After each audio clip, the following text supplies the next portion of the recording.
Prologue. Footsteps echoed down the hall. Clack, clack. His own steps and the sound of his ball bouncing were almost all he could hear.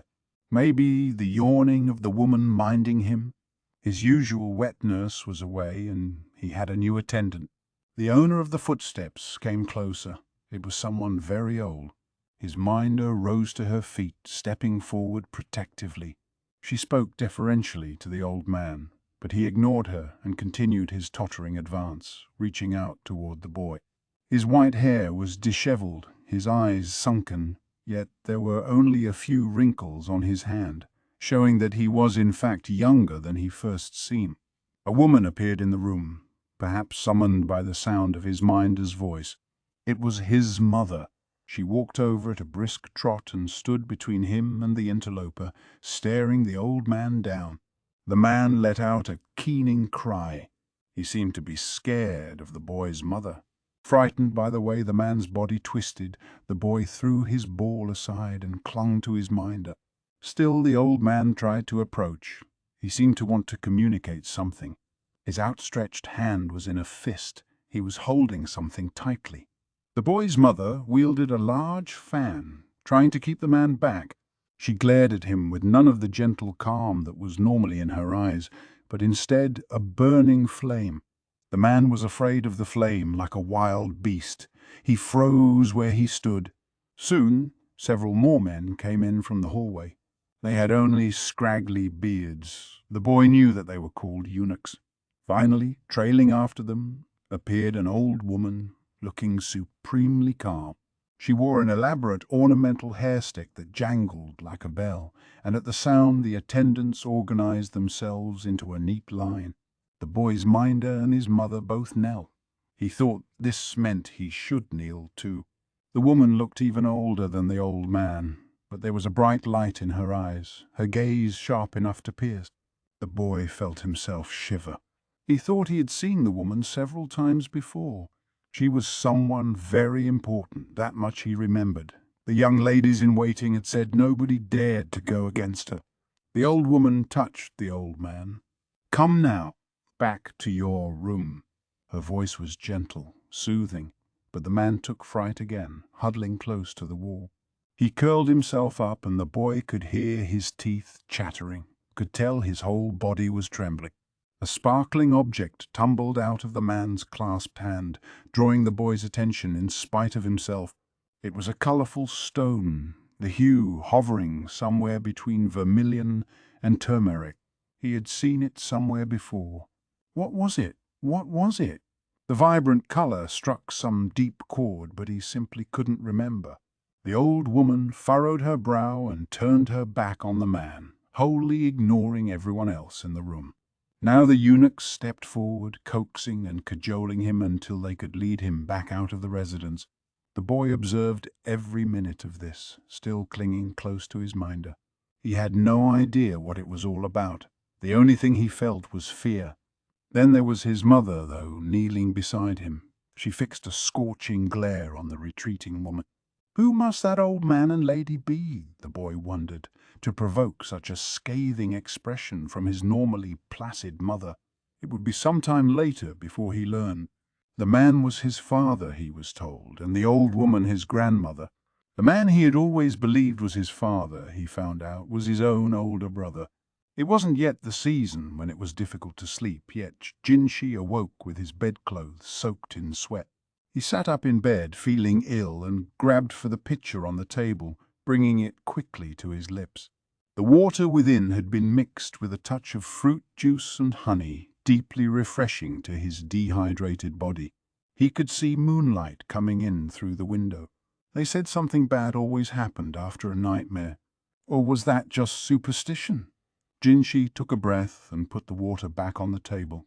There were still hours before dawn. He ought to go back to sleep. If he didn't, his minder, Gaoshun, would be upset with him. Still, when one can't sleep, one can't sleep. There's no use forcing the matter, and when one couldn't sleep, the solution was to work the body until one was tired. Jinshi took down an imitation sword sitting on one of his shelves. It was a training blade with a dull edge, built to be especially short and heavy. He made a wide, one-handed sweep. He wished he could do this outside, but it would only be a headache for him if his guards realized what he was doing. They still might notice him here in his room, but at least if he stayed inside they might see fit to look the other way. His room, though, was not particularly suited to sword practice. He had a solution. He decided to perform the routine on one foot. After going through the entire routine once, he would switch feet and hands and do it again. He did this several times, until it began to get light outside. Jinshi lay spread-eagle on the ground to cool off his body, warmed by the exercise. Maybe he would have them prepare a bath for him, he thought, but then the face of a displeased palace woman floated through his mind. Her expression always revealed how she felt about him taking a bath first thing in the morning and then applying copious perfume. But he couldn't go to work reeking of sweat. If he was going to play the part of the flawless eunuch Jinshi, he had to at least smell decent. He couldn't just tell her that, though. That was what was so annoying. Yet neither, he thought, could he remain silent on the matter forever. She was a sharp one, that woman. Surely she must suspect something by now. Perhaps she had already discerned the truth and was merely pretending not to have noticed. Well, it would certainly make the conversation easier. Jinshi stood up, put the training sword back in its place, and then collapsed back on his bed. He didn't bother to change his clothes. He still had a few minutes before his attendant Swaran came to wake him. He could at least grab a moment's rest before that. He just had to be careful he wasn't taken by the urge to yawn at work, he told himself. Chapter 1. Books. "What are you doing?" asked the thoroughly perplexed eunuch, Jinshi, who looked as gorgeous as he always did. His attendant Gaoshun stood behind him. "I should think that would be obvious," Maomao said, wiping away sweat as she stood over a burning cookstove.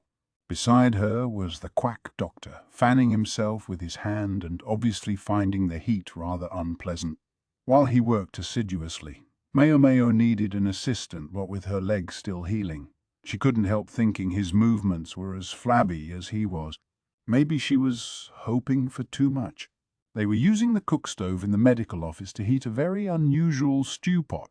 From the lid of the pot emerged a long tube that ran through some cool water, causing droplets to form at the end, where they were then collected in a small vessel. This distilling device was one of the discoveries of their recent cleaning spree. It pained Maomao to know that such a valuable object had sat unused in a storage room for so long. The air was full of the smell of flowers. A bevy of petals occupied the pot. "We're making perfume," Maomao said. She had a wonderful source of petals in the roses she had cultivated for the garden party not long before. "It's certainly aromatic. The smell is fairly mild compared to wild roses, and we'll thin it out further with oil and water." Over the generations, humans had fashioned roses to their liking, favoring beauty and richness of color at the expense of smell. That was simply the way of the world.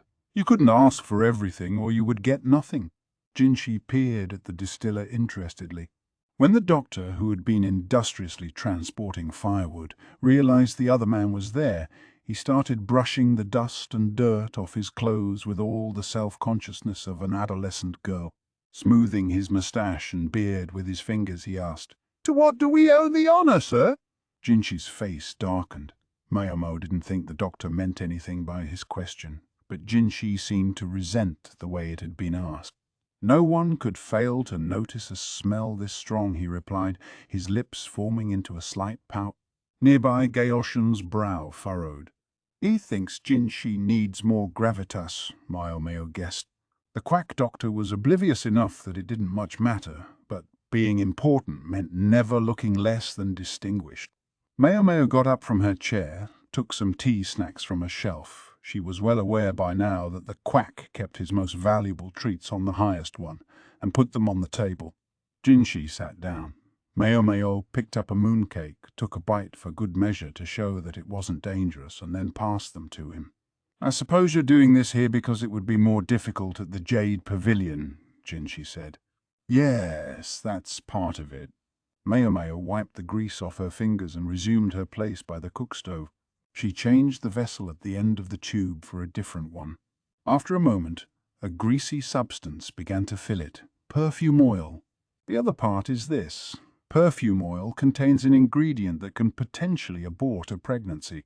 As long as a woman doesn't drink a concentrated dose of the stuff, she should be fine, but still. She glanced around, making sure the quack wasn't too close. He was a very friendly person, but he had loose lips. It was too soon to let him know that the mistress of the Jade Pavilion, Consort Gyokyu, was pregnant. In other words, there's no special need to regulate the perfume oil being used in the rear palace. Is that what you're saying? Yes, sir, I think it should be all right. Making rules about every little detail would only make their lives harder. Besides, enforcement would be difficult in such a large place. Jinshi looked at the other pot on the stove. It didn't have a pleasant fragrance like the one full of rose petals. Instead, breathing whatever was in this pot made his head spin. "What's this one?" he asked. "That's alcohol," Maomao said. Through repeated distillation, it was possible to achieve a very high concentration of alcohol.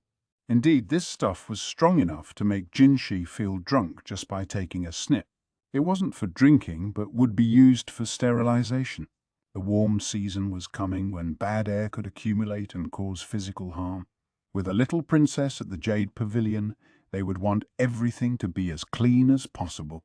Maomao was even making a bit more than she needed so she could leave a supply here at the medical office where it would see plenty of use.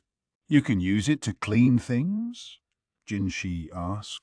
"Yes, I hear that's what they do in the West." This was one of the little factoids she'd gleaned from hearing about her adoptive father's experiences studying in the Western lands. If there was anything at all that set her apart, Maomao thought, it was the knowledge she'd gotten from him. "As I recall, the man who adopted you was—" Before Jinshi could finish, though, they heard a great thump. Gaoshun poked his head outside to see what it was. Two eunuchs had arrived at the medical office with a massive box and had set it down just outside the door. "What's this about?" Gaoshun inquired of the doctor. "Ah, the young lady requested it." Maomao glared at the quack to shut him up, but she was too late. Jinshi had already taken an interest in the delivery, beginning to unpack it. She wished he wouldn't touch it without asking. "Master Jinshi, the tea is ready." "Please have a seat and enjoy it," she said. "What's this?" he asked. "Just something from my home.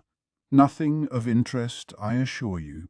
Unfortunately, Jinshi looked very intrigued indeed. "I can't believe this guy," Maomao thought. Yes, even she, was a woman. She wished he would have the decency not to look at a moment like this. But instead she cast her eyes to the ground and said, It's full of underwear, sir."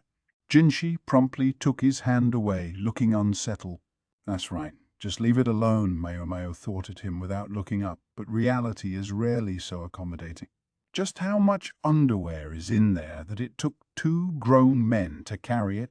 Gaoshun asked. "Leave it to him to notice the most inconvenient details." You're right, Jinshi exclaimed, and thus the contents of Maomao's delivery, which she would have been just as happy for him to remain oblivious to, were unveiled for all to see. "Fastidiousness, that's the problem with the rear palace," Maomao said, her back straight and her face utterly serious. The ladies who comprised the residents of the rear palace were a collection of innocent virgins who hoped they might one day become the emperor's bedmates. Admittedly, not everyone was like that, but such exceptions were a minority. Let us suppose, for the sake of argument, that His Majesty's imperial eye fell upon one of the virgins. Not only would she have the intimidation of being with the emperor himself, she would be embarking upon completely unknown experiences with him. Imagine the consternation of the young woman who commits some novice blunder under those circumstances. I would argue they need to learn the basics ahead of time. And that's why you've acquired all this. Jinshi was standing imperiously in front of Maomao, who sat in a formal posture on the ground. The situation felt oddly familiar. The delivery sat open, a great deal of literature visible inside. kind of literature? Well, you know, the kind Maomao had already been acquiring in some quantity to comfort a lonely emperor when he found himself pining away at night. Consort Lihua was likewise an avid reader of such material. This time Maomao had decided to get more than usual in hopes of finding new sales opportunities here and there. But the timing of their arrival had been truly terrible. She'd had this batch delivered to the medical office so she could finally escape the gaze of the persnickety Hongyang, but look what it had gotten her. Maomao was by no means avaricious, but if she didn't manage to earn a modicum of money, her old man back in the pleasure district might not have enough to eat. He was such a soft touch, her old man. She was sure the madam would badger him into working non-stop.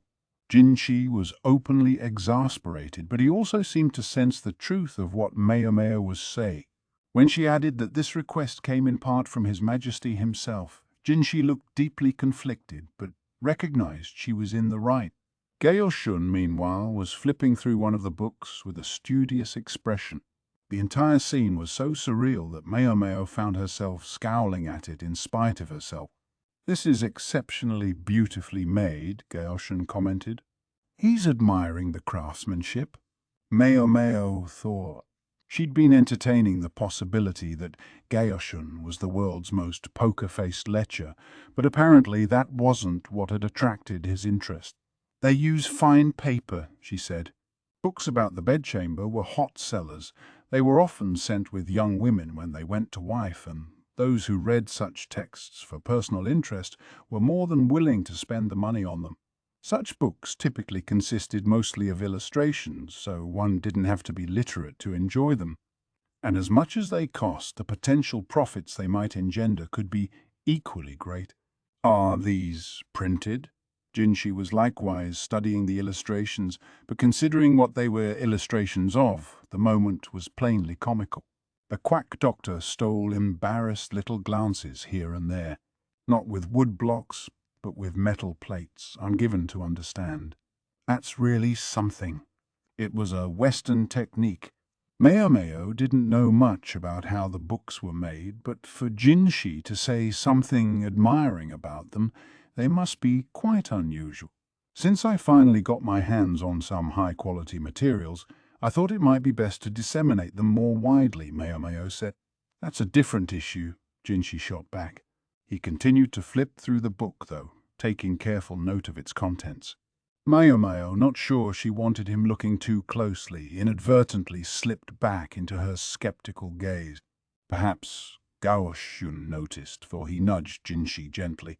"If it's caught your interest, sir, why not keep one for yourself?" Maomao said. "No, it hasn't caught my anything," Jinshi said, all but throwing the book down. Maomao picked it up and smoothed it out to make sure the pages wouldn't crease. "No, indeed," Jinshi said, more confidently this time. "But perhaps I can look the other way on this one occasion." He suddenly sounded rather self-important, but then he was important, so maybe that was inevitable. "Are you certain, sir?" Maomao asked, a gleam beginning to enter her eyes. "Yeah, but I wish for you to inform me what shop is selling such things." Maomao's expression promptly changed to one of barely concealed amusement. Gaoshun nudged Jinshi again. "Why?" "I just want to know more about this exquisite printing," he said, sounding slightly flustered. This conversation was getting stranger by the minute. "Certainly," Maomao said, still looking amused but jotting down the name of the shop in a notebook. "It's the truth, Of course, sir." She didn't think Jinshi had to resort to illustrations. Someone like him could surely see as much of the real thing as he wished. It wasn't possible that paper was sometimes preferable to reality, was it? Maomao, her thoughts threatening to run away with her, pondered the possibilities as she tore out the page of the notebook and gave it to him. As she did so, she couldn't help noticing the excellent quality of paper in the doctor's notebook, just what one might expect. Joking aside, Maomao suspected Jinshi might have it in mind to start up a new business venture. The real trick of politics was figuring out how to extract taxes from the populace without unduly upsetting them. One way was to increase people's income, and the first step in doing so was to invest tax money. Don't know exactly how he plans to go about it, Maomao thought, but the important thing to do now was to pick up the scattered books. Jinshi was attracting his customary audience, and while it might have been interesting to discover just how they would look at the gorgeous eunuch if they knew what kind of reading material he was perusing, Maomao wasn't a terrible enough person to give him away. While Maomao was busy cleaning up, Gao Shun's hand brushed the box in which the delivery had arrived. "What's wrong?" Maomao asked. Gao Shun looked hesitant. I was wondering whether any of them might require censorship. He was talking, of course, about the content of the materials. Several were rather, well, hardcore. His Majesty's personal preference. And what a preference it was. I'm told that our most important reader found something lacking in the earlier material. Absolutely not, Gaoshan said. And after she'd wheedled the madam into handpicking the best stuff, she reluctantly handed him the most lurid of the material. Some 10 days or so later, Maomao was loafing around the laundry area.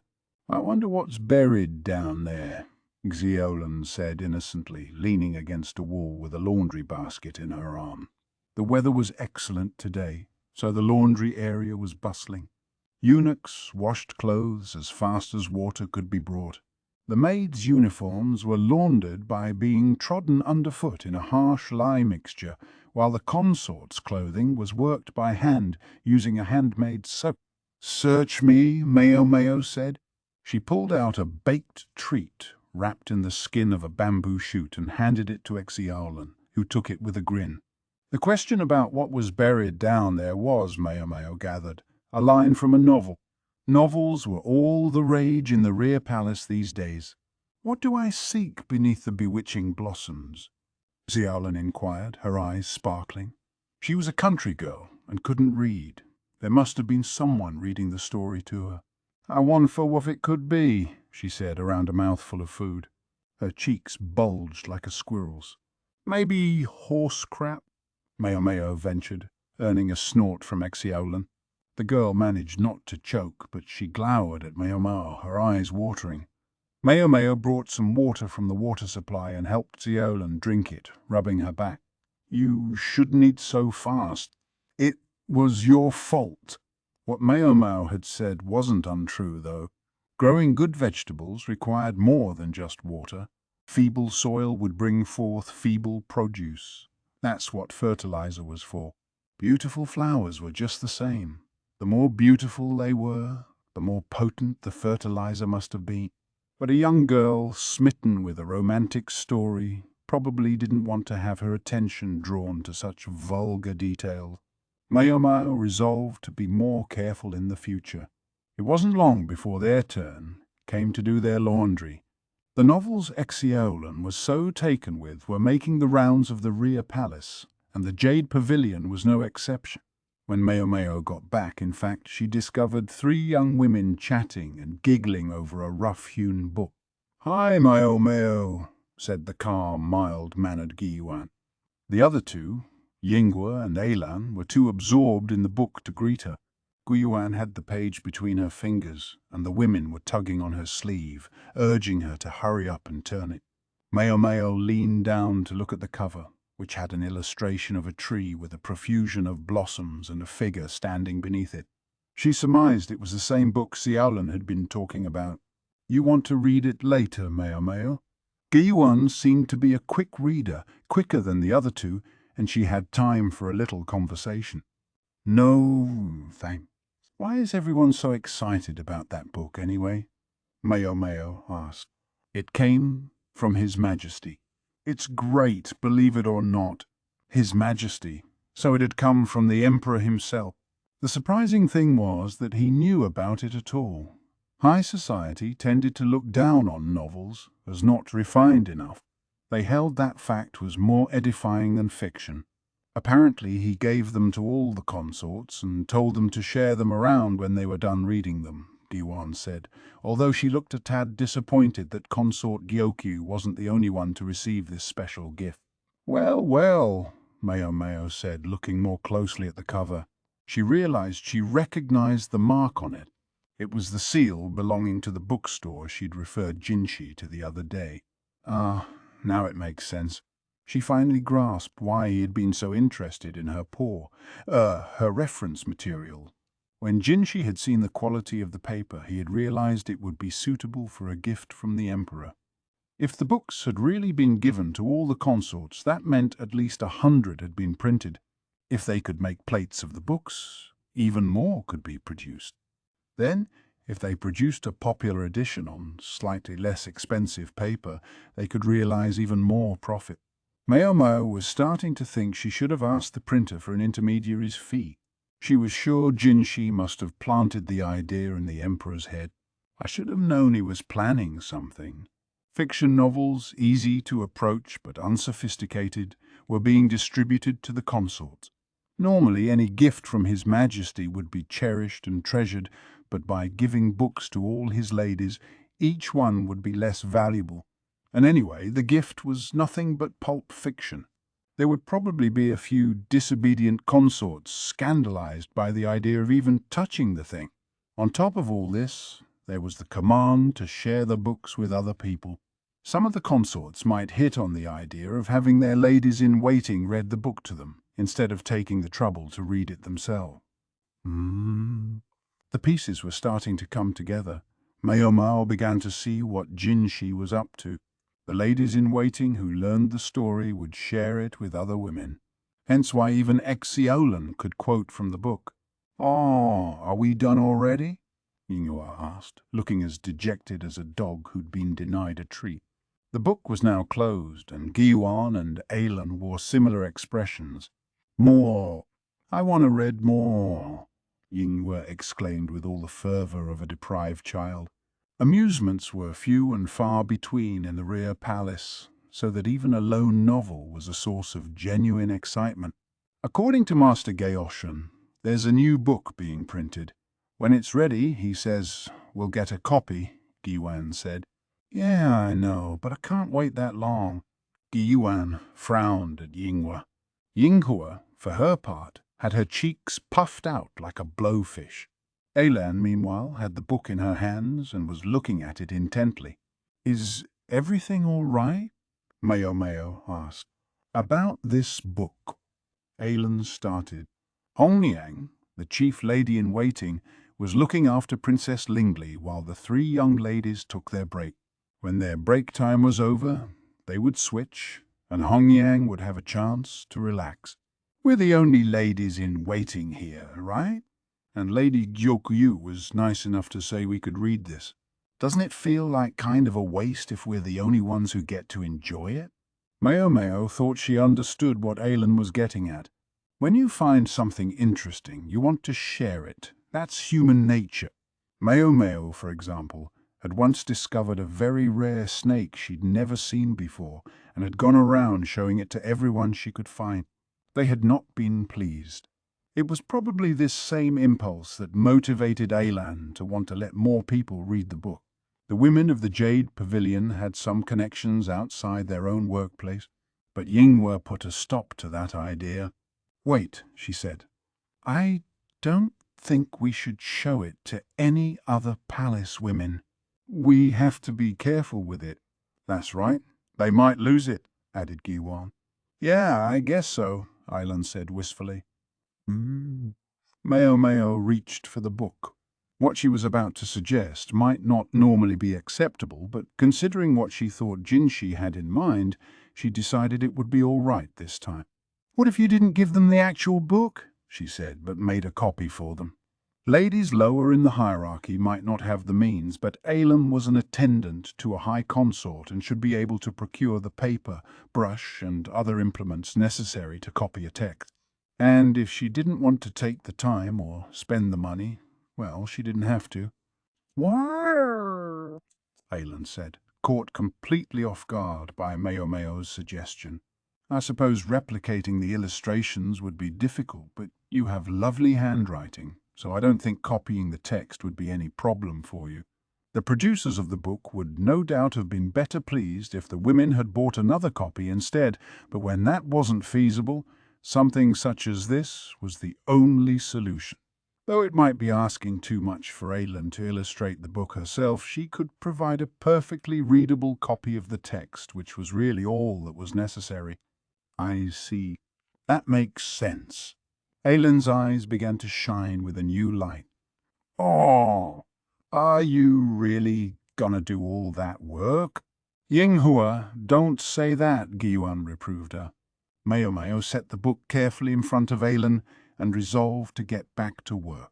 Their break time was almost over anyway, so they all needed to hustle or Hongyang would fall upon them like a lightning bolt. It was all a very roundabout way for Jinshi to get what he wanted, Maomao thought. With books, of whatever kind, circulating more freely in the rear palace, at least a few people would learn to read. Back when Maomao had been serving Jinshi directly, she'd had a few opportunities to see some of the paperwork he dealt with in his own work. He'd asked for her opinion on one project, purely out of curiosity, of course. He had wondered how the literacy rate among the women of the rear palace might be improved. Maomao was getting first-hand experience of how well Jinshi's plan was working. She was holding a twig in her hand, scratching the characters Exiolan into the ground. Xiaolan herself watched intently, then tried to copy her. Xiaolan always seemed like she was more interested in snacks than anything else in life. Maomao had been surprised when she'd first come to her and asked her to teach her to read and write. When Maomao asked why, Exiolan said the woman who had been reading stories to her had stopped. The woman's voice had finally given out after being endlessly petitioned by the illiterate palace women to read to them. She was a good-hearted woman, though, and had agreed to make copies of the book if the others would make the effort to learn to read it themselves. So there was someone else out there thinking along the same lines as Aylan. It was an awfully generous offer, considering the price of paper. Maomao had suggested that she could read to Exiolan, but the other woman had shaken her head. She was nice enough to write it out for me, so I can't cheat like that. Maomao mussed Exiolan's hair fondly. She thought she was giving her a friendly pat, but she mostly succeeded in making it go every which way, earning herself an annoyed look from Exiolan. Thus, the time they usually devoted to gossiping was turned to learning to write. Exiolan gripped her twig with a look of intense concentration. The character Exiao, which consisted of just a few short strokes next to each other, still looked a bit like a pile of dead bugs to her, but it was simple enough and she could manage to recognize it. Lan, however, was a far more complicated character and was giving her a good deal of trouble. Maomao wrote the character in the dirt again, nice and large. This time she broke it down by its 3 radicals to make it easier for Exiolan to understand.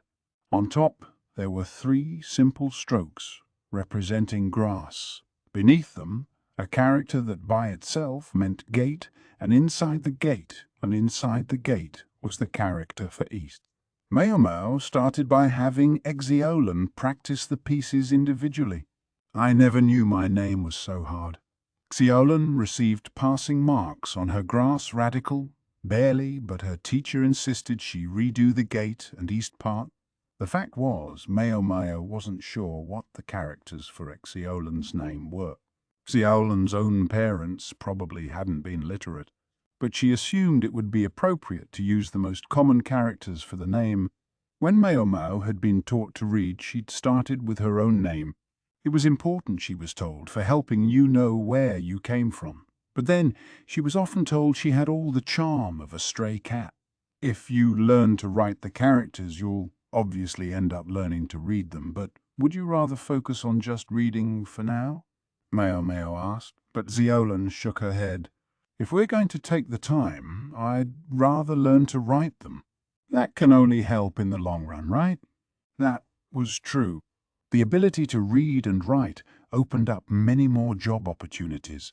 Even in the rear palace, literate women were put to relevant work and treated better than the interchangeable laundry hops. It was even said that an especially accomplished palace woman might find herself reassigned to administrative duties outside the rear palace. I'll have to find work for myself after I leave here. I'd better learn while I have the chance. So Xiaolan was trying to plan for the future in her own way. She'd come to the rear palace about the same time as Maomao. Terms of service lasted 2 years, so she was already halfway through her contract.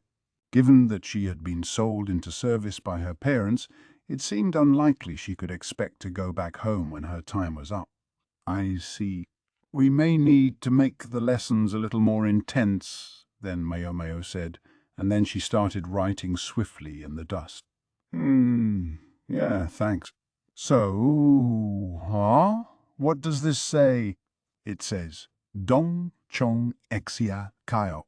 Caterpillar fungus. Okay. And this Mantulu Hu. Thornapple. And this one, Gigan. Kudzu root. Do these words actually come up a lot? Maomao didn't say anything, just reluctantly rubbed away the vocabulary she'd written and replaced it with more ordinary terms. Chapter 2. The Cat.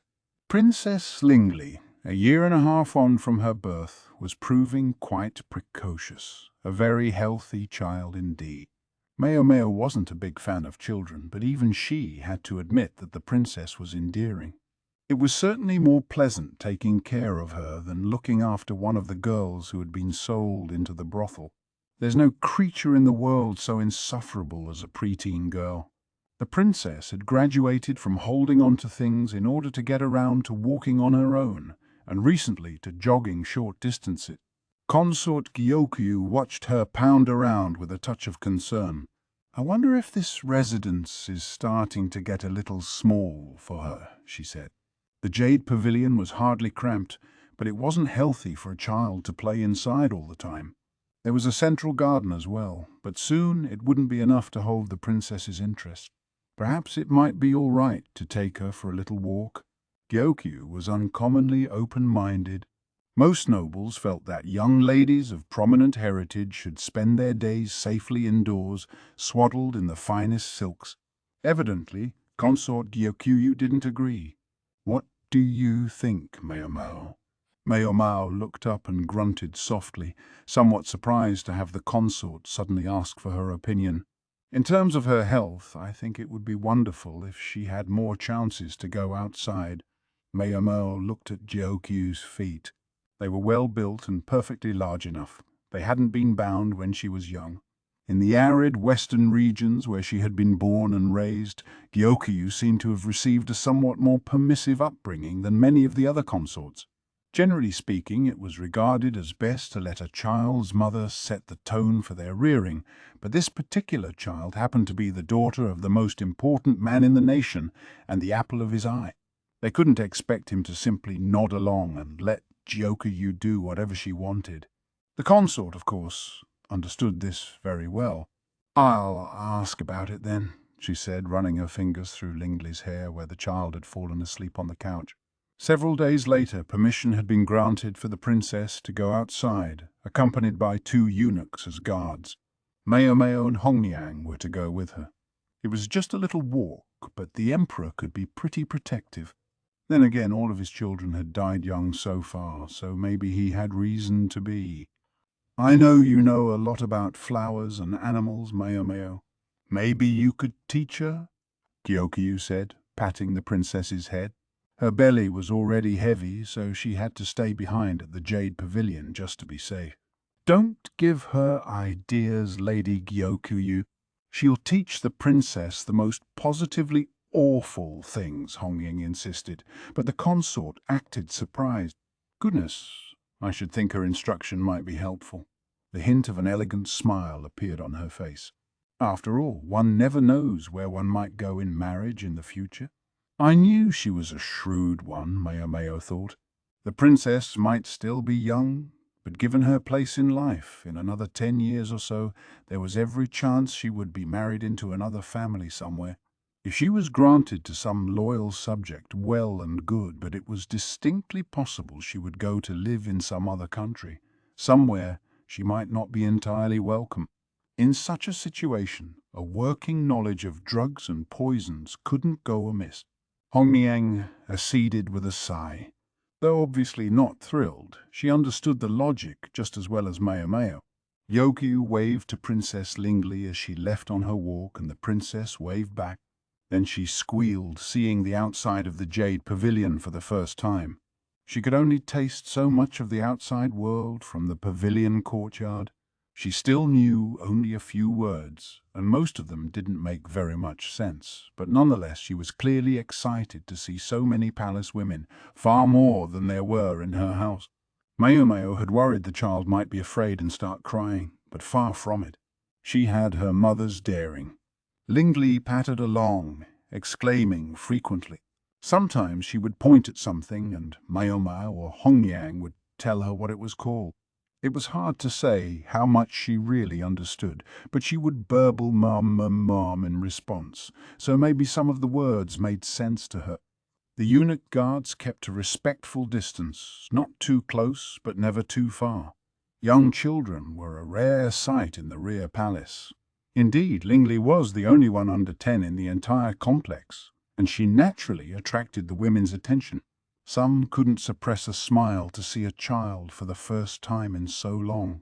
Others, realizing she was a princess, took a respectful step back, and still others simply looked at her with no particular expression at all. The young princess was oblivious to all of this, but as she grew up, she would come to understand the significance of those looks.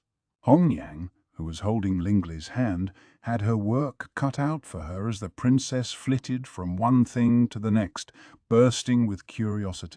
The plan had been to walk to the cherry grove that lay west of the Jade Pavilion, pick some cherries, and then come home, but they seemed to keep finding detours and diversion. Finally, they spotted the western gate, Hongyang openly relieved to have reached their destination. They heard a high-pitched cry, "Rah!" It sounded almost like an infant, so that Maomao and Hongyang briefly thought it was Lingli, but the princess was looking around for the source of the sound too. Suddenly, she darted off. Hongyang scrambled after her as she peered between some storage buildings. "No, princess, don't," Hongyang called. At the same moment there came another cry, "Mew!" Before Lingli could disappear among the buildings, Maomao squeezed herself between the storehouses. With "I'll go have a look." "Maomao," Hongyang said. "Meow, meow." Lingli squealed at the same time. Hongyang had no choice but to step back, while Maomao continued after their charge. She saw something glimmer golden in the gloom. She reached out toward it, but it slipped between her feet and ran off. "Meow." "Princess," Hongyang said, holding Lingli back. A small, grimy ball of fur appeared from between the buildings. The furball took fright at the sudden sight of humans and tried to run. Its hair stood on end and its tail stuck up. "Meow." The princess pointed at the fuzzball, indicating she wanted them to catch it. Maomao had just extricated herself from between the storehouses, but she wasn't in any position to jump on a small animal.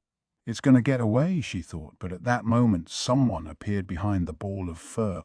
The little creature was so focused on Maomao, Hongyang, and Lingli that the new arrival easily swept it up in her hand. Their helper was another palace woman, someone Maomao didn't recognize. "Is this yours?" she asked, sounding surprisingly girlish. Although she was tall, she had a young face. She might have been Maomao's age, or perhaps younger. She wore the same uniform as Xiaolan and seemed a touch ditzy. "Thank you," Maomao said. The other woman held the filthy, shivering lump of fuzz out to her. Maomao took out a handkerchief and wrapped it around the animal. She could feel it shaking even through the cloth, and it cried, "Meow!" pleadingly. It had run only out of fear and had exhausted itself doing so. She could feel how limp it was. "I'll bet it's hungry," the woman said. "Maybe you can feed it. Anyway, see you." Then she went on her way with a wave. Whatever. Maomao had the furball, so she considered this a success. She took the animal over to the princess. Hongyang studied it. "Maomao, is that?" She raised an eyebrow with a disapproving look. "Meow, meow," the princess cooed, apparently meaning, "Let me see." "It is indeed." "A cat," The tiny kitten, curled in her handkerchief, was still shivering. Princess Lingley was entranced by the tiny, unfamiliar life form. She continually badgered Maomao to show it to her, crying meow, meow, in imitation of the kitten's mewling, but Maomao knew Hongyang would never let the princess touch the grimy little thing. They couldn't simply leave it to its own devices, though, so they cut their walk short and went back to the Jade Pavilion. Notwithstanding the princess's attachment to the kitten, something so unsanitary couldn't be allowed in the consort's residence. Ultimately, they distracted the princess with her favorite snack while Maomao spirited the animal away to the medical office. It seemed like the obvious place, for without care, the creature was going to die. Maomao was much perplexed, though. Yes, the warm season was when wild animals would be breeding, but that was a matter for the world outside the rear palace. Within its walls there were hardly any pets to speak of. A small handful of the consorts had birds from other lands, but they kept them in cages, and there weren't any dogs, cats, or anything else of the sort around. Special permission was required to keep a pet, and it was forbidden for male and female animals to be kept together. If and when they arrived, male animals were castrated just like male humans. It might sound harsh, but it was precisely to prevent any trouble should they escape. The rear palace couldn't have animals breeding willy-nilly all over its vast ground. They had come to a compromise. Hongyang agreed that the cat could stay for the time being, but she said the higher-ups had to be informed. "Oh, this is a surprise," the quack doctor said. Calm as ever, he didn't seem to be thinking very hard about why Maomao had a cat with her. He saw that it was shivering, though, which provoked a compassionate frown. The doctor set some water on to boil. When it was good and warm, he put it in a wine bottle, wrapped the bottle in a cloth, and placed it in the basket where they had put the kitten. "Looks like you know just what to do. Not the first cat I've taken in. I had the sweetest calico once. By sheer coincidence, the kitten also happened to be a calico." As they wiped away the filth on its fur with a damp rag, they saw the patches of reddish-brown and black fur. The kitten had its milk teeth, but it was terribly undernourished. Maomao could feel its rib cage under her fingers. "You wouldn't have any milk, would you?" she asked.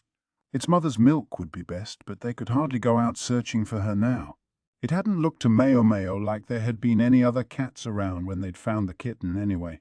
"Mum, I think I can go get some," the quack said, and darted out of the office. As the palace physician, he had a fair amount of pull in the kitchen. As Maomao continued to rub the milk-starved kitten with the rag, she picked fleas off it, tossing them in oil to kill them.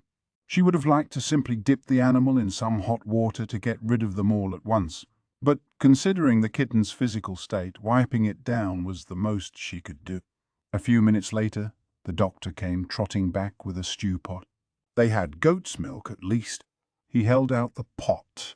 Maomao dipped a finger into it and found it was exactly the right temperature. She made sure her fingertip was wet with milk, then brought it to the kitten's mouth. The tiny animal began half nibbling, half lapping at her finger. She did this several times, the quack watching them both fondly.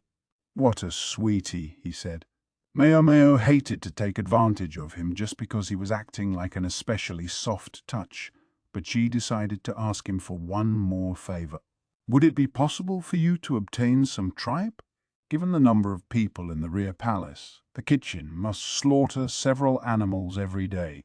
Sausage was occasionally served at meal times, so Maomao knew they didn't simply throw the organs away." "Tea, tripe. Well, I suppose, but whatever for?" The kitten was so weak that it seemed like it would be a while until it had recovered enough even to drink milk from a saucer. Feeding it one fingertip's worth at a time, though, was time-consuming. Maomao had thought she might be able to appropriate some intestines to simulate a parent's nipple. When she explained this to the quack, he went rushing off again to the dining area. Truly a generous-hearted man. In the meantime, Maomao continued to feed goat's milk to the small cat as much as it would drink. Several days later, they had mostly managed to clean the kitten up and its fur was starting to regain some of its luster. Maomao had briefly worried whether the goat's milk would sit well with it, but the kitten seemed to have taken it quite well. Ordinarily, they would probably have had to toss the cat out of the rear palace immediately. But, for better or for worse, the night they found the animal, the Emperor had happened to visit the Jade Pavilion. When he heard his little princess incessantly exclaiming meow, meow, he couldn't deny her the source of her pleasure. And who should be charged with the animal's care but, of course, Maomao. Her name already means cat. They're the perfect match. The Emperor had joked. Maomao hadn't been quite sure whether she should laugh or not, but as consort Gyokyu chuckled, Maomao at least managed a polite smile. She figured eventually she would be able to foist the thing off on the doctor. As if she hadn't mostly done that already. The princess couldn't yet enjoy the kitten's company because it still had some fleas, and more importantly because, however small it might have been, it was still a wild animal. Maomao promised to share the kitten with Lingli when it got a little stronger. When the kitten was recovered enough to tolerate it, Maomao dunked it in a wash basin and gave it a bath. It immediately looked substantially cleaner, but when she scrubbed it with some soap the water turned grey. Its undercoat was still dirty. When Maomao suggested that the kitten's soft white fur would make an excellent writing brush, the doctor clutched the animal protectively, shaking his head. She'd meant it as a joke, but as 2 brand-new brushes appeared for her shortly thereafter, she decided she had come out ahead. After the kitten had enough time drinking nourishing milk, they added minced chicken to its diet. They gave it a small box full of sand where it promptly learned to do its business. It still had trouble doing number 2 without having its anus stimulated, though. The quack was kind enough to use a damp rag to help the kitten out. Its teeth were still small, but meanwhile they clipped and filed its nails. Not an easy procedure on a kitten, but if it accidentally scratched someone or something, they would never hear the end of it. Seemed like a good idea at the time anyway, Maomao thought, letting out a long sigh. Just then, someone arrived at the medical office. "And how's the little one doing?" The source of the light-hearted quip was Jinshi. Gaoshun was with him as ever, and he was carrying some sort of bag. "I think the princess should be able to see her soon," Maomao replied. "The only problem is I don't have a plan yet for if the animal scratches her or tries to run away." "Oh, you're always so caught up in details." Easy for him to say. He wasn't the one who would suffer the consequences if anything went wrong. Maomao glanced over toward the animal in question to discover Gaoshun had produced some dried fish from the bag and was waving it in front of the kitten. The customary furrow in his brow was gone, and he even appeared to be smiling. So he had a playful streak. "Master Gaoshun, I think that might be a little hard for our kitten yet. Perhaps I could boil it?" The quack already had a pot ready to go, as if he had been waiting for this moment. You couldn't count on him to do his own job, but he came through at times like this. Jinshi snatched the cat up and stretched it out, examining its little belly. "Female?" he asked. "Yeah. No need to castrate it, fortunately." The words were out of Maomao's mouth before she realized that perhaps it wasn't something to say so lightly in this company. "I'm sorry, sir," she added. "No, think nothing of it," Jinshi replied, though she couldn't quite read his expression. Still feeling apologetic, Maomao went in search of some kind of snack and came up with the last of the sausages they'd made from the leftover tripe. She'd packed them with meat and fragrant herbs and boiled them, not wanting anything to go to waste. Then she stopped for a second and thought about it. "Something wrong?" Jinshi asked. "No, sir." Maomao put the sausage back on the shelf and picked out some rice crackers instead. The doctor, meanwhile, had a distant look on his face as he ate. Jinshi amused himself by playing with the cat. He dangled the ornament that normally hung at his hip in front of the kitten and pretended not to notice Gaoshun watching him with deep concern. He did, though, notice Maomao looking at him. He turned to her and held out the ornament as if to ask whether she wanted to play with the kitten too. "I'm not much of a cat person," she said. "With your name?" He wasn't the first person to say that. You seem to quite like her, Master Jinshi. Not particularly. He looked at Gao Shun, who was working with the doctor to boil the dried fish. Two middle-aged men putting themselves out for a kitten, Maomao thought. I'm not sure what's supposed to be so good about them, Jinshi went on. He was still eyeing the two men, who were gradually beginning to sound like they were purring themselves as they cooed over the kitten. Frankly, it was disgusting. His look seemed to say he could never be like them. I agree with you, Maomao said, looking at the kitten. But according to the cat lovers I know, the fact that you can never tell what they're thinking is part of the appeal. Goodness! You look at them long enough and you discover you can't look away. Then, gradually, you find yourself eager to pet the cat. I see. It may annoy you that they act affectionate only when you have food, remaining aloof at all other time. Well, yeah. But when you're in that deep, all you can really do is forgive them their foibles.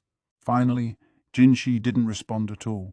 Over time, Maomao was given to understand.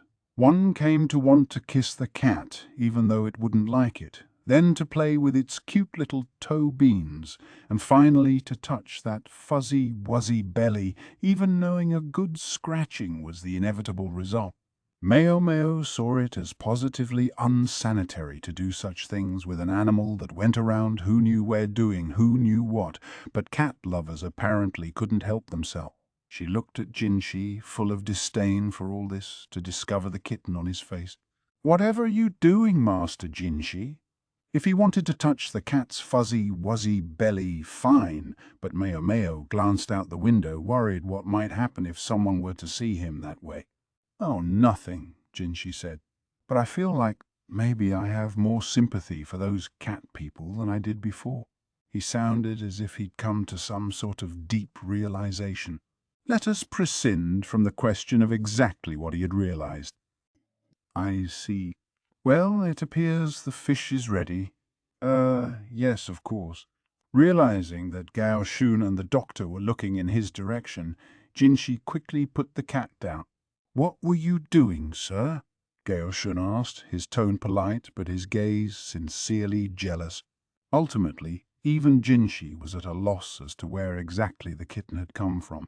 Plenty of wagons came and went in the rear palace, though, loaded with provisions. The simplest inference was that the kitten had wandered in after one of them, lured by the scent of food, and had gone unnoticed until the princess found her. Not long after, the kitten was awarded an official court rank by the emperor, being granted the illustrious-sounding title Admonisher of Thieves. All that really meant was that she would help keep the medical office free of mice. The emperor certainly had a soft spot for his daughter. The cat was given a name that meant furry. It stuck in Maomao's craw for one simple reason. This name too was pronounced Maomao. Chapter 3. The Caravan. The season was turning, bringing an unpleasant heat and humidity. Maomao reflected on how quickly time passed as she gathered up fragrant herbs to use to ward off the bug.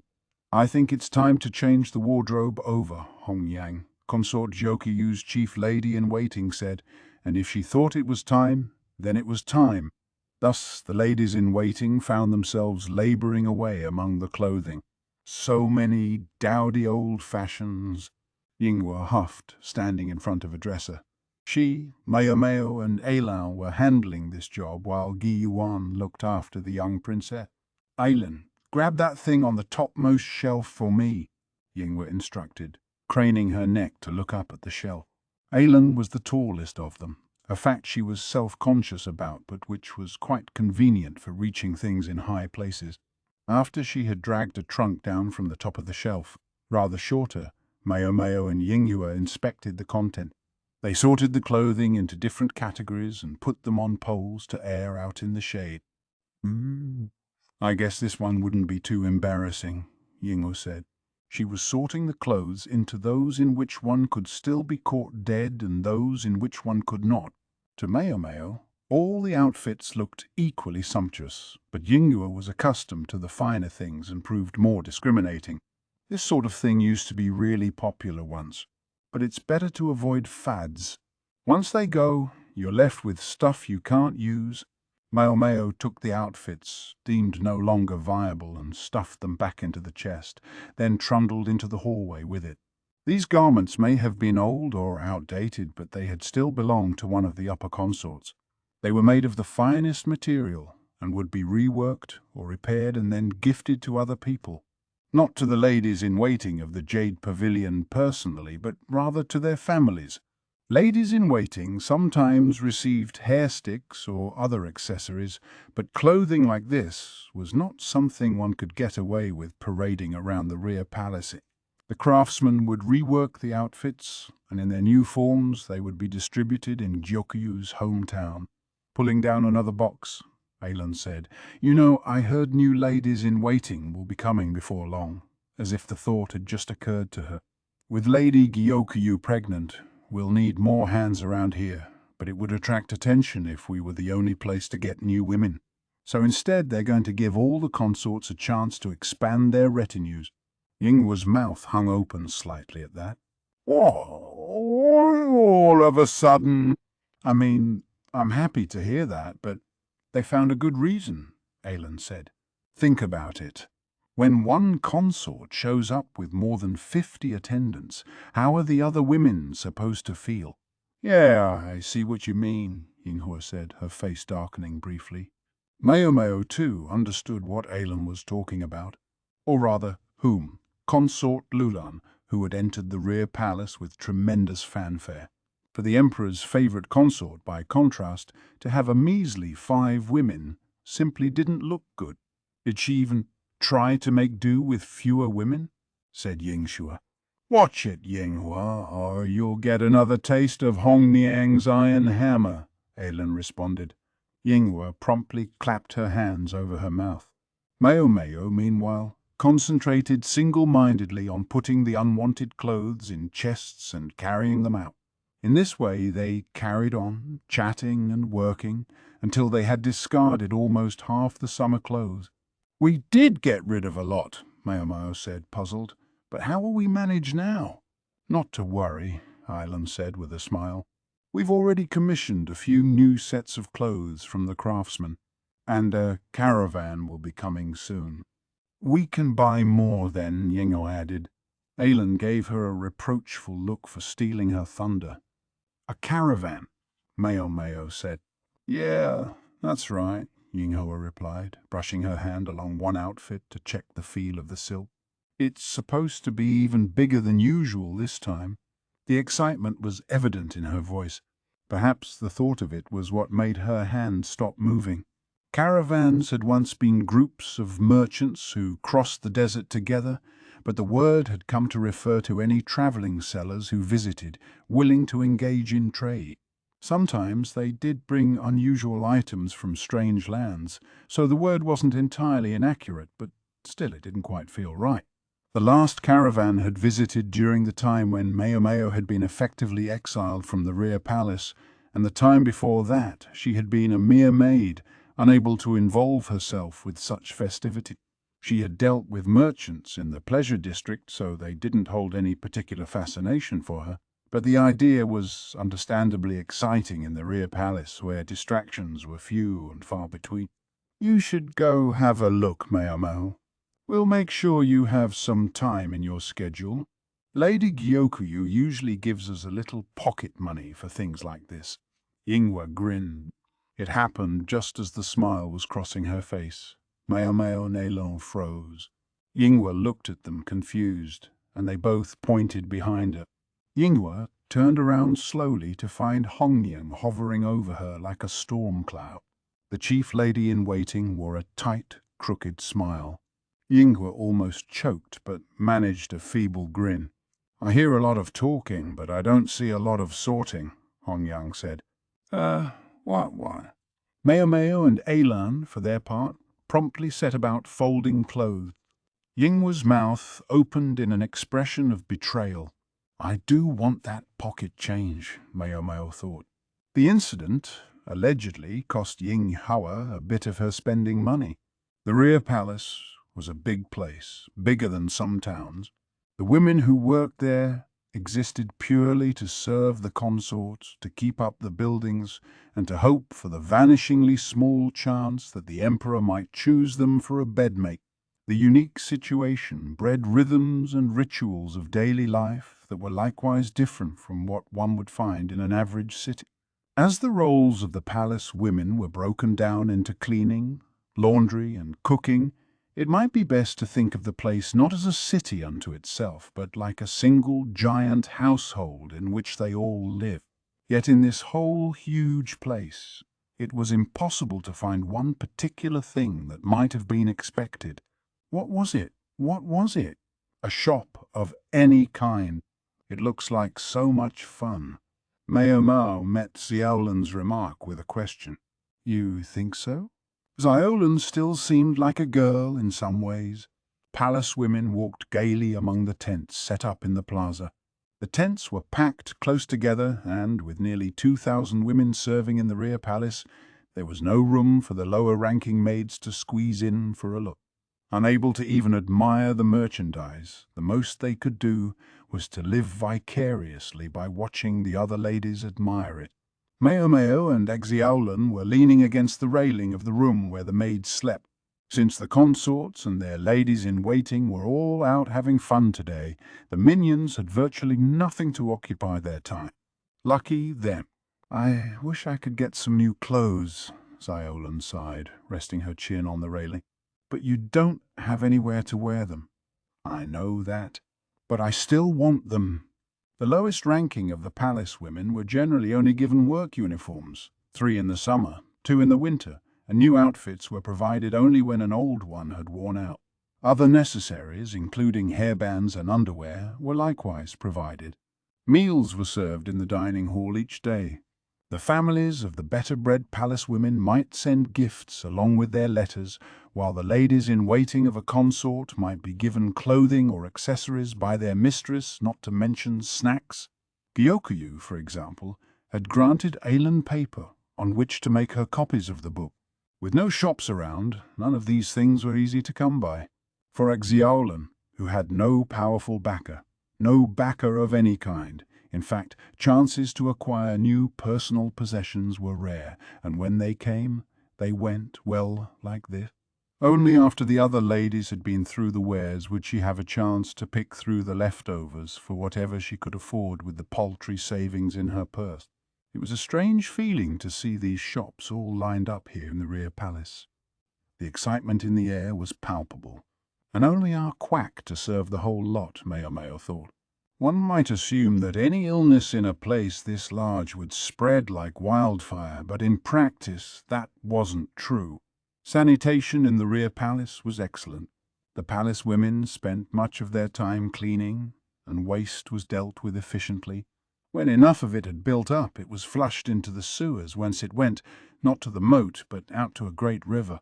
The moat was thus kept free of filth and stench. The former emperor had utilized this site because there was already an existing sewer here, a technology that had apparently come from the west. Talk had it that the rear palace had once been an actual city refashioned to serve its current purpose. Both the walls and moat had belonged to that city, so that despite its size, building the rear palace had actually been fairly economical. It was perhaps not surprising to hear that the prime mover behind the project had been the haughty but effective Empress regnant. Such sanitation measures alone went a long way in preventing the outbreak of illness, although if anyone did get especially sick, she was sent back home to her family. So the little world of the rear palace went round, with or without a quack for a doctor. Maomao, I think I can get a little time off on the last day, Xiaolan said. Her eyes were sparkling. Apparently, this was an invitation to check out the shopping with her. Maomao had to admit she was pleased to be asked. She answered Xiaolan with a pat on the head. When she got back to the Jade Pavilion, Maomao was greeted by the sight of some tired but satisfied ladies in waiting. While she had been out slacking, having virtually nothing to do, some merchants had come to the pavilion. The highest-ranking ladies of the rear palace didn't have to trouble themselves to go out to the shops. The shops came to them. The merchants were all women, for how else were they to be admitted to the rear palace? Nonetheless, there were more eunuch bodyguards than usual around just in case anything should happen. They were familiar men, though, and the girls were sipping some tea, the pavilion's domestic atmosphere undisturbed by the presence of the additional guard. His Majesty said Lady Gyokyu could choose anything she liked.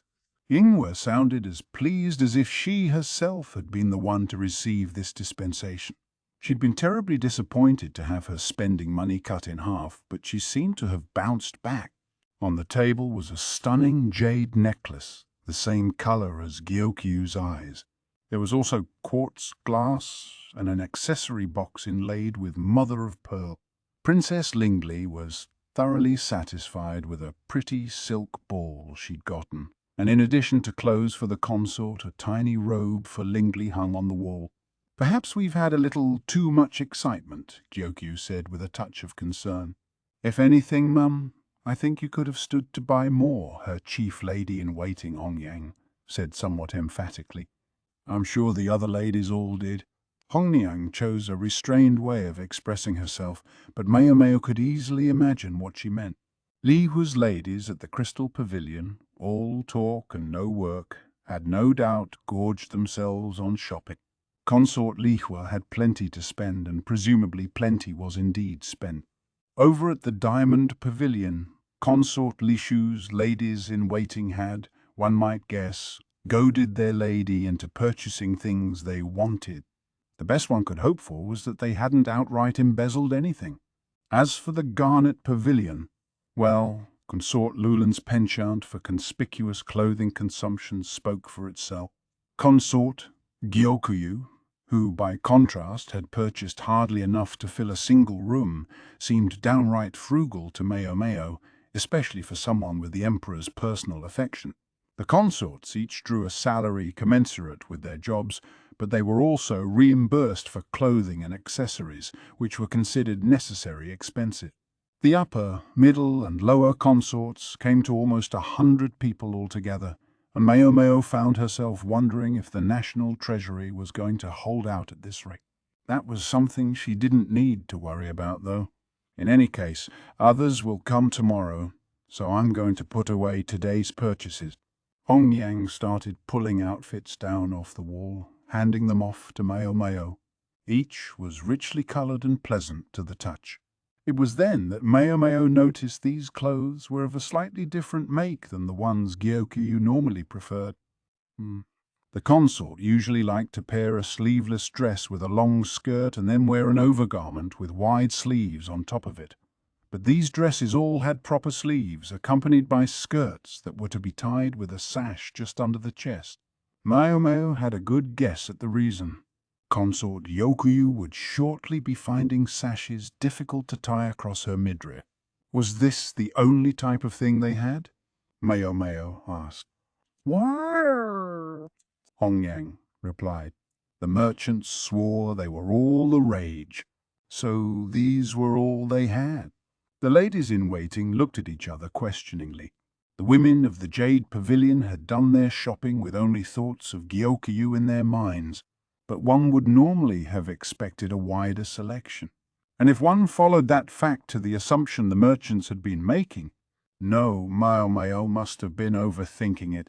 At least, I hope I am. Because if they had deliberately brought only this type of clothing to Consort Gyokyu, it might suggest they had been trying to sound her out.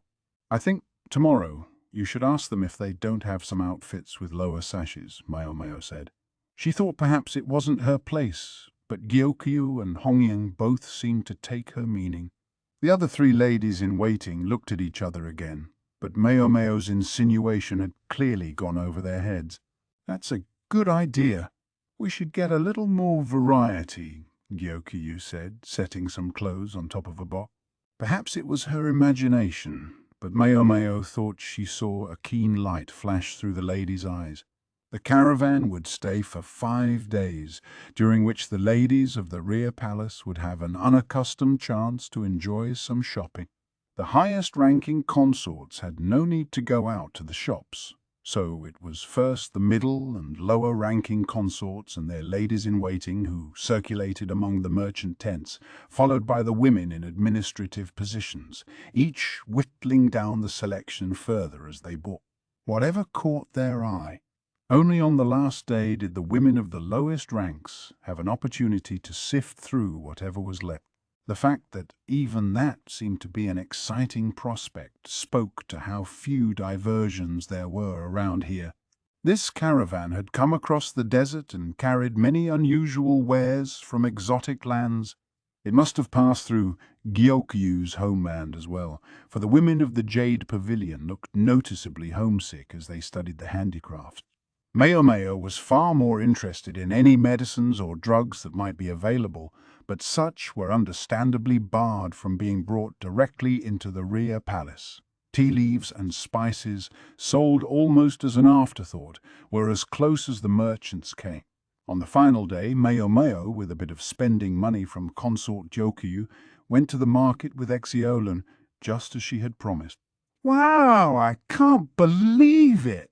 Xiolan hardly had a coin to her name and couldn't afford anything on display, but that didn't stop her eyes from sparkling at an array of Western glassware.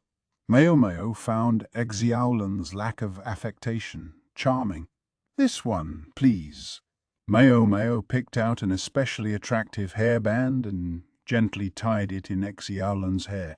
The deep peach-pink color suited her energy perfectly.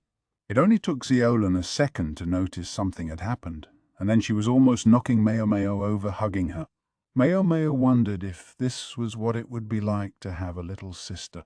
"You aren't going to buy any clothes, Maomao?" Xiolan asks. "Don't need any." Partly, she didn't want to make a show of buying things in front of Exiolan, but more importantly, she really wasn't interested in clothes. She was far more attracted to the tea and spices. Xiolan, almost giddy over her new hairband, was more than happy to accompany Maomao to the shops that most interested her. She had a gigantic smile on her face the entire time. Apparently, it was just that much fun for her to window shop at these crude carts turned market stalls. Maomao was determined to buy some of the tea and spices. The ladies of the Jade Pavilion had taken it in turns to come to the market over the final 3 days of the caravan's visit, and Maomao had said she was content to go on the last day. This was the reason. Last day means discounts. Maomao wasn't interested in gems, trendy clothing, or any of that stuff. The goods she was after were of small consequence to everyone else, so she was sure there would be plenty left over. Besides, this was the rear palace, a special place. A bit of good-natured ripping off was to be expected. "If they think they're going to take me for a ride, though." Maomao's wiles were sharp. She'd spent most of her life watching the old madam do business after all. She stopped at one of the shops selling tea. A quartz goldfish bowl was filled with pretty little buds tied into balls. Jasmine tea. When steeped in hot water, the buds would open, as pleasant to see as they were to smell as the tea released its lovely aroma. Sadly, it had mostly been bought up. There were only 3 buds left. "I'll take this," Maomao said. But at the exact same moment, another voice said, "This one, please." Maomao looked over to discover someone pointing at the same bowl. It was a palace woman, about half a head taller than Maomao, although in spite of her height she still looked and sounded quite young. The contrast left Maomao blinking. She couldn't shake the sense that she'd seen the girl somewhere before. The other girl looked almost as confused as Maomao. Then she exclaimed, "Oh!" her eyes lighting up. "How's your kitty cat?" she asked. That jogged Maomao's memory. This was the girl who had helped catch the kitten since dubbed Admonisher of Thieves. Maomao still didn't know her name. "She's well. She lives at the medical office for the time being." The other girl grinned widely. She seemed to have a rich range of expressions, all highly communicative. "Oh, Shisui, you were able to get time off," Xiolan said, bouncing into the conversation between the two of them. These two must have already known each other. Come to think of it, Shisui was wearing the same uniform as Exiolan, that of the Shang Fu or wardrobe service. She must have gone to the laundry area pretty often. It was only through happenstance that Maomao hadn't run into her before. Yeah, they owe me at least this much. You've got that right, Exiolan said. It was an innocent, friendly conversation. Maomao noticed the tea seller looking at them. She went ahead and bought all 3 of the remaining bulbs of jasmine tea and asked for them to be packed separately. The woman wasn't thrilled about that, but when Maomao asked for one of the other leftover teas as well, she came around. Then Maomao distributed the packages, 1 to Exiolan and 1 to Shisui, keeping the last for herself. Maybe we should take our chat somewhere else so we don't get in the way, she suggested, and pointed toward the medical building. At the medical office, the quack doctor was gazing out at the marketplace enviously. As ever, he seemed to have a lot of time on his hands. The nature of his work kept him from leaving his office, even if hardly anyone ever showed up there. It must have been rough on him. He passed the time by helping the kitten groom herself. He was a very personable man, though, and when visitors did come, he bent over backwards to be hospitable to them. Gracious young lady, I had no idea you had friends. Not exactly a tactful thing to say, but then again, not untrue either. Siolan entered the doctor's office, only with some trepidation, but her eyes lit up when she heard the cat say, "Meow!" Shisui likewise had a gleam in her eye. "Oh, she's adorable," Shisui said. "What's her name?" There was a long beat. Finally Maomao replied, admonisher of thieves. What kind of weird name is that? Just call her the kitten, then. Yes, the kitten. That was plenty. Calling her Maomao was far weirder than the name the Emperor had given her. Xiaolan and Shisui rarely visited the medical office. For one thing, they were normally too busy with work. Today, though, there was a festival atmosphere and everyone was having a good time. As a precaution, the storehouse containing the most important medicines had been locked up.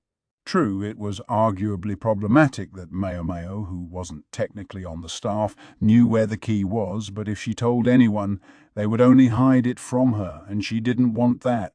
Maomao heated water, while the quack prepared treats.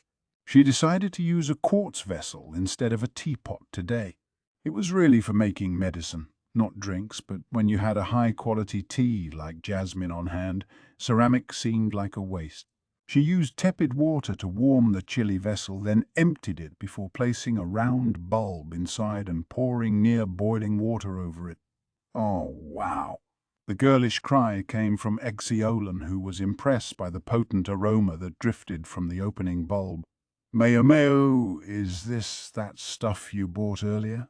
Maomao nodded. Shisui, for her part, was conspicuous by her silence. Maybe she'd seen jasmine tea before. "You don't want the water to be boiling, just relatively warm," Maomao said. "Not that I have many chances to make it. The tea leaves would probably keep for a little while if necessary." The doctor appeared, solicitously offering rice crackers and mooncakes. The cakes were a bit large, so he cut them into pieces with a simple cleaver. Xiaolan's eyes were already shining as she tried to judge which slice was the biggest. Only moments ago, she'd seemed unsure whether it was even acceptable for her to come into the doctor's office. Now she was already chatting amiably with the quack.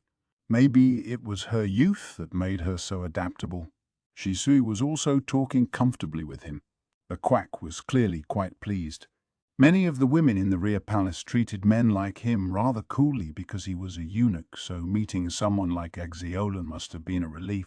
"I do feel I should remind you young ladies that this isn't a playhouse. This is just for this one time, okay?" He repeated himself on this point several times. It seemed to be his roundabout way of telling them that, in fact, they were quite welcome to come again. He could hardly say it in so many words. "Is it like this every time?" "It's like one giant party out there," Shisui said, taking a bite of mooncake. It reminded Maomao that the other woman was the newest palace woman among them. Consort Lulan's arrival had brought a great many of them into the rear palace. Shizui had probably been there for less than 6 months. It seems to be going on longer than usual, though. Xiaolan, the kitten on her knees, stuffed mooncake into her mouth. The kitten was getting a little too interested in her crumbs, so Maomao snatched her up and gave her some fish. Yeah. Yes, the doctor said, clearing his throat importantly and brushing some crumbs from his loach-like moustache. A special embassy from another land will be visiting us soon, you see. Is he supposed to be telling us that? Maomao wondered as she sipped her tea. She'd been eager to get her hands on some hot water, but she was starting to think it might have been a mistake to bring the other 2 girls to the medical office. Wow, so someone really important will be coming, Xiaolan said. Her eyes were shining once more, but Maomao slipped another piece of mooncake onto the dish, and Xiolan's attention promptly switched to the new snack. Maomao racked her brain for some other topic of discussion, but it was Shisui who saved the day.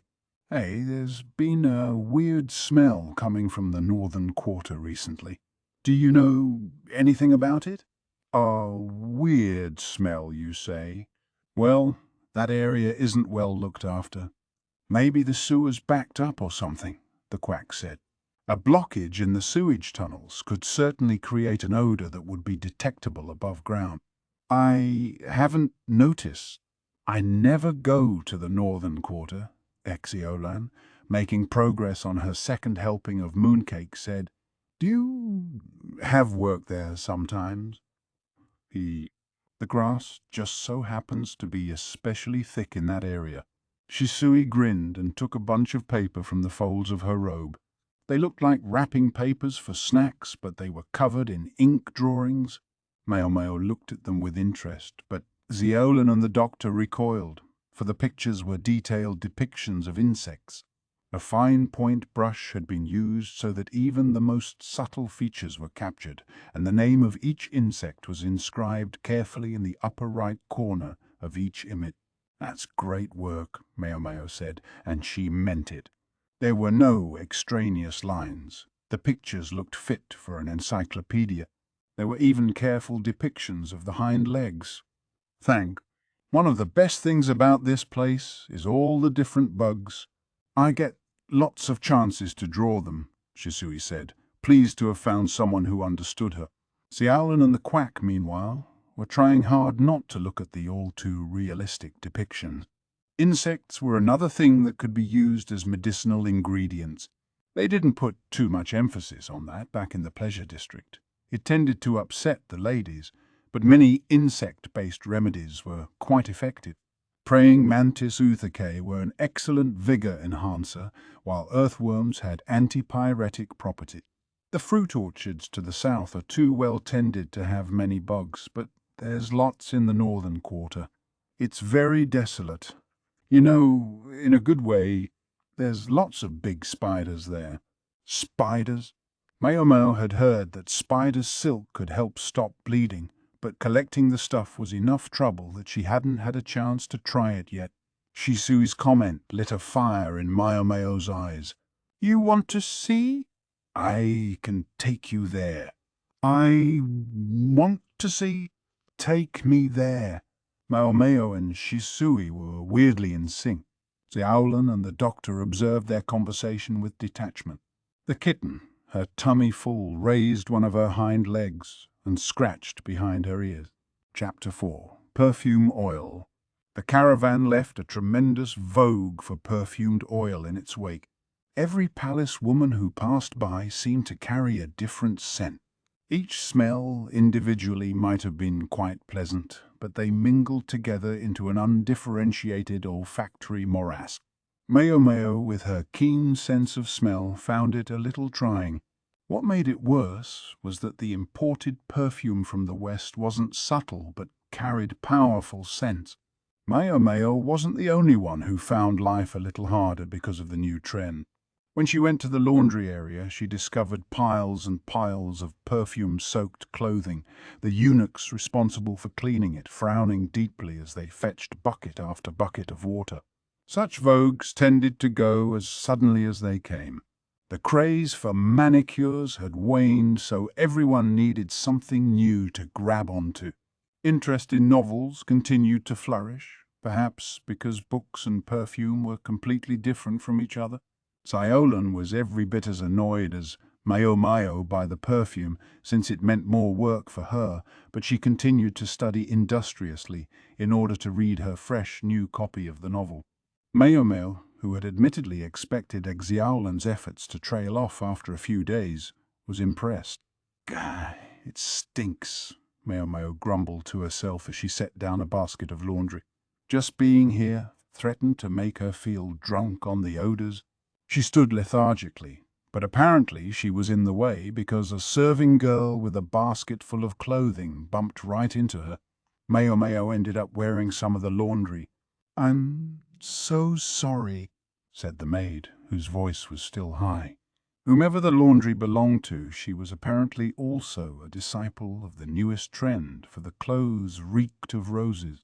Roses, huh? Was it wrong of Maomao to think about how much money she might get for the rose water she'd made the other day? She'd made plenty of it, but hadn't used any for the time being, just held on to it, for essence of rose could have a negative impact on pregnancy.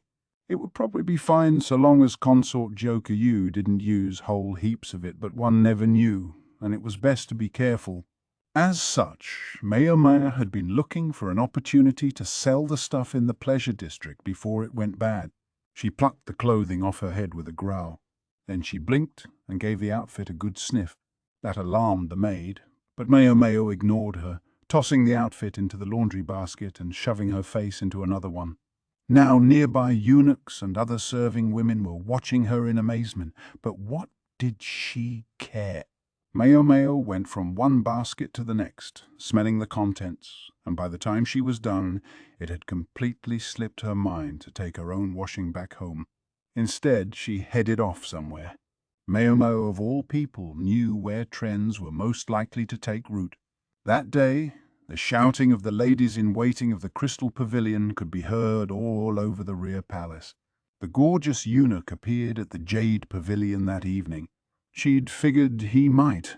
In his hand he held what appeared to be a written protest. "I took you for someone with a little more restraint," Jinshi said, his customary exasperation now tinged with anger. Behind him stood Gaoshan, exasperation coupled with exhaustion, consort Jokuyu, worried but undeniably intrigued, and Honyang, only just managing not to look like a wrathful deity. The other ladies-in-waiting were asleep with Princess Lingley, who had already gone beddy by. I am, Maomao thought, but it was too late. A great deal of proof was required in order to turn speculation into certainty. The Crystal Pavilion had been the perfect place to get it, and Maomao had, one might say, succumbed to her curiosity. "My apology. I let the excitement get away with me and did it without getting their permission." "You sound like some old liege making excuses for himself." That was the last thing Maomao wanted to hear from a certified actual leash, but for the time being she kept her eyes on the ground and tried to look penitent. "Next time I'll be sure to ask before I go smelling things." "But why were you smelling them?" Jinshi sounded distraught. "Goodness," Gyokuyu said, blinking. This seemed to alert Jinshi to how he was coming across because his stern look softened somewhat and he regained a measure of his usual gentleness. Anyway, Maomao had learned her lesson. Specifically, she had learned that she was going to need to check with people before she grabbed their clothes and started sniffing. She'd learned not to let her excitement cause her to practically tear the garments off people so she could smell them. And she definitely learned not to choose the ladies-in-waiting of the Crystal Pavilion as the subjects of her sniffing. They'd already treated her like a demon or an evil spirit, but now they seemed to regard her as something even worse. Even knowing that might happen, Maomao had needed to be sure. "I think that's about enough penitence for now," she decided. She raised her head and looked Jinshi square in the eye. In her mind, it was actually a good thing that the complaint had brought Jinshi here so quickly. She believed this matter required an immediate decision. I had a reason for what I did." She continued to stare at Jinshi for several seconds. Finally he opened his mouth, though he kept his face blank. "It had better be a good one." "But of course," Maomao said firmly. Then she glanced at Jokuyu and Hongyang and asked for some paper. Some promptly appeared. It was from Jukuyu's personal store. Frankly, it was nicer than Maomao needed right now. A piece of old scrap paper would have been fine, she thought, but she was the only one there who came from poverty and thus the only one to have such an idea. She began to write in quick, flowing characters while the others surrounded the desk and watched. Consort Gyokuyu read aloud: "Rose, benzoin, parasol tree, frankincense and cinnamon. These are all kinds of perfume or some such, right?" Maomao nodded. "These are the aromas and essences I detected on the palace women today." "What about them?" Jinshi asked, sticking his hands in his sleeves. "None of them were present in any significant quantity," Maomao said, setting her brush against the inkstone, "but all are potentially harmful to a pregnancy." That cast a pall over her audience. She went on. "In addition to the various perfume oils, the Caravan was selling spices and teas. She produced the ones she had purchased for herself. The jasmine tea, along with Pepper's moderately expensive black pepper, rock salt and cinnamon, which could easily serve in both food and perfume. All very much in character for Maomao with her preference for dry, spicy foods. She was a little chagrined by how much she'd bought, but, well, the money had been there. She told herself she should have noticed then and there, but Maomao, it turned out, was not immune to the festive atmosphere. "Jasmine tea has the potential to induce contractions," she said. "I don't think a small amount should be anything to worry about, but to avoid any possibility of a miscarriage, I think you should abstain from it entirely." It was the very tea Maomao, Xiaolan and the others had drunk at the medical office the other day. And then these spices. Peppers frequently appear in the abortifacients used by prostitutes. Maomao glanced at Gyokyu. She clearly understood that this matter was a serious one. She looked at Maomao intently and nodded. "Go on." Hongyang seemed eager that Gyokyu not be exposed to too much distressing talk, but she respected the consort's opinion enough not to intervene. "So using these ingredients will increase the chance of a miscarriage?" Jinshi asked. Maomao was non-committal. He was both right and wrong. Each of them increases the possibility, but none of them is guaranteed to cause one. Presuming you don't accidentally drink the perfume oil or otherwise come in contact with an exceptionally large dose. In ordinary quantities, all of the ingredients could practically be called safe. Otherwise, they couldn't be brought into the rear palace at all. But any given thing had multiple uses. If the ingredients were to be found around the Jade Pavilion and by some mistake someone were to ingest them, who knew what might happen? What if that person was a pregnant consort? Maomao rued her failure to notice sooner. "Can you get any kind of information on the merchants who are here with the caravan?" she asked. "We can look into it, but I don't expect detailed lists of their wares. Perfumes would simply be listed as perfumes, spices as spices, and tea as tea. Specific types and varieties were unlikely to be recorded." All the incoming merchandise had been inspected, however, giving everyone involved the sense that their job had been done to satisfaction and leaving little room for complaint. One more thing nagged at Maomao. "Doesn't this remind you of, Remind me of what?" Jinshi replied, unsure what her vague remark was getting at. She was thinking of something that seemed like perfectly respectable merchandise for the rear palace, but which could have an unexpected side effect. "The toxic face powder," Maomao said, and a flash of understanding could be seen on every face in the room. The summer before, Princess Lingli had fallen ill for reasons unknown. Simultaneously, the same thing had happened to consort Lihua's son, the heir apparent, who had subsequently died. Now a non-lead-based face whitener was used in the rear palace, and the old stuff was no longer allowed. Perhaps it had caused them to let down their guard. Are you suggesting someone is deliberately trying to smuggle poison into the rear palace? Jinshi ventured. Maomao didn't nod, but she didn't shake her head either. All she had at the moment was speculation, not proof. She felt close to certainty, but there was always the possibility she was wrong. There was the resemblance to a previous incident. Then the fact that the resurrected palace servant, Swairai, was still at large and that her background and contacts remained obscure. Maybe Jinshi had discovered something on that subject, but he was under no obligation to tell Maomao. I only noticed that many substances that are potentially harmful have entered the rear palace. No one of them need really be treated as poisonous. She was cheating a little, couching everything she said as opinion. She disliked the idea that the merchants who had brought the products into the rear palace might be punished because of anything she said. She would let Jinshi make up his own mind. I think, though, that it would be wise to warn the other consorts as well.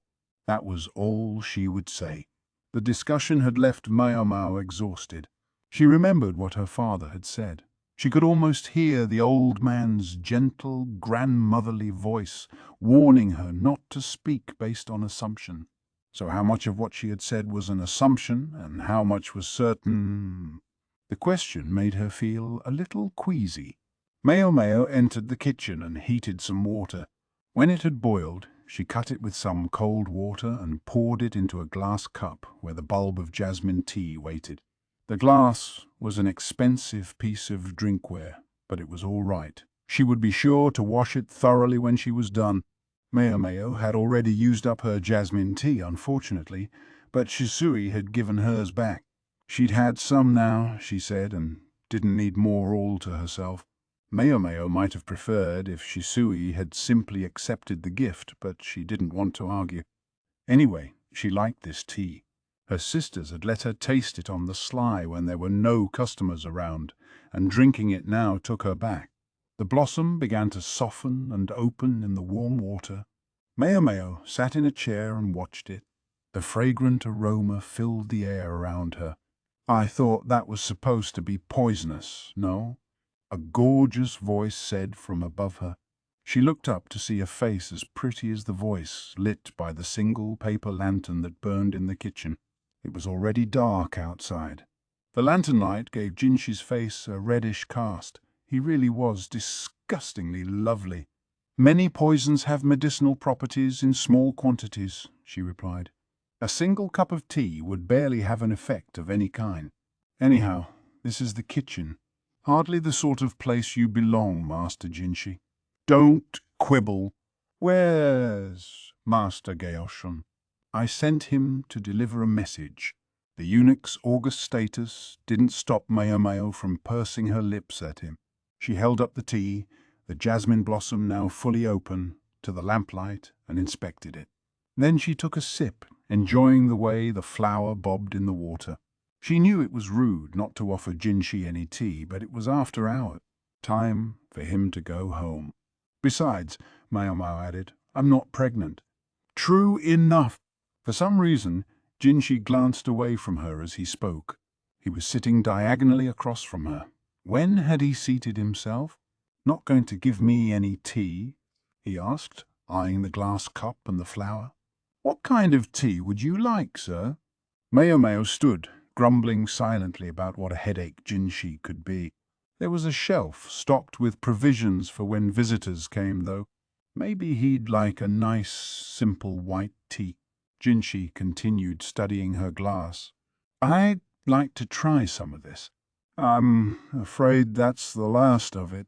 She'd poured the first steep into her glass. She could add more hot water, but all Jinshi would get would be the dregs. I don't mind. What other effects does this tea have? Jinshi shifted in his chair, looking at the leaves. It encourages relaxation, for one thing. It can help with insomnia, but can also help one wake up. Additionally, while it isn't recommended during pregnancy, I've heard it can be helpful during childbirth. It seems the benefits far outweigh the harms. Yeah, which is why people often lose sight of them. Was this the only time so much jasmine tea had come into the rear palace, or had it been brought here before as well? Maomao didn't know. It might be simple coincidence, or something more. She couldn't even be sure of that. It was possible that the tea, along with the clothing, was a way of feeling them out. A method for discovering if anyone in the rear palace was with child. When previous caravans had visited, Maomao had either been working at Jinxi's residence or tending to consort Li Hua in the Crystal Pavilion, or simply without money when it came to the occasion before she had been assigned to consort Gyokyu's service. In other words, for lack of opportunity or lack of means, she had always been entirely uninterested in the visiting merchant. Even now, if it hadn't been for the sudden perfume oil fad, Maomao would likely not have noticed anything. Individually, everything the caravan brought appeared to be excellent luxury goods after all. Will white tea do? Jinxi looked a bit put out and said nothing, but it wasn't her fault. They didn't have what they didn't have. Maomao set the kettle on the fire again and put some leaves in a small teapot. She took the kettle off before it boiled, figuring warm water would be enough, then poured it into the teapot slowly, letting the leaves steep. From there, she poured the tea into a teacup and placed it in front of Jinxi. He took it, still looking annoyed. Maomao, meanwhile, made a show of picking up her glass of jasmine tea. "There's another condition this tea can help with," she said. "What's that?" "Impotence, particularly in men." Jinxi fixed her with a thoroughly unamused look. Oops, she thought. Her sarcasm had worked a little too well. She bustled over to the shelf to get some snacks in hopes of repairing his mood, feeling a droplet of cold sweat run down her back. Behind her, she heard him sipping tea. Then he said, "This isn't really for me. I'm going home." And just like that, he left. Now I've done it, she thought, scowling to herself. When she went to get his teacup, though, she discovered it was untouched. Instead, her jasmine tea, from which she'd taken only a single sip, was half empty. She drank every drop of the white tea, furious. Chapter 5. Corpse Fungus, Part 1. Maomao was now teaching Xiaolan to read and write at the laundry area on an almost daily basis. Evidently, Xiaolan wasn't the only maid who wanted to improve her literacy, for more and more of the women could be seen taking peeks at the characters scratched in the dust and trying to imitate them. More and more, though, really only meant about 5 people, including Xiaolan. The rest were still perfectly happy to pass the time gossiping as they always had. The unfortunate thing about Xiaolan's studious turn was that Maomao heard fewer of the palace rumors. Thus, the first she learned of this particular tale was from the quack doctor. One of the palace women disappeared. That's what they say. "A terrible turn of events," the quack said, stroking his measly beard. Maomao sipped some nondescript tea as she listened. Her term of service was nearly up, and she'd even saved a passable dowry, so she was supposed to get married and leave the rear palace. I wonder whatever could have happened to her. The rumor held that the woman had met a civil official at one of the garden parties the year before last, and that they had been communicating by letter ever since. It was the old send him a hairstick routine. Capable women, even if they didn't serve one of the upper consorts, might be permitted excursions outside the rear palace to help with specific tasks. For such a distinguished person to simply disappear was quite strange. "Not to say that it never happens," the quack mumbled. In those words, Maomao felt as if she might brush up against the darkness within the rear palace, and she didn't like it. A garden with 2,000 women must have its shadows. On occasion, women had even killed themselves because of trouble with colleagues in the palace, although Maomao had never personally known anyone who had done so. Other times, a woman's family might find it congenial that she should leave palace service, and she would vanish with no warning and without so much as a word of farewell. There was a tacit understanding that such disappearances would not be investigated too closely. In this case, though, because the woman had been supposed to get married, strange speculations began swirling. Supposedly, the girl was bought by the matron of the serving women herself, though so no one wanted to pry too much, the doctor said as he bit into a rice cracker. "Gracious," Maomao replied. "She just tried to carry on with her usual work. The story had nothing to do with her." At least, she hadn't thought so. When Maomao got back to the Jade Pavilion, she found some very elegant nobles out in the courtyard, where some furniture had been moved to create a tea party that simply oozed high society. On one side of the table sat Gyokyu. Her belly had swollen substantially by now, but she strategically used the surrounding shrubbery to de-emphasize the bulge when she could. She was also wearing clothing that hid the exact shape of her body. It would prevent people from knowing she was pregnant at a glance. Hong Niang stood beside her lady looking tense. Gyokyu staying inside forever was yet another thing that would raise suspicions, so she was letting herself be seen here. Even so, anyone who was going to figure it out would have done so long ago, Maomao thought. The question was whether anyone meant good or ill. When she saw Maomao was back, Gyokyu suggested moving inside. She stood, and Hong Niang walked alongside her to conceal the consort's profile. She knew just which angle her lady would be most obvious from. Jinshi slipped a glance at Maomao. Something must be up, she thought, and followed them into the pavilion's reception area. "Pardon me very much," he said as she entered. Consort Gyokyu was looking at her with her usual fidgety excitement, while Hong Yang could hardly conceal how tired she was. As for the one who had summoned Maomao, he was sitting in a chair, coolly sipping some tea. Gaoshun stood beside him, looking indignant. "You call?" Maomao looked back and forth between Gyokyu and Jinshi. "Yeah, I believe he has some business with you." Gyokyu gestured at Jinshi with an open palm. This was how it always started. "I do, and if you don't mind, we'll find somewhere for a quiet chat." "Oh, you needn't trouble yourself. You can talk right here," the red-haired consort said, clearly a bit peeved. "I'm afraid we very much cannot. It wouldn't do for me to stay here too long, and besides, the princess seems to be about ready for her nap." A crying child could be heard from outside. It was almost time for Lingli's afternoon nap, but before she went to sleep she always had some of her mother's milk. They would have to think about weaning her soon, but it would take some time yet. Gyokyu adopted an almost girlish expression. The consort was pregnant with her second child, but she was still a young woman, just 20 years old. The exotic blood in her veins gave her a rather adult appearance, enhanced by her no-nonsense personality. Together they could make her seem quite old and experienced, but she was still bursting with youthful curiosity. "Lady Gyokyu, may I suggest you give in here?" Hong Yang, ever prepared to make sure work was getting done, opened the door of the room. Giwan was outside holding the child and looking distinctly awkward. Hong Yang took Lingli and held her out to Gyokyu. The princess reached for the consort's collar. Gyokyu's face was still stormy, but she could hardly leave her dear, sweet child to starve, and she finally allowed Maomao and Jinshi to show themselves out of the room.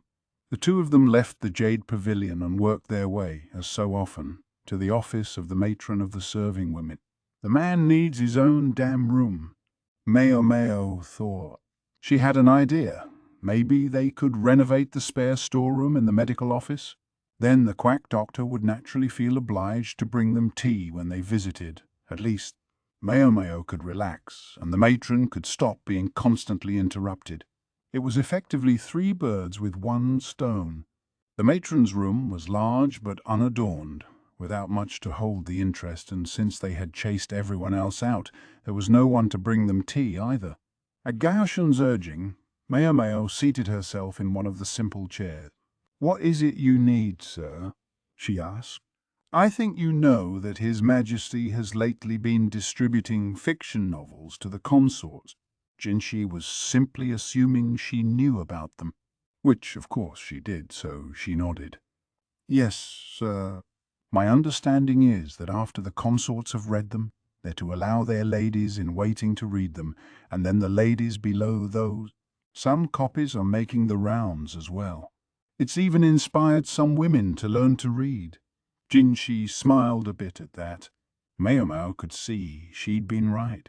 He had planned this all along. Geoshun passed Jinshi a scroll which he unrolled on the table. "What's this?" Maomao asked.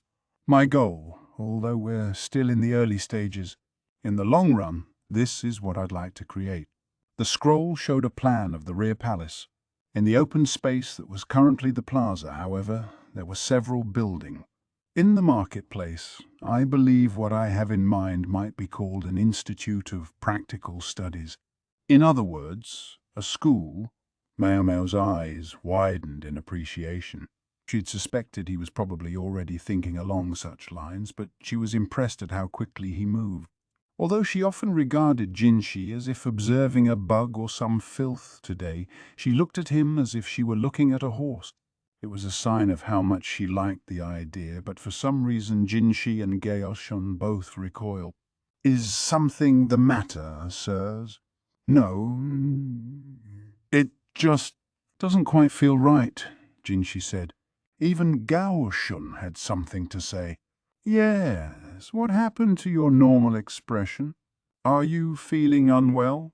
Maomao allowed her eyelids to droop so that she looked rather more skeptical. Jinshi let out a relieved breath and sat forward again. Why did he look so satisfied? Was the eunuch actually a secret masochist? "What do you think?" he asked, now that he'd composed himself. Maomao rubbed her chin thoughtfully. It wasn't a bad idea. In fact, it was a pretty good one. First, they distribute novels throughout the rear palace via the Emperor to gauge the reaction. They'd been able to get the young lady's attention, and she could see the idea was more than just an impulse. "I think it's excellent.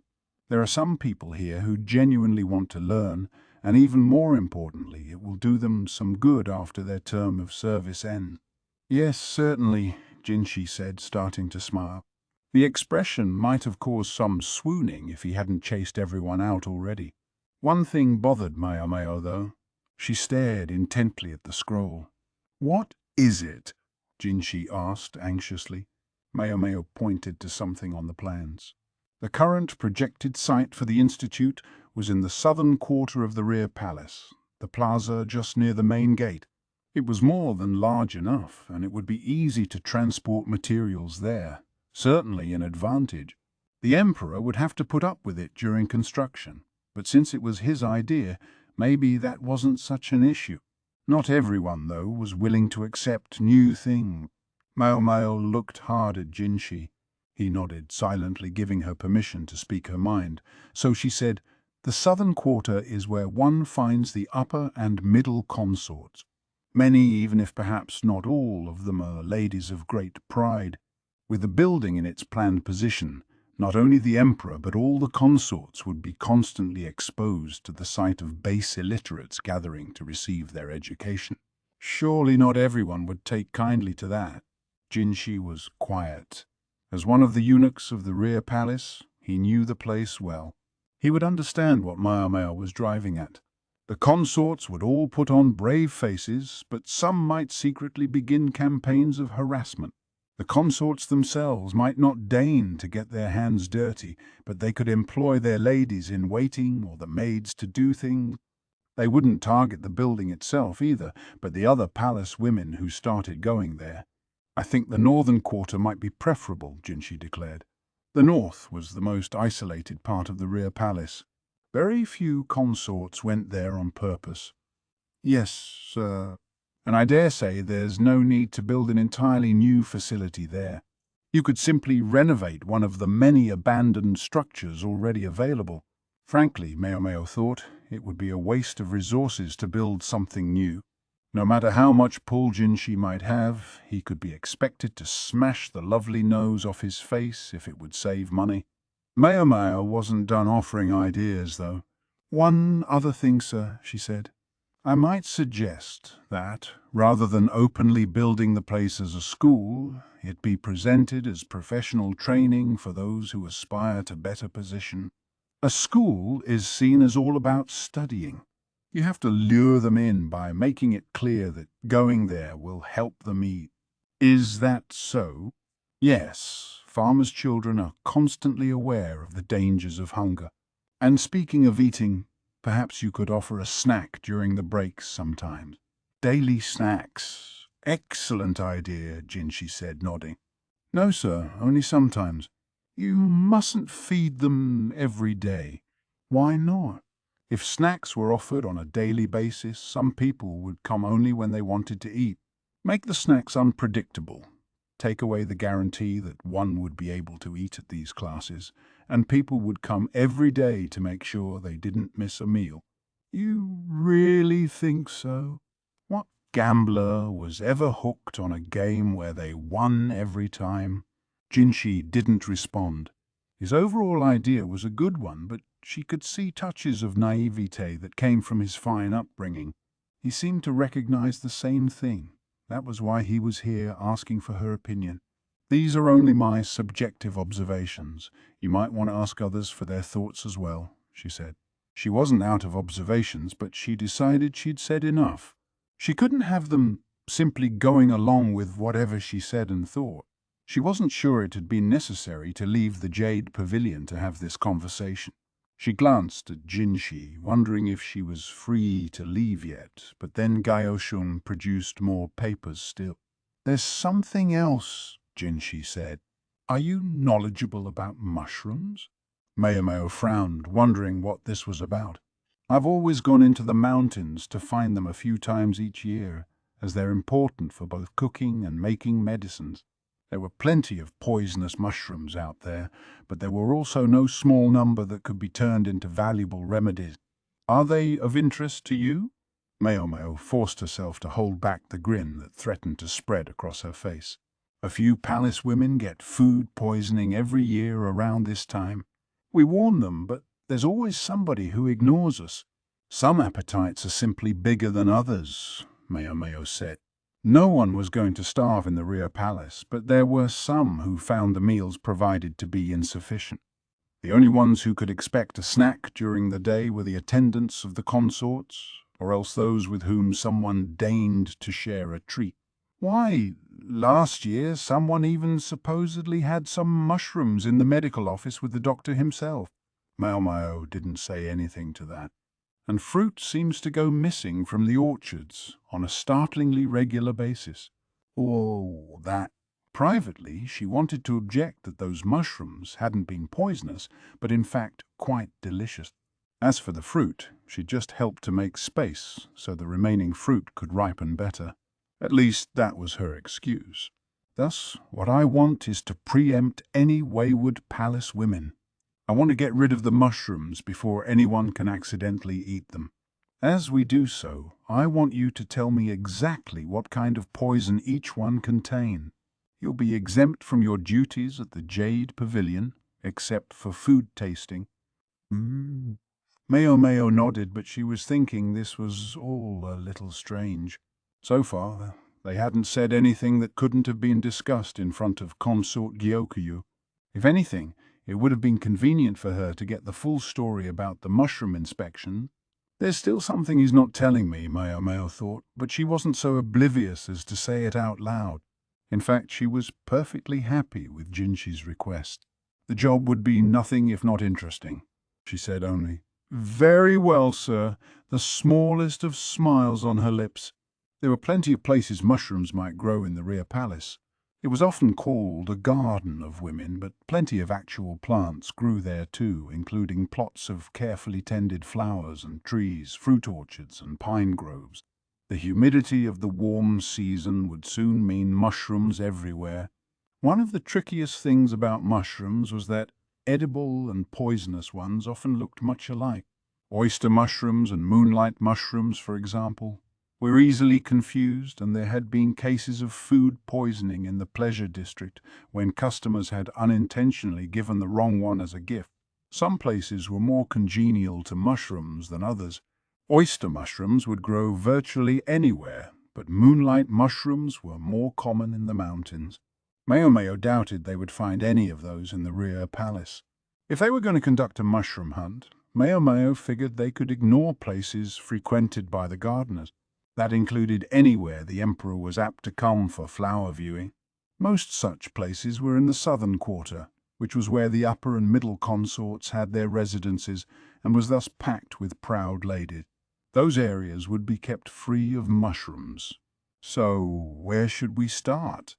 Maomao thought, looking at the plans Jinshi had provided, her feet barely touching the ground. "Oh, welcome back," Yinghua said, sounding a bit unsure of herself. "Thanks, good to be back." "Hey, you can't go in there like that," Yinghua said, brushing Maomao's head and clothes gently.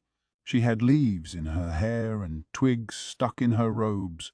Must have been that tree she'd climbed. "I don't know what they've got you doing out there, but I wish you'd stop coming back such a wreck." Such a wreck, Maomao thought. Yinghua certainly told it like it was. Maomao nodded, though. She had to respect that they were trying to keep things sanitary given that there was a small child and a pregnant woman around.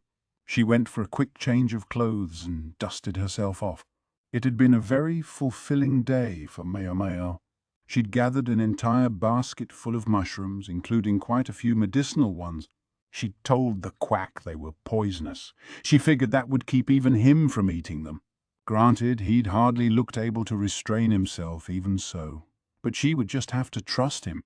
Maomao, the cat, proved wiser than the quack. She hadn't even spared the mushrooms a glance. Having found a bounty of unusual fungus, though, Maomao, the human, was feeling quite satisfied. "Maomao, you kind of, smell. I, something," Yinghua said. "Do I?" Now that she thought about it, her nose had stung a bit when she was out collecting mushrooms. Maybe it was from all the running around. Or maybe it was from that place Shui had told her about. There had been lots of mushrooms there. The overflowing wastewater seemed to make good fertilizer. "Lady Gyokuyu will be having dinner. Once you're changed, will you be able to?" Ah, yes. The day wasn't over yet, Maomao realized. It seemed a little earlier than usual for dinner, but it wouldn't do for the food taster to be late. "I'll be right there," she said, and shuffled quickly back to her room.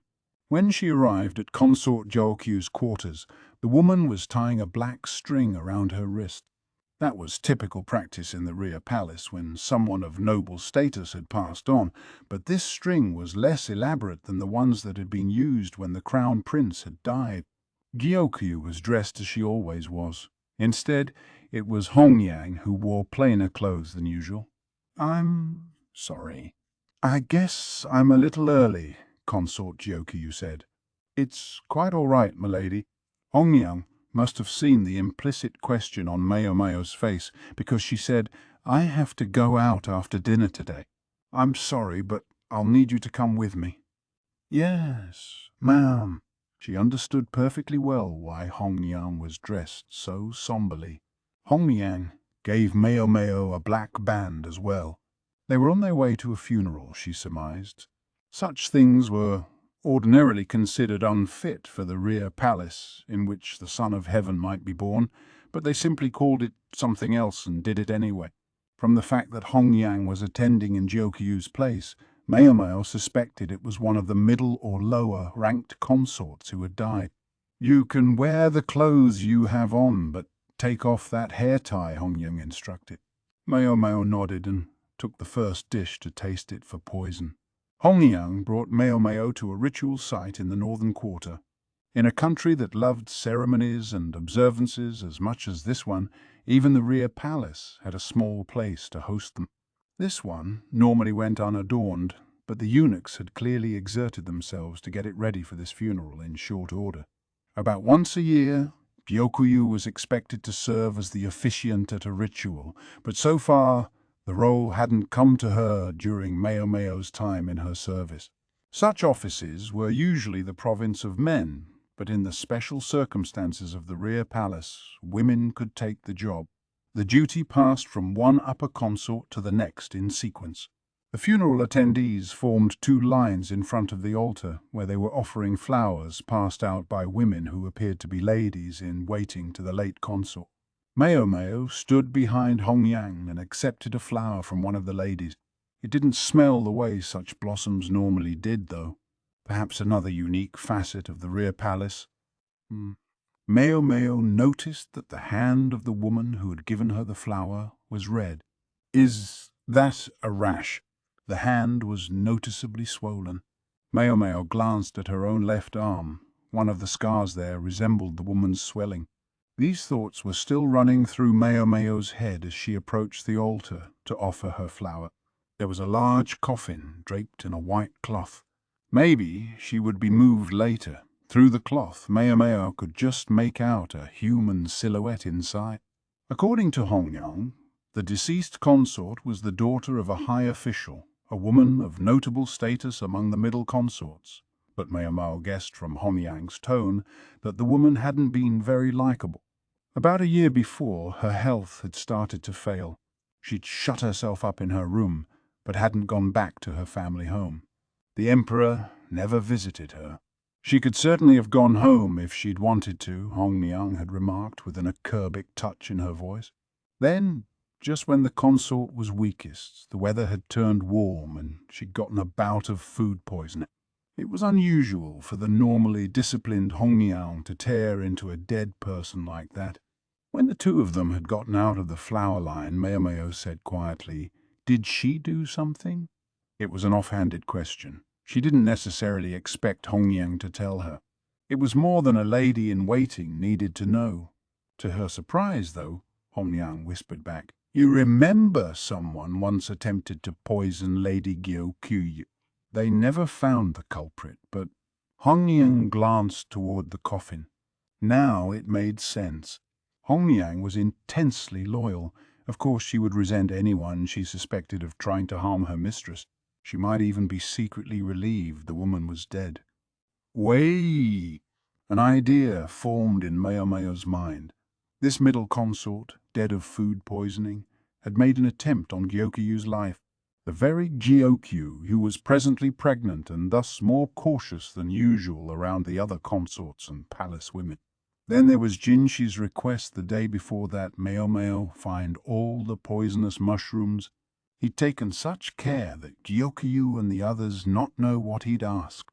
Removing any sentiment for the residents of the Jade Pavilion from the equation, it was impossible to say for certain that Gyokyu hadn't poisoned the middle consort before the dead woman could do the same to her. Food poisoning was the official word, but if the cause had been a mushroom, then everything would fit together. Maomao could easily imagine what would happen if the other women of the Jade Pavilion knew what Jinshi was thinking. Even the gorgeous eunuch could expect his reception there to change if they found out. Maomao sometimes thought Jinshi was perhaps a little too much Gyokyu's personal ally, but in this matter at least he was being scrupulously fair. Doubt consort Gyokyu had anything to do with it. She might not have been fond of the other consort, but there were any number of ways to break an opponent's spirit and ensure it didn't come back. Trying to poison someone just in case they attempted to poison you, again, seemed a great deal of trouble. There was always the possibility of being found out. Nor did Hongyang or the three other girls of the Jade Pavilion seem like the kinds to resort to such underhanded methods. No, in any attempted poisoning, the prime suspect at the Jade Pavilion would be Maomao. If Jinshi's aim with the matter of the mushrooms had been to gauge Maomao's reaction, she wasn't upset. She was even a little impressed. Maomao hadn't done anything to get her hands dirty, of course. I wonder what kind of food poisoning the woman did die of. Maomao would be very pleased to find out, but she sighed, knowing it would be difficult. She was just about to follow Hongyang back to the Jade Pavilion when there was a stupendous crash. She turned and saw that a woman with her face wrapped in bandages had upset the altar. The offering rice and wine was scattered on the ground. Puffy red skin could be seen peeking out from under the woman's bandages. Her outfit was plain, but it was of fine material, not like the uniforms the maids wore. She was no simple palace woman, nor a lady-in-waiting either, Maomao suspected. "Stop that!" cried a palace woman as she grabbed the interloper, but the other woman shook her off and stood in front of the coffin, where she ripped off the white cloth that covered it. The assembled women gasped, cried out, and scattered. Even the strong-stomached Hongyang gave a yelp. A woman lay there, dressed in white. The skin of her face was red and swollen, and half the hair on her head had fallen out. She looked almost as if she'd been fried in oil, hardly what one would call a blossoming flower of the rear palate. The intruder grinned through her bandages. "Ha ha ha ha ha ha! You see now? You reap what you sow," she cried, even as a group of eunuchs arrived to restrain her. "You're more hideous than I ever was." Her laughter filled the twilight. Maomao studied them both, the dead body and what she could see of the other woman's face through her bandages. The wounds, almost like burns, looked familiar to her. Chapter 6, Corpse Fungus, Part 2. The next day, Maomao learned that the instigator of the trouble at the funeral had been one of the low-ranking consorts. She was the daughter of a prosperous merchant house and was of a pleasant disposition. Supposedly the emperor had even been to visit her on several occasions. But about this time, the year before last, she'd been beset by a mysterious illness that caused her face to swell and redden and her hair to fall out. There had been talk of dismissing her, but she would never be able to find a husband if she went back home looking like she did. Instead, she remained a lower consort, drawing her salary in what had to be considered a show of the emperor's goodwill. The real question was, what had driven this consort to show up spitting and cursing at the dead woman's funeral? The simple answer would seem to be that the deceased middle consort had caused the mysterious illness. The lower consort had fallen ill about this time 2 years ago, and it was in the same season this year that the middle consort had died. The symptoms of the disease rang a bell for Maomao. On a hunch, she went to one particular place, and when she found exactly what she'd expected, her suspicion turned to certainty. She had come looking for a specific species of thoroughly poisonous red mushroom. She collected a sample, wrapping it carefully in several layers of cloth. She was almost sure this was the kind of mushroom Jinshi had been looking for. Maomao asked a eunuch to send a letter to Gaoshun, and the next day he and Jinshi arrived. Considering the specimen they were dealing with, the medical office seemed like the place for today's discussion. The quack doctor fussed around making tea. Maomao, the cat, groomed herself before curling up to sleep. The quack might not be any good at mixing up medicines, but he made a mean cup of tea. It didn't seem like the best idea to have someone smiling and setting out snacks while you were handling a poisonous mushroom, though, so Maomao politely turned down his hospitality. He shuffled away, his moustache drooping. She felt bad, but what else was she supposed to do? She noticed him sneaking little peeks at them. He looked sort of lonely, so she made sure to close the door tight. As she did so, the doctor's look turned to one of genuine sadness, but she paid him no mind. "Wrap this around your hands, Master Jinshi, and this is for your mouth." Maomao handed him and Gaoshun some squares of cloth. Then she took her own advice and covered her mouth and hands. She really would have liked to have proper gloves available, but she hadn't been able to find anything thick enough on short notice. Jinshi and Gaoshun looked a bit doubtful, but they covered themselves up, just like Maomao. She produced a wooden box. "Is that it?" Jinshi asked, his voice muffled by the cloth. "Yes, sir. A very poisonous mushroom." Maomao opened the lid and pulled back several layers of cloth to reveal a mushroom that did indeed look very dangerous. It looked like a red, swollen finger. It could hardly have been clearer that this was not something you were supposed to put in your mouth. This mushroom grew near withered broadleaf trees, and even a single bite of it could be lethal.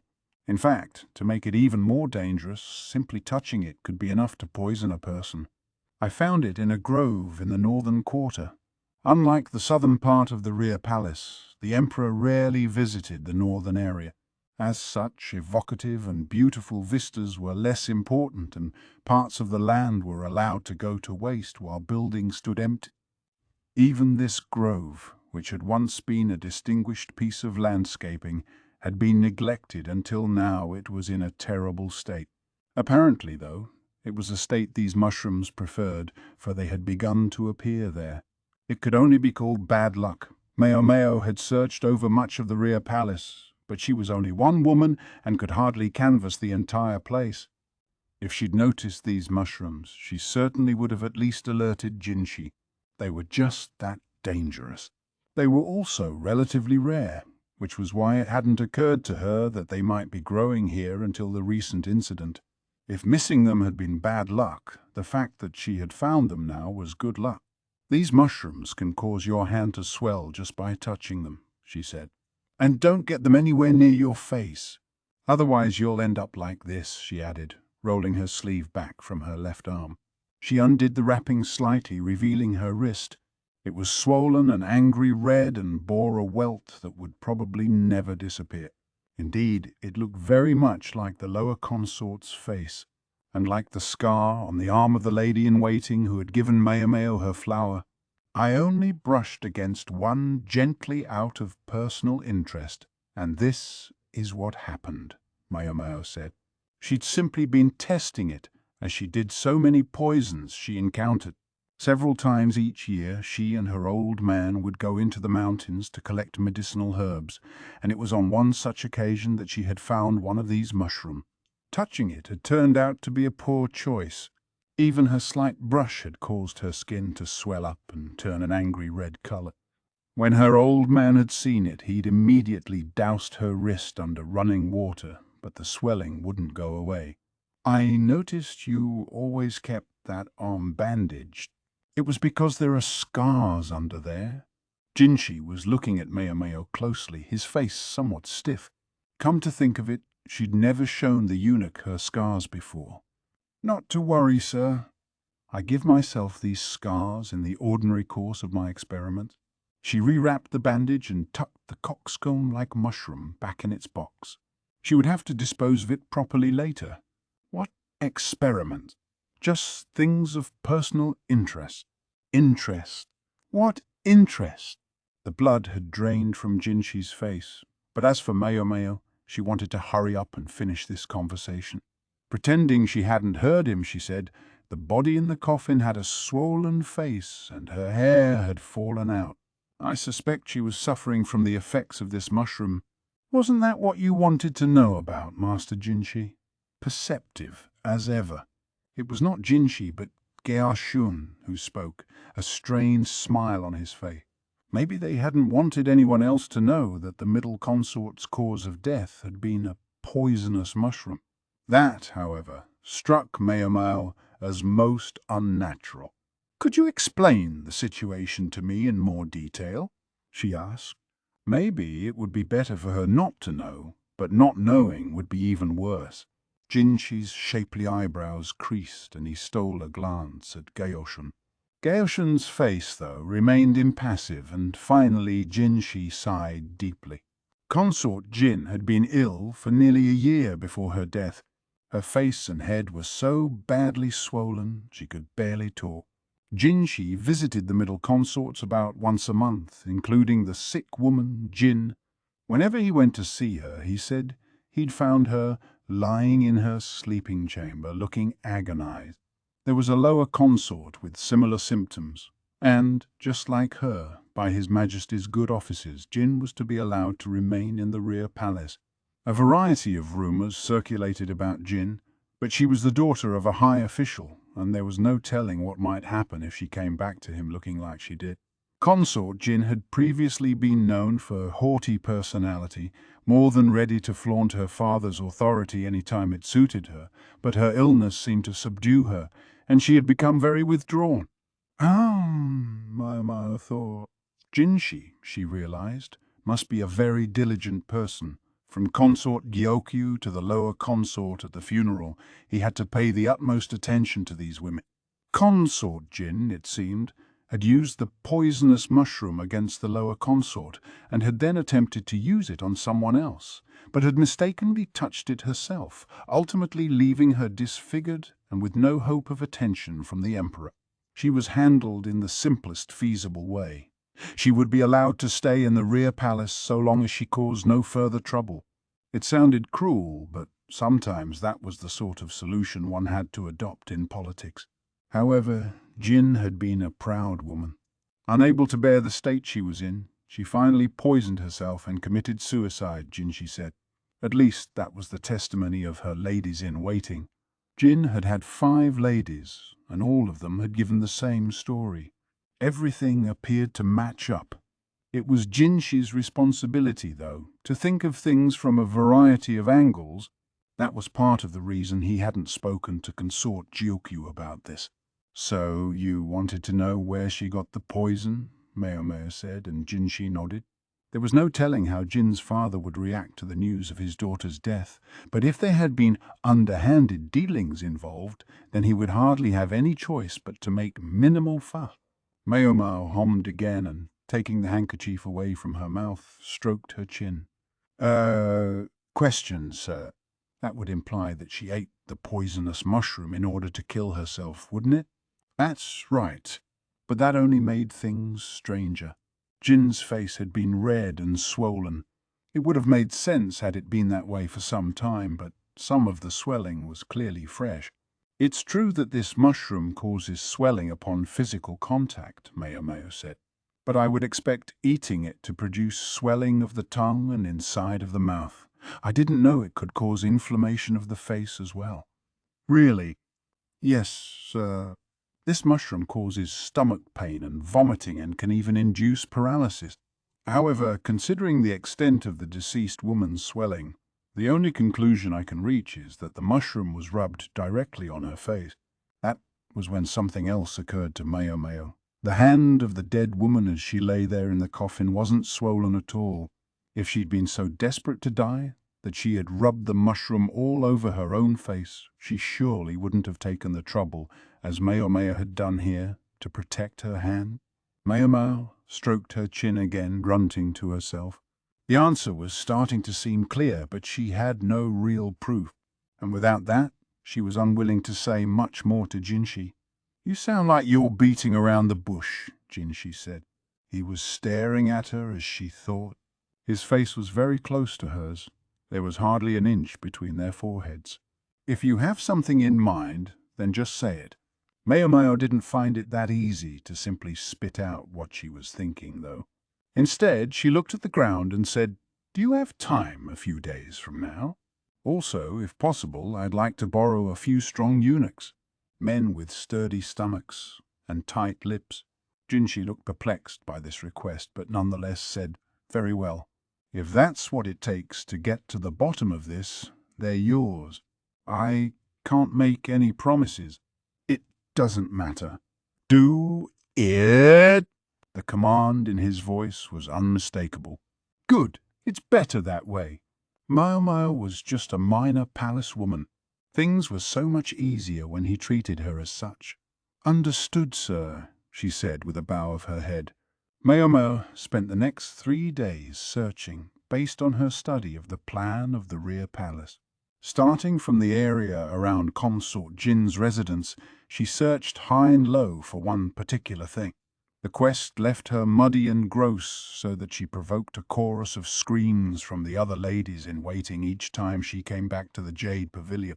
Finally, she took to keeping a change of clothes at the medical office, and then a story made its way to her from the quack and from the gossipy girls at the laundry area, something related to a rumor that had gone around some days before. Even with this new information in mind, Maomao couldn't be sure, but it made far more sense to her than the testimony of Consort Jin's women did. The day after she'd finished her preparations, 3 eunuchs came to meet Maomao, Gyoshun among them. She'd asked for strong men, and she had to admit he fit the bill. Jinshi had other business to attend to and hadn't come. Maomao knew that as lackadaisical as he looked, he actually kept quite busy. She sometimes reflected that being too good at looking carefree could have its own drawbacks. "Thank you all for coming." Maomao bowed her head and handed a shovel to each of the men. 2 of them looked at her in mild confusion, but as Gyoshun didn't say anything, they refrained from asking questions. Maomao was impressed. Someone had found men who knew how to play along. With that, she started for the grove in the northern quarter, not the one in which she'd found the notorious poisonous mushroom, but another neglected corner piled with fallen leaves. The breeze carried an odor that made her nose prickle. Maomao pointed to one particular place in the grove where mushrooms could be seen dotting the ground among the leaves. "Would you be so kind as to dig here?" She'd circled 3 places on the map of the rear palace. She'd come here first because she thought it had the highest chance of containing what she was looking for. The eunuchs cleared away the fallen leaves with their shovels, then began digging into the earth. The soil was moist and soft and gave way easily. Maomao felt like she ought to help, but Gaoshun had declined her offer in light of the injury to her leg, and she had decided to let him win that argument. Incidentally, this time the leg was finally healing properly. Abruptly, one of the eunuchs grimaced and covered his nose. Everyone else promptly followed suit. The upturned earth gave off an offensive, ripe smell that assaulted their nostrils. It was far stronger than the whiff they'd caught on the breeze earlier. Gaoshun's eyes started to water. He could see some kind of cloth in the hole. "So this is why you asked for men with strong stomachs." He stuck his shovel in the ground, his brow more furrowed than usual. He gave the soil a good kick, turning it over with his shoe. "It is, and I see he made good choices," Maomao thought. One of the eunuchs was expressionless, the other smiling grimly as they regarded what emerged from the ground. Maomao was glad there was no one else present. Otherwise there would have been a great deal of screaming or fainting, either of which would have made this substantially harder than it had to be. And what had emerged from the ground? The bones of a human hand and arm. Bits of flesh still clung to it, but it had clearly been buried for quite some time. They had found a corpse. "Is this the proof you were looking for?" Gaoshun asked. Maomao looked down. "I have to admit, I didn't think I would find it on the first try." Hence why she'd marked 2 other possible spots. Feeling strangely queasy, Maomao watched the men exhume the body. Maomao didn't have to explain who the corpse was. It was still wearing several lovely accessories, each of which carried the crest of one consort in particular, Consort Jin. She had already been dead a year ago. Gaoshun placed the body in a wooden box that would serve as a coffin, then turned to Maomao with a tired look. The other 2 eunuchs had been dismissed. Their part in this was over. No doubt they would be eager for a bath. Gaoshun assured her they wouldn't say anything, and she trusted him. "Consort Jin died a year ago," Maomao said. "We can't know whether it was murder or an accident, but we can be confident her ladies-in-waiting knew of her demise." They were in the medical office, which they had borrowed for their discussion. Gaoshun held a teacup, but didn't drink from it.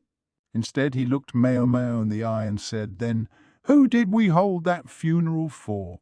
There would have been someone else who knew about the consort's death, someone besides the ladies-in-waiting. Maomao took a piece of paper from the folds of her robe.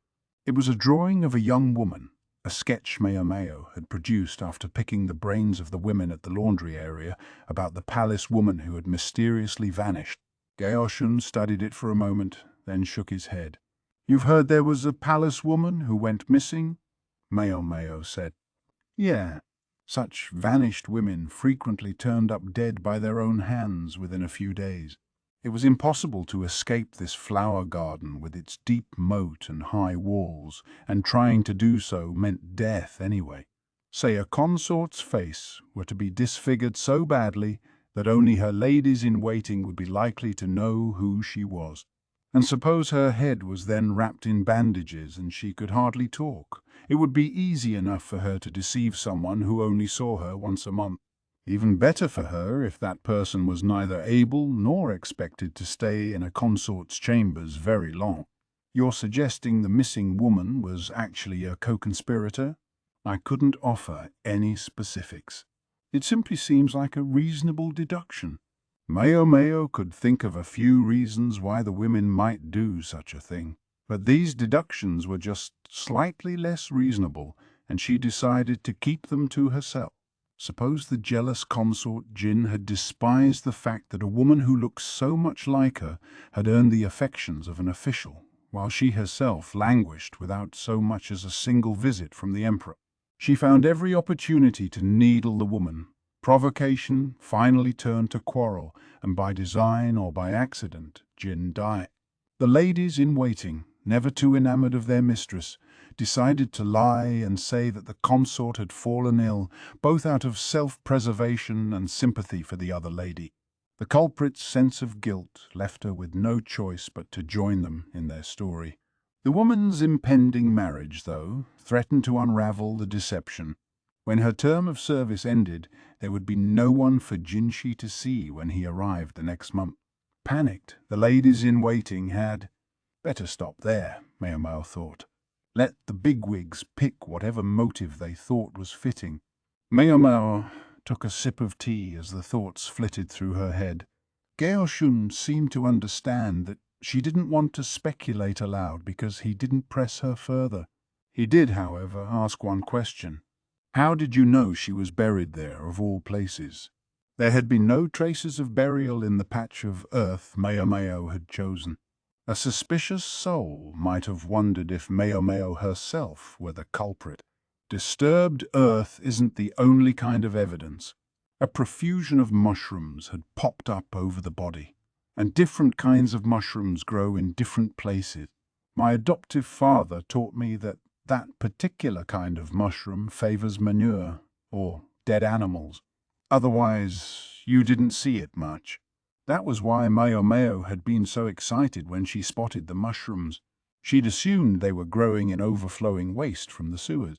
Not that that wouldn't have been bad enough, but now she knew she'd been enjoying a little mushroom hunt right over a human corpse.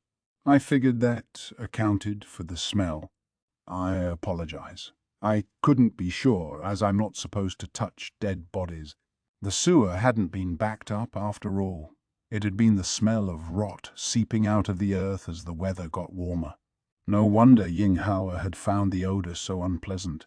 Geoshun grimaced again. The creases in his brow were practically valleys. Somehow she felt like he was glaring at her. "May I ask one more thing?" he said, in a way that gave her a bad feeling. "What do you plan to do with all the mushrooms you picked recently?" This time it was Maomao's turn to fall silent. She shot a glance at her basket, bulging with mushrooms she'd intended to sort through later. "You must understand, sir, there are a great many interesting specimens in there." "Specimens of mushrooms that grow from corpses?" "No, I found nothing so caterpillar fungus-like as that." She wondered if there even was such a thing. If so, she'd certainly like to see it once in her life. She wondered what effects it might possibly have. Maomao's motivation was innocent curiosity, but so few people understood that. So few people, including the dedicated, fastidious Geoshun. He had every last mushroom disposed of. The heartless monster. Chapter 7. Mirrors. One hot afternoon, Maomao was told that a strange object from a foreign land had arrived in the Jade Pavilion and that she should come and see it. When she arrived in the main room, she found a large, full-length mirror. Consort Gyokyu was standing in front of it, gleefully holding the clothes she'd bought from the caravan up to herself. Hong Yang was carefully folding away the cloth in which the mirror had been wrapped. One might wonder about such fuss over a mirror, even a full-length one. But when Maomao saw it, she was surprised, and not just by the sight. "Now, that is something you don't see every day," she thought. Typically, mirrors were made of bronze, like the polished sheet of metal Maomao used. This mirror, though, wasn't metal at all, and it reflected Gyokyu's image far more clearly than any bronze surface. "I wonder if you know what it's made of," Gyokyu said. "Perhaps glass, milady?" Gyokyu pouted. Evidently, she'd guessed right. Yingyue and Giyuan were ecstatic. "Oh my goodness! It really is like there's two of you standing there, Lady Gyokyu." "Yes, it's amazing. We had a mirror once before, but Yingyue broke it."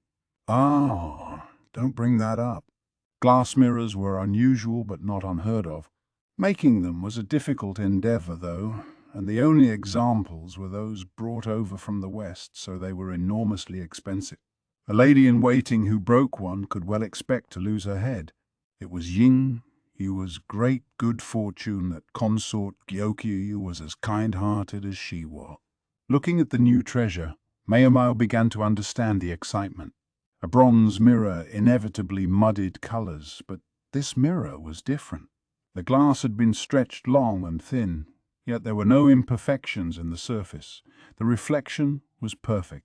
Yinghua smirked when she saw Maomao staring intently into the mirror. "So it's got even your interest, Maomao." "Yeah. How do you think they produce material like this? If we could figure it out, I bet we could sell them for a small fortune." Yeah, sure," Yinghua said, patting Maomao encouragingly on the shoulder. Maybe she'd been hoping for an appraisal from some other perspective. "Was it a gift from His Majesty?" Maomao asked. "No, from the visiting embassy," Gyokyu said, passing the clothes to Giwan and sitting down on her couch. "Embassy, ma'am." Come to think of it, the doctor had mentioned something of the sort in passing. He'd said the recent caravan had been especially large in part because it was laying the groundwork to welcome these visitors. That's right. They gave mirrors to the other consorts too. Yinghua sounded distinctly put out. Hongyang scolded her to speak more politely, but in her heart she must have felt the same way. In principle, Gyokyu ranked exactly as highly as the other three upper consorts, so the diplomatic mission would be obliged to treat them all equally. Still, to bring such rich gifts must have taken quite the effort, Maomao thought. Whether it travelled across the sands or across the sea, glass was easy to break. It would have to be treated very carefully to avoid any impacts that might shatter it. Maomao looked at the mirror and thought, if the visitors were giving such exquisite gifts even to the consorts, they must be looking to land a major trade deal or something. What could it be that they wanted? It was the very next day that Gaoshun came to her seeking her advice. "What's going on?" Maomao asked as she set out tea. Hongyang, the chief lady-in-waiting, was also in the room with them. She presumably felt that no man, not even a eunuch, should be alone with a palace woman. At the moment, she was eyeing Gaoshun with an expression of fatigue. Now in her 30s, Hongyang had probably hoped to land this diligent, decent man for herself, but when she had learned recently that he already had a wife and children, she promptly lost all interest in him. Far be it from her to seek to be anyone's mistress. Hongyang was such a competent chief lady-in-waiting that she probably wasn't expecting to get married any time soon anyway. Gaoshun, for his part, seemed unbothered by the fact that Hongyang was there, leading Maomao to suppose that the matter wasn't one of any great import. "I was hoping to get your opinion on something, Xiaomao," he said. According to Gaoshun, it had to do with a request he'd received from an acquaintance. Today's visit had nothing to do with Jinshi. This wasn't the first time a friend of Gaoshun's had sought his help. There had been that case of food poisoning. Maybe this was related. "If you think I can be of help," Maomao said, and seated herself in a chair. Hongyang politely made tea for Maomao. Her long service had given her a knack for making delicious tea, but she'd snapped at Maomao once for saying so. It seemed she disliked any comments that reminded her of her age, a fact Maomao had made a careful mental note of. "Very well," Gaoshun said and began. A certain distinguished household had 2 daughters. They were close in age and similar in appearance, and their parents doted on both of them, to the point of being overprotective. When the young women reached marriageable age, their parents categorically refused to let them leave the house alone. Instead, they were kept inside all day long, and even then there were always ladies-in-waiting to watch them. The ladies-in-waiting took pity on the young women. Perhaps the treatment seemed cruel to them, and frequently helped the girls sneak out of the house when their parents weren't looking. That couldn't last long, though, and when they were found out, guards were placed outside the girls' room as well. Perhaps that was what prompted the daughters, who had always been somewhat withdrawn, to spend all day, every day, at their preferred pastime of embroidery. They spoke with no man other than their father, and the male guards assigned to watch the room were never supposed to be closer than 50 meters from the girl's residence. At night, their father would lock the building to ensure they couldn't leave. After quite some time of this, something incredible happened. One of the girls, the younger sister, was found to be pregnant. Her father was incandescent. How could this be, he wanted to know, when she had never so much as touched a man? Her mother bewailed that this should have happened to her unmarried daughter. Only the other sister, the elder, took the girl's side. She said something almost as incredible as the event itself.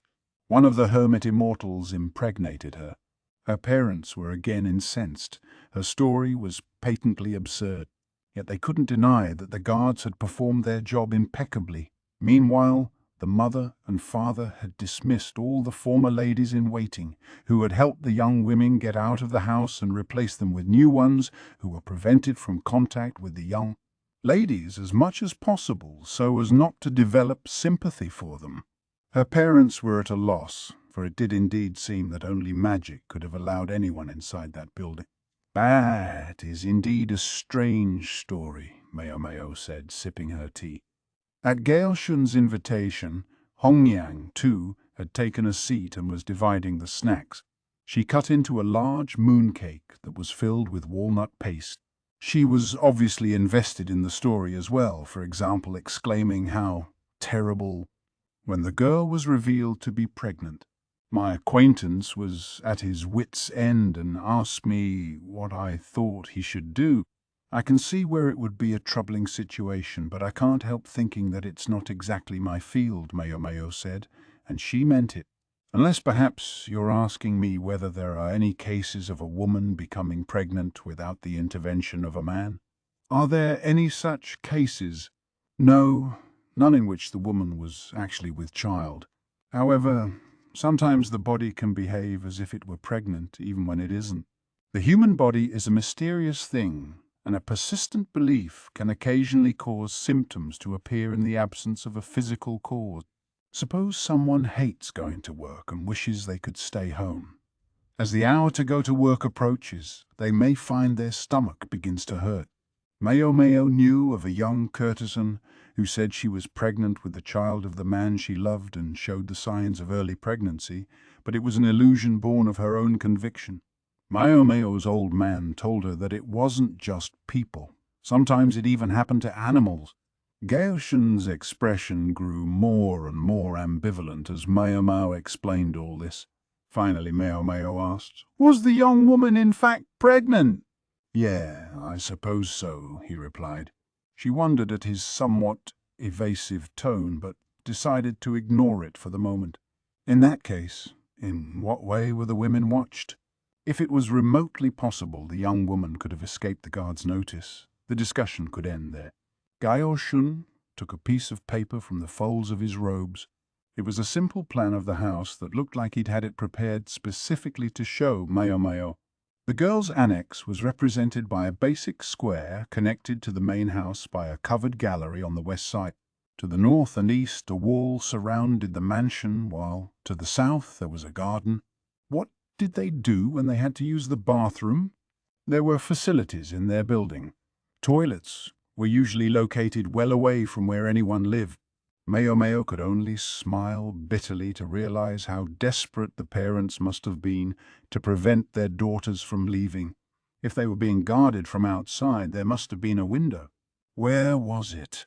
The building had only a single entrance, on the west side, but it had two windows, one on the east wall and one on the south. There were no other ways, in or out. Gaoshun took out a portable writing set and drew a couple of circles to mark where the windows were. Were the guards stationed around here then? Maomao pointed to the main building. There were only so many places from which the windows of the sisters' building would have been visible. Most likely the guards had been stationed at high vantage points so as to be able to see down into the separate structure. Gaoshun appeared to confirm her suspicions by adding two more marks X's this time. He added, however, that the guard to the south was on the third floor of the main building, while the one to the east was on the first floor. The wall on the east side left too many blind spots, making the first floor the only place from which the room was visible. Maomao traced paths between the X's and O's with her fingers. "The view from this window is quite limited," she remarked. "Yeah, but the women often spent entire afternoons sitting by it doing embroidery. With no real opportunities for entertainment, they threw themselves into their hobby, and it was better to do it by the window rather than to have a light burning in the middle of the day. Easier for the guards, too." Maomao thought it over. She stole a glance at Gaelshan. He looked impassive, but she couldn't shake the sense that he was avoiding her eyes. This, she suspected, was related to a feature of the story that bothered her. The chief lady-in-waiting sitting with them seemed to have noticed it as well. "It's an odd choice of pastime, embroidery," Hong Yang said. She, unlike Maomao, had been raised in high society. "Yes, the family comes from a line of shepherds." Was it Maomao's imagination, or did Gaelshan not sound quite natural as he said this? It was like he was reciting from a prepared script. "I see," Hong Yang said. "Among some minority groups, specific embroidery patterns could have special significance. In that case, it would be a less perplexing hobby." Even so, something still nagged at Maomao. She took another, closer look at the plan of the complex. It included the rooms of the house, and it appeared that the two windows of the annex, south and east, were in a single large room, in addition to which there were two bedrooms. Was the separate building originally built to accommodate guests? She asked. "Well deduced," Gaoshan replied. "And how many guards were there?" "Two," he answered patiently.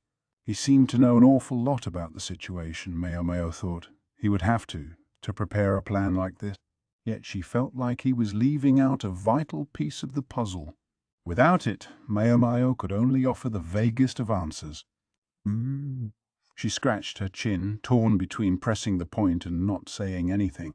As if to give her a little extra push, Gaoshun produced something else. "Master Jinshi sends this with his apologies. It seems your ox bazaar will take longer than expected to arrive." It was true. Jinshi hadn't yet given her the precious calculus bovis.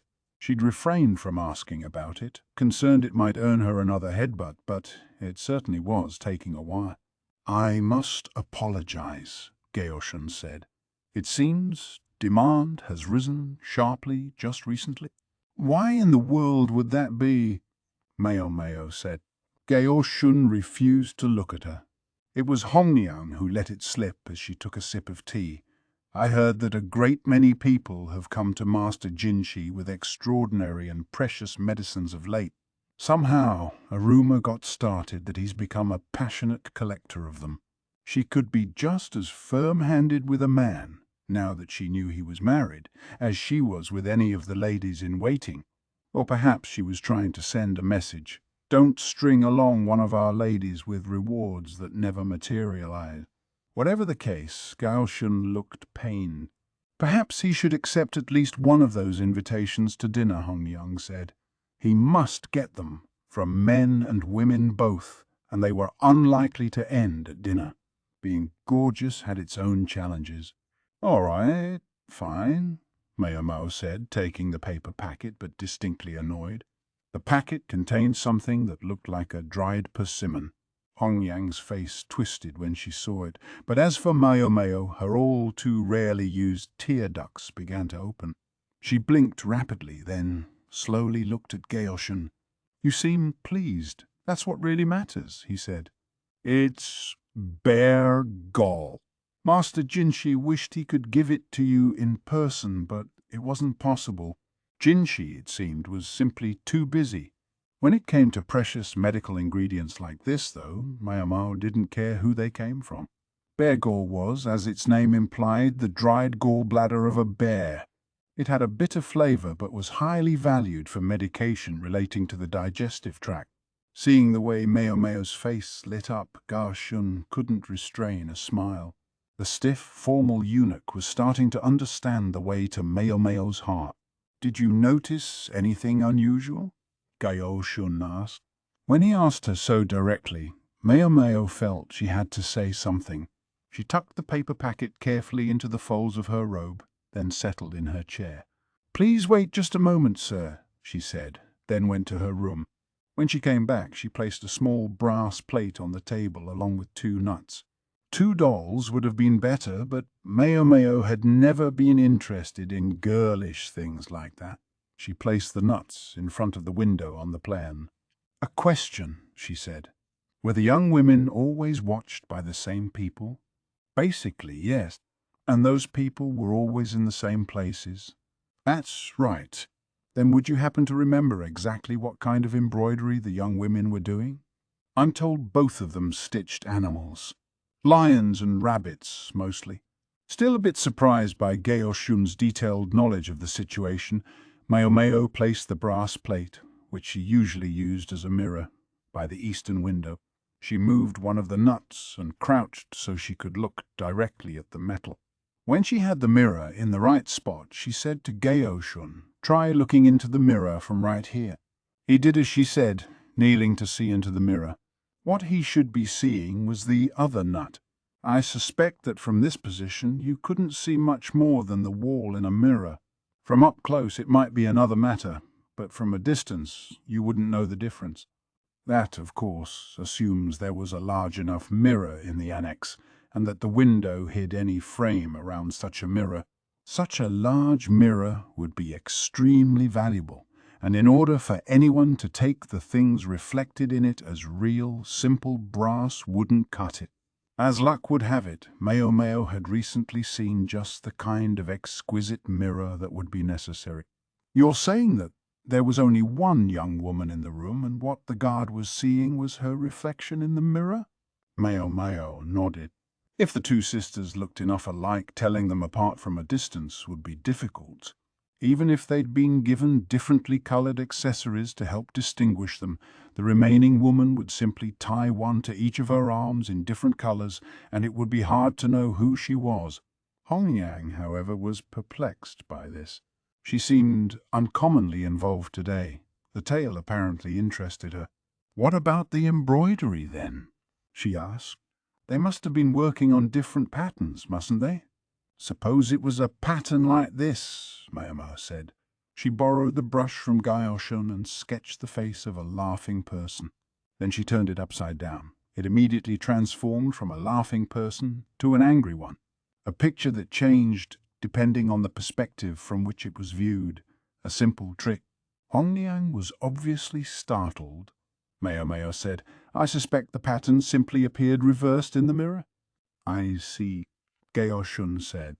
"If there appeared to be 2 women near the window, the guards would focus on them, making it just possible to slip out the west side."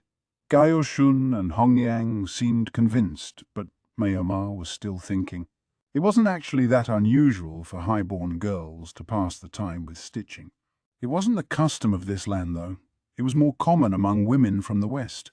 Her father had told her it was quite typical of the country where he'd studied, for example. Then she considered how the envoys from a far land had brought large mirrors with workmanship fine enough to cause the kind of confusion involved in this situation. Gaoshun had said that a daughter of a respectable household had slipped out and gotten herself pregnant, but Maomao doubted the complete truth of his story. Had the woman been carrying a child, or some deeper secret? It wasn't unusual for those suspected of spying to be treated as honored guests. Maomao, though, wasn't so uncouth as to pry further. Instead, she gently squeezed the folds of her robe where she'd stashed the bagel. "Now, how shall I use this little pretty?" she thought to herself. She entertained the possibility that it might be, in effect, hush bear gold, but that didn't stop her from savoring the thought of what she might do with it. Chapter 8. The Moon Spirit. Rumors can have long tails, and the farther and wider they spread, the more they diverge from reality. Sometimes they cease to be rumors entirely. These expanded stories become shared lore or even myths. This fact was something Maomao was currently learning on a very personal level. Jinshi, on one of his regular visits to the Jade Pavilion, was at this moment asking her about just such a rumor turned legend. "Do you know the story of the otherworldly beauty who was said to have wept tears of pearl?" he asked, his face absolutely serious.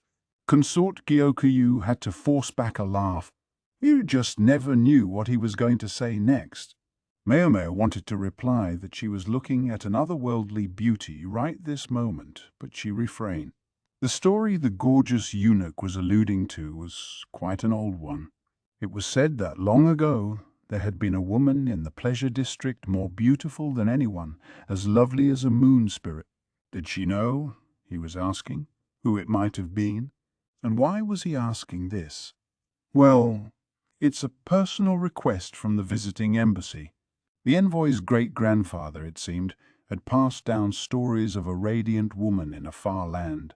An interest in this character had never left the envoy. The request was profoundly difficult, indeed virtually impossible, but for this honored diplomatic guest they were obliged to make every attempt they could. Hence, Jinshi had come to Maomao with her knowledge of the pleasure district to see if she might know of whom the story spoke. "I understand, of course, that the story is from decades ago," Jinshi said. "This woman must be elderly at best. Who knows if she's even still alive?"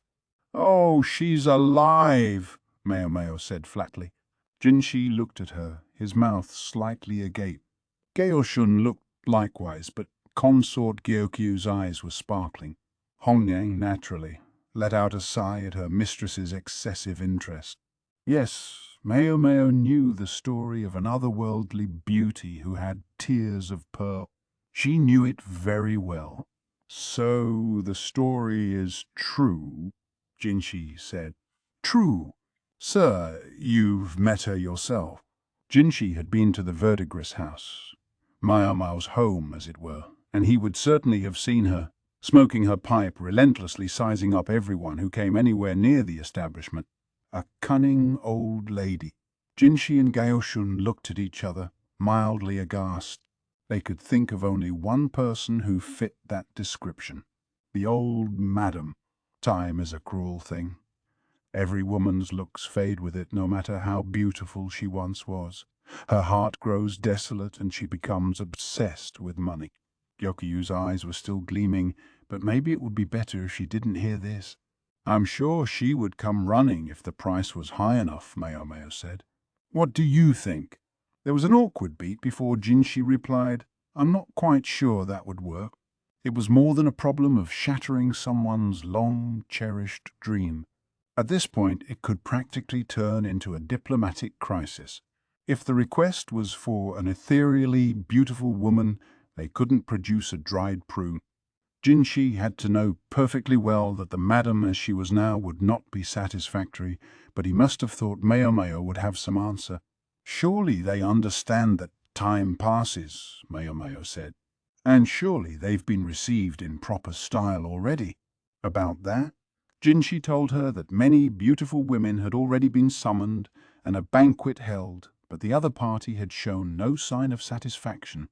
In fact, snorting laughter had been the only response. Who would do that? Maomao thought. Even acknowledging that the East and the West might have different standards of beauty, she felt the women here ought to be suitably impressive. "If you'll forgive my asking, perhaps we could send someone to him at night?"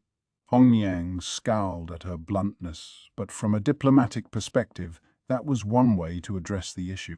"I don't think that would work either," Jinshi said, scratching the back of his head and frowning.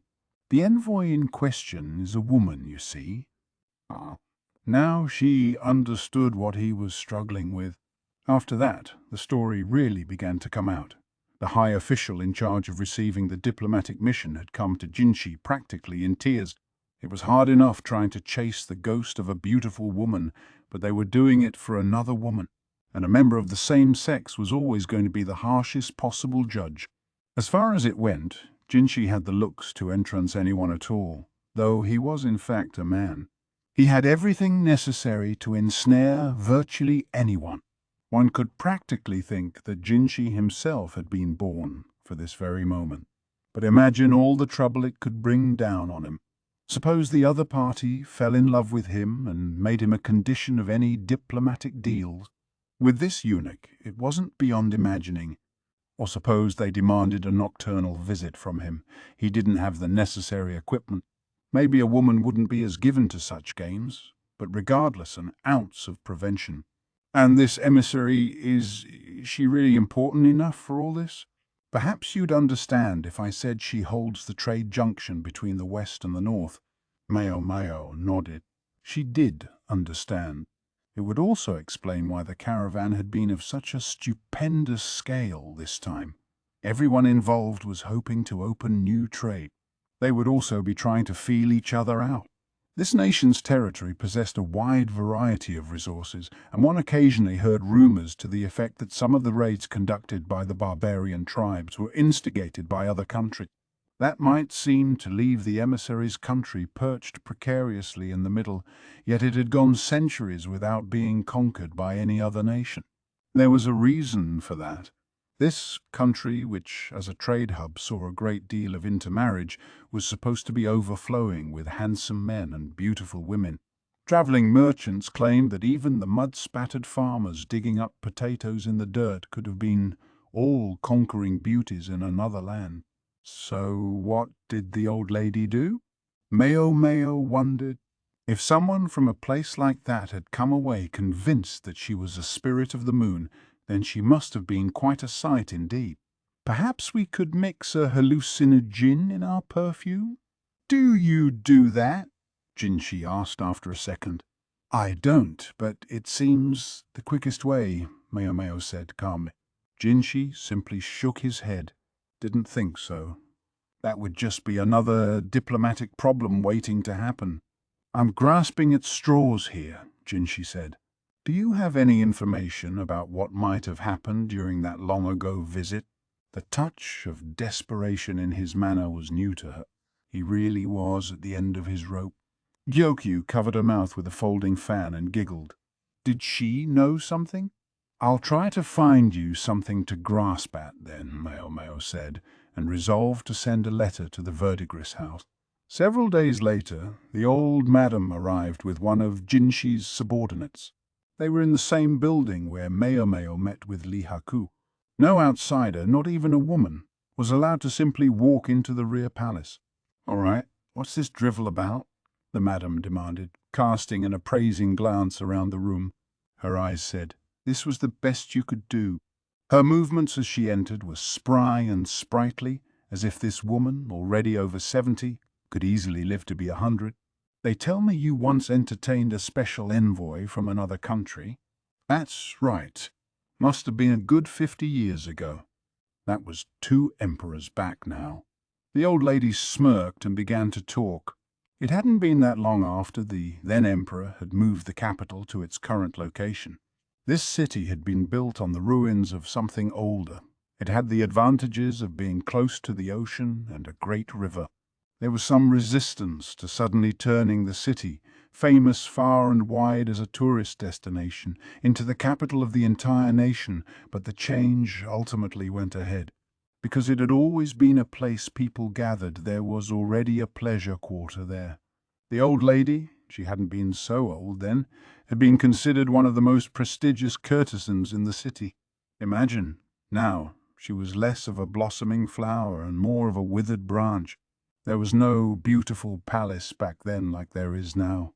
The big shots were probably losing sleep over where to receive this envoy. Finally, they decided on some ruins that hadn't been rebuilt. There was an orchard in the area with a nice little pond and a building nearby. I think it used to be famous. They used to hold rituals there or something. And whom should they summon to perform but this woman, called from the pleasure district? Another dozen or so courtesans were asked to participate as well, but the madam was to be the star.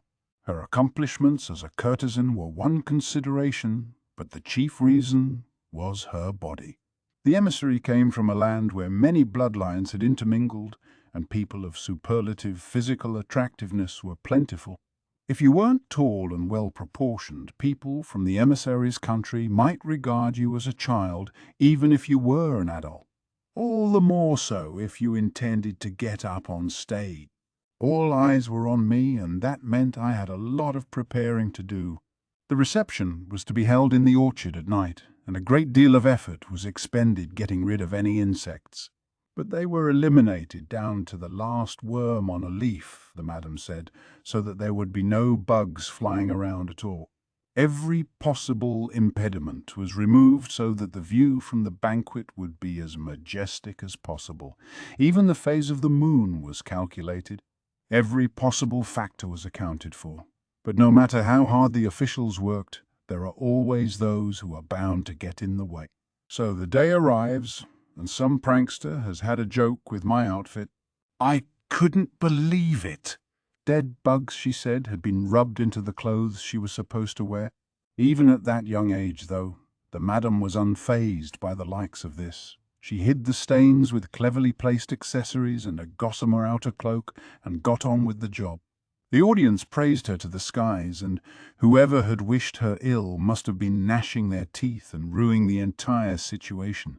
Grams, you've told me that story before. La? Isn't there anything new you can add? Maomao fought back a tired yawn. The madam's fists snapped her out of it. If you think you're cute, you've got another think coming, the old woman huffed.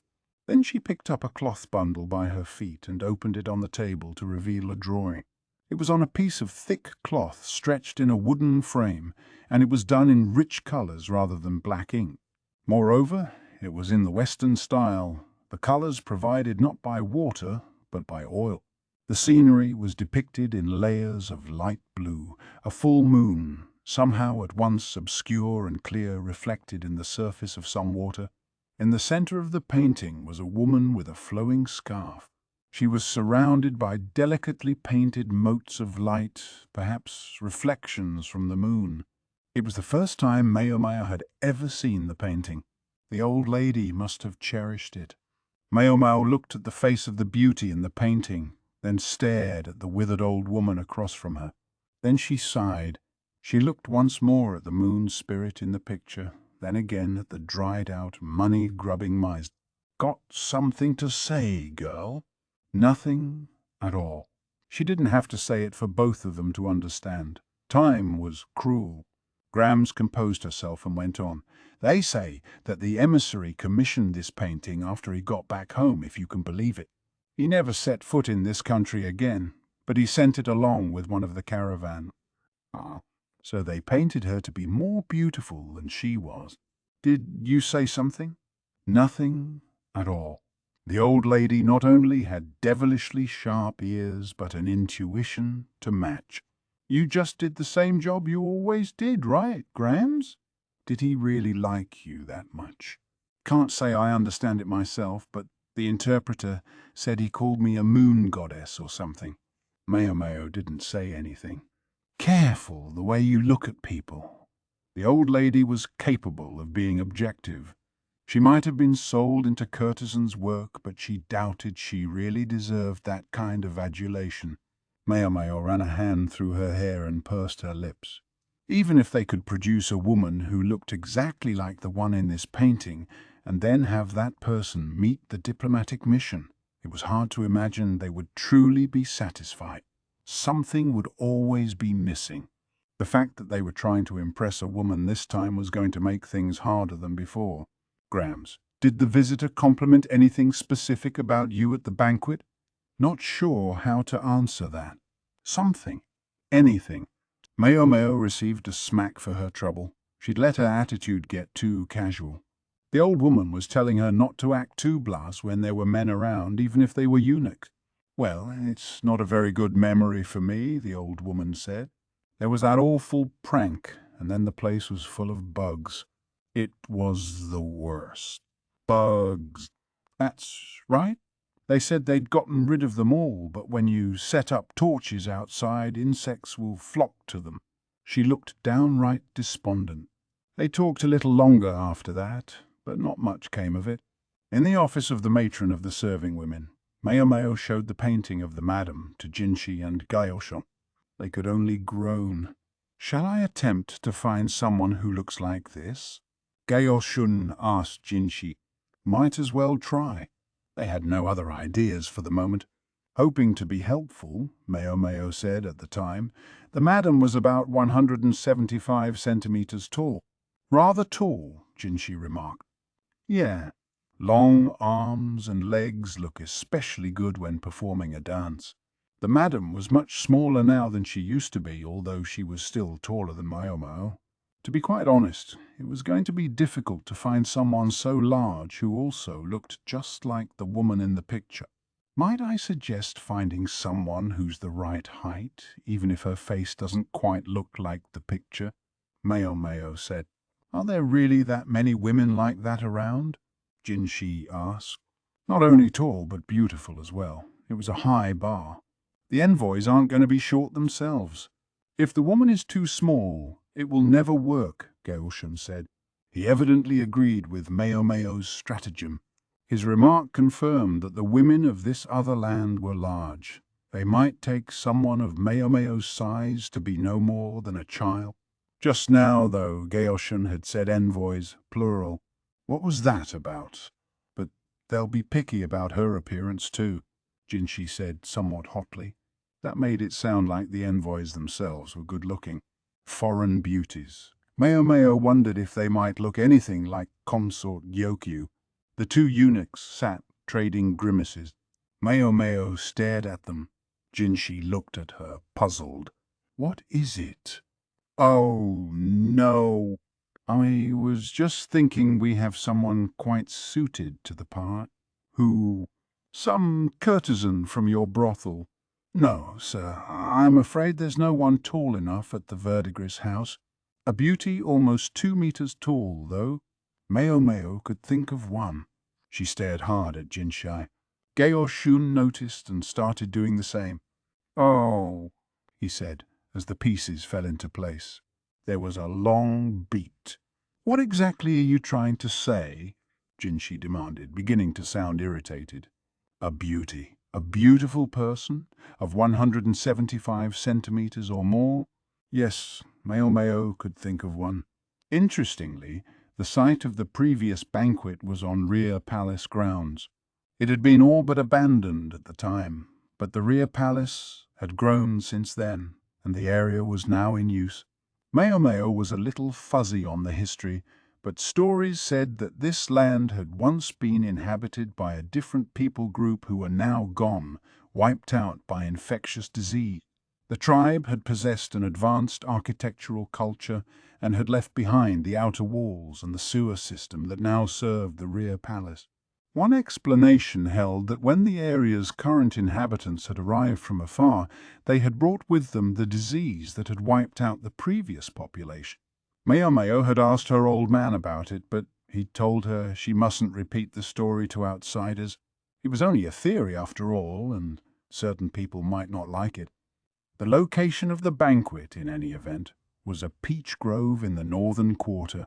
There was indeed a pond, along with a building that looked like an old shrine. Even now, the place could easily serve as the location for a banquet. As Maomao meandered through the area, she heard lively footsteps behind her. Turning, she found her vision dominated by a young woman leaping at her with open arms. The lady proceeded to crash into her and fall on top of her. Maomao, what are you doing here? I could ask you the very same question. Maomao knew this girl. The slightly ditzy tone gave her away. It was Shisui. She was open and friendly, as one might expect of anyone who could make it a Zexiolan's gossip buddy. Maomao didn't want to speak for anyone else, but Shisui certainly seemed to be enjoying life in the rear palace. There was something I had to do here, Shisui replied with a smile, pointing toward the grove. The slightly unkempt stand of peach trees was bearing small fruits just then. You mean, like, get a snack? No. Here. Shisui jogged over to the orchard and came back with something. Look.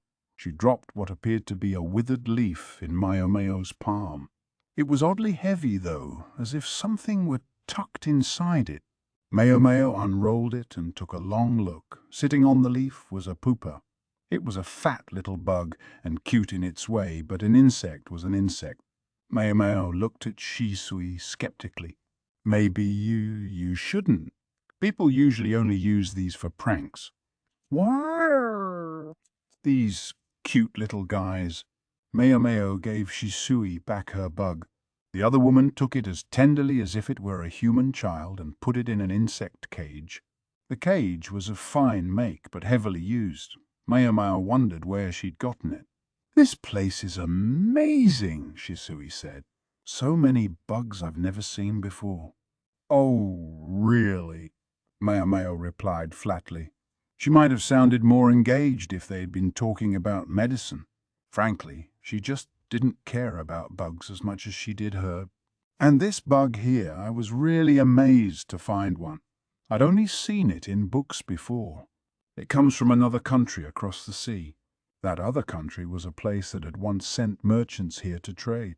There was always a possibility that trade goods from another place might carry with them some of the local insects. These had happened to find a congenial home in this new land and had settled in." Maomao, her interest piqued by that information, took a fresh look at the cage. In addition to the insect Shisui had put in it a moment ago, there were several cocoons as well. "So it's some kind of butterfly?" "No, it's a moth. They're normally nocturnal, so I guess all the grown-up moths are hiding." Shisui squatted on the ground and picked up a fallen twig from nearby, then sketched a moth with large feelers in the dirt. "They're really beautiful. They have white wings, so they shine at night." Maomao said. Come to think of it, the old madam had said that the insects around here had been exterminated for that banquet long ago. Had that included the moths?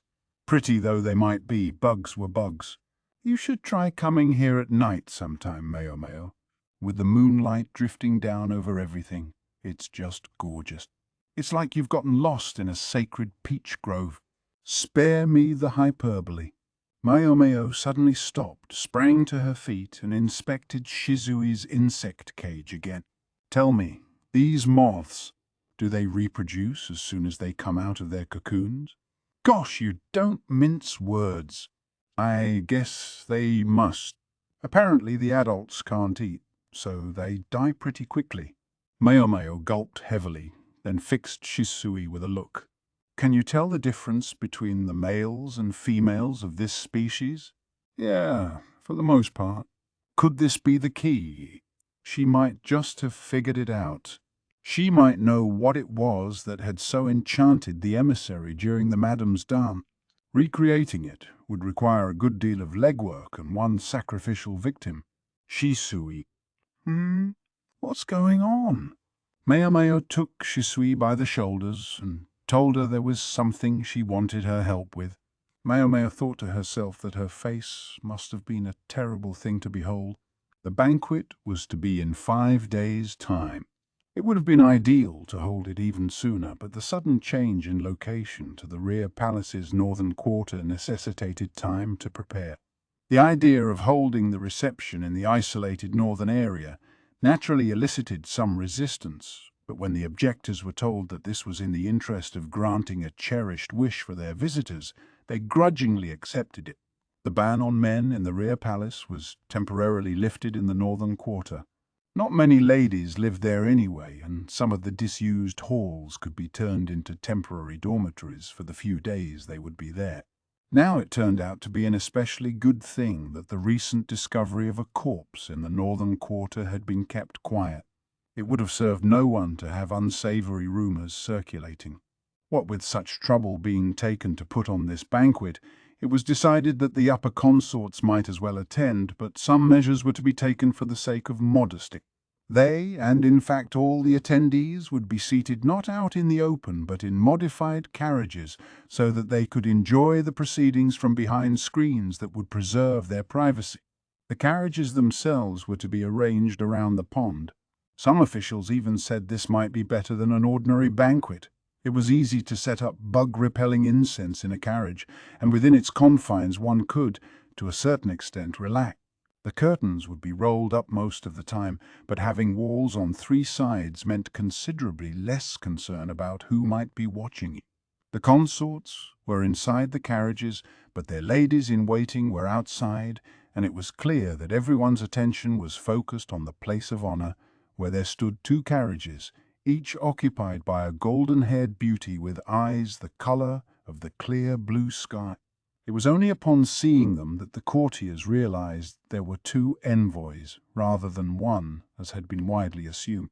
While the two women looked very similar, they were neither twins nor sisters, but rather cousins, descendants of the same grandfather.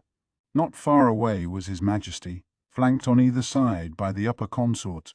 Now I get it, Maomao thought, her mind reaching back to Gaoshan's story from a few days earlier.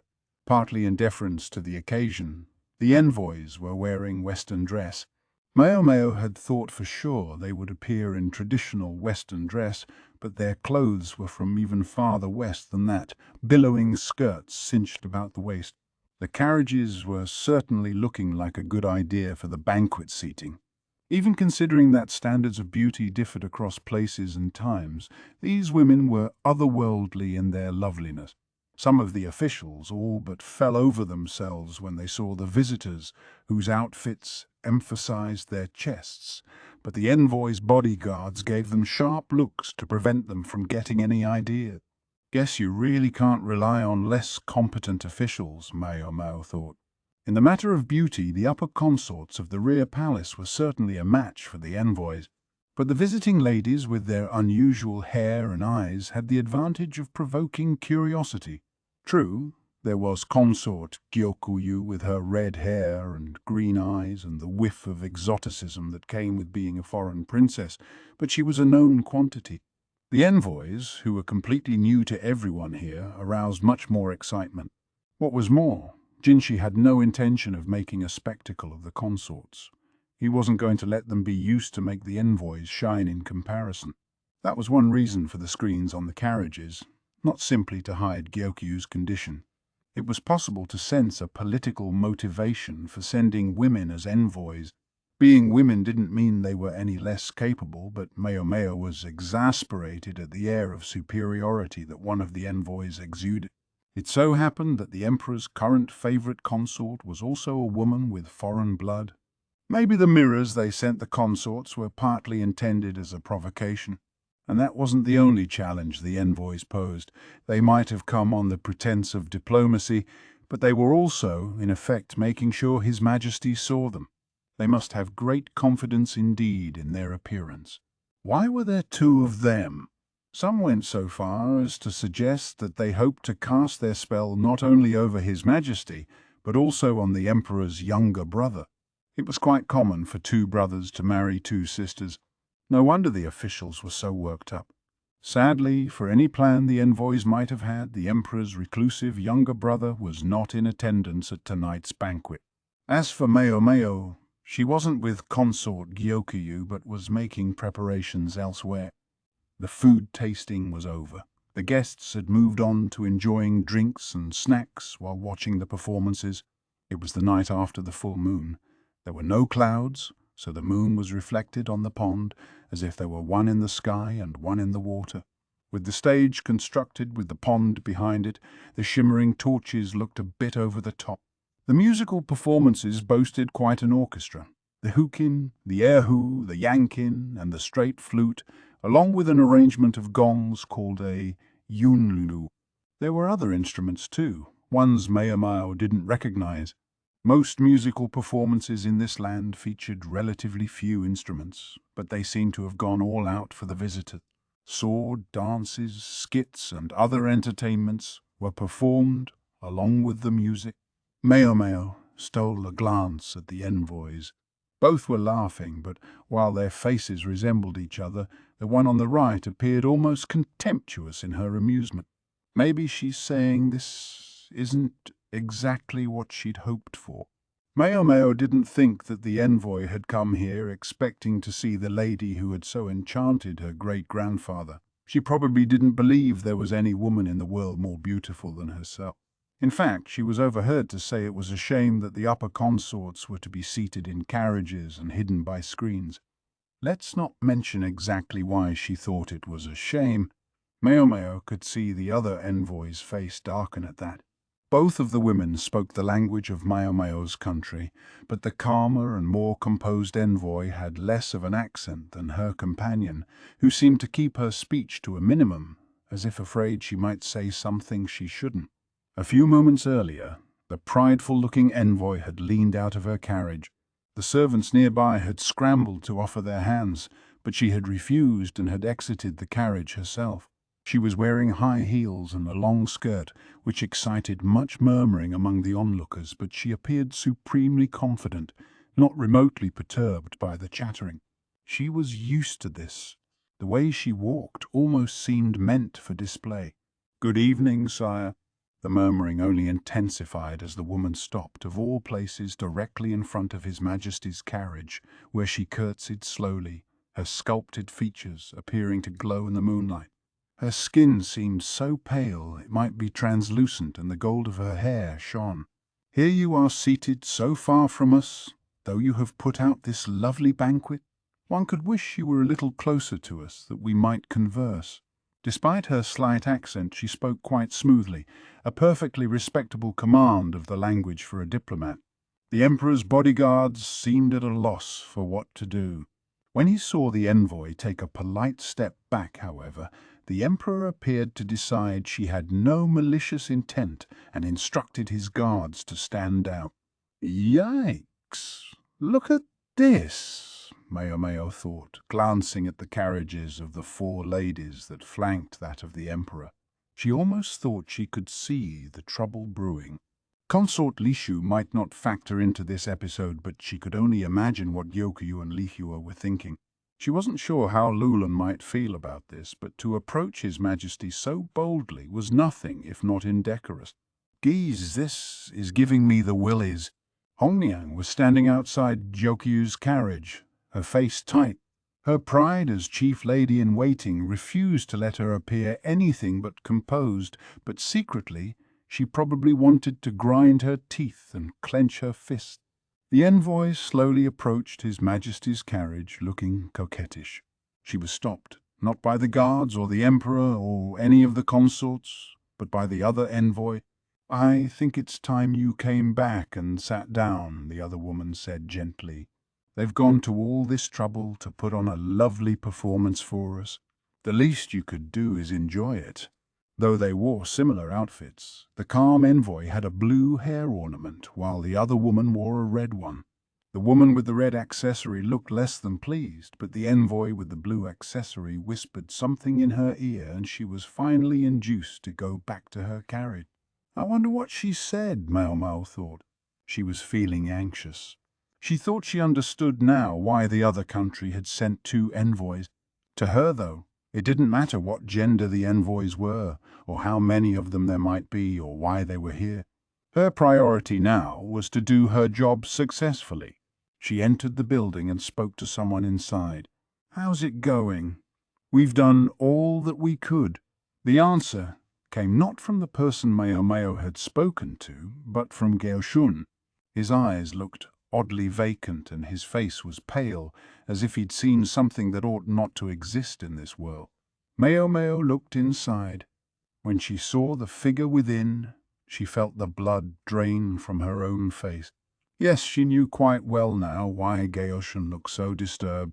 Standing there was something that ought not to exist in this world, something that might have stopped the heart of someone with less grit than Maomao. "I think the banquet will be ending soon," she said. "Very well," Gaoshun said, placing a dark cloth over the figure standing inside as Maomao had instructed. She heard a bell ring, whereupon she took the figure's hand. "Let's go then," she said, and headed towards the stage. The guests of honor would be the first to leave when the banquet was over. Because the seats were also carriages, the guests didn't have to go anywhere. The carriages would simply start moving. As they began to roll away, music floated through the air. Everyone else was obliged to keep their places until the guests of honor were out of sight. The carriage wheels clattered along. Maomao guided the figure in the dark cloth between the peach grove and the pond. The other carriages faced the pond, their view of this spot obscured by bobbing willow trees.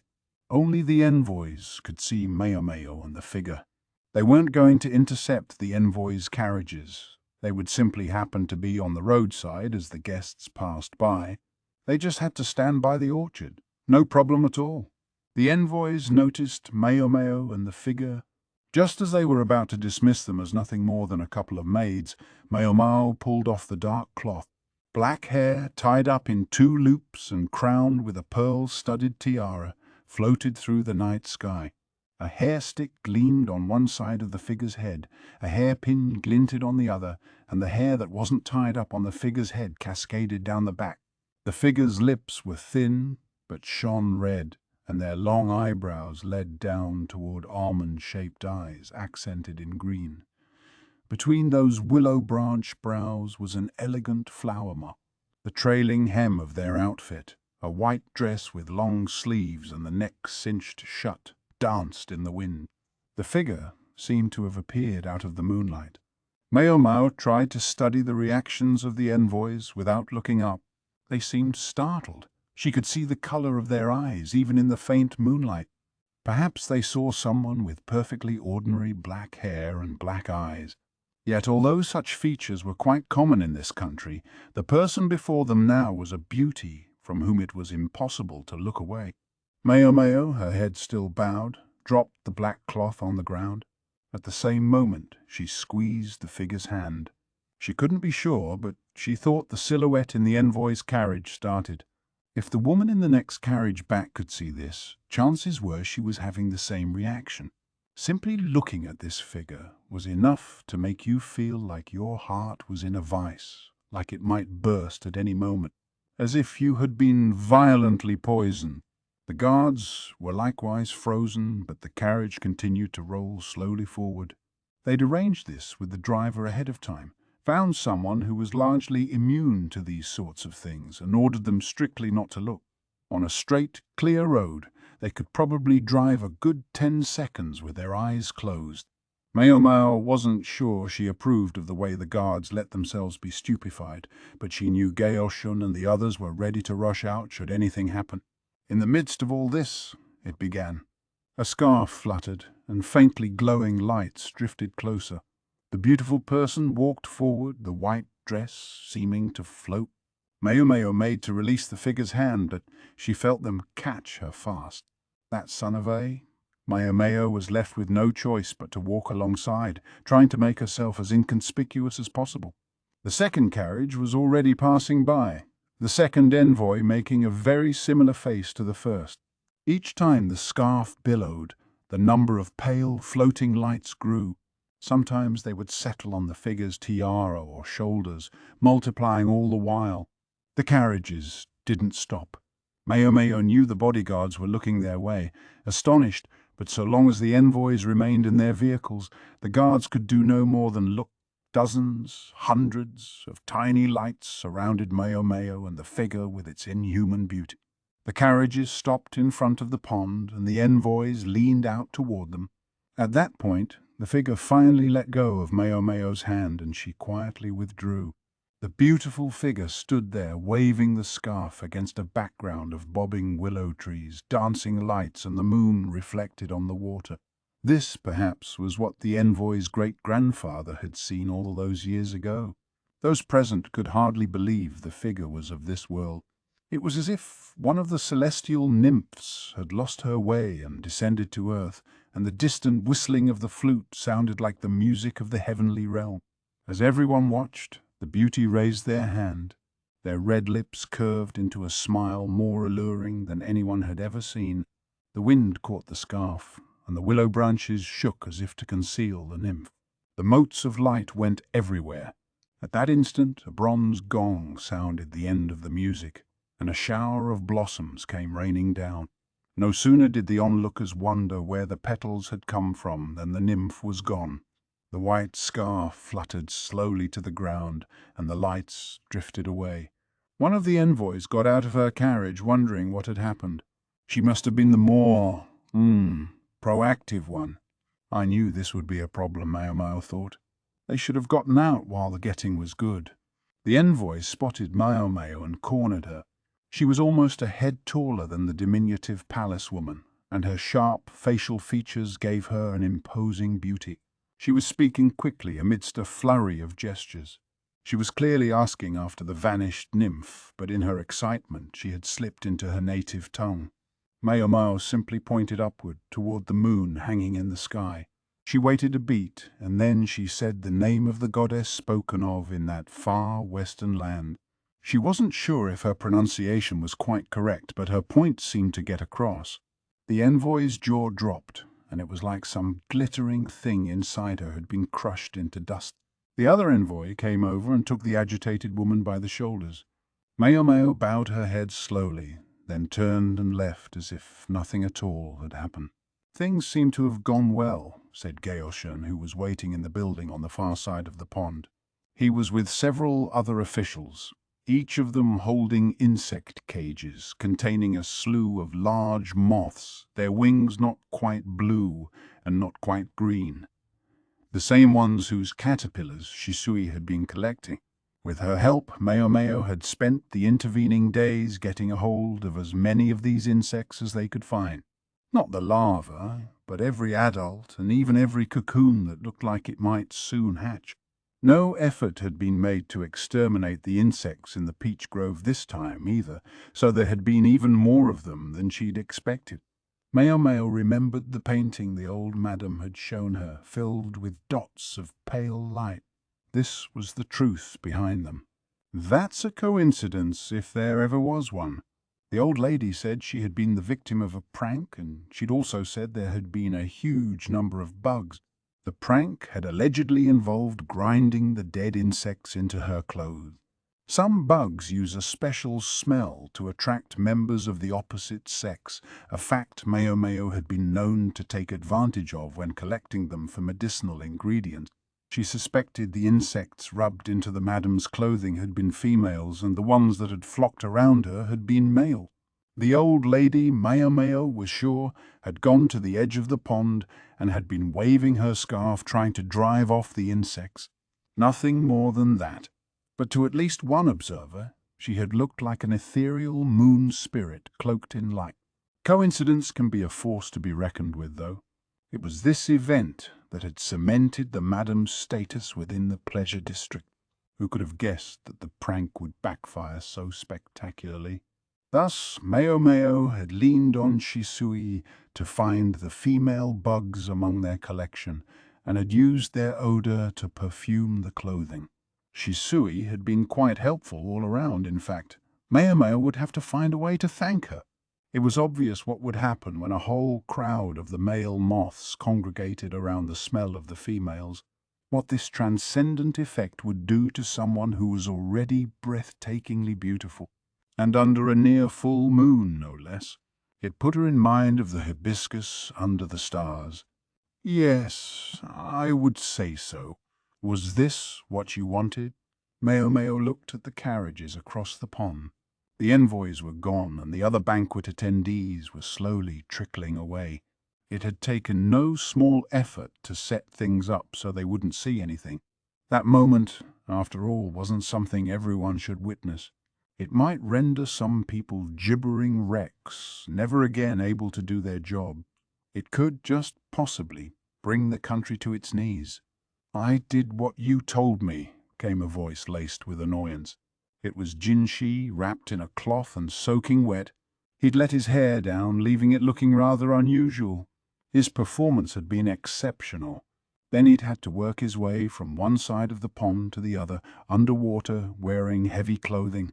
It must have demanded substantial physical strength. As for exactly what they had done, perhaps you'd be so kind as not to inquire further. We've done all we can. However it turns out, I hardly care. Jinshi was rubbing his face, producing a red splotch of rouge on his handkerchief. My hair is still wet. He sounded a bit put out. Normally, the solicitous old lady Swiren would have helped dry it for him, but she wasn't here. Gaoshun looked steadily at Maomao. He was always trying to get her to handle things. It was such a headache. At that moment, though, all the other officials present were looking at her too. She wished they wouldn't regard her with such pity. "Let him dry his own hair," she thought, but finally she took a fresh towel and began wiping Jinshi's head. Chapter 9. The Clinic. There were always plenty of dark stories to go around in the world, Maomao thought as she sat on a wooden box behind the laundry area. Siolan wasn't coming today, and there wouldn't have been much for Maomao to do if she'd gone back to the Jade Pavilion, so she was killing some time here. The Institute of Practical Studies was beginning to get underway, and Exiolan was among those who would go down in history as its first student. Maomao considered going to the medical office to bum some snacks off the quack doctor, but thought better of it. He'd been busy ever since the recent commotion. The commotion in question had to do with the matter of the perfume oil. The special envoy's visit had all but driven it from her mind, but it hadn't been entirely resolved yet. As part of the investigation, Jinshi had gone around to all the various consorts and discovered their ladies-in-waiting had all bought copious amounts of perfume. It's hard to blame them, Maomao thought. It was a trade good that had come from a far land across deserts, oceans, and mountains, practically calculated to inflame the fascination of a bunch of young women who lived like birds in a cave. Maomao couldn't pretend she was different. If she'd been confronted with a stall full of exotic medicines from the West, she would have borrowed money from the old madam herself to buy some. Not all of the perfumes were dangerous, but they couldn't leave the ones that were lying about, even in small amounts. So, although it felt like a waste, the perfume had been disposed of. There was too much of it available. True, no one bottle held very much, but put them all together and they could make quite a potent poison. The question then became, who had brought it here? I can't vouch for the perfume and spices, but she knew that the merchants had brought the upper consort's clothes suitable for a pregnant woman. It was possible that one of the envoy's goals in coming here had been to worm their way into the consort's ranks. That seemed unlikely to be their nation's primary objective, but the haughty envoy had certainly appeared to believe she was capable of it. Sadly for her, she'd been left with her pride in tatters. Maomao had heard that after the banquet. She even spoke less in meetings. It was conceivable that the perfume was also their doing, but one mustn't rush to conclusions. There were currently 4 upper consorts in the rear palace: Gyokyu, Lihua, Lishu, and Lulan. Gyokyu had the best part of the emperor's affections, followed perhaps by Lihua. It was said that several of the middle-ranking consorts had also been His Majesty's bedmates. As for the lower consorts, rumor had it that His Majesty didn't see much of them. Until recently, they'd been kept in line by the jealousy of one of the other consorts. Lulan seemed like the consort His Majesty would most have to pay attention to, though, given how powerful her father was. Maomao grabbed a stick and sketched an orchid, the lane of Lulan, in the dirt. In terms of powerful parents, Lihua ranked next, though this was only because they were the emperor's maternal relatives. The family had never risen all that far in the world. Maomao followed the orchid with a fruit, for Lihua meant pear blossom. In fact, it was Lishu's family that had been on the rise over the past few generations, so ambitious that they had offered the previous emperor their young daughter for a wife. The shu of Lishu meant tree, so that's what Maomao drew next in her row of symbols. Gyokyu's family was based at a trade junction in the west. They appeared to make a good deal of money from commerce, but they were close to the border and in fact paid much of what they made in taxes to sustain the national defense. On top of that, the land wasn't good for farming, so the place wasn't particularly abundant. The last picture Maomao drew was a leaf for Gyokyu, the jewel leaf. There had been a poisoning attempt at one of the garden party banquets held the year before, caused by one of the ladies-in-waiting of the former consort, a duo acting on her own initiative. The motive had had nothing to do with seizing power, but rather had been deeply human. Maomao understood that much, but it left her wondering who had been behind the earlier attempted poisoning of consort Gyokyu. There was a good chance it had been the middle consort, the subject of the recent mushroom incident. Where had she learned about that poison, though? They used silver dishware, so it presumably wasn't arsenic-based. The result had been that consort Gyokyu reduced her staff of ladies-in-waiting by half. The woman who'd been poisoned instead of the consort was still suffering the aftereffect. It all made Maomao feel a little queasy. She recognized the sensation. It made her think of Swirai, a palace woman who'd had the wherewithal to fake her own death in order to escape. They still didn't know where exactly she was or what had happened to her, nor did they know what her objective had been. Why she had targeted Jinshi. Maomao idly drew circles around her 4 sketches. Then she gave up thinking about it entirely. What good will it do me anyway? She was just a lady in waiting, a food taster, a disposable pawn. She decided she needed a change of scenery. There were plenty of gardens in the rear palace, set up to delight the emperor. There were pine groves, bamboo forests, and fruit orchards. I guess cherry season is just about over, she thought. 3 months ago, she might have been able to score some bamboo shoots, but thanks to a certain monocled jerk, she'd spent that season tending roses in the crystal pavilion. It raised her hackles just thinking of him. Gah! Stop! Got to stop this! Her steps grew lighter just thinking about taking a little walk, but on her way to the cherry orchard, she happened to meet the gaze of some women from the crystal pavilion. She recognized them, so she bowed slightly. They scrunched up their faces and ran away. One of them had tiny feet, suggesting they'd been bound, but she put on a remarkable turn of speed, leaving Maomao impressed in spite of herself. Drama queen. All I did was tear off their clothes. It happened all the time at the brothels. No sooner had a woman with a bit of life experience knocked on a door in the pleasure district than they were stripping her down and sizing her up. People always thought that younger women brought the highest prices, but the trend these days was for knowledge over youth. The wife of an official, fallen from grace, could bring a surprisingly hefty amount.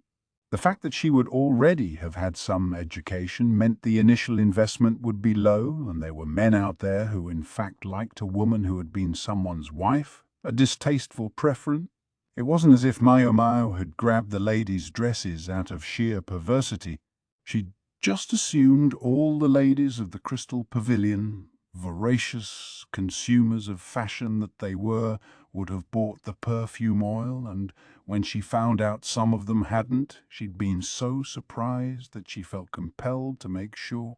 But it had only earned her a scolding from a beautiful eunuch. I guess I shouldn't be surprised if at least one of them passed on the perfume. There were a lot of women at the Crystal Pavilion, including no fewer than 10 ladies in waiting and no fewer than 30 maids dedicated to the building. Maomao didn't give it any further thought, but continued on to go pick some cherries. That evening, the ladies in waiting of the Jade Pavilion were having an early dinner. "I'm feeling a little tired today," Aylin said, half slumped on the table. Maomao put a hand to her forehead to find that she was indeed a touch feverish. "Don't go getting a cold." "What if Lady Gyokyu catches it?" Yinghua asked as she took another cherry.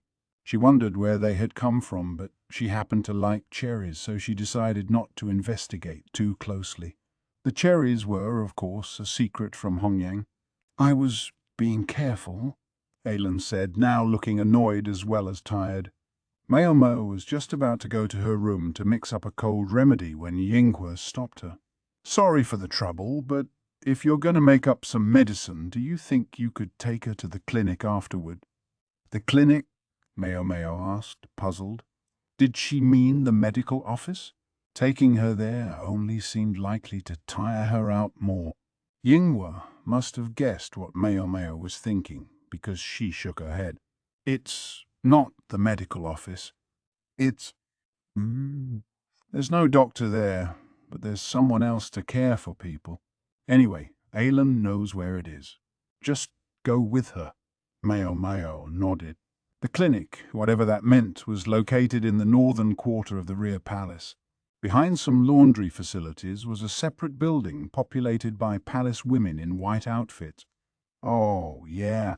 I guess I was vaguely aware of this place." Maomao had spent a fair amount of time tromping through the groves and copses of the northern quarter, but had rarely gone to any of its actual building. Aylin smiled at her, coughing as she said, "I'm sure they mentioned it when you first got here." You don't remember? Unfortunately, Maomao had been dragged here against her will and hadn't been paying all that much attention to what she was told. They'd given her some kind of lecture on the way over, but she was sure she must have been more interested in the mugwort growing by the side of the road or something. That was just the way she was. The laundry area nearby was bustling with palace women doing washing. They seemed to be working with sheets of some kind. Logical, Maomao thought. Easy access to a laundry area meant clothes and bedding could be washed quickly. A good location for a medical facility where cleanliness was paramount. "Pardon me, I seem to have caught a cold," Elan said to one of the ladies.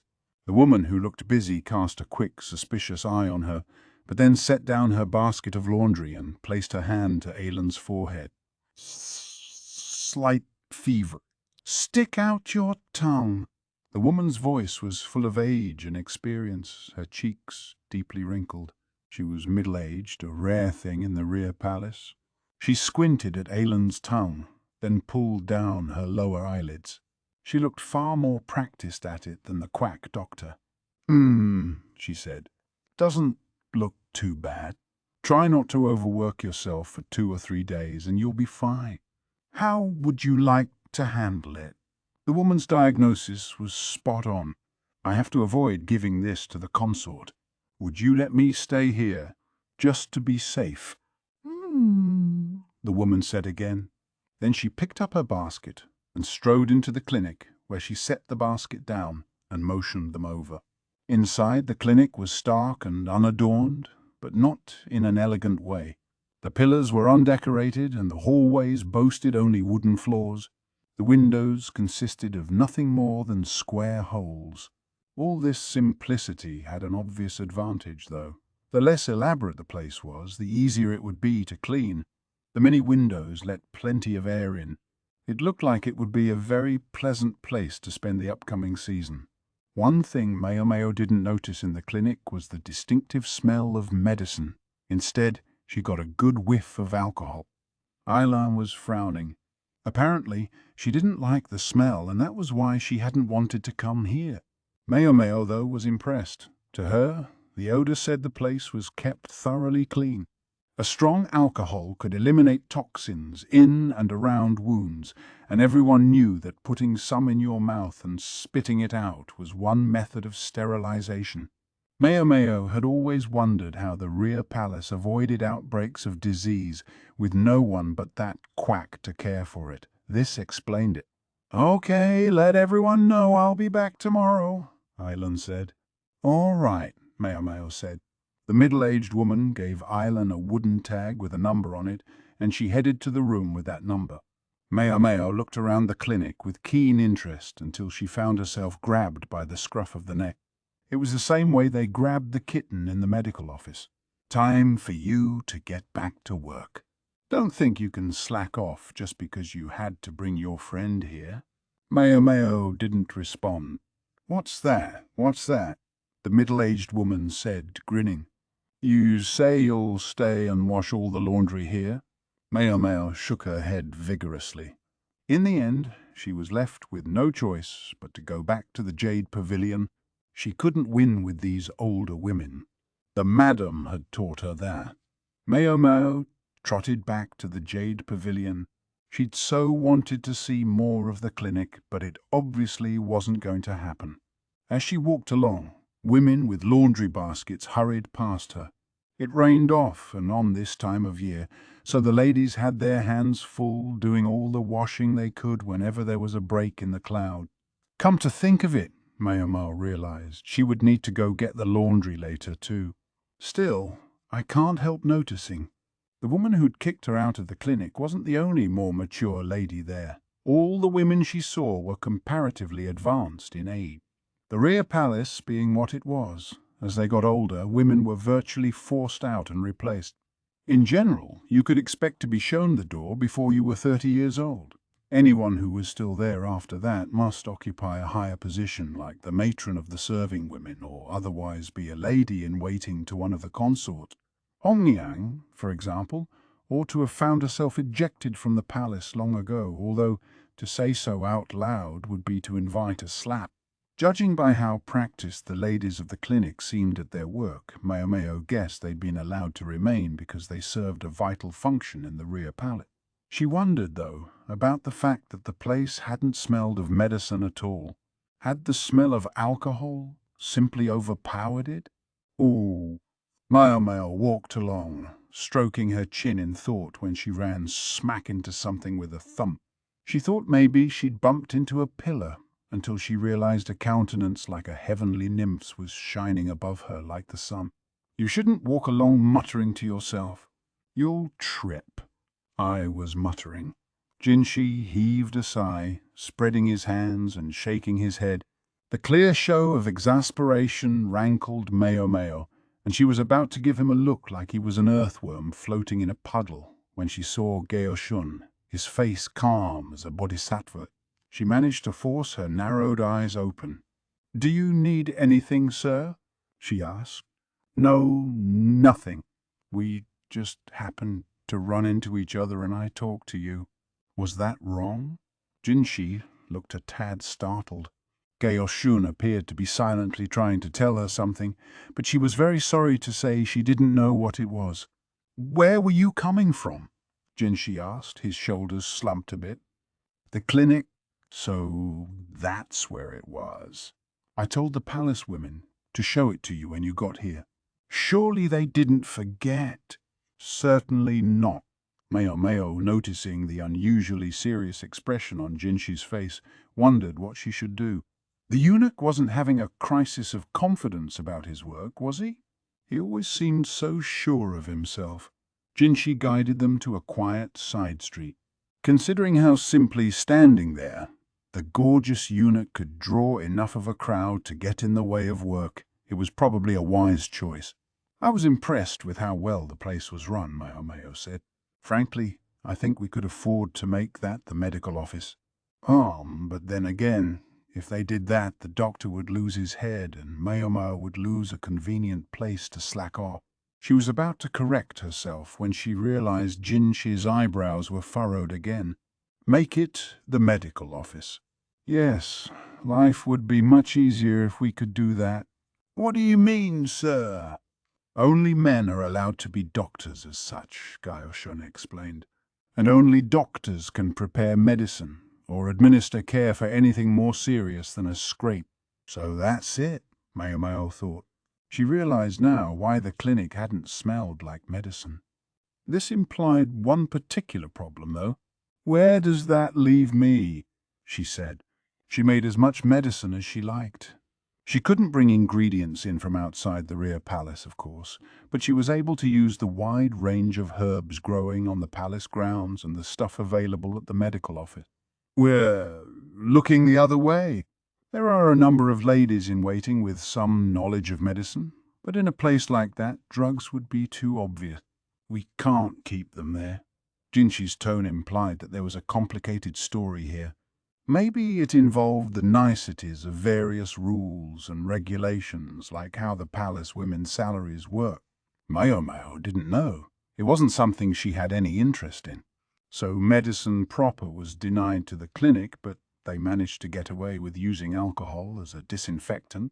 Simply having a clean, quiet place could be enough to help fight many illnesses.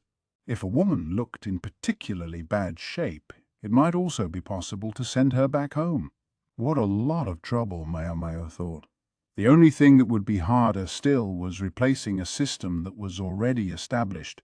Too many people out there were too interested in not rocking the boat. "I wish there were other ways to fill out the medical staff. We may need them one day," Jinshi said. He couldn't castigate Maomao. He wasn't one to talk. He sounded as if he was speaking to her, but he was essentially talking to himself. "We'll need a way when there are no more eunuchs." Eunuchs. The eunuchs made up almost a third of the population of the rear palace. They were much harder to replace than the ladies, so their average age was relatively old.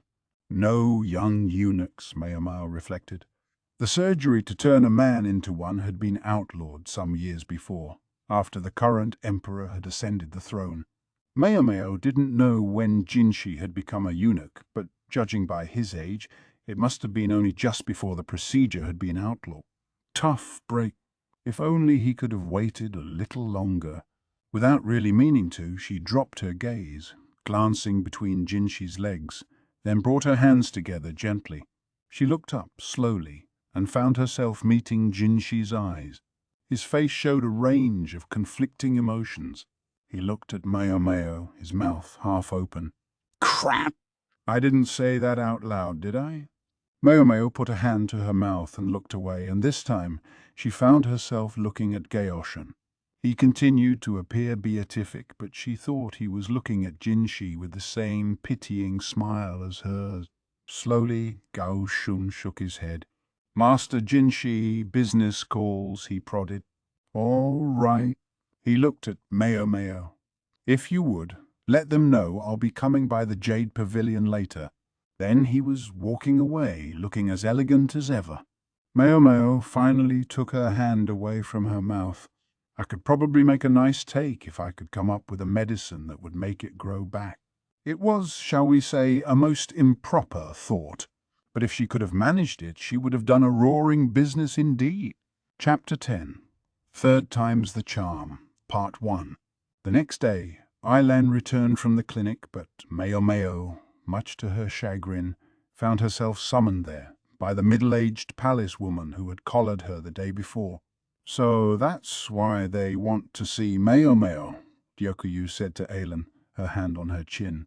They were in the living area, where Gyokyu lay stretched out on a couch. Her belly was well and truly round by now, large enough to slow her down.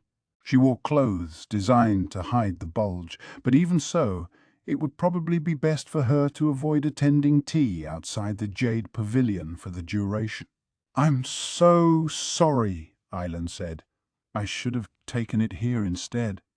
Ailan, it seemed, had taken the cold medicine Maomao had made her while she was still at the clinic, where one of the ladies had spotted her and pressed her about where she'd gotten it.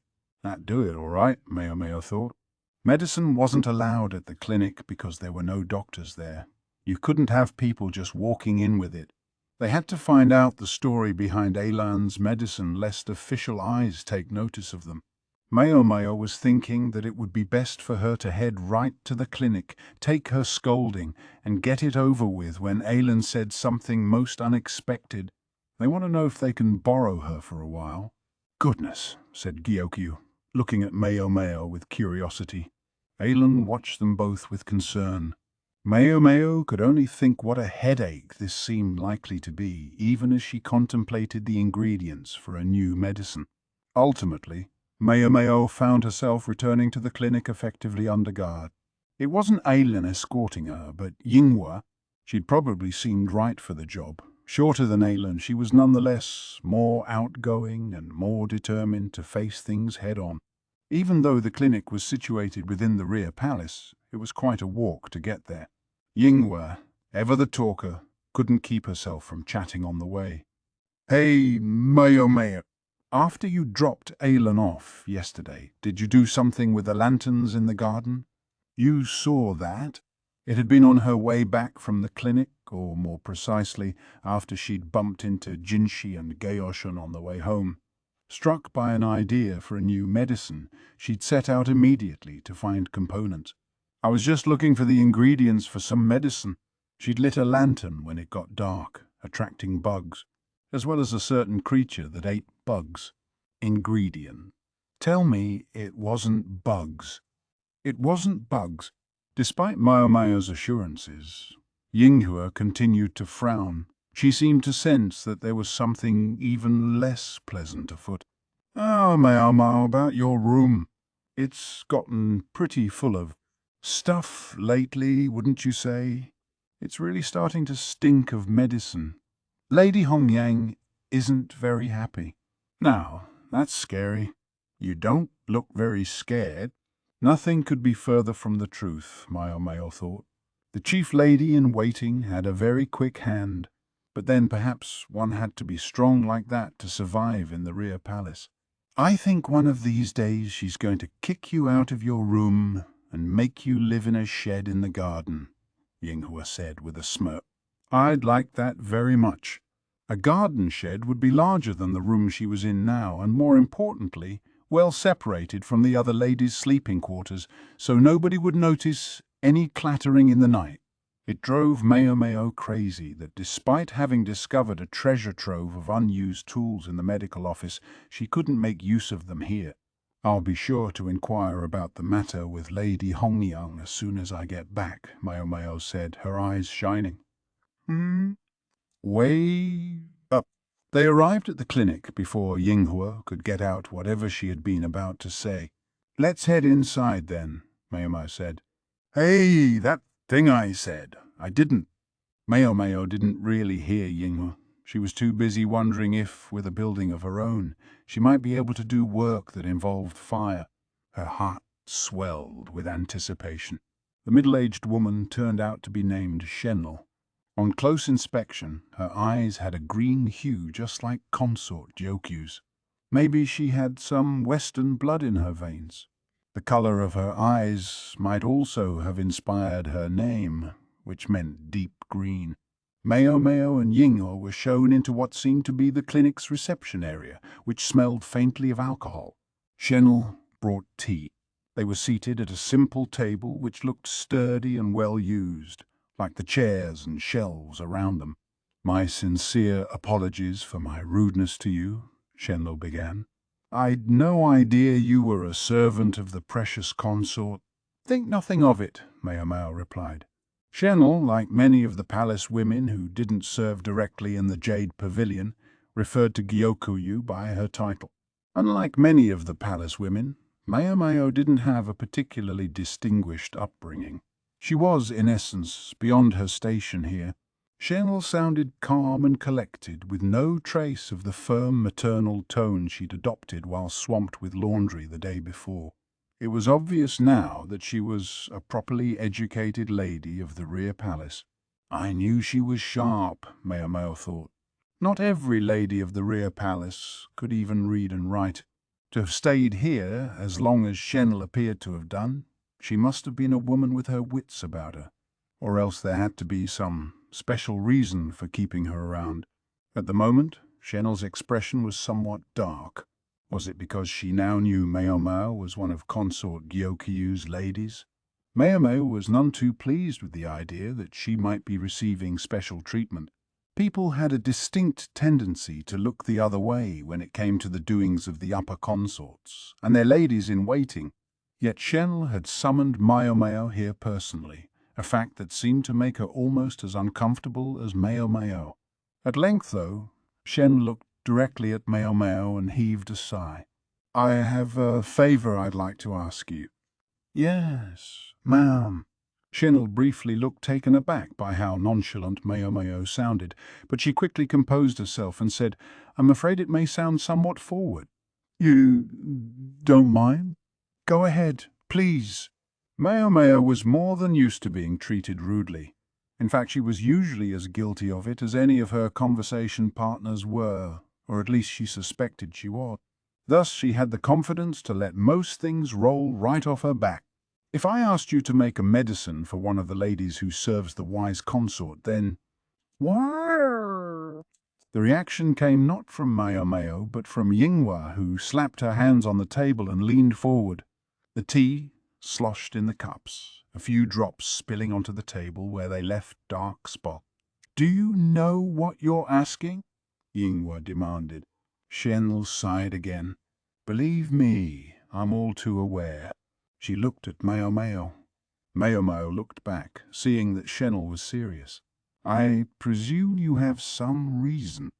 Maomao: "I'm sorry, but it can't hurt to hear what she has to say, can it?" Yinghua sat back down, her eyebrows pinching together. She took a sip of her tea, which was cold by now, and appeared to be trying to pull herself together. "Perhaps you'd be so kind as to tell me what's going on," Maomao said. "Very well," Shen replied, and began to tell the story. "This is getting out of hand," Yinghua said, uncharacteristically slumped over. "You're not wrong," Maomao replied. She agreed with Yinghua that it was only going to be trouble, but she couldn't ignore what she had just heard. One of the maids in the residence of the wise consort, Lihua, was desperately ill. The patient was at the Crystal Pavilion at this very moment.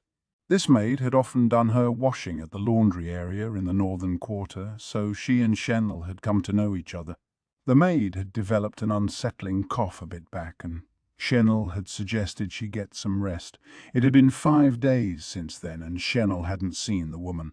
Maybe she was doing her laundry somewhere else, or maybe the person in charge of the laundry had changed, Maomao had suggested, but Shenl had shaken her head. Even if that's true, I'd like her to come and get checked out at least once. So, a cough, huh? Maomao thought. According to Shenl, it had been an unusual one. It had begun several days before the woman stopped showing up at the laundry area, but even before that she'd felt tired and had had a mild but persistent fever. Maomao asked if the maid had formally come to the clinic, but apparently she hadn't been able to get permission. Nasty place, Maomao thought. A simple maid probably wouldn't have asked Consort Lihua directly for permission to go to the clinic. She would have talked to one of the ladies in waiting, who most likely had ignored her. Considering the symptoms, Maomao wished they hadn't.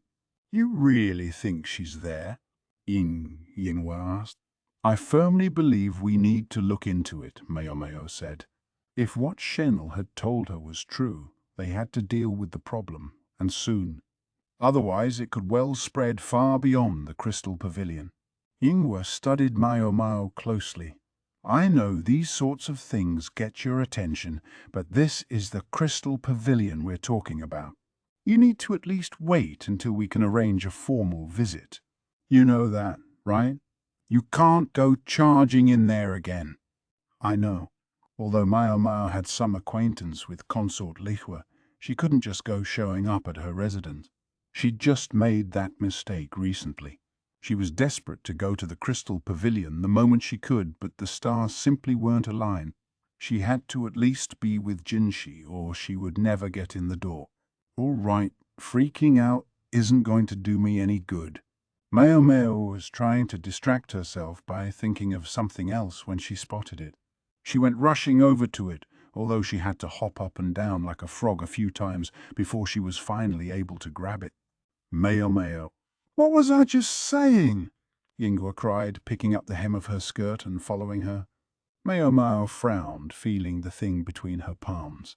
"Sorry, I couldn't help myself. I saw something I've been looking for." "What, a bug?" It's not a bug, and it wasn't. But it also wasn't a body. That, sadly, had gotten away, but it had left Maomao with what she wanted. She could still feel it squirming in her hands. "Look," she said. She opened her hands to reveal a lizard's tail still flouncing wildly. Lizard tails could fall off, but they could also grow back. That was the point. "You can't give up on anything. The moment you give up, it's all over," some immortal had once said. "If you want to create a new medicine, first look into other things with similar effects. And I want a medicine that makes things live and grow." Hence Maomao's interest in lizards, which she'd suspected might eat the insects that gathered around the garden lanterns. "I wanted to try to find out how and why the tail grows back," she said. She was feeling pretty pleased, but there was no response. She looked over to discover that Yinghua, her face pale and her mouth open, had fallen clean over backward. Maomao wrapped the tail in a handkerchief and tucked it into the folds of her robe. She ended up having to look after Yinghua until she was feeling better. Chapter 11. Third Time's the Charm, Part 2. There was a general hubbub. People rushed to see what was going on. The elegant entrance hall was already packed with palace women, up to and including maids standing dumbstruck with dustcloths in their hands, completely forgetting that they had been wiping railings and window frame. "And what, may I ask, brings you here now?" asked a lady with her eyebrows drawn together. She was looking directly at the one and only medical officer in the rear palace. This was most unusual. The doctor hardly ever left the medical office. It had been nearly a year since he had last been seen in the Crystal Pavilion. How could he show his face around here after the death of the young prince? He was notorious now for being a doctor in name only, otherwise incompetent. He had remained in this garden of women, unpunished, chiefly because there would have been no one to replace him. And now here he was. What could he possibly want? The doctor carried an outsized bundle, and a palace woman followed behind him. The woman was slim, nearly emaciated. Her movements were efficient and precise. On her mouth, which she kept closed, was a touch of bright red lip color, and there was a dusting of pink on her cheek. Had there been such a woman in the rear palace? They asked themselves. And wouldn't it be more typical for the eunuch doctor to be assisted by another eunuch? Maybe they were wrong about that. And anyway, there were 2,000 palace women here. It wasn't that surprising if there were one or two they didn't recognize. Since everyone else was busy whispering, she had taken it upon herself to step forward. "Can we help you?" When they heard her speak, the other ladies immediately stopped chatting. The maids promptly returned to their tasks, although their dallying didn't go unnoticed. She might not know every face in the rear palace, but she certainly knew every face here at the Crystal Pavilion. Her name was Shin, and that was her job. She had come with Li Hua when she had been chosen as consort, and had worked ever since to gain the Emperor's affection. "We'd like to see the wise consort, if we might," the doctor said. Shin narrowed her eyes. Wise consort was not an expression she wanted to hear from this man. "My apologies, sir," she said. "I don't believe Lady Li Hua wishes to see you." The doctor's face, with its sad excuse for a moustache, drooped at the polite but unambiguous refusal. His facial hair was truly pathetic. As a eunuch, he was no longer able to grow a moustache worthy of a man. He was as far from the emperor with his glorious beard as the clouds were from the dirt. The eunuch looked back with an expression of distress. The palace woman behind him, with an eminent air of competence, whispered in his ear. The eunuch hesitantly reached into the folds of his robe and produced a piece of parchment paper. "We've got a letter, you see." The parchment was covered in flowing script and bore instructions that the doctor was to be allowed into the residence. The name at the end read Jinshi. Jinshi, the first person anyone in the rear palace would think of if you said the words gorgeous eunuch. It was so lovely that, had he been a woman, he could have brought the country to its knees, but he was not a woman. Nor was he a man. He was beautiful enough to make even Shin sigh in spite of herself, but, unlike the other palace women, he evoked no more feelings than that for her. When she thought of why she had come to the rear palace, she knew she had no time to be distracted by eunuch. It was vital that she gain the emperor's affections, not just for herself, but for the sake of her clan. That thought had been drilled into both her and Li Hua since they were girls. Shin's mother was the older sister of Li Hua's father. Shin and Li Hua were the same age. Thus, they had entered the rear palace together, and thus Shin oversaw the Crystal Pavilion, where they now live. All the ladies in waiting of the Crystal Pavilion were the daughters of prominent families, of blood suitable to serve His Majesty. Very well, then. Shin didn't like it, but she knew when she was beaten. She resolved to show the visitors inside. She could have left the task to one of the other women, but if the doctor was here on the orders of the eunuch who oversaw the entire rear palace, that changed things. It made her wonder what he was after. The doctor usually only showed up at a consort's residence when she was feeling unwell, but Li Hua had shown no sign of ill health. Shin was at her side constantly. She would have known if Li Hua were sick. But today, like every day, the consort had eaten breakfast with gusto. She was feeling fine. As Shin was puzzling over the meaning of this visit, she realized she no longer heard footsteps behind her. She glanced back to see that the doctor and his attendant had stopped. They were looking at a small building, something of a hut or shed, standing near the garden. Li Hua's room was still far away, the innermost chamber on the uppermost floor of the pavilion. This was just one of the small outbuildings on the way there. "Is something the matter?" Shin inquired. "Oh no, I was simply wondering what that little building was." "It's just a storage shed." Shin was impatient to show them to the consort. Why were they wasting time asking about random buildings? The crystal pavilion had been built out when it had appeared that it would be the home of the heir apparent. Was it so strange that there would be freestanding baths or storage buildings? Then there was the weird freckled girl who'd come last year and had some bizarre thing built next to the bath. A sauna, she'd called it, but Shin didn't like it much, although Li Hua used it from time to time. Despite Shin having told them that the shed was for ordinary storage, the palace woman the doctor had brought with him wouldn't stop staring at it. What did she find so interesting about it? A shrub that bore yellow flowers grew near its window, but that was the one distinguishing thing about the place. It was just a storage building. They needed to keep moving. The palace woman tugged on the eunuch's sleeve, whispering in his ear again. The eunuch frowned, then said to Shin, "Have you done anything different with this garden lately?" "No," Shin replied. "We leave it to the groundskeeper." I see. Then a wave of doubt caught Shin. Had those plants always been there? When had the gardener done that? The eunuch fell silent, but the palace woman nudged him again. He puffed out his cheeks. He was easy to read, but the palace woman's expression never shifted as she turned to Shin. Her dark eyes bored into the chief lady in waiting, who said nothing but tried to avert her gaze.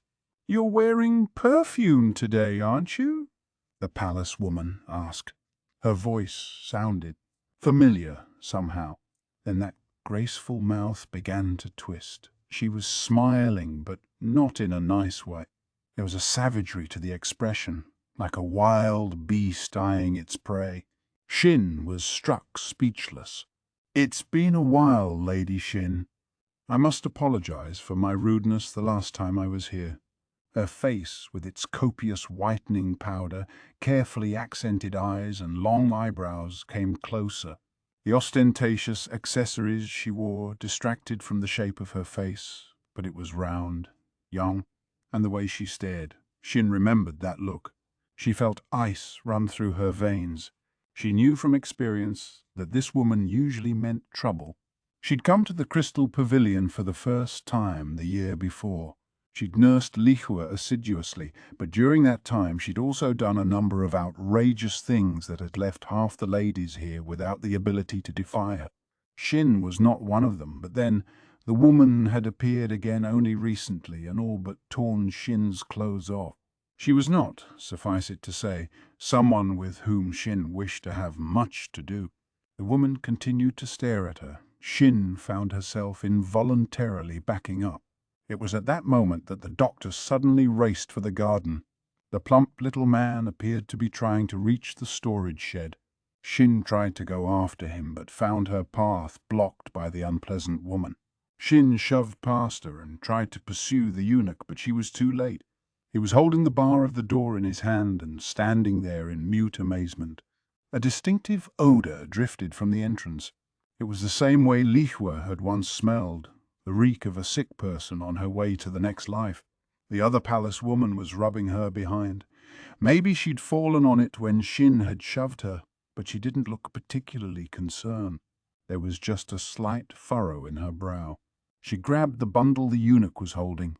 No longer bothering to whisper, she shouted, "Hot water! Boil some water right away, please." Then she rushed into the shed. The patient was resting on a crude bed, just some woven mats piled on top of each other. She was one of the laundry maids. "Yes, of course, miss," the eunuch said, pelting off again so fast his chin jiggled.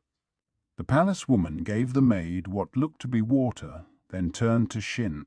"Why is she in here?" "Do you have to ask? We're isolating her so no one else gets sick. It's only common sense." The lady obviously wanted to shoot something back, but she restrained herself. Instead she said, "Indeed it is." However, the maid was coughing, but it didn't sound normal.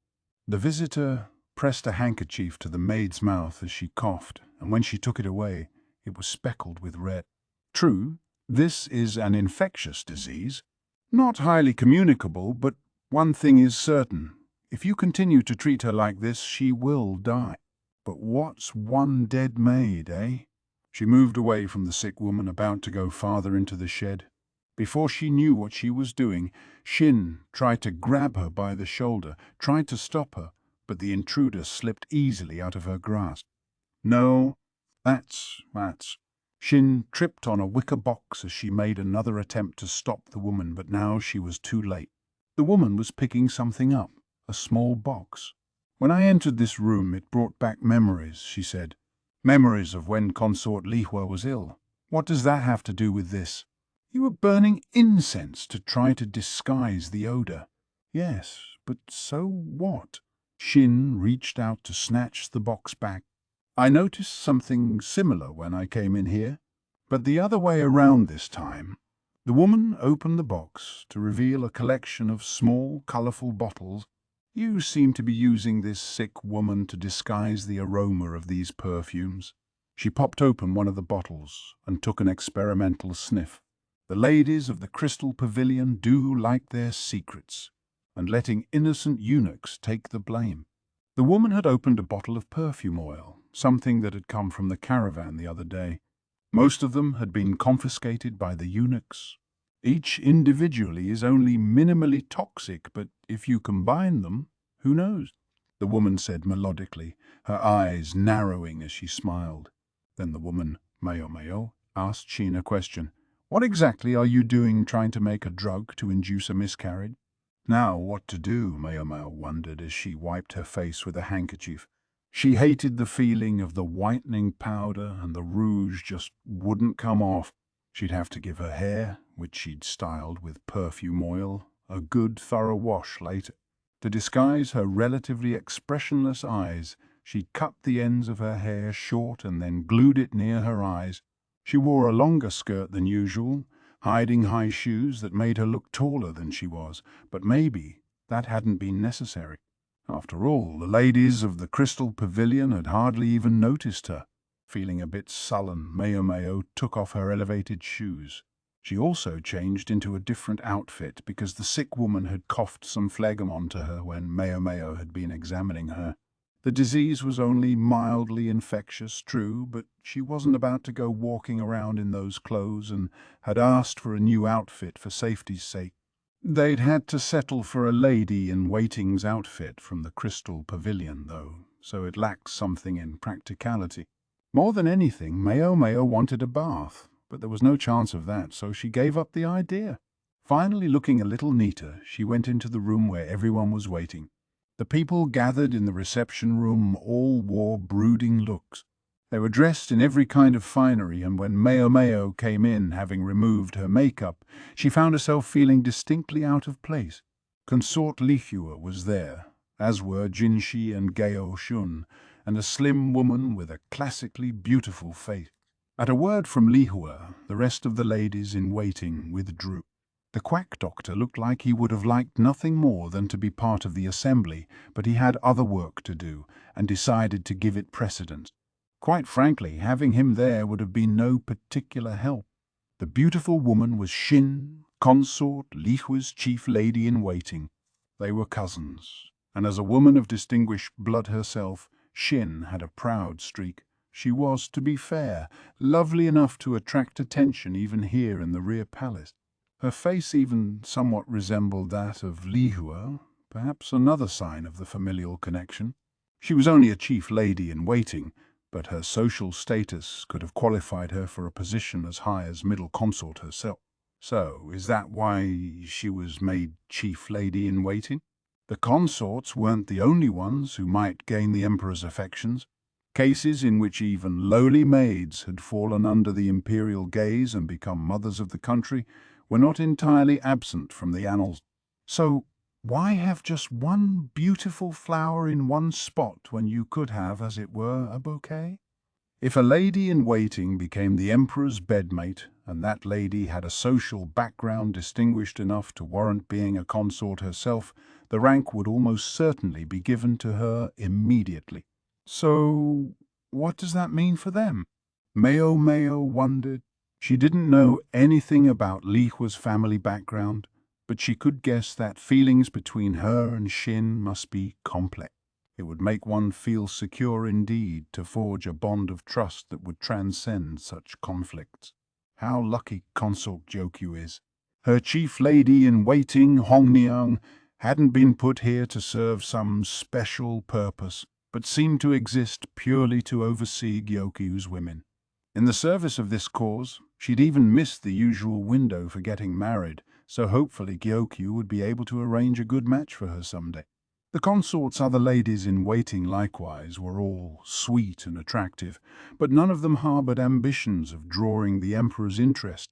But as for Consort Lihua's ladies-in-waiting, "What is the meaning of this?" Jinshi demanded, pounding the table with his fist. On the table was a collection of perfume oils and spices, the ones that had been found in the sick woman's chamber. No one of them alone was particularly conspicuous, but together they produced a noticeable aroma, an aroma that clung to the chief lady-in-waiting, Shin. Even though the last time Maomao had been here, she'd worn no perfume at all. Did that mean her purchases hadn't been confiscated? Or had she simply managed to hide them? Shin stood silently with her eyes closed. Not talking, huh? Her crime was twofold. Not just possessing the forbidden substances, but attempting to use them to make some kind of concoction. Her isolating of a maid in a storage shed probably wouldn't be considered an offense. Getting the sick woman out of the main residence to avoid spreading her disease had been an appropriate response. With only one medical officer for the entire rear palace, maids often weren't seen immediately. And yet, he's got so much time on his hands that the medical office is practically becoming a caff for the eunuchs. A mere serving woman might not even be able to entrust herself to the clinic. Not everyone liked to see women take charge of medical care. If someone died because of that attitude, it was a nuisance, but little more. Maids were just that expendable. Jinshi would use the evidence in front of him to prove what wrongdoing he could, but Shin stood looking as if she knew nothing about any of this. Besides, her family was important enough that she might be able to object to his investigation no matter what he said. Most inscrutable of all in the room was Consort Lihua, who simply looked at her chief lady-in-waiting, her eyebrows creased. The expression was one of sadness. Shin refused to look at the ground, but met the eunuch's eyes. The woman's got spirit. Most palace women would have wilted under interrogation by Jinshi, but it looked like his almost supernatural powers weren't going to work on this opponent. "I haven't the faintest idea what you mean," Shin said. "It's true. I was the one who instructed that serving girl be moved to that building. But I think there's a much more obvious problem here. Visitors who show up out of the blue demanding to see Lady Lihua and then barging into our storage building. Wouldn't you agree?" Her tone was clipped, confident. It was true. There was no way of proving that the items found in the storehouse belonged to her. As the building housed a sick person, nobody was likely to have much more contact with her than to bring her meals, but by the same token, almost anyone might have gone in there. Then we need simply ask the maid herself. If you believe you can trust the word of a woman who's been addled with fever. "So you're aware she was highly feverish," Maomao interjected. Shin's expression, she seemed to resent the intrusion. "How kind of you," Maomao went on, taking the trouble to see how a mere serving girl was feeling. "I suppose that would explain then how the smell of this perfume got on you." Her tone was brazen as she picked up one of the little bottles on the table. "All right, time to dial it back," Maomao thought, but her body wouldn't listen to her. It kept moving. She didn't like it one bit, but there were things that made her so angry that concerns about her social standing faded away. "This is what you smell like. This perfume oil," even though it was tucked neatly inside a wicker trunk. "I wonder if the smell is really so powerful that it would seep out like that. Perhaps I might be allowed to check." Maomao grabbed for Shin's sleeve, but the lady-in-waiting was too fast.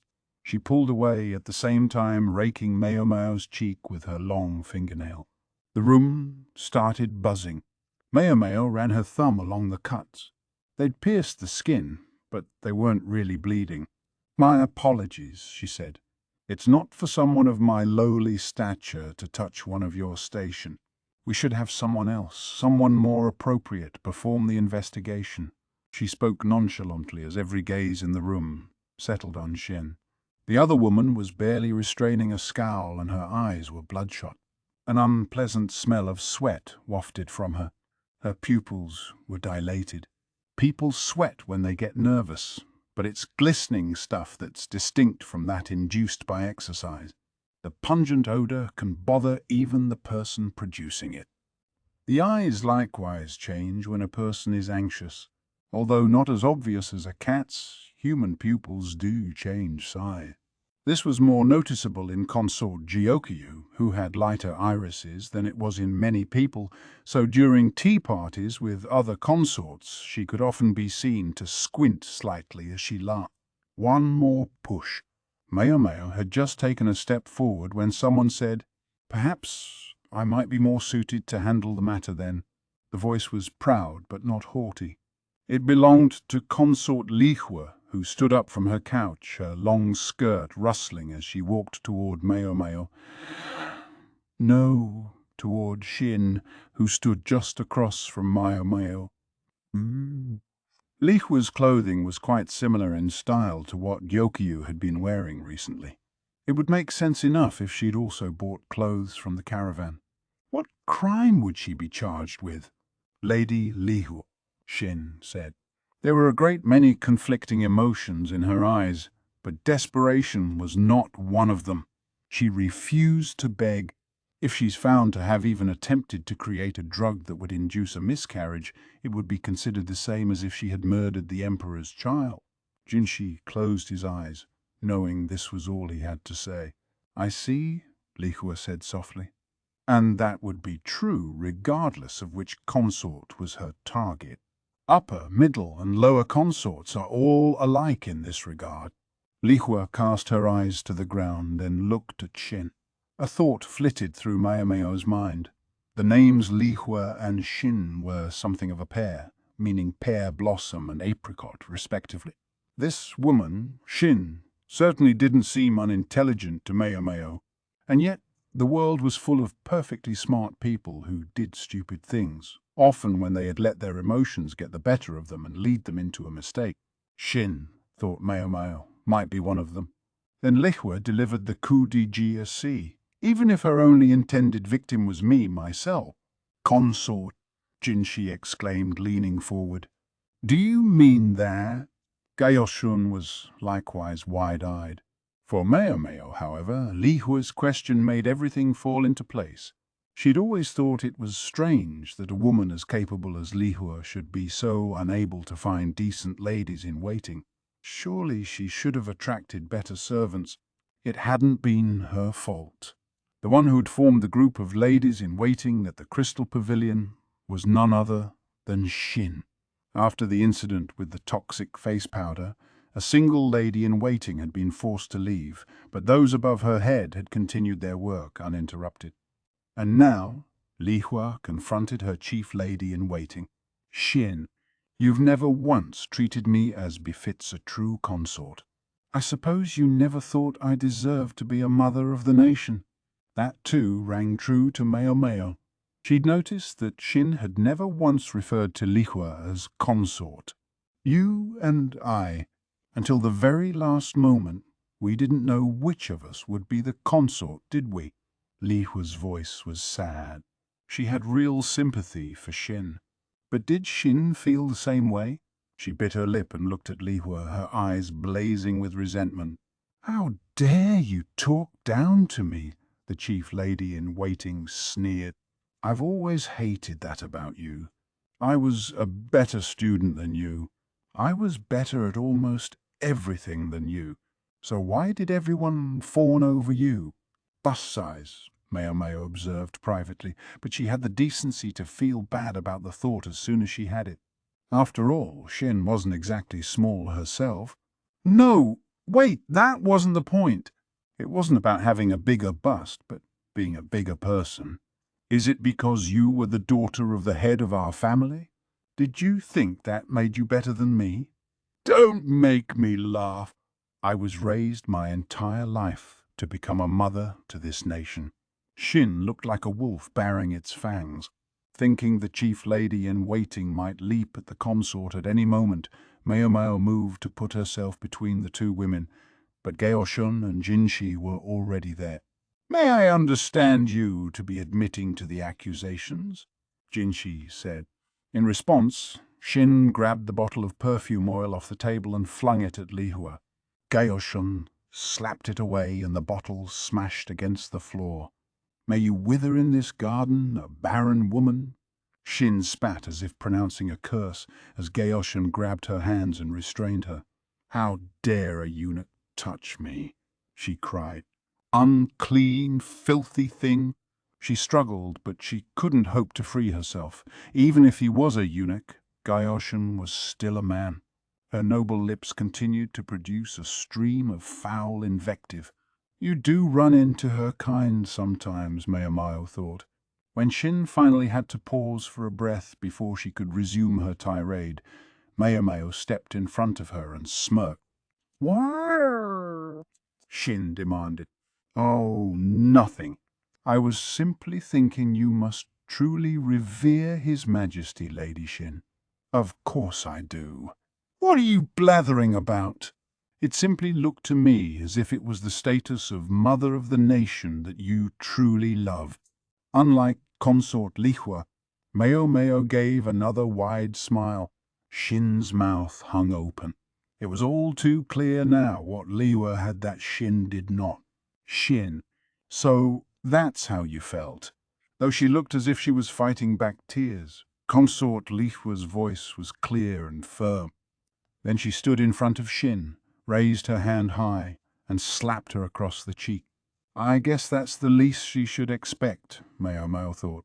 Then, however, consort Lihua said something that even Maomao hadn't expected. Sir Jinshi, I release this chief lady in waiting from my service on the grounds of using abusive speech toward her mistress. So much so that I had to raise my own hand against her. This time, it was Jinshi's turn to go slack-jawed. Consort. I see an open hand was not emphatic enough. Even as Shin stood looking dazed by the slap, Lihua grabbed her by the collar and made a fist. Jinshi and Gaoshun rushed to stop her. Only Maomao found herself downright impressed. The lady knows how to handle herself. Lihua was no longer the consort she had been, waiting vacantly for the thread of her life to be cut. I release this woman from my service, and I formally request that she never be allowed in the rear palace again under any circumstances, Lihua said clearly and confidently. Even if Shin were to become a mother to the nation, she would live her life not for the country's people, but for her own position. She sought only power. She had no interest in fulfilling the duties and responsibilities that would come along with it. The nation had no need for such a queen. Shin still hadn't recovered from the slap. Did she understand what mercy she was being shown? Or would she think Lihua had wronged her and resent her all the more? Maybe it doesn't matter. No matter how noble the blood, a woman who left the rear palace under scandalous circumstances would be unable to retaliate against a consort. Personally, Maomao thought Lihua was being a bit soft, but let us consider what humiliation this treatment must have brought to such a proud woman. Can I ask you something? Jinshi said as they walked through the halls of the Crystal Pavilion. He was looking at the building where the sick maid had lain in bed. Yes, sir. I know you were aware that the sick woman was here at the Crystal Pavilion, but you didn't know exactly where she was, did you? I mean, you even went to the trouble of putting on a disguise, presumably so no one would be suspicious if you visited repeatedly. He was right. Maomao had worn that outfit because she herself was by now most unwelcome here. She'd realized she might not figure out where the sick woman was in a single visit, so she'd taken care to keep people from knowing who she was. Yes, a palace woman accompanying the doctor attracted a certain amount of attention, but certainly less than Maomao would have received without a disguise. The serving women of the Crystal Pavilion knew how to keep their mouths shut. Or perhaps they had been taught how, through harsh discipline from the ladies-in-waiting above them, somewhere Consort Lihua wouldn't have seen. "Ah, but I did know where she was," Maomao said.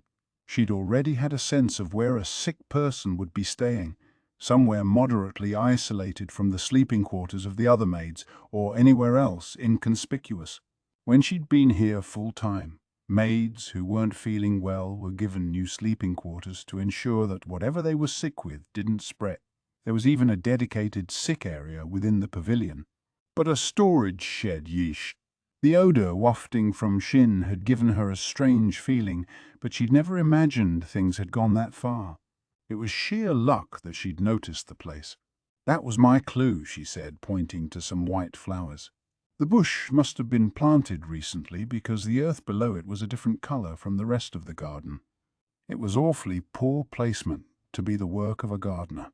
Right beside a storage shed, the bush bore black fruit full of the white dust that would become face-whitening powder. How so? In Feng Shui, green-colored things are considered good for the health. Supposedly, it's ideal to combine them with white, like all the flowers on the bush. Though the plant was known as white blossom, or sometimes the 4 o'clock flower, red was a more typical color for it. Maomao had realized that someone must have specifically chosen stock that would bloom white. She didn't remember the bush being there at the Crystal Pavilion. Someone had planted it. She didn't know who, but it must have been someone who felt for the sick woman. Maomao found a wave of relief rolling through her to know there was at least one person there who did.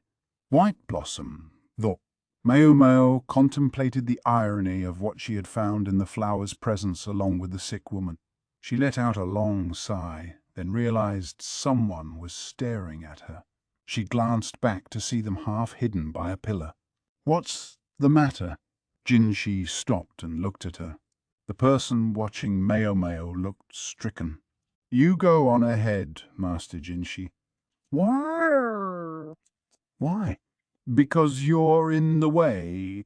Her blunt response seemed to annoy Jinshi, but Gaoshun talked him down the way one might a frustrated ox, giving Maomao a fresh opportunity to appreciate just how good it was to have someone around who could actually intuit what was happening. Maomao looked toward the woman hiding behind the pillar. "What is it?" she asked. The other woman looked perhaps a little bit older than Maomao, but she also appeared distinctly intimidated. By Maomao or by her companions? It was hard to say. About the woman in that building." There was a fresh white flower in the young woman's hand. Green and white, the colors were unmistakable. The woman carried herself well, although she spoke hesitantly. "She's no longer there. It was decided that she would leave the rear palace, but they're sending her somewhere it will be easier for her to get better." Consort Lihua, feeling that responsibility rested with her, had volunteered to pay the woman's medical costs and give her a stipend to live on. "Oh." "So she left?" The maid looked at the ground, but at the same time appeared relieved. She let her hands brush her cheeks in an attempt to hide the tears that were spilling down them, then bowed to Maomao and went back to her work. Behind her there were only small white petals on the ground. Chapter 12. The Shrine of Choosing.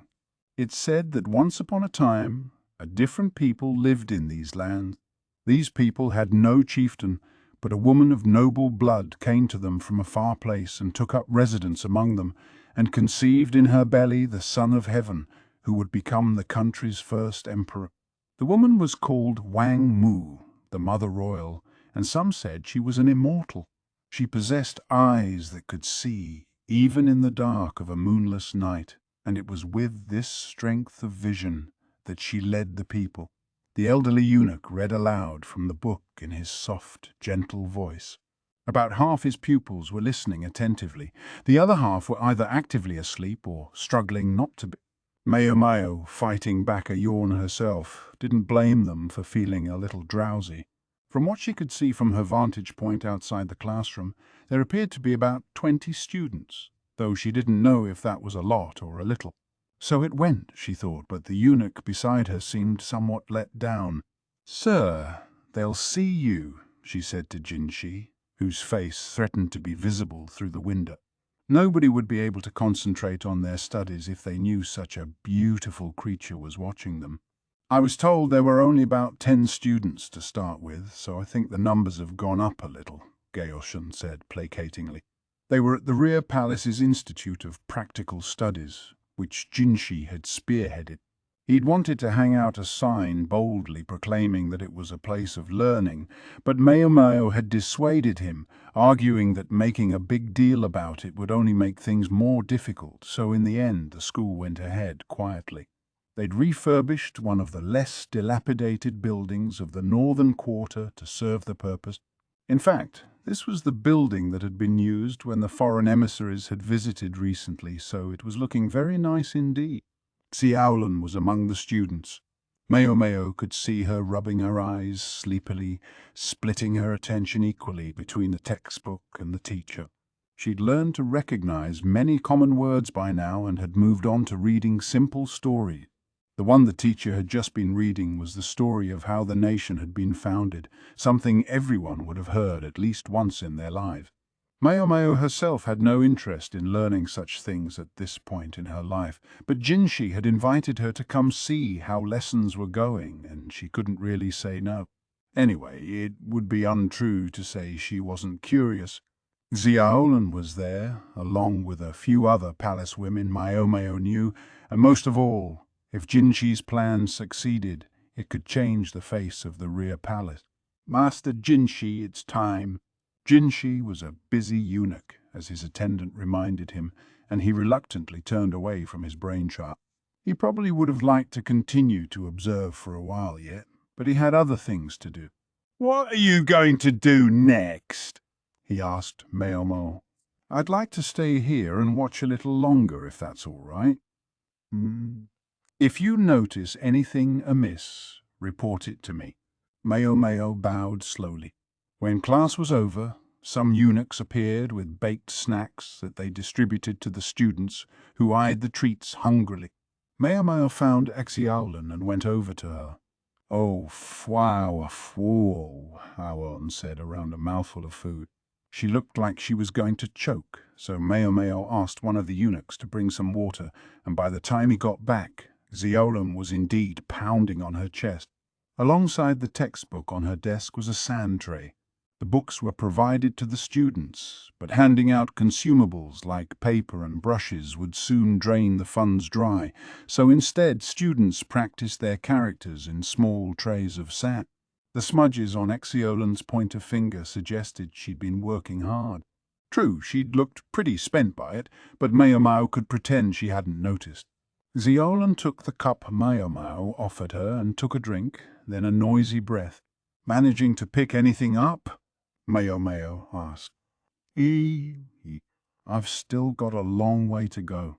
I want to ask the teacher about this," Xiaolin said, pointing to something in the textbook several pages ahead of what the instructor had been reading. "Me? I'm not that smart. If I don't work ahead a little, I don't think I'd ever keep up."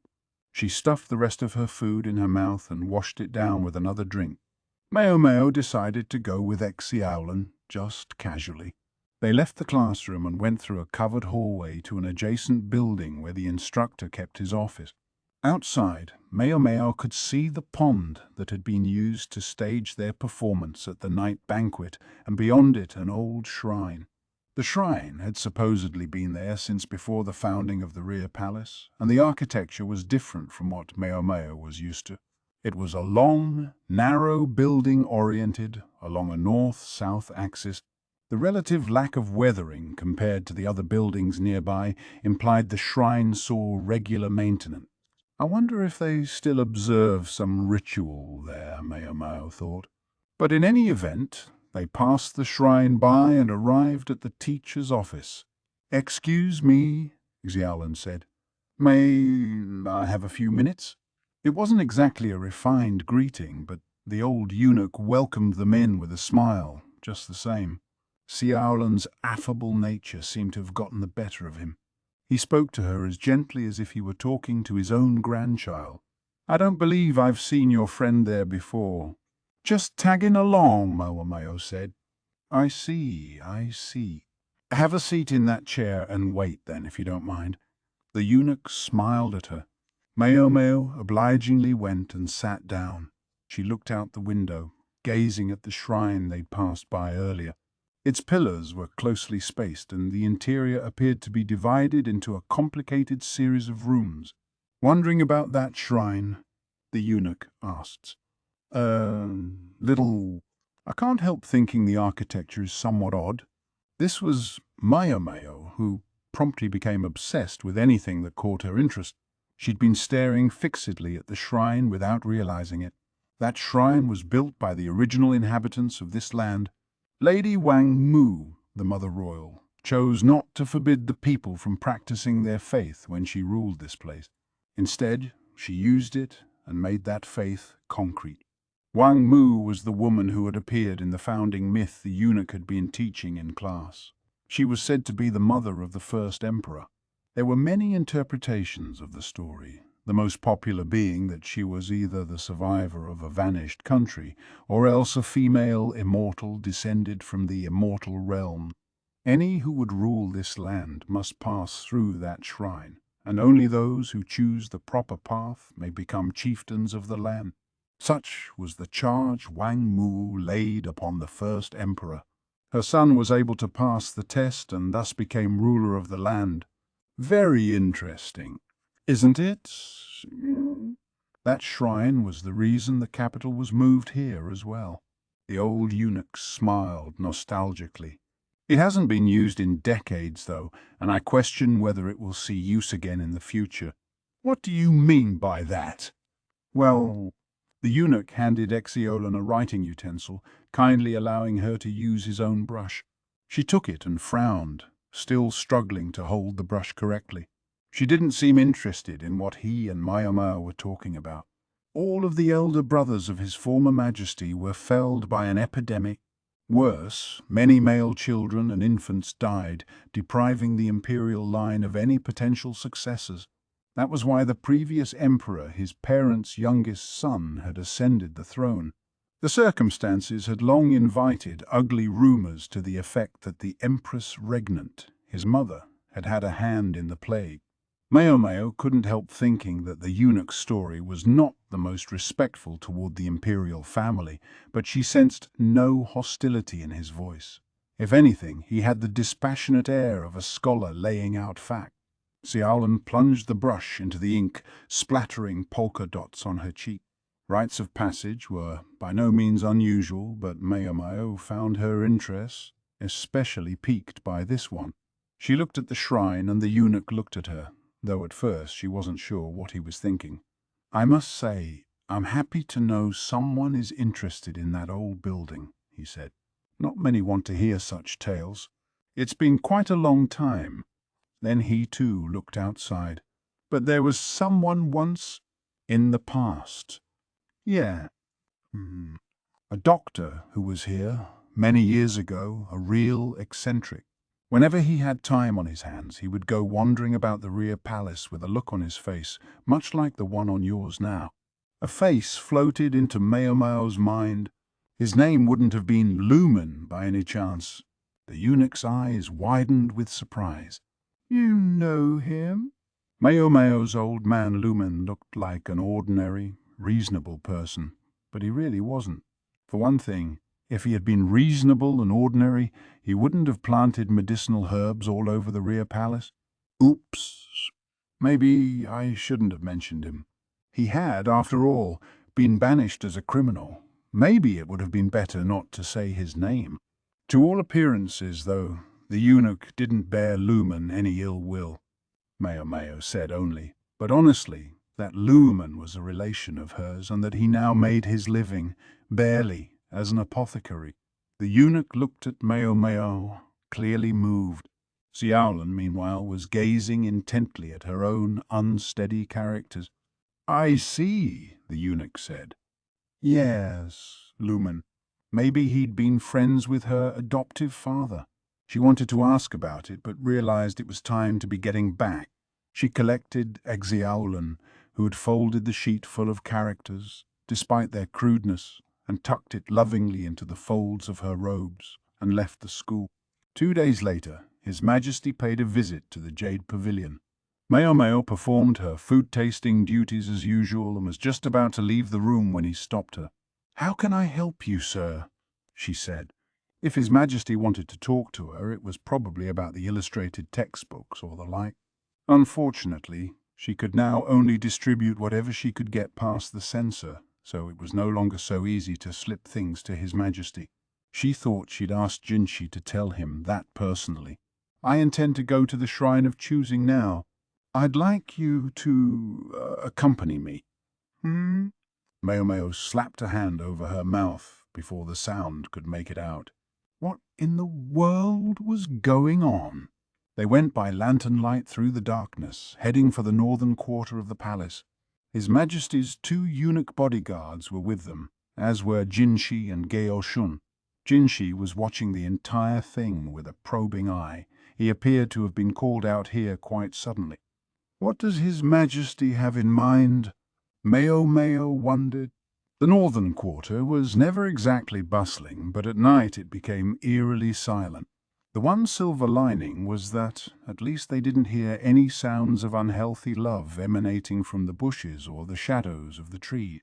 When they reached the shrine, someone was waiting for them. The old eunuch Maomao had spoken to earlier that day. "I've been waiting for you," he said with a respectful bow. The Emperor, stroking the beard of which he was so proud, nodded at him. "May I enter once more?" "You may enter as many times as you wish, Your Majesty." The hairs on Maomao's neck stood up at what sounded like an undertone of provocation in the eunuch's word. The Emperor, still working at his beard, remained perfectly calm, but Geoshen and the other eunuchs didn't hide their displeasure. Jinshi alone didn't frown. He was staring intently at the shrine and seemed to be thinking. The old eunuch unlocked the shrine door and ushered the Emperor inside. "And whom do you require for your attendance?" the eunuch asked, and again he sounded faintly mocking. "These 2, if I may," the Emperor replied. He was looking at Jinshi and Maomao, grinning. "What's this about?" Maomao wondered, looking less than pleased as she entered the shrine. She could understand why His Majesty would choose Jinshi. He officiated ceremonies and everything, so he was used to these kinds of places. But Maomao, what possible purpose could she serve?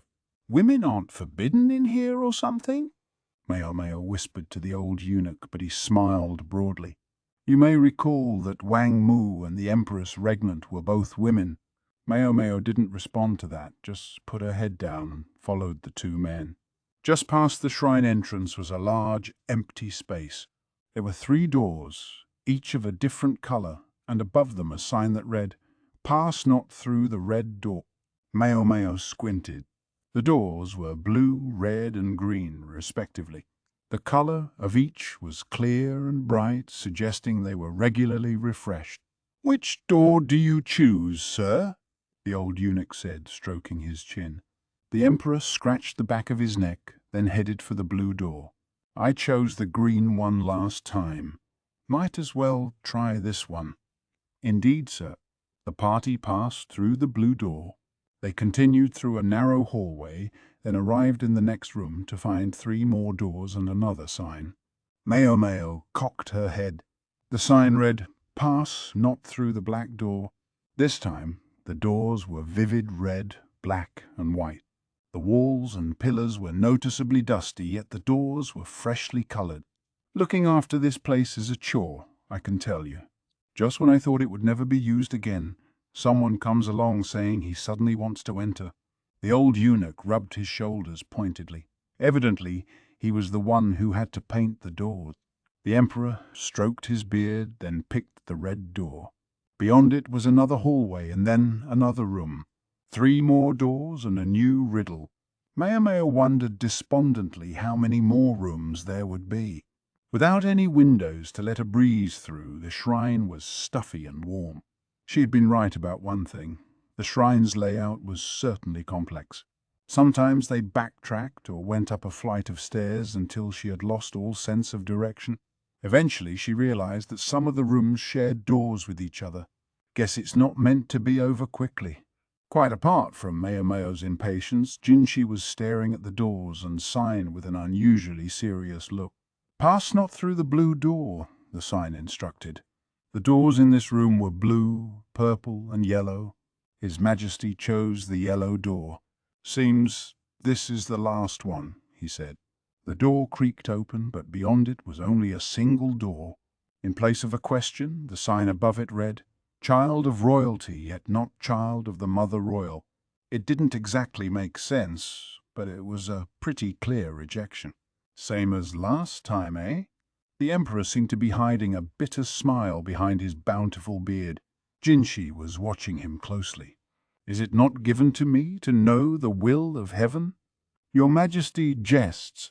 Ever since this shrine was closed away in the rear palace, I alone have been left to oversee it. Heaven's will has nothing to do with it." The eunuch put his hands in his sleeves and bowed his head. Something in his manner seemed to say that, despite having been made a eunuch, he still harbored some unshakable pride.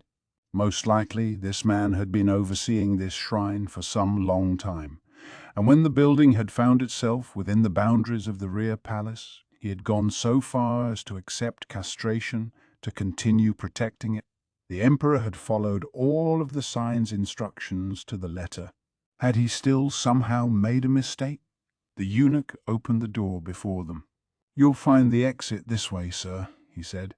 Maomao and the others, still unsettled, went outside. On what conceivable basis had the Emperor been rejected? Maomao counted on her fingers, tallying up the number of rooms, thinking about which doors the Emperor had chosen. She even sat down to ponder it, using a twig to scratch in the dust the order of the doors he'd picked as best she could remember it. She realized it probably wasn't the most becoming behavior with the sovereign himself still present, but she did it anyway. "I'm certain Lumen would understand," the eunuch said. "My old man would," Maomao thought. Was that so? Was this a riddle he might be able to answer for them?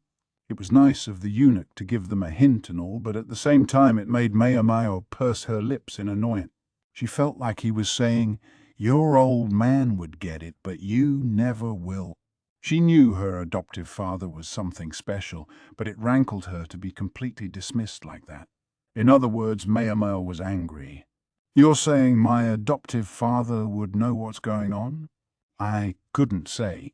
"It's possible," the eunuch replied, suddenly evasive. "Lumen would understand." In other words, the key was something he knew. His knowledge was broad, but he particularly excelled in medicine. Was that where the solution lay? Jinshi and the Emperor were watching Maomao expectantly. She felt a shiver run down her spine. Wish they'd stopped that. They could look at her as hopefully as they wanted. She wasn't her old man and wouldn't be able to come up with the answer so easily. That only made her more frustrated, though. And something still nagged at her. 3 doors, 3 colors. How did they go together? "Do you know what it means when it says I am not a child of the Mother Royal?" the Emperor asked. "The Mother Royal?" Maomao thought. "Wang. Yes, the mother of the first emperor spoken of in the country's earliest stories. The tales never mentioned a father. Normally one would expect that to produce an emphasis on the maternal line. Yet in Maomao's country, agnatic descent was the rule, inheritance passing from father to son. Once again Maomao thought over the words on that last sign. Child of royalty, yet not child of the Mother Royale. Did the words hold some great secret? Could the expression child of royalty refer to the paternal line? It was said that male children received what made them fit to rule from their fathers. Meanwhile, in a matrilineal system, female children were said to receive what made them fit from their mothers. The imperial throne had been occupied by a direct line of male successors. True, the occasional empress had interposed herself, but as far as Maomao was aware, these women's bloodliness hadn't continued. Suppose the blood of Wang Mu still remained somehow, what would it lead one to do? Suddenly, Maomao found herself remembering the story of the former emperor, the last of his family's sons, his older brothers dying young of an epidemic and clearing the way for him to take the throne. The fact that he alone had survived when all his brothers had died had inspired rumors that the Empress regnant might have had a hand in things. But is it possible that... Maomao looked at the old eunuch, the emperor, and Jinshi, and then she went and stood in front of Jinshi. Master Jinshi, were the brothers of the previous sovereign all born by the same mother? He looked perplexed by the suddenness of the question, but it took him hardly the space of breath to answer. I'm given to understand that not all of them shared the same mother, but that the mothers of all the imperial princes were sisters. Cousins of the emperor before last, I believe. Close kin, then. When it came to noble blood, marrying sisters and close relatives wasn't uncommon. Indeed, consort Lihua herself was a not too distant relative of the emperor. May I ask something else? Maomao said somewhat hesitantly. What? I'm afraid it may be considered terribly improper. Depending on their reaction, it could even get her killed on the spot. Speak. It was not Jinshi who issued the command, but the emperor himself. Maomao took a deep breath and let all the words out at once. Is it possible that many or most of those who have occupied the throne down the generations have had poor eyesight? It was neither Jinshi nor His Majesty who reacted most noticeably to this question, but the old eunuch. Maomao smirked. I have heard that many of them didn't see well, but the previous emperor had good eyes, His Majesty said, but this only confirmed for Maomao what she already suspected. She looked at the shrine. Would it be possible to go through this thing again? You believe you're qualified, young lady? The eunuch said teasingly. Women have been brought into the shrine many times, but they were always princesses or consorts. You were permitted entry last time, but I'm afraid I question allowing you in repeatedly, particularly if you're going to advise on the choice of doors. Maomao was far too scrawny to be called a beautiful princess, even in flattery. Evidently, it would be improper for her to enter the shrine repeatedly. The emperor laughed merrily. Perhaps I should name you one of my consorts, then, though I think I would be lucky to survive telling Lacan about it. Surely you jest, Maomao thought.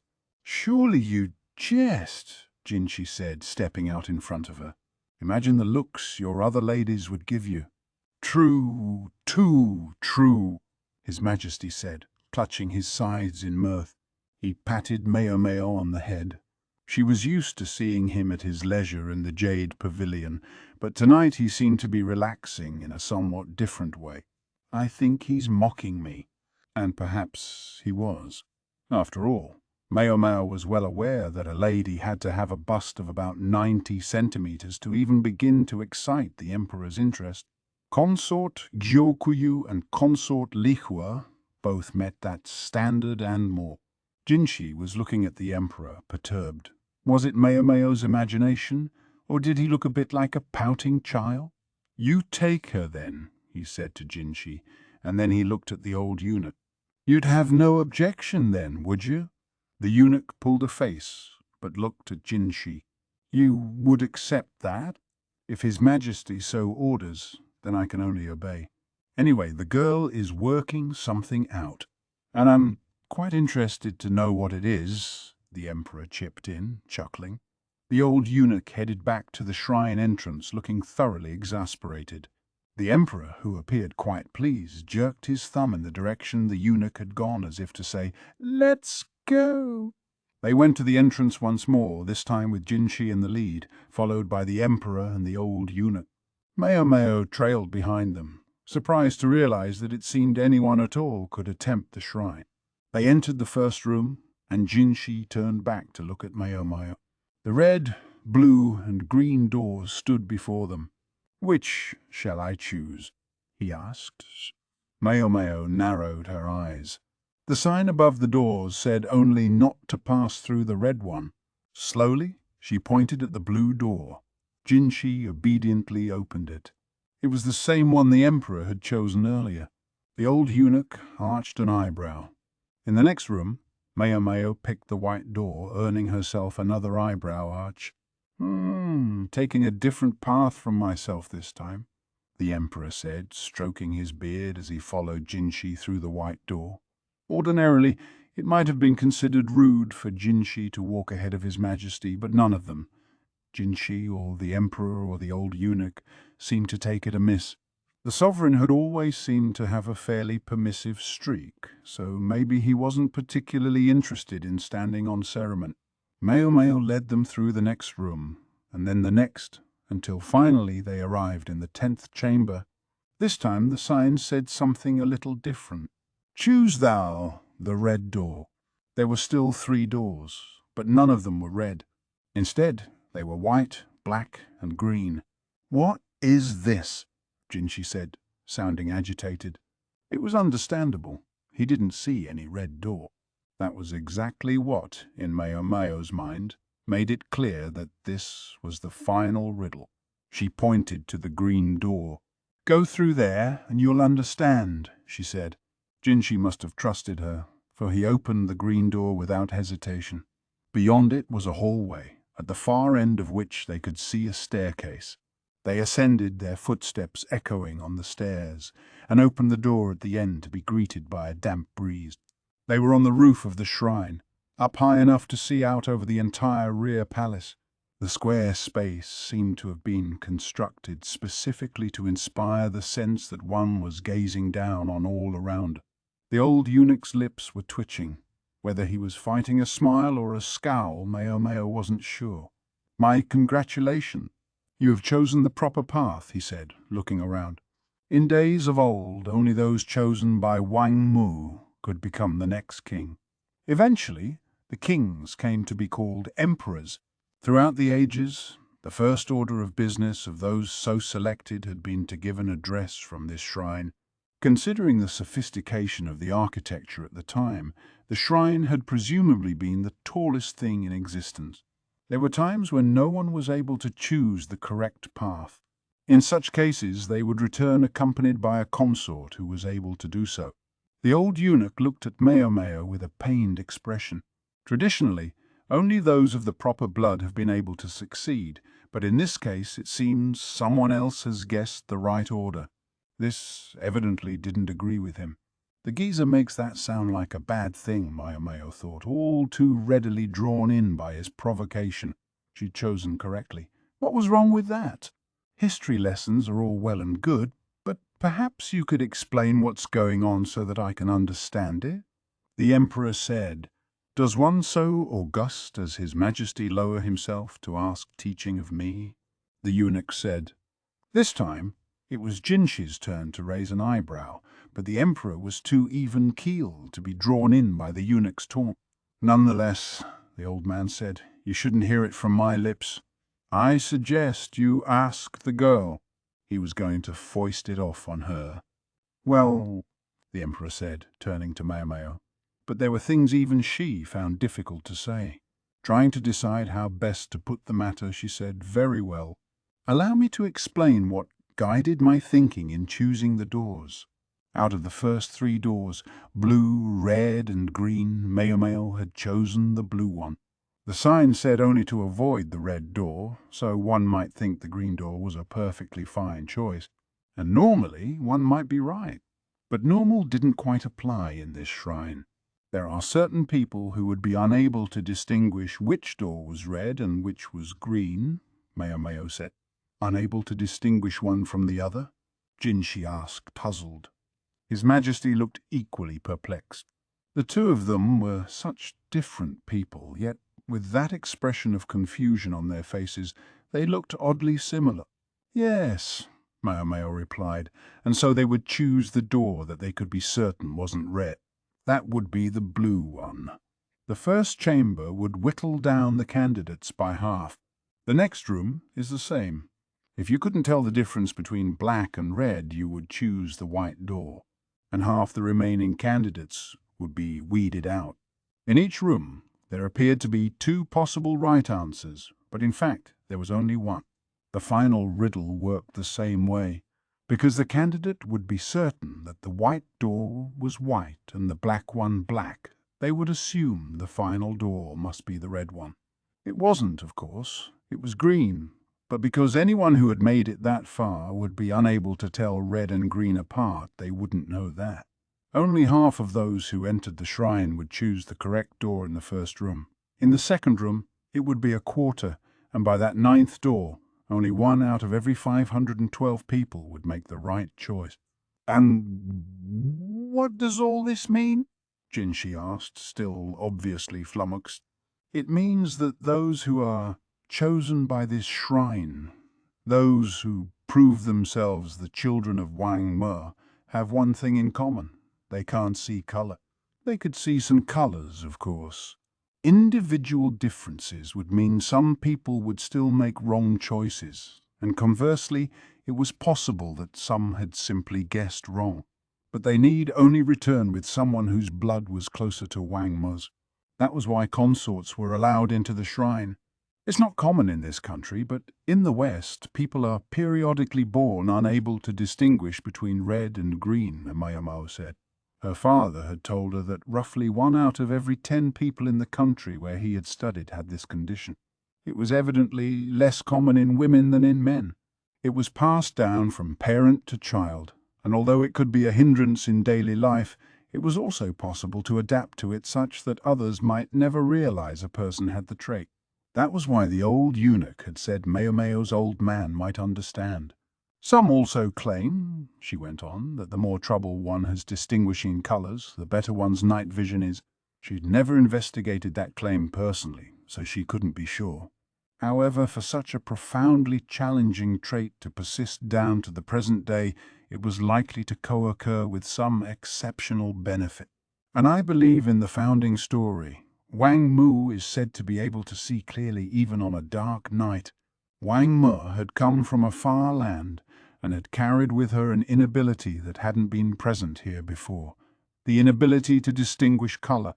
It couldn't have been easy for her and the retainers she brought with her to start a new life in this place. Perhaps the solution was marriage. In the story, Wang Mu didn't have a husband, but it would be reasonable to suppose she'd wed the chieftain of this area. It was hardly unusual for people from other lands to be taken as spouses in order to help dilute blood that had become too concentrated. If that spouse had local authority, so much the better. It would explain why people here prized patrilineal descent despite tracing their ancestry back to Wang Me. Yet Wang Mu, or perhaps one of those who had come with her, hadn't wanted lineage alone to determine the succession.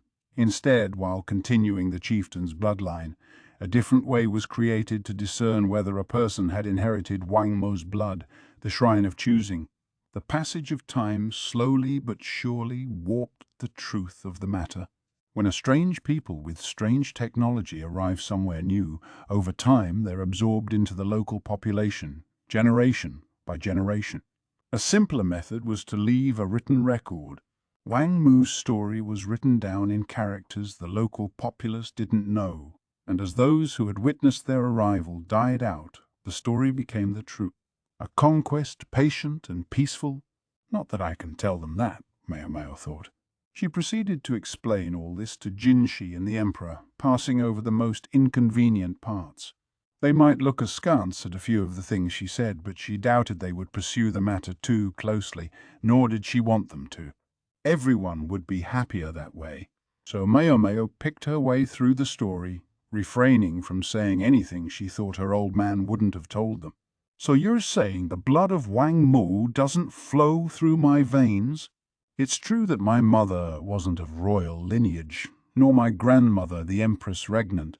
Maomao shook her head. "This shrine exists only as a way of being certain that the blood is present, not demonstrating that it isn't.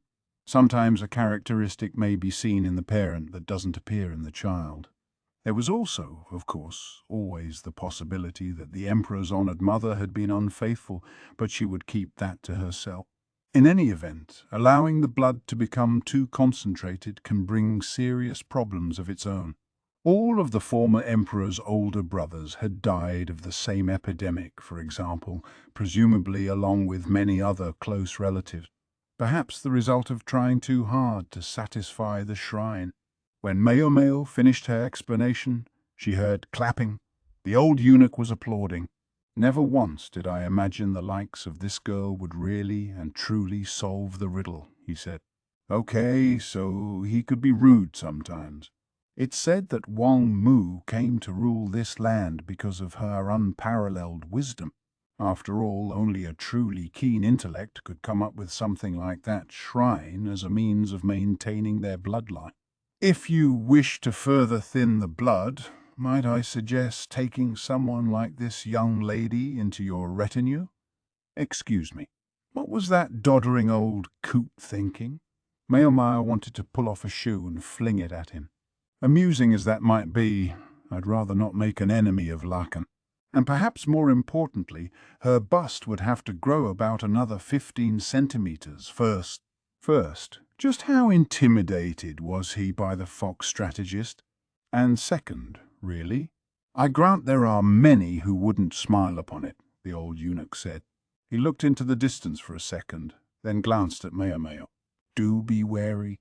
I'm well aware, the Empress said. I know you are, Majesty, the eunuch said, this time looking at Jinshi. Do be wary, he repeated. Jinshi nodded without a word. Just who is this guy? Maomao wondered. Simply a eunuch who had found favor with the Emperor. It didn't matter. Maomao foresaw nothing good in knowing the answer. Maybe it doesn't matter who he is. She would leave well enough alone. Ignorance, as they said, was bliss. She was ignorant of something else as well, however, that she would yet have cause to regret what she didn't know. Chapter 13. The Empress Dowager. Maomao was thrilled. Indeed, she could hardly have been happier. Behind her, Hongyang and Yinghua stood looking intimidating. Really? Right here? Maomao asked, watching Hongyang carefully. Yeah. Have a good hard think about what you did, the chief lady in waiting replied with a snort. Maomao's eyes began to brim with tears, and she clasped Hongyang's hand. Thank you so much, she said, bowing deeply. Wait, Maomao. Oh, this is the exact opposite of what we wanted. Maomao, paying no heed to Hongyang and Yinghua's dismay, veritably flew into the storage shed. This was to be her room from today forth. Don't you think that's a little harsh, Yinghua? Guiyuan asked as she poured some tea which she offered along with a snack to Yinghua. I thought so too, but it's her own fault, Yinghua replied, managing to purse her lips and sip her tea at the same time. Today they were having a sweet-smelling fermented tea from the west. We kept telling her to stop, but she wouldn't. We know she was out collecting bugs again. She glared at Maomao. Hongyang, it seemed, had thrown out all the fruits of Maomao's effort. Maomao only cocked her head. She'd stopped trying to gather lizard tails, recognizing that work couldn't get done around the Jade Pavilion if the ladies in waiting kept fainting. What are you talking about? She asked Yinghua, genuinely surprised. I stopped after the thing with the lizard. There's talk. We heard a weird lady was going around the rear palace, collecting bugs and laughing like a maniac. Maomao didn't say anything, but Yinghua, and now Guiyuan too, both looked scandalized. This was clearly some sort of misunderstanding. I don't do that, Maomao said earnestly. Yes, she'd collected moths one time recently, but that had been for work. She hadn't gone after a single other bug since then. Or lizard. And if I did do something like that, it wouldn't be bugs I was after. It would be herbs.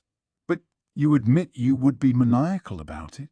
Yinghua and Guiyuan looked thoroughly exasperated as they studied Maomao.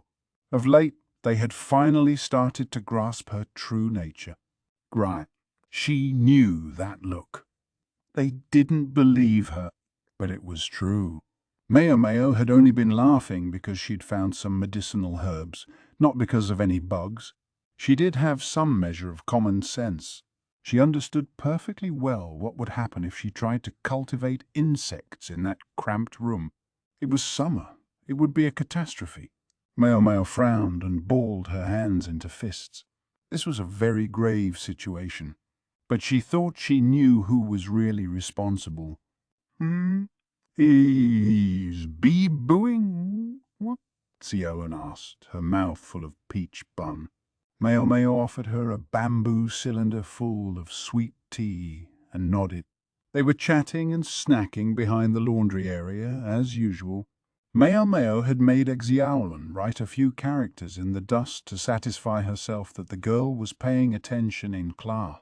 She certainly was. That Shisui.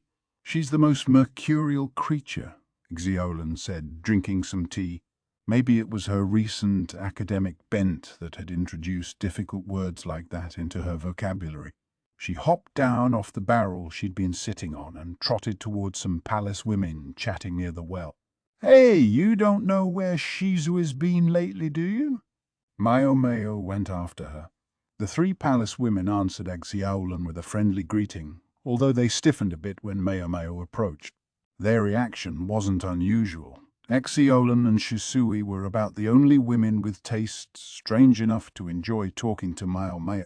"She's an odd one of the ladies said. "Just when you think you've seen her, it's like she's gone again. You know, I feel like she's been around." "Yeah, me too." The one thing they seemed sure about was that they weren't sure. "Oh, where? Where? Tell me, pretty please." Xiaolin, with no fear of anyone she might be talking to, began to pester them mercilessly. The three ladies looked at each other, obviously hesitant to say. They were probably feeling sensitive about having Maomao there. Her outfit wasn't like theirs. It was still plain and easy to move in, sure, but it wasn't one of the general uniforms the rear palace issued to its staff. No, she wore clothing given to her by her mistress, as befitted an attendant of one of the consorts. Those outfits created an invisible but uncrossable barrier between those who attended the consorts and those who didn't. Shoot! Maomao realized she should have kept her distance. Some of the palace women could be hostile toward those who served the consorts, but many of them simply clammed up, afraid that sharing the wrong rumor might get them in trouble. Few people were as carefree as Xiaolin. So, what to do now? She might have been able to lighten the mood with some snacks, but she'd given everything she had to Xiaolin already. Maomao felt in the folds of her robe, wondering if she might be carrying anything that could work as a bribe in lieu of food. "Oh," she thought as she ran across one particular item. "If any of you have any details, I might find my way to giving you this." It was a lovely piece of cloth, pleasant to the touch and faintly perfumed. It was technically a handkerchief, but it was of such fine material that, with some imagination, it could be practically anything. In point of fact, Jinshi had given it to Maomao when her cheek had been injured. She'd been thinking she might be able to sell it to the quack doctor at the medical office. She didn't want to spend too long thinking about any interest in men he might have, but she might get a few coins out of him for something that had belonged to the gorgeous eunuch. "Is that—" "It looks like silk, doesn't it?" "Most unsuitable material for a handkerchief, I dare say." One of the women took the cloth and brought it to her nose. Then her eyes went wide. "This smell. It can't be, can it?" Maomao turned toward the woman with a slight smile on her lips, though she didn't let it reach her eyes. "I'll leave that to your imagination." She feared that actually saying Jinshi's name would be counterproductive. Let them get a whiff of the idea and fill in the rest themselves.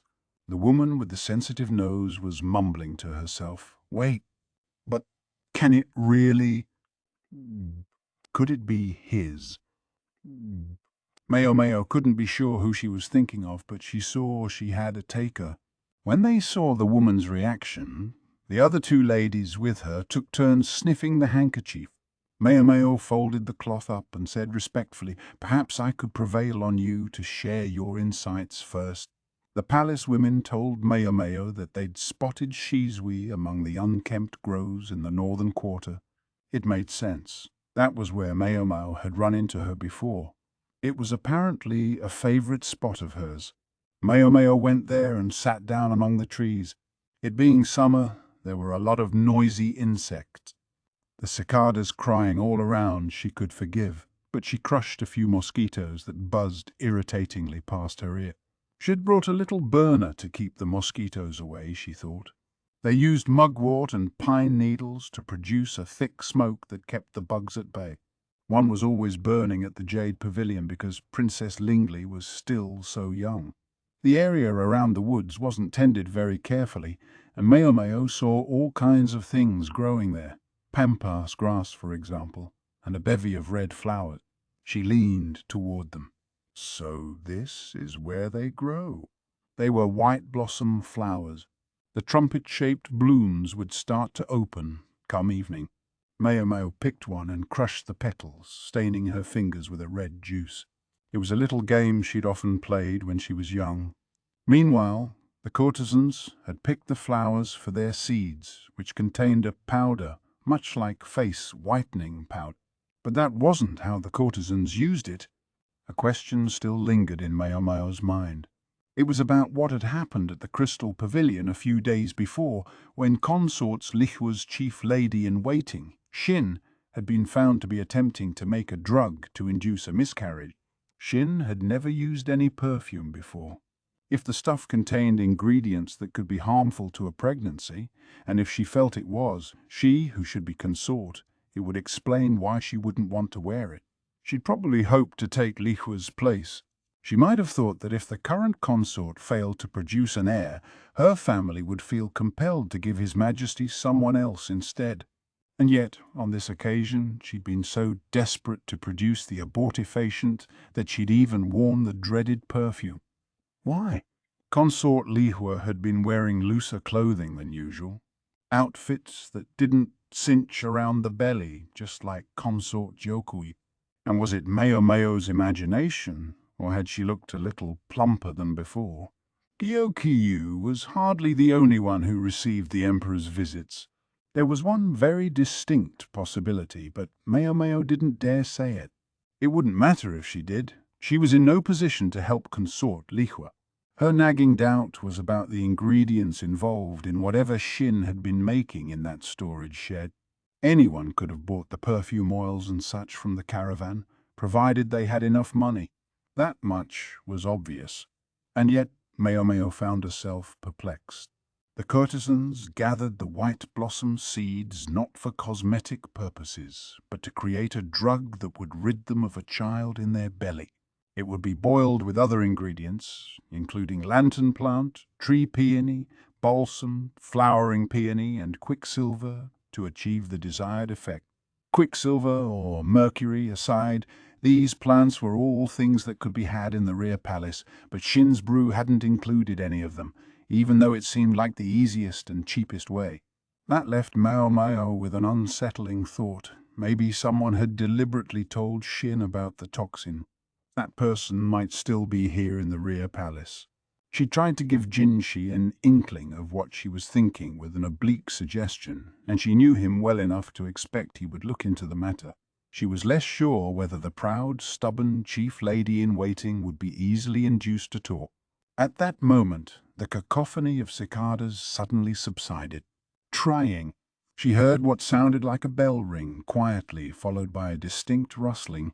She turned towards the sound to discover something large crawling through the pampas grass.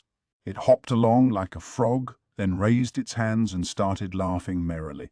"I've got you this time," it shrieked. The voice had the same touch of innocence as Xiaolan's, but was higher pitched.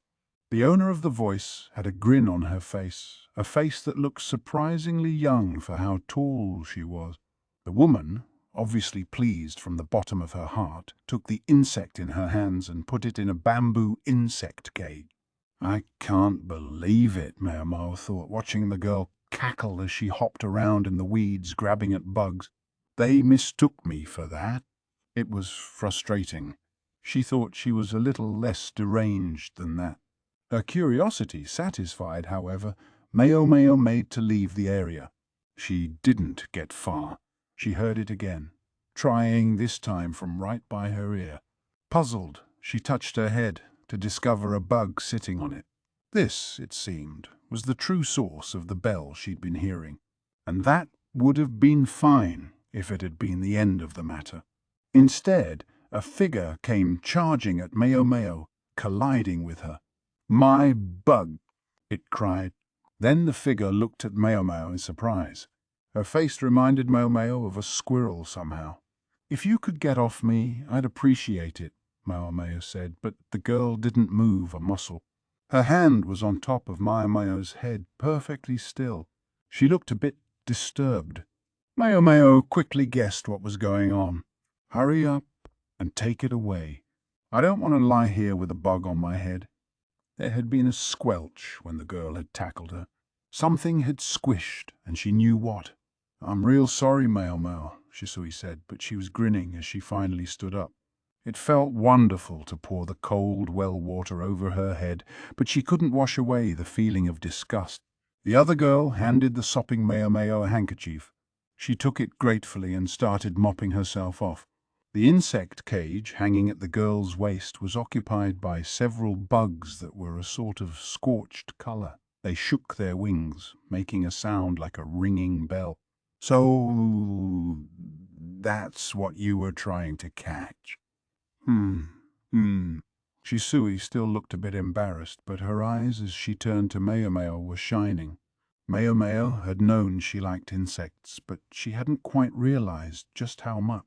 While Maomao was still trying to decide what to do, she found the other girl pulling her around to the far side of the well. That side was shaded by the trees, and there was a wooden box, a perfect place to sit down. Shisui patted the box, directing her to sit. Maomao was starting to get a very bad feeling about this, and her bad feelings were usually right.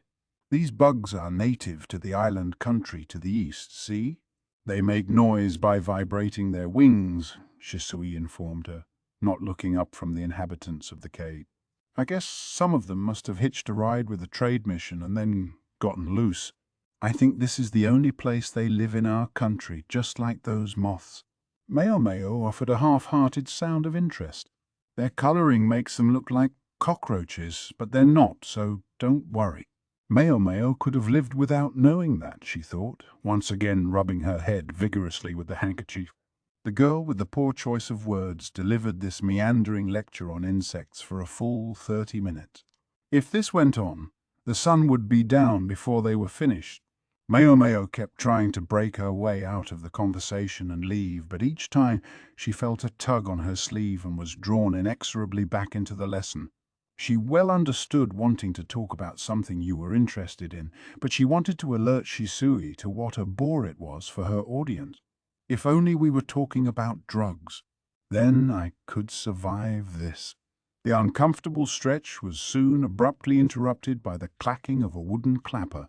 Maomao looked around, trying to figure out where it had come from. She could see the other nearby palace women doing the same thing. The source was soon revealed from the gate to the south. A figure appeared, flanked by a lady-in-waiting and a eunuch bodyguard to each side, with 3 more people trailing behind her, one of whom was sounding the clapper. The center of the parade was a woman dressed in colorful finery. Maomao thought she recognized her face, composed and gentle-looking. "I do believe that's the Empress Dowager." She'd only seen her once, at the garden party the year before, but there were only so many people who could progress through the rear palace with such an extensive entourage. Comparing the person in front of her to that hazy memory, she concluded it had to be the Empress Dowager. She looked altogether too young to be the mother of the current emperor with his robust facial hair, but on she came, the clapper sounding all the while. "Wonder where she's going," Shisui whispered. She was crouched in the shadows of a building. "Why are you hiding?" Maomao asked. "Well, aren't you?" Shisui had her there. In an almost conditioned reflex, Maomao had likewise crouched behind a pillar. All the other palace women around were bowing deeply. It had been drilled into everyone from the moment they arrived here that that was what one did when someone of higher status passed by. Strictly speaking, it was what Maomao should have done whenever Jinshi and his cohorts were present, but she'd gotten in the habit of forgetting lately. That won't do, she thought. She had to maintain proper boundaries. Shaking her head, she resolved to do better in the future. "Is she going in the direction of the clinic?" Shisui mused, putting her chin in her hand and watching the Empress Dowager. It was certainly true that the clinic was in the direction the parade was going. The clinic, huh? Maomao wondered what the Empress Dowager would be doing, going to the rear palace's unofficial medical office. Quite unexpectedly, Shisui provided the answer. "I heard it was her ladyship who started it. That was back when the Empress Regnant was still at her most powerful, so she couldn't do it publicly, and even now it's still kept pretty quiet." That would certainly make sense. The Empress Dowager was reputed to be a kind-hearted woman. It was said to be by her influence that both slavery and the making of eunuchs had been forbidden upon the accession of the current emperor. Either of those changes alone would have been revolutionary in its own right. Many people felt they were good choices from the perspective of simple humanity, but there were problematic knock-on effects. The slave trade, for example, had been a form of business, and pulling it out from under things had brought certain sectors to a halt. There was also the question of where to draw the line as to what constituted slavery.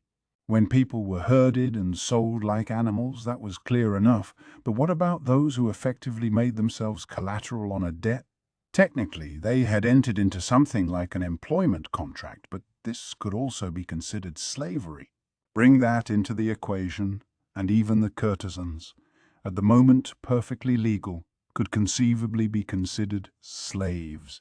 Maomao remembered seeing the old madam discussing the possibility, pale-faced. In short, although outwardly there was no more slavery in the land, everyone was aware that in many ways the practice had simply changed its name and adapted to the new social standard. Maomao had no interest in finer details than that and didn't know anything about them. "I think I'd better be getting back," Shisui said, grabbing her insect cage and standing up. "Better watch out, Maomao. You'll get in trouble if you slack off here too long." "Yeah, I guess." She wondered if the Empress Dowager's walk in the direction of the clinic had something to do with the recent events of the Crystal Pavilion. If her ladyship was getting involved, there might soon be another revolution, this time in medical treatment at the rear palace.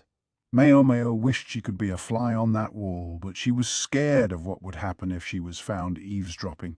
And anyway, Shisui was right. Maomao would really hear it from Hongyang if she was too late getting back. She crossed her arms in thought. It seemed like the other ladies in waiting had been doing nothing but getting upset with her recently. "I suppose I better get back," she said, and reluctantly headed for the Jade Pavilion. When Maomao returned, she was, quite unusually, made to do some actual cleaning. She was told to dust the windowsills with more than the usual attention to detail, and her work only passed muster on the third try. That's 2 failures. She was starting to wonder if Hongyang really was getting her back for her recent attitude, but when she saw that the other ladies in waiting each had to redo their work at least once, she figured it must be something else. Someone must be coming, but who? The only times they cleaned this carefully were when another consort was coming for a meal or a tea party. Such meetings had been suspended recently, and only consorts in whom they had the utmost confidence were received at the Jade Pavilion. Just as Maomao was wondering who might fit that description, the visitor arrived. It turned out to be the Empress Dowager herself. "It's been too long, Lady Anshi." Consort Gyokyu greeted her with a delicate smile and perfect posture. She was proving why she was the consort. With the exception of Hongyang, her ladies-in-waiting all but wilted in her ladyship's presence. The Empress Dowager's gaze fell to Gyokyu's belly, but only for a second. Thus it was that Maomao learned her ladyship's name, Anshi, but she knew it was a name she would almost certainly never speak. So that's what's going on, Mao thought. As what amounted to Gyokuyu's mother-in-law, the Empress Dowager shared an implicit understanding with her. The fact that the deeply and rightly suspicious Gyokyu would not only receive the Empress Dowager, but make her privy to the fact of her pregnancy, spoke to how deeply she trusted her. Or perhaps she was obliged to alert her ladyship. If one took the rumors about the Empress Dowager at face value, it seemed likely to be the former, but Maomao had no way of being sure. As far as it went, she looked very good-tempered. Princess Lingley at first ignored her grandmother, but soon grew accustomed to the gentle Empress Dowager. Maomao tasted the food for poison, but before she could leave, the Empress Dowager said, "You, dear, you're the attendant Jinshi sent, aren't you?" How does she know that? Maomao wondered. And why was she condescending to speak to a mere food taster? Maomao wanted to ask, but knew it might be rude, so she only said, "That's correct, Mum," and bowed. Swiren told me. She said she'd finally found a girl worth the effort, but that she was going back to the rear palace. Swiren was Jinshi's personal lady-in-waiting, a woman just entering old age. She'd never seemed like the affable type, but apparently she was old friends with the Empress Dowager. She was once my own lady-in-waiting, you know. That would explain it. It was common for the daughters of officials to serve as ladies-in-waiting or nursemaids. Then her ladyship glanced at Gyokuyu. The perceptive consort appeared to take her meaning immediately. "I'm so very sorry, Lady Yanshi, but might you excuse me for a moment to put the princess down for her nap?" she said. Hong Niang was holding Lingley, who looked tired from playing with her grandmother. She was largely weaned by now, but it would do well enough as an excuse for Gyokuyu to leave the room. Hong Niang went with her mistress. So it was that Maomao found herself in a room with the Empress Dowager. "She does know how to take a hint, doesn't she?" her ladyship said, sounding a touch amused. At that moment she seemed less like Gyokuyu's mother-in-law and more like her slightly older friend. Maomao wasn't sure what she was supposed to be doing, so she stood politely and watched the Empress Dowager for any clues. Her ladyship noticed and gestured to Maomao to sit in a chair. "It seems you've helped resolve a great many problems for us," she said. She clasped a glass full of ice to cool her palm. The ice was a gift she'd brought. Consort Gyokuyu couldn't let her body get too cold, but she could put the ice in her mouth and enjoy it while it melted. The princess, meanwhile, had been devouring treats made of shaved ice with fruit juice on top. Maomao replied, "I've only offered what knowledge I have that happened to fit the situation."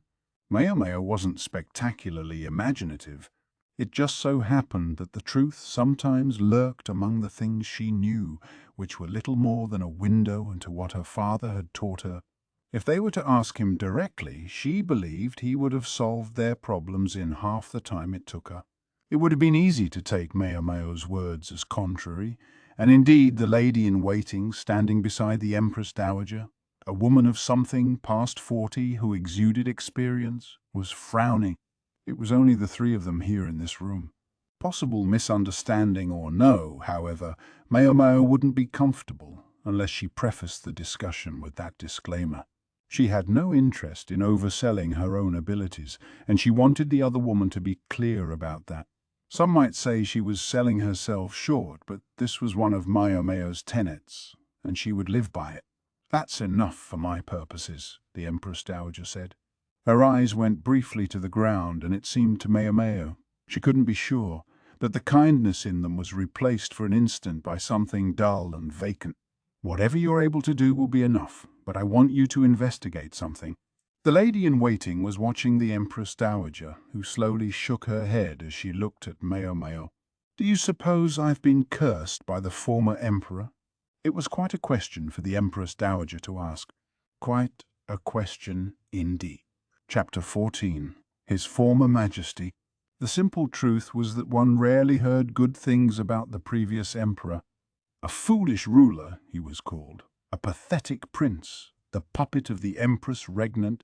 Yes, he was called many things, but there was one name above all by which he was known in the rear palace: pedophile.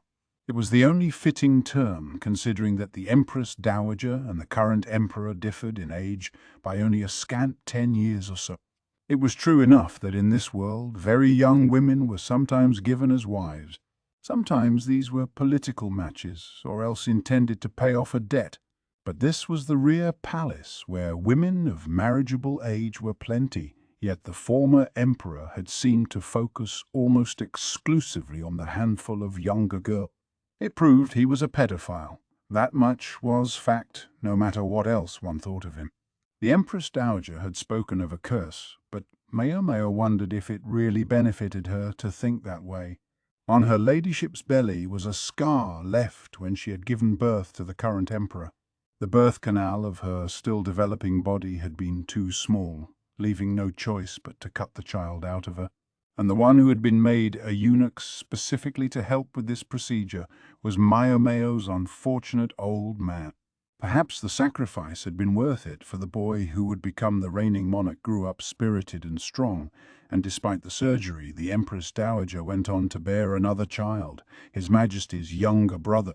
At this point, however, Maomao had a thought, a terribly rude thought that might get her slapped in the face if she were to voice it. Namely, was the imperial younger brother indeed the son of the prior emperor? The younger boy, as Maomao understood it, was a year older than she was. That meant the Empress Dowager would have been in her late 20s at the time of his birth, no longer a young girl by any stretch. Maomao didn't care to pursue the matter. She felt that knowing anything about it would only make her life here harder. "I'd like to talk somewhere else, if possible," the Empress Dowager had said, and thus Maomao now found herself outside the rear palace. They were still within the inner court, however, which was principally the residence of the emperor and his children and queen. At the moment there were upper consorts in the rear palace, but His Majesty had no proper spouse. Of course, Maomao could hardly be there alone. Perhaps her ladyship had been planning this all along, because she'd arranged a tea party that would bring together all four of the upper consort. It was quite a sight. Maomao had even spotted consort Lishu around, but nervousness seemed to be getting the better of her, and she shambled about like a clockwork doll. Maomao mentally put her hands together and prayed for the consort's good luck. "What exactly do you think is going on here?" Yingwe asked with a sigh. She was wearing an outfit that was nicer, but not too much nicer than her usual clothes. Maomao had done the same. She and Yingyue were both present as ladies-in-waiting to consort Gyokyu, as were Hongniang, Giwan, and Eilan. Gyokyu had left her most trustworthy eunuch bodyguards to look after the Jade Pavilion. Good question. The upper consorts had each been given a room. Although they hadn't gone very far, a tea party was always a place where women competed in glory, and Gyokyu was accompanied by 3 eunuchs who all had their hands full wrangling baggage. That was evidently enough for her, but Lihua had brought 5 eunuchs, and Lulan no fewer than 8, a dizzying number. Incidentally, Lishu was accompanied by only 4 baggage carriers, a state of affairs her ladies-in-waiting seemed to find intensely disagreeable. The room Gyokyu had been given was pleasant, open to a cool breeze, and stocked with juices and luscious fruits for dessert. Once Maomao had taken a bite and confirmed the food was safe, everyone dug in. She hardly imagined the Empress Dowager would do anything as ridiculous as poison the snacks, but it was her job to check. What's more, it would have been rude not to eat what had been prepared for them, so Maomao dutifully ate a little more. The food was delicious, as might have been expected of their hostess. Juicy grapes snapped delightfully in their mouths. Maybe they'd been cooled with well water. Since there was still time before the tea party started, Consort Gyokyu instructed her ladies to relax. As for the consort herself, she took the opportunity to doze a little. Tiredness was common in the first stage of pregnancy, but with Gyokyu it seemed to be going on longer than usual. She slept sitting up so as not to disturb her hair, but a rounded cushion was placed on the chair for her comfort, and a pillow stuffed with cotton was set at her neck. Hongying was ready with water to wake her up and tools to touch up her makeup. Happily for all of them, the princess was sleeping soundly with her mother. The point of Yingyue's question seemed to be that it was strange that the Empress Dowager would invite Gyokyu to a tea party knowing full well that she was pregnant. "I know she'll probably try to be considerate about it, but still, Gyokyu's pregnancy was by now an open secret, but actually having to sit there and drink tea with the others might invite some uncomfortable question. Consort Li Hua probably won't be an issue, and I guess we don't have to worry about Consort Li Shu either, Maomao thought. Li Hua and Gyokyu had avoided antagonizing each other largely by avoiding each other, period. Li Hua was too proud and dignified to sink to humiliating another person, and Gyokyu was wise enough to know that picking a fight with Li Hua, whose blood was more noble than her own, was not a good idea. Then there was Maomao's strong suspicion that Li Hua herself was pregnant as well. The consort wouldn't want to talk too much about Gyokyu's pregnancy lest she draw attention to her own. As for Li Shu, she could barely make a peep even in front of Gyokyu. She was unlikely to be a problem now. If anyone in her party was apt to cause trouble, it would be her ladies-in-waiting, but only each consort's chief lady-in-waiting was to attend her, and Li Shu's, her former food taster, who had since been promoted, would probably keep her mouth shut.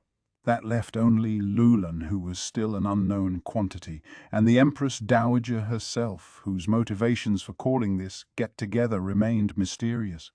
There were no particularly interesting rumors circulating about Lulan other than the talk of how gaudy her outfits were. Even Li Shu had at least one good story going around, which claimed that she'd once collapsed with a spontaneous nosebleed while reading some book. When she'd heard about it, Maomao had only hoped that nobody would ask too many questions about what kind of book it had been. "Maomao," Hongniang called. "Yes, ma'am. Don't worry about doing the food tasting for the snacks at the tea party today. I'll handle it. You understand what I'm saying, right?" "Yes, ma'am." In other words, it was imperative that they not imply that they even thought it might be possible there would be poison in the food served by the former queen. Bringing along a formal food taster would send the wrong message. However, that left the very real question of where responsibility would fall if there really was something in the food. So as a compromise, the chief ladies-in-waiting were to be served the same things as the consort. It could hardly have been more annoying and roundabout if they'd tried. Meanwhile, the Empress Dowager herself wants to borrow you for something. Hongniang was looking straight at Maomao, a slight frown on her face. "Do they want your help with some kind of problem again?" Maomao didn't say anything for a moment, unsure whether she could or should do so, but her silence appeared to be answer enough for Hongniang. "It doesn't matter. I don't suppose you could tell me anyway." However, here Hongniang strode up to Maomao, who involuntarily backed away until she was pinned against the wall. "Kindly don't do anything to betray Lady Gyokyu. I wouldn't dream of making an enemy of you, Lady Hongniang." "Good enough," she said, backing away again, an uncommonly gentle smile on her face. "I do so want to stay on good terms with you, Maomao." "Yes, of course." Hongniang was well and truly fit to attend Consort Gyokyu, Maomao thought. The other three girls might be a little flighty, but so long as the chief lady-in-waiting was here, all would be well. She'd just seen that firsthand. "If you'd come with me, please." The woman who appeared to summon Maomao was the same middle-aged lady-in-waiting who'd been with the Empress Dowager on her visit to the Jade Pavilion. Maomao followed her through a covered walkway until 6 pavilions came into view. Distinct wings fanned out from them, the position of whose windows and pillars showed that they were carefully delineated. This was what served as the rear palace before what we call the rear palace today was built, the middle-aged woman said, as if she knew what Maomao must be wondering. "I see, ma'am." So the 6 pavilions must have been the consort's quarters, while the wings were where the other palace women had lived. They walked in silence after that, passing between the pavilions toward a wing at the center. The area seemed unoccupied, yet the place looked clean. Maomao absently ran a finger along one of the windowsills and came up with not a speck of dust. The building faced the central courtyard. The gravel in the dry landscape garden showed signs of having been raked recently. Maomao thought she saw the lady-in-waiting glance venomously at it. "This is it." They arrived at a room slightly larger than the others in the center of the structure. The lady-in-waiting slowly opened the door. The moment she did so, a distinctive odor reached Maomao's nose. She frowned instinctively, but then peeked into the chamber. There was a strange air in the tidy space. The cover on the bed was still pulled back, almost sliding off. There was a collection of brushes on the table, though some of them had fallen to the floor, and on the floor there was an odd stain. Next, Maomao glanced at the wall. It was slightly distended, seemingly having been patched over with wallpaper. The lady-in-waiting didn't so much as walk through the door. Even taking a single step into the room would probably have sent dust everywhere. The exterior was so clean, yet inside it was like this. Maybe no one had entered in order not to disturb the traces of whoever had once been here. "What's this?" Maomao asked. In the time of the emperor before last, a woman who rose from mere palace woman to lower consort lived here, the other woman replied, her gaze remaining cold and her tone flat. It was the chamber of the woman known as the Empress Regnant, the room where his former majesty was raised, and where he died. Suddenly, Maomao understood the woman's distaste for the place. After that, the lady-in-waiting took them to a different but equally empty room, through whose window they could watch the Empress Dowager at her tea party with the other ladies. If anything happened, they could go running to her immediately. The woman began to explain to Maomao that in the twilight of the former emperor's life, he and the Empress Regnant had spent much time shut away in that room. Perhaps it was the emperor's weakness of character, the woman speculated, that caused him to cling to that room as if to his memories. After the Empress Regnant died, the former emperor quickly gave up the ghost, almost as if he were following her. And all in that room, the Empress Regnant had looked vivacious to the very end, but she could well be said to have died old and full of years. The former emperor hadn't quite reached the same age, but he was long-lived compared to many people. Among his subjects, particularly the farmers, anyone who reached the age of 60 would be considered a venerable elder. What about any of this, Maomao wondered, could be considered a curse? I told her there was no curse, the middle-aged lady-in-waiting said seriously. The Empress Dowager, however, had only shaken her head and repeated that she must be cursed. Every night she wished she could just disappear. Does she have any specific proof that she's cursed? Maomao asked. The other woman's expression darkened for a moment. Apparently there was something that fit the bill. After his soul departed, his former majesty lay in his mausoleum for an entire year. It wasn't unheard of for a mistake to be made about a death and for someone to come back to life. Maomao thought of the woman who had eluded the Maw with the thorn apple. That might be one reason for the long wait, but more fundamentally, there hadn't been time to complete the former emperor's burial site during his life. Leaving his body for a year would give them plenty of time to finish it up. That next year, his current majesty and Lady Anshi went to retrieve the body for burial, but they discovered that the corpse lay untouched by any insects, had not desiccated, and indeed looked almost exactly as it had on the day of the emperor's death. Maomao arched an eyebrow. So it hadn't decomposed. That's right. The mausoleum stays cool in summer, but even taking that into account, it would have been one thing if they had put the dead monarch on ice, but at room temperature, insects would inevitably gather and the flesh would rot and dry out. Yet none of this had happened to the former emperor's body. His Majesty appeared quite perplexed. He even wondered if perhaps the body had been replaced with a very well-made doll, but in truth it was certainly his former majesty. When they went to retrieve the former Empress Dowager, they found her in an unspeakable state. But that's normal. I see. All that had really happened was that the body hadn't decomposed, but that could certainly seem very strange. All people return to the earth, be they commoners or nobles. Maomao firmly believed that being born to a different social status didn't mean being made of different stuff.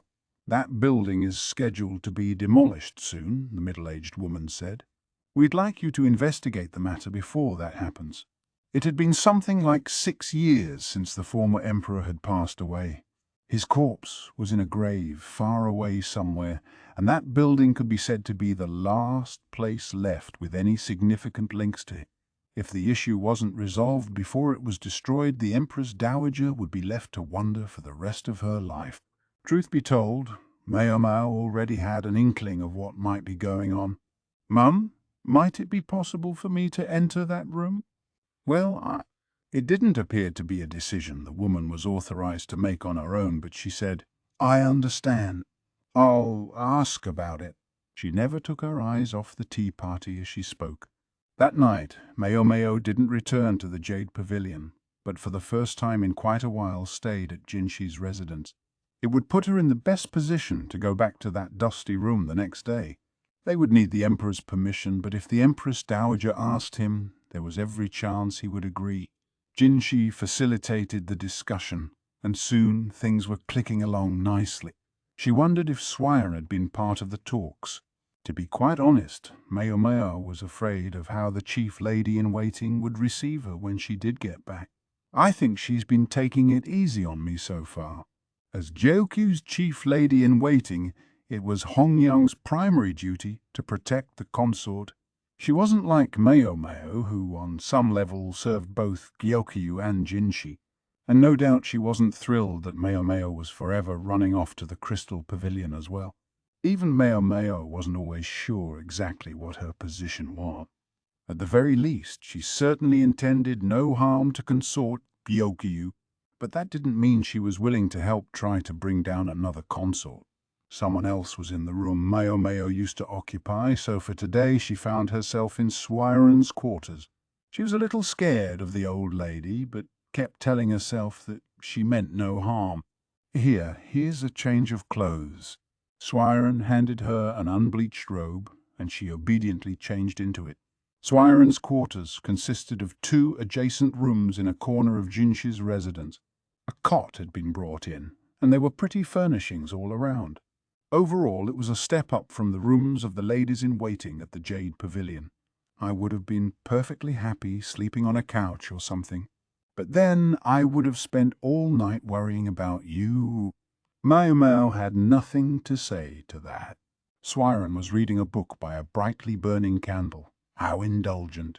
Reading in the flickering light would make her eyes go bad, but she was so obviously enjoying herself as she flipped the pages that Maomao thought it might in fact be cruel to stop her. "You're welcome to read something if you like, Maomao. Just pick something from the next room." "Thank you, Mum." Books were precious, so she ought to seize the chance to read when she had it. She went into the next room, hoping there would be something that interested her. If the room with their beds had a unified cuteness, this one was packed with all manner of things, though they were diligently sorted and stored. The bookshelf was in one corner. Maomao started flipping through things, careful to keep the light at a safe distance, lest the pages catch fire. Then she shut the book with a bang. Let's just say that no matter how she sliced it, it simply seemed that she and Swiren had different tastes. "Look at this stuff," Maomao thought. She must be awfully young at heart. She was about to go back to the other room when a small box caught her eye. It looked pretty old, but fine gold thread was embroidered around the edge, and it had been carefully daubed with persimmon juice. "Interested in that?" Maomao turned back at the sound of Swiren's voice. "It's all right, Mum. I wasn't planning to steal it or anything." "I know," she said, laughing as she came closer and picked up the small old box. She carried it into the next room, set it on the table, and opened the lid. Inside was a collection of children's toys. These were Master Jinshi's favorites. He had lots and lots of toys, but he would only ever play with the ones he really liked. She picked up a carved wooden doll nostalgically. It was carefully sculpted, parts of it worn with use. How much it must have been played with to get like that when the hands that held it had never known dirt. As fond as Swiren's smile was, it was also sad. "What do you think of Master Jinshi, Maomao?" she asked. That set Maomao back on her heels, but only for a second. The answer came to her quickly. I think he's an excellent employer, in the sense that he gives me rare medicines. Is there nothing more beyond that feeling? Maomao shook her head awkwardly. Swiren put the doll back in the box, apparently accepting this. You know, this toy. Once Master Jinshi had gotten to where he would play with this, and only this, so we quietly hid it from him, but that only sent him into a storm of tears. He was inconsolable. Gaoshun ran himself ragged, trying to find something to replace it. Why did you feel compelled to take it from him? Maomao asked. Swiren's eyes drifted to the ground, and she smiled again, genuinely sad this time. Because when he gets fixated on something, it becomes the only thing he sees. But he was not born to a position where that could be allowed. We had to push him to grow up, even if it was painful. That was what Master Jinshi's honored mother wanted. Maomao didn't say anything immediately, but she felt one of the mysteries that had nagged at her had been solved. The oddly childish side that Jinshi was increasingly showing her was part of who he truly was. Maomao had heard that being raised in a repressive environment could affect a person's spirit. Maybe that was why Jinshi's heart remained, on some level, that of a young boy. The strangest thing was that in spite of it all, everyone around him treated him always and only as the gorgeous eunuch. Maomao gazed at the items in the box. Among them was a folded piece of paper. She took it and opened it. It appeared to be a drawing of a person, but Swiren plucked it out of her hands. "Ah, that," Swiren said. "So that's where it went." I was told in no uncertain terms to get rid of it. She almost sounded like she was talking to herself, and conflicting emotions played across her face. Finally, she put the paper away somewhere else. I wonder what that was all about, Maomao thought. She got herself together and looked back at the toy box. One of the items inside was awfully primitive for a toy. It looked like a stone, but the surface was polished. It shone with a gold luster. "May I touch this?" Maomao asked. "Go ahead. Incidentally, you wouldn't happen to have any paper or a handkerchief, would you? Will this do?" Maomao took the square of paper Swiren offered her, cradling the rock with it and closing one eye to get a good look. "I do wonder where he got it," Swiren said. "He was never in the habit of collecting pebbles." She was smiling again, but Maomao's expression grew harder. "You took it away from him immediately?" "Yeah. A stone from who knows where? Well, it can't be very clean." "You're right. And you did the right thing." Maomao returned the stone to the box, still wrapped in the paper. She took a deep breath and then said, "It's toxic." "Good heavens," Swiren said, sounding uncharacteristically out of sorts. Her face went pale and her eyes got wide. "I'm very curious to know what's going on myself. How he got that thing." Even as she spoke, though, a hypothesis was forming in Maomao's mind. But she wanted more proof before she said anything about it aloud. "When he was very young, did Master Jinshi ever enter the inner court?" she asked. "Yes, once in a while." The answer sounded ambiguous to Maomao, but she nodded. "What is it, Maomao? What's the matter?" Swiren asked. "I'm afraid I can't say anything yet. We'll get to the bottom of things tomorrow." "Just wait until then." Swiren looked like she was about to argue, but then she silently accepted it. Without another word, she climbed into bed and put out the candle. Maomao likewise got into her cot and extinguished her light. It was decided that the next day Maomao would be allowed into the room in the company of Jinshi and the Empress Dowager. Frankly, she wasn't eager to make a big to-do out of it, uncomfortable with the possibility that her speculations might be wrong, but she was hardly in a position to refuse. When the time came, Maomao bowed her head respectfully and entered the dusty room. White powder puffed up with every step, and a distinctive odor reached her nose. Part of it was mold, but there was something else. The brushes on the floor looked odd. The tips were all flat and hardened.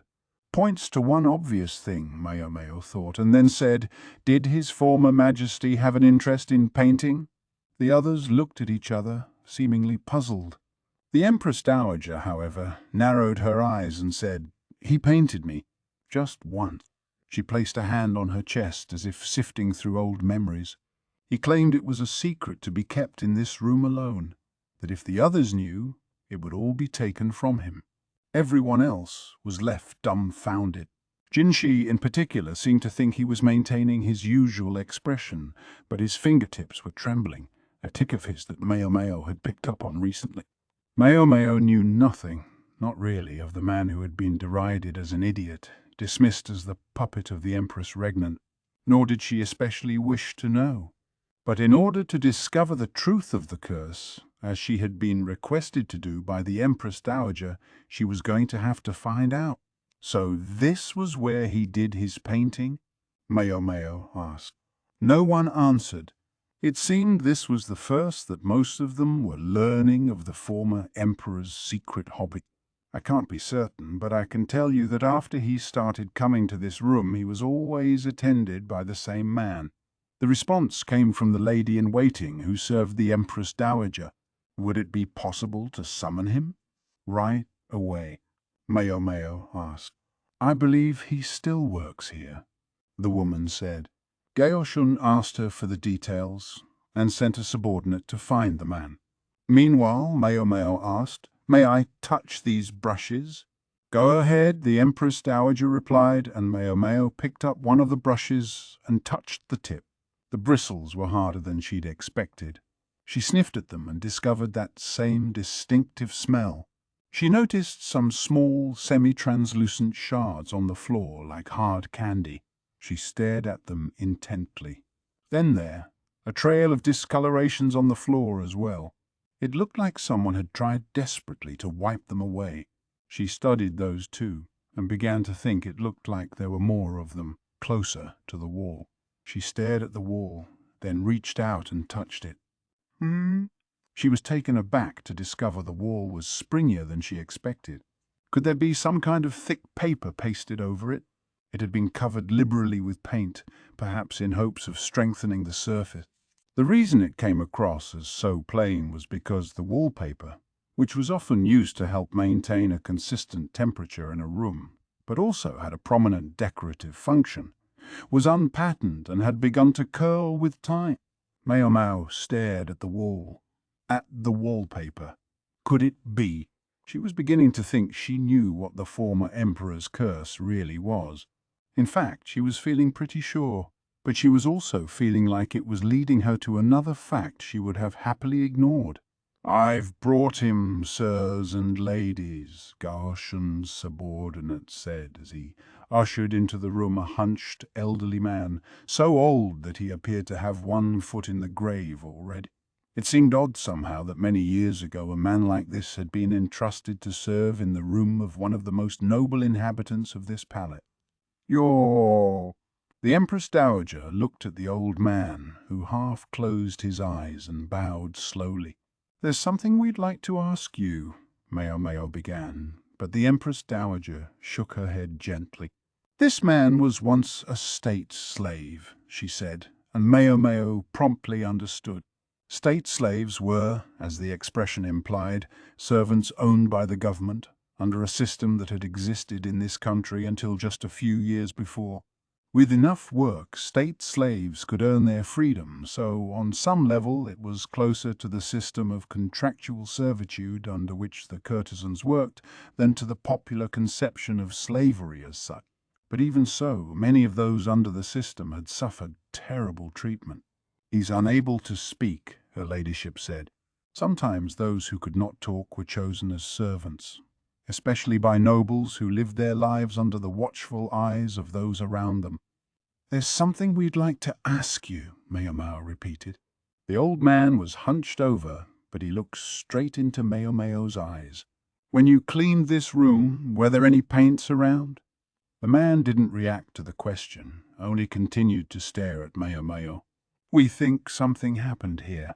Still no reaction. Maybe he was indicating that he had no interest in the chatterings of a little girl. "No," Maomao thought, "that's not it." She thought he was hiding something. She could see the faint trembling of his wrinkled fingers, a shiver much like Jinshi's earlier. She didn't miss it when his eyes darted ever so briefly toward the wall. "Is there something in the wall there?" She wondered. He wondered. Maomao approached the wall once again. She felt over its surface, and as she did so she noticed something. "May I peel off this wallpaper?" she asked. It was the old man who reacted. He took a step forward, clearly somewhat in spite of himself. "May I?" "If you believe it will help you understand, then go ahead," the Empress Dowager said. She knew the place was only going to be demolished soon anyway. The man turned hollow eyes on Maomao, as if begging her to stop. "Afraid I can't." She had water and a brush prepared, then began to dampen the wallpaper. She took hold of a corner where it was already peeling and slowly began to pull it away. As she went, shock grew on the faces around her. That would explain the springiness, Maomao thought. There was another piece of wallpaper under the one she had pulled back. "What's this?" Jinshi said, studying it closely.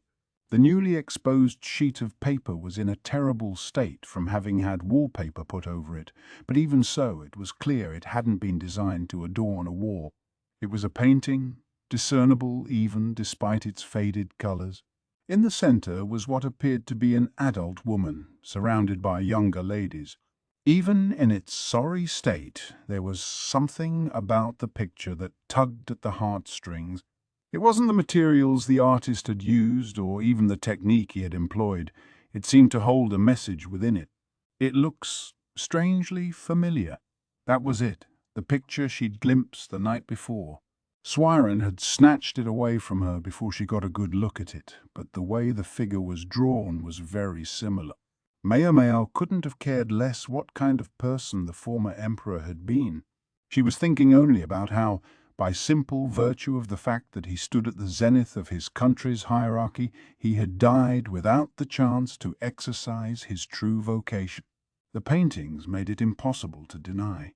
When Maomao had finished peeling away the wallpaper, she inspected the surface of the picture. I knew it. She could see daubs of golden paint.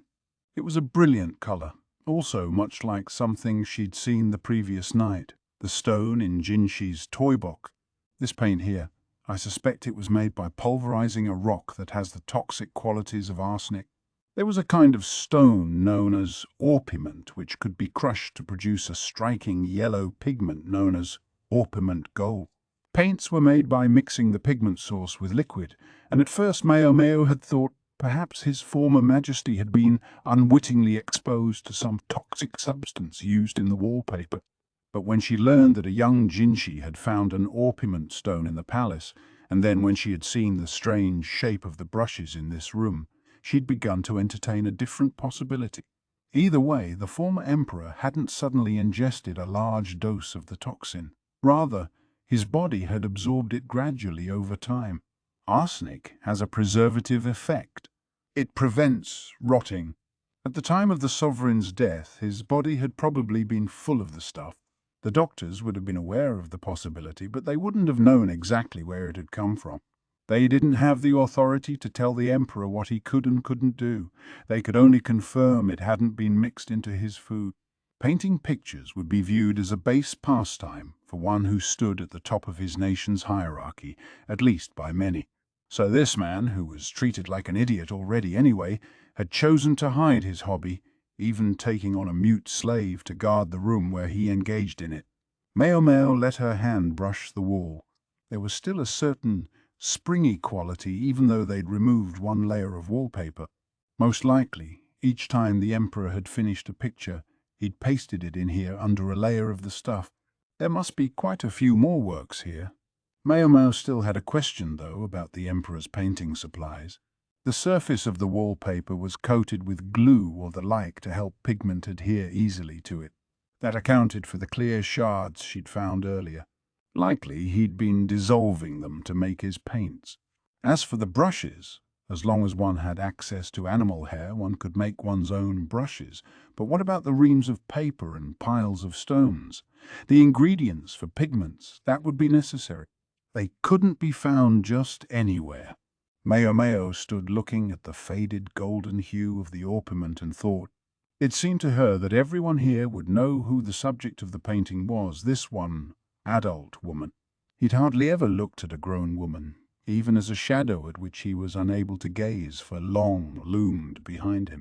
The Empress regnant must have known, Mao thought, must have realized that her own son wasn't fit for the throne. That was why she'd consolidated power into her own hands and worked hard to protect him, to keep safe her child who had all but stumbled into leadership. It was how she had become known practically as an empress in her own right. How ironic it would be then if her last gift to her son had been this place and those painting supplies. Maomao didn't say any of this, but quietly left the room, glancing at the former slave to try to confirm what she was thinking. He, though, had his eyes closed, his head bowed as if in prayer. Perhaps he had been the one who received the supplies from the Empress, regnant, and brought them to his Majesty, neither of them knowing that the gifts were poisonous. The Empress Dowager, in contrast, was gazing up into the sky, as if putting a question to someone somewhere beyond the sapphire vault that arched above them. Maybe she had a sentimental streak that inspired the gesture. Maomao shook her head. She bowed in deference. "I've told you all I can." And she slowly reached out toward the wall, still covered haphazardly with pieces of paper, a self-recriminating smile on her face. This palace woman, Maomao, had given her ample explanation and more. Indeed, perhaps she had led her to things that would have been better left unknown. And she knew perfectly well who the woman was in the middle of the painting on the wall. Though her image was faded, her presence was undiminished. Which one was she? Maybe she was one of the young women surrounding the central figure, but then again, she might not even be among their number. Maybe she'd been nothing more than transient for him, someone simply passing by. The thought made anger surge within her. She touched her belly, the scar she knew was there. It was this scar that had made her what she now was, mother to the country. People regarded Anshi as an object of pity or occasionally of amusement. Some expressed sympathy for her, the poor little girl his former Majesty had just happened to get pregnant. It was true he had impregnated a young woman, but Anshi had been aware of the ruler's sexual proclivities in advance. Her father had been a civil official and Anshi his illegitimate daughter. It so happened that she'd had her first period sooner than other girls her age, and that she had always looked younger than she was. Her father had simply seen a convenient tool and used it. She closed her eyes and remembered the day. One of her relatives had been a eunuch at the rear palace, well versed in the emperor's behavior. Once every several days he would visit the rear palace and make the rounds of the upper consorts. Sometimes he visited the middle consorts as well, but never did he stay the night. He might take a meandering walk through the gardens, but sooner rather than later he would leave. And she entered service as a lady-in-waiting to one of the middle consorts, an older half-sister of hers. The older woman knew nothing of Anshi's father's plans and spent all her time pining away, hoping his Majesty would come to her. And indeed he did, giving Anshi her chance rather sooner than she had expected. Guided by a eunuch, the sovereign came to see his newest middle consort. Even at her young age, Anshi could see he wasn't very interested in the visit, although her half-sister, whose every thought was of attracting the emperor's attention, appeared oblivious to the fact. She didn't remember how exactly it had started. Just that suddenly the emperor was shoving her sister aside, causing her to tumble to the ground. He himself leaned against the wall, his face cast down. The proper thing for a lady-in-waiting to do in such a situation would have been either to go to comfort her mistress, or else to apologize to the ruler for whatever impertinence had provoked him. But Anshi did neither. Instead she said, "Are you quite all right, sir?" This might have been considered improper in its own right. Indeed, the eunuchs around his Majesty told her forcefully not to touch him and pushed her away. She thought she might be punished along with her half-sister, but things turned out quite differently. All her half-sister had tried to do was to touch the emperor, and only gently at that. She dreamed of the rear palace, and now she was there, and her sovereign was more beautiful than she had ever imagined. raised to be a butterfly, to be a flower. Anshi's half-sister had simply gotten carried away. Anshi, though, had caught a glimpse of the Emperor's expression as he stared down at the ground. His willow-like eyebrows were knit together and tears poured from his eyes. It must have been his left arm her half-sister had touched, because he was rubbing it vigorously as if to get rid of the sensation. This was not the image of a man who stood at the top of his nation. It was a weakling terrified by a middle consort who could barely pull herself up off the floor. And who should approach that timorous man but a heedless 10-year-old girl? Time passed, and as Anshi ceased to look like a little girl, the Emperor stopped making any effort to visit her.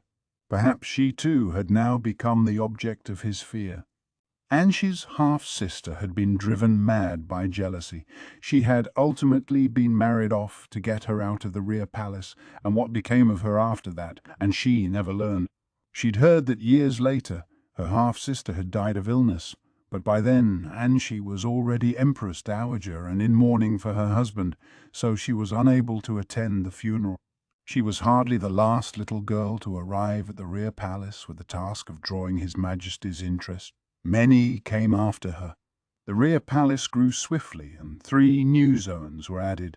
The segment constructed when her husband had acceded to the throne was now the southern quarter, and she found her life threatened many times.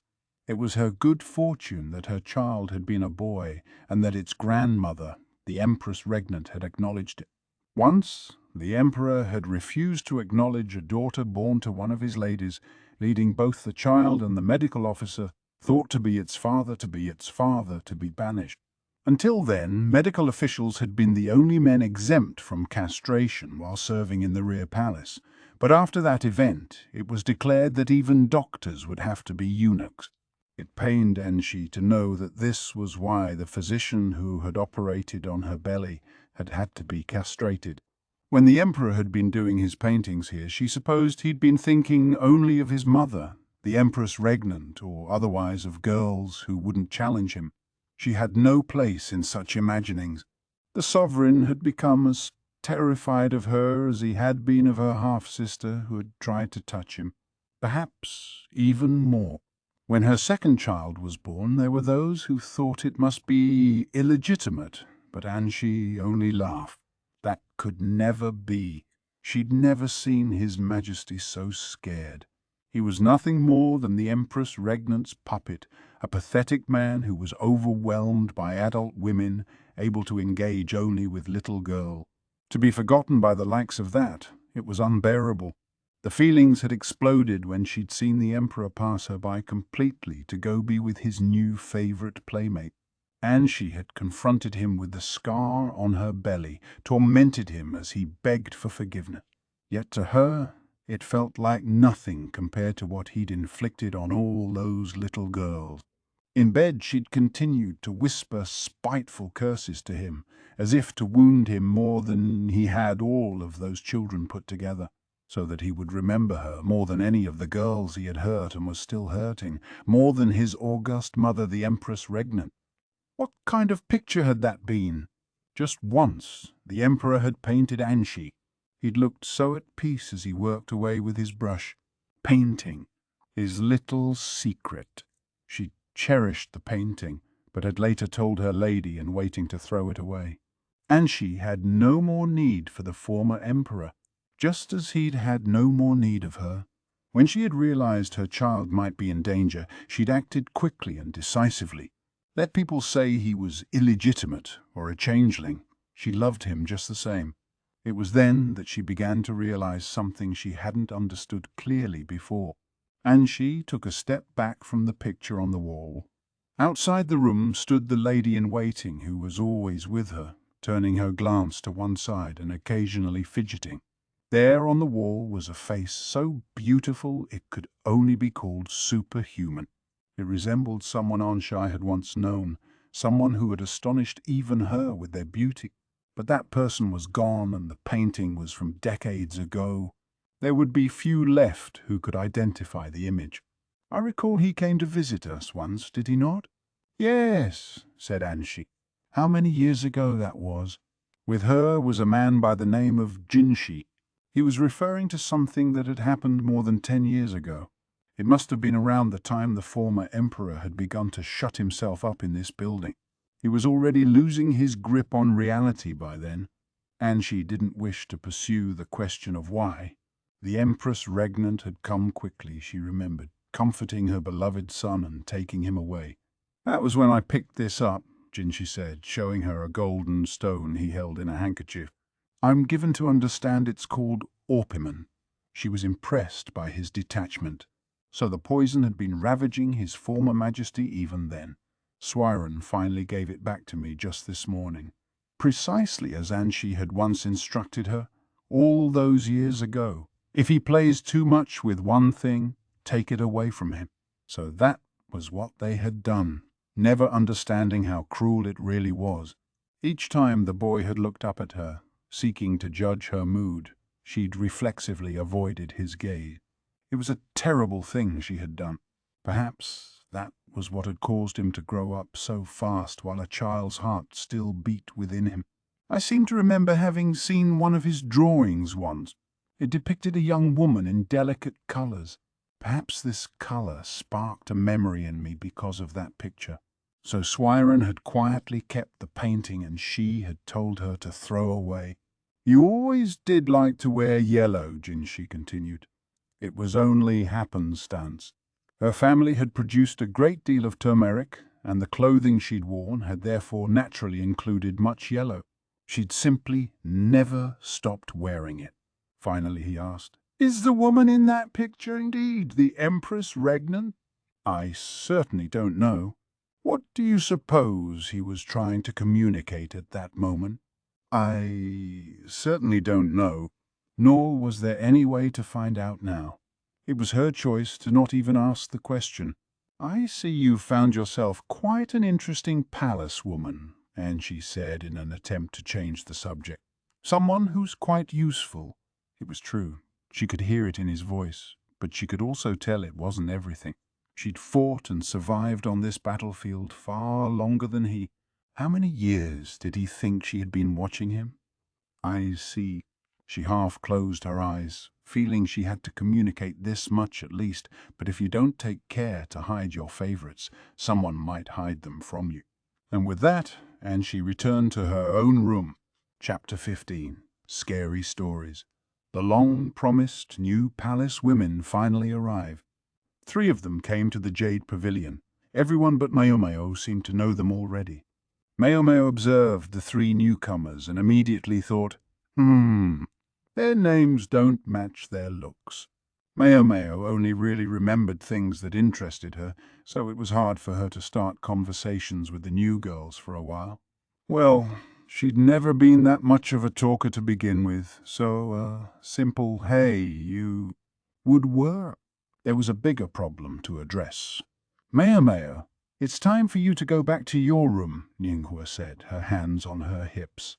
"I was told this was my room," Maomao replied, all but clinging to the small storage shed that she'd been given in the Jade Pavilion garden. She'd stocked it full of tools and dried herbs. Why? She'd finally finished moving them all from her former quarters. That was just a joke, obviously. Why would you take it so seriously? What kind of example would this set for the new girls? Yinghua wanted to know. "It's no problem. Just let me stay here." "You can't." "Come on!" The girls are looking at us. They made quite a sight, Maomao clinging to a post in the shed, and Yinghua trying to detach her from it. Chief Lady-in-Waiting Hung Yang would never stand for 2 of her subordinates making such a display. Maomao and Yinghua both took a good smack. Maomao moved back to her old room in the end. When she saw the scads of equipment and ingredients in the storage shed, though, Hong Niang seemed at last to accept the reality. She reported the matter to Consort Yokyu, and the consort, ever partial to interesting things, laughed and said Maomao could do as she wished with the shed. She had to sleep in her quarters, but otherwise she could do what she liked. Maomao marveled at what a fine boss she had, but Yinghua predictably looked put out. Now she watched as Maomao gleefully began working in the little building. The tea party was over, and they had no more obligations until dinner. With the 3 new girls, the amount of work any one of them had to do had plummeted. Sigh. This won't do. That remark Yinghua had made. Maomao didn't really think it was any of her business, but she'd said it out of concern for Maomao, probably in hopes that she would start getting along with the newcomers sooner rather than later. At snack time today, she'd likewise tried hard to get Maomao and the new trio all involved in the conversation. Yinghua was thoughtful that way. Maomao set down the polyporacea mushroom she was holding and looked out of the storage shed at Yinghua. After a moment she said, "I'm sorry. I know I've been a bit self-absorbed." "It's all the same to me," Yinghua said, her lips still pursed. Maomao watched her, not quite daring to come out from behind the wall. "I mean, you can do what you want." But Yinghua turned so the wall was between her and Maomao, and then she said, "I'm going to borrow you this evening, all right?" Then she grabbed Maomao's hand and grinned a rather intimidating grin. "Yep. We're the only ones who are free tonight, Maomao." "It's perfect timing." She shook Maomao's hand vigorously, obviously really enthused. She got me, Maomao thought, heaving a sigh and staring at the shrewd lady in waiting. Maomao found herself brought to a dilapidated building in the rear palace's northern quarter. She'd worried that Hongyang wouldn't give them permission to go out so late at night, but she'd been surprisingly willing. "A person ought to be a part of that sort of thing from time to time," she'd said. That sort of thing. Maomao wondered what was going on, but she'd followed Yinghua nonetheless as they walked by the light of a small lantern. The breeze was overwarm and uncomfortable, and she kept hearing bugs buzz around her ears, but she didn't complain. They stopped at the entrance to the building. "Here, Maomao, put this on." Yinghua held out a thin cloth. "Isn't it going to be hot?" "Don't worry, you'll cool down soon." "Come on." Maomao was perplexed, but did as she was told. Yinghua rapped on the door, and a palace woman appeared from inside. "Welcome. 2 participants, yes?" "Yes, thank you. A pleasure to have you." Yinghua bowed, and Maomao followed her lead. The woman who'd met them smiled and gave them each a small flame, but asked them to put out their lantern. She was beautiful even by the dim light, but perhaps a little older than the average inhabitant of the rear palace. The inside of the building looked every bit as weathered as the outside, not so much like it had worn over time, but as if it had declined rapidly after people had stopped using it. It had been minimally cleaned, but some of the fittings were poor and the floor creaked. This building was used in the time of the last emperor, the woman informed them. As populous as the rear palace looked now, there had actually been more women here during the reign of the previous monarch. Women gathered from all over the nation, shut away in here to bear a son for the sovereign. Now, with fewer ladies, this place went uninhabited, though at moments like this it might still be used. But what was it being used for? When they arrived at a large room at the end of the hallway, about 10 other people were already there, sitting in a circle, their faces mostly covered with pieces of cloth. Each held a flickering flame, giving the place an eerie ambience. What were they doing here? What else did one do on a summer night? Very well. Let us begin. The woman who'd greeted them sat down. It appeared she was the hostess. Does everyone have their story ready? She produced a handful of twigs to serve as lots. "Tonight," she said, "we shall savor 13 tales to chill the blood." The way the light danced across her grinning face made her truly unsettling. Evidently, Maomao was in for a night of scary stories. One woman sat at each of the 4 points of the compass, with 2 more in between each of them. Maomao held back a sigh as she sat there with a cloth over her head, half hiding her face. The first woman to speak seemed a little nervous, delivering her story in such a halting manner that it was hard to take it seriously. The story itself amounted to little more than one of the various rear palace rumors, hardly enough to make the blood run cold. As the second storyteller was about to get started, Maomao felt a jab from her right. It couldn't have been Yinghua, who was sitting to her left. "Evening," a sweet voice whispered. "Hello," Maomao said. She recognized the other woman, even with half her face covered. It was Shisui. In the low light, she hadn't noticed her until now. Shisui sleepily offered something to Maomao. She thought she caught a whiff of the seashore, then realized it was dried squid. "Want some?" Shisui asked. "Yeah." Maomao took a big bite, chewing slowly so as not to make any noise.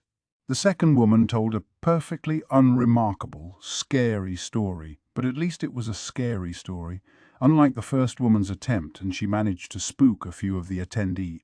Indeed, the cloth slipped from Yinghua's face, and from time to time she could be seen peeking out from between her fingers. That was her business, but she would also occasionally cling to Maomao. She was awfully strong for her relatively small size, and a couple of times Maomao was almost strangled. "So she's a scaredy cat, but she still enjoys this," Maomao thought. It wasn't that unusual. She'd probably invited Maomao along because she was afraid to come alone. Maomao wasn't particularly fond of storytelling get-togethers like this, but they seemed to be widely accepted in the rear palace, where there were so few amusement. After all, even Hongyang had agreed to let them come here, and Shisui was present as well, although Maomao had the feeling Shisui would have managed to show up with or without permission. And so it went, until half the women had told stories. Each time one of the tales was over, one of the lights in the room was extinguished, so that now there was half as much illumination as there had been at the beginning. The seventh woman's turn to tell a story came. Maomao listened vacantly, chewing on a mouthful of squid. The woman's flame flickered on her pale face as she began to speak. "This is a story from my hometown. There's a forest there which everyone has always been told not to go into. They say if you do, you'll be cursed and your soul will be consumed by ghosts. One time, though, there was someone who didn't listen. Someone who went in anyway. See, that year the harvest had been especially bad. Not quite bad enough to starve, but there was one house where the breadwinner had just died, leaving only a child and its mother. No one had enough extra resources to help them, and the child was constantly hungry. One day, the child went into the forbidden forest, thinking maybe there was something to eat in there, and in fact they came back with all kinds of nuts and berries, which they showed their mother, smiling. "There's lots to eat in there," they told her. She tried to prevent the child from saying any more, but it was too late. The village chief summoned them and reminded them not to go into the woods. After that, they had no choice but to stay away from the forest. After all, otherwise they would have been ostracized by the entire village. It didn't matter how much food there was in there. They just had to give up on it. But then something very strange happened. That night, some people saw a flickering light floating near the house of the mother and her child, and come the next morning, the woman and her child had collapsed. The villagers, fearful of the curse, wouldn't go near them, and before long they died. The child went first. Before the mother died, however, she said, "Listen, I have something wonderful to tell you." She smiled as she said it, and as she attempted to tell them whatever it was, she died. Even today, no one in my village knows what she wanted to say, but everyone stays away from those woods. Well, almost everyone. Once in a while, somebody decides to go in anyway, and when they do, that night, a little dancing flame visits their house and steals their soul. I get it, Maomao thought, listening to this basically quite common story as if it all made sense to her. In her mind, it didn't exactly have a real scare in it, but everyone else was shivering as they listened. It was probably the atmosphere in the room. It was designed to cause that sort of reaction. She finally swallowed the dried squid, which had gotten nice and soft, and a new piece was promptly offered to her. "You look awfully calm," Shisui whispered to her. Like Maomao, she showed no sign of having been unsettled by the story. "I guess." "Why?" "I'll tell you later." Revealing the secret behind the story here and now would only spoil things. But often, Such stories contained a kernel of truth. Maomao listened as the tales rolled on. Yingwa continued to grip her hand tightly, grabbing onto her anytime anything remotely frightening came up. In due course, it was Shisui's turn to tell a story. Maomao rubbed her eyes. She was feeling lethargic and tired. Not only had they packed more than 10 people into a small room, everyone was wearing copious perfume, maybe self-conscious of any body odor. Maomao, with her keen nose, was getting a little tipsy on the aroma. Shisui, meanwhile, slid the cloth off her head and held her flame up near her face. She'd always looked young for how tall she was, but her balanced features took on a certain imposing authority in the dancing light.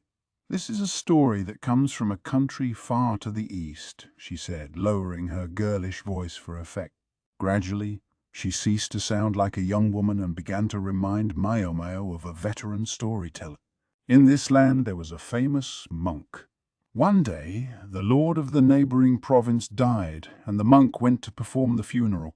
This story is about his journey home. There were 2 mountain ranges the monk had to cross on his way back to his own temple. The journey was impossible to make in a single day, so the monk would be obliged to find lodging for the night. The going had been easy. The weather had been fair, and the distance had passed quickly, and finally the monk had decided to stay the night at the temple of another monk he knew. Thinking that the return journey would be just as pleasant as the way over, the monk was surprised to find his feet felt oddly heavy on the way back. The sun was already sinking before he had covered 2/3 of the distance he'd expected to, and he was nowhere near the temple at which he'd planned to spend the night. This monk was observing particularly rigorous strictures, so he had no attendants and no horse. "Looks like I've made a misjudgment." He was on a wide plain full of pampas grass, and he could hear wild dogs howling in the distance.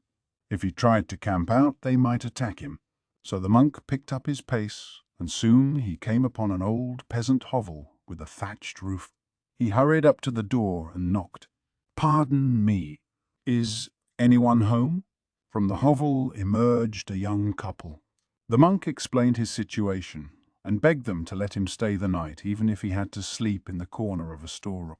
"My, but you must be tired from the road." The young wife received the monk most hospitably. She offered him eggplant and cucumber, and although she claimed they were nothing special, he found them quite delicious. The husband, for his part, watched the monk with suspicion. And who could blame him with an unknown traveller suddenly arriving at a young couple's home? The monk had few possessions, including only the scantest amount of money to pay for lodging. Yet the couple treated him as an honored guest, preparing a place for him to sleep in the next room. Deeply grateful for the soft bed, the monk wondered if there was anything he could do to repay them. About the only thing he could think of was to chant a sutra, and so that was what he did, sitting down and intoning a holy text. Normally he was utterly focused while reciting the scriptures, but today he was oddly acutely aware of the sounds around him. He could hear the wind in the grass, along with a noise rather like a bell. Insects, maybe. The monk continued to chant, but he listened closely, and then he realized that the bell-like sound was a person's voice. "What shall we do, dear?" It was the lady of the house. "Nothing to do. It's enough." Another bell. The husband's voice. The monk thought they sounded strange, but once he had begun chanting a sutra, he never stopped until he was finished. Now, dear, that will never do. I don't want to be left alone." The woman was raising her voice. They didn't seem to think the monk could hear them, but his ears were better than the average person's. He knew it was wrong to eavesdrop and tried to make himself focus on his chanting, but he couldn't stop the voices from reaching his ear. "You can think what you want." The wife again. "I'm going to do it anyway." "Do what, exactly?" The monk felt a shiver run down his spine. Should he stop chanting and intervene in the argument, or... No, he couldn't stop chanting. He had to continue reciting the holy text. He wasn't sure why, he just felt it. Yes, why? Why was his whole body trembling? He had goosebumps everywhere, right up to the top of his head, which had been shaven bald for so long. "What is this? Come, let's do it." The unsteady sliding door hushed open, revealing the woman holding a hatchet, her eyes wild. The monk let his eyes shift to look at her, but with his mouth he continued chanting, "Where's that monk? Where'd he go?" The woman swiped with her hatchet just in front of the monk. But she seemed not to notice him. "Where is he? Did he run away?" The woman left the room, her shadows stretching out, forming strange shapes. Inhuman shapes.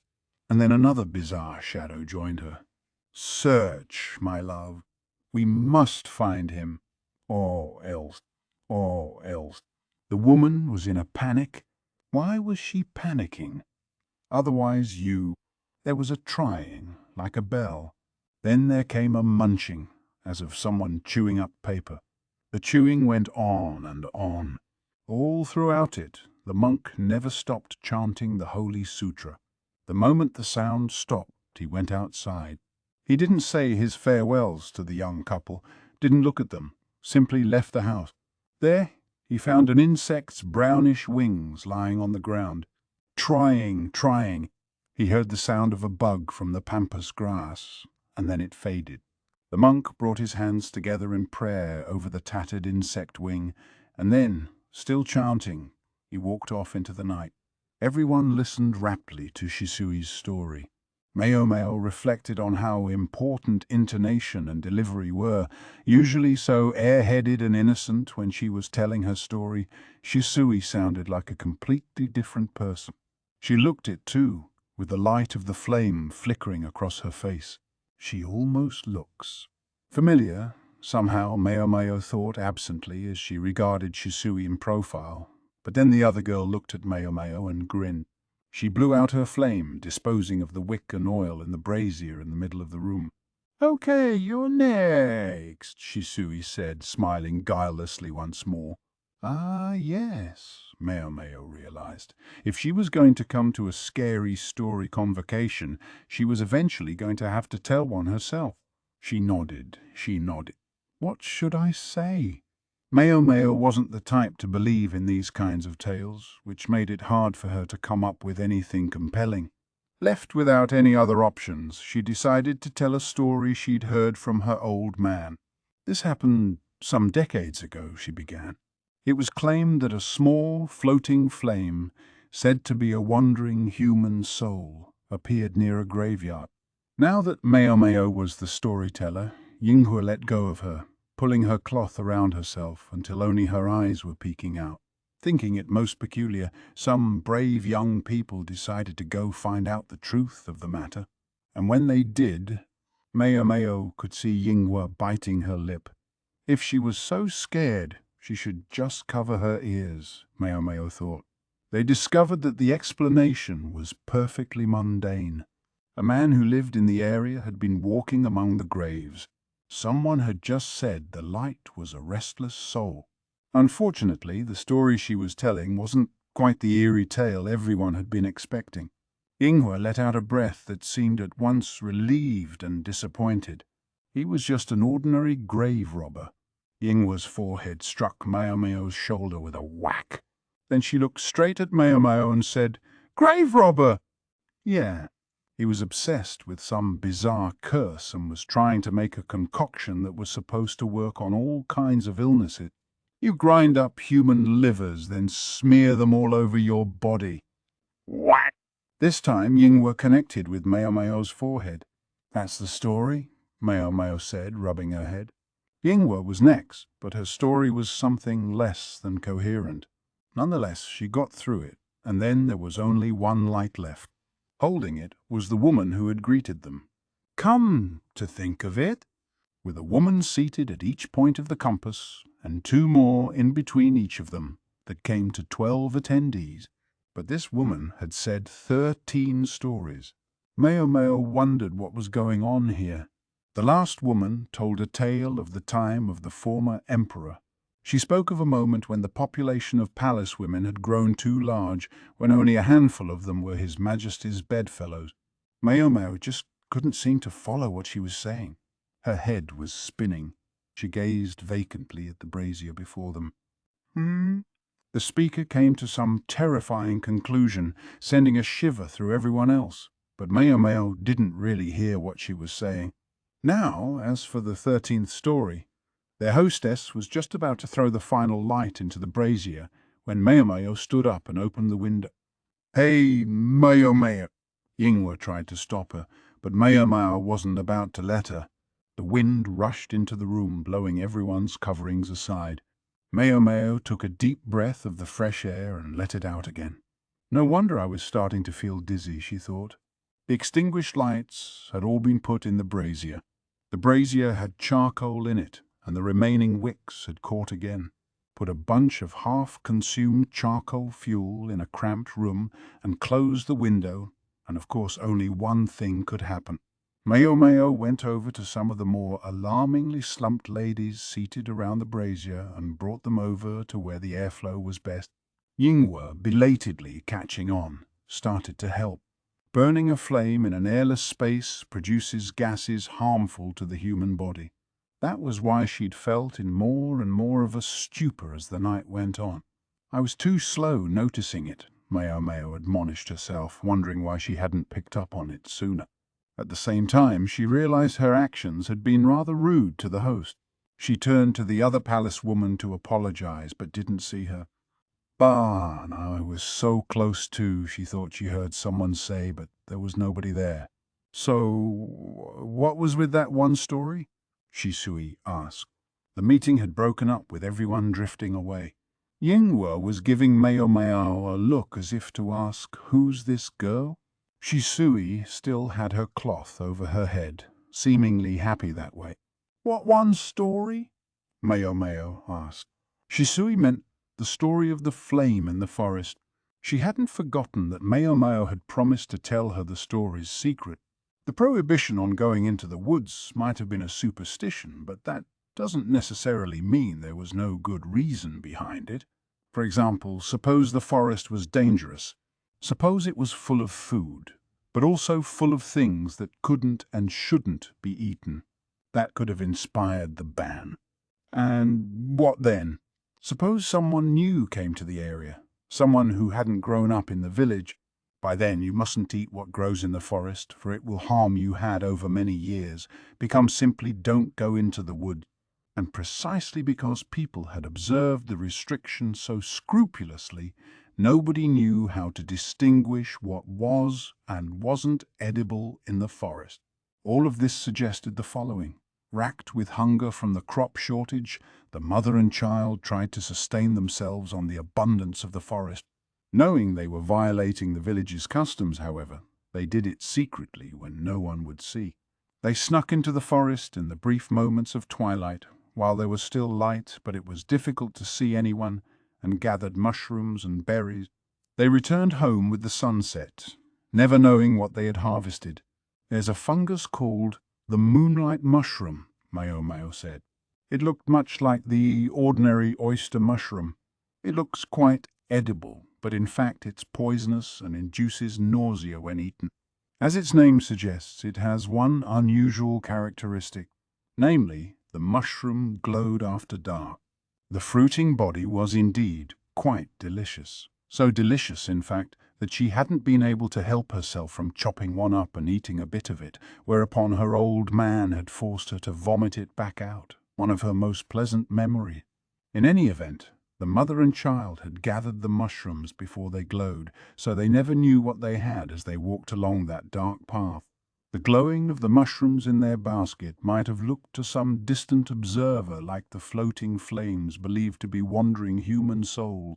Meanwhile, when the woman and her child got home and lit a light, the fungus would cease to shine, looking perfectly normal as they emptied out their harvest and ate it. Moonlight mushrooms weren't ordinarily poisonous enough to kill, but what if they were eaten by someone who was severely malnourished? The child would die first, followed by their mother. Then there was the question of what the woman had tried to say at the end. Perhaps she tried to tell the other villagers there are delicious mushrooms in the woods or something of the sort. a little act of revenge toward the neighbors who had refused to help her or her child. "So that's what it was?" Shisui fluttered her cloth, looking satisfied. Then she said, "Okay, I've got to go this way." And then she went pattering off like a little girl. She struck Maomao as quite a free spirit and not especially interested in what anyone else thought. Not that Maomao was one to judge. So it's not so scary after all," Yinghua said. She was puffing out her modest chest bravely, very much the opposite of how she'd acted earlier. "I'll bet the other stories have explanations like that, too." "Maybe," Maomao said. "I wonder." Together, she and Yinghua headed back to the Jade Pavilion. "Oh, you're back earlier than I expected," said Hongyan, who was waiting for them. She was doing some stitching, making little adjustments for the fast-growing princess. "Yeah, things got a little wild at the end," Yinghua said. "I suppose so," Hongyang said, as if this made perfect sense. "After the lady who always hosted those gatherings died last year, I was a little worried about who would take her place."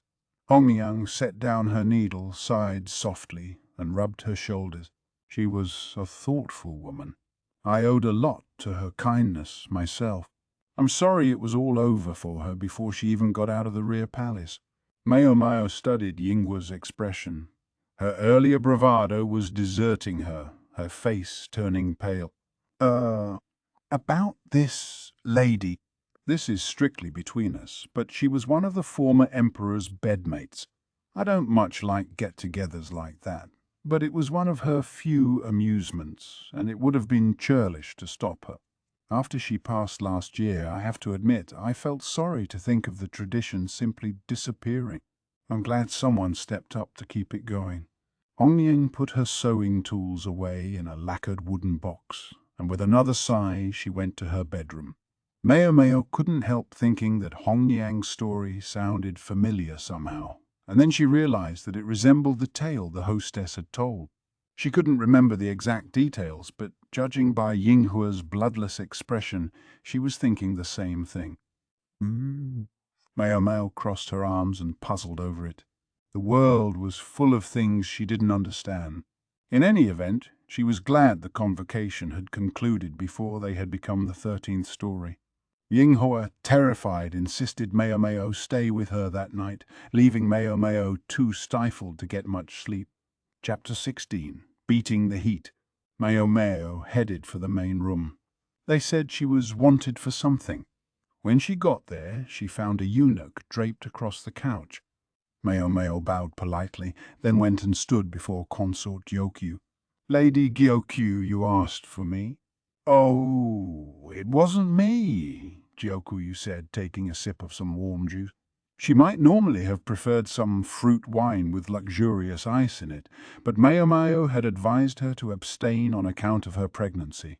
Hongniang was trying to make up the difference by fanning her. "I'm the one with business for you," said Jinshi, his face as gorgeous as ever. Daoshun was performing the same service for him as Hongyang was for Gyokyu, fanning industriously.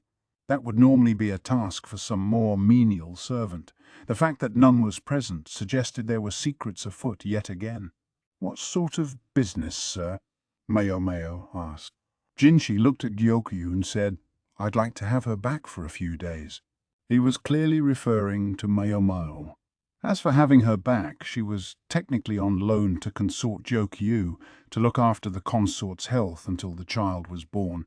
One wasn't normally allowed to return to the rear palace after having left it, but it seemed special dispensation had been granted, along with special condition.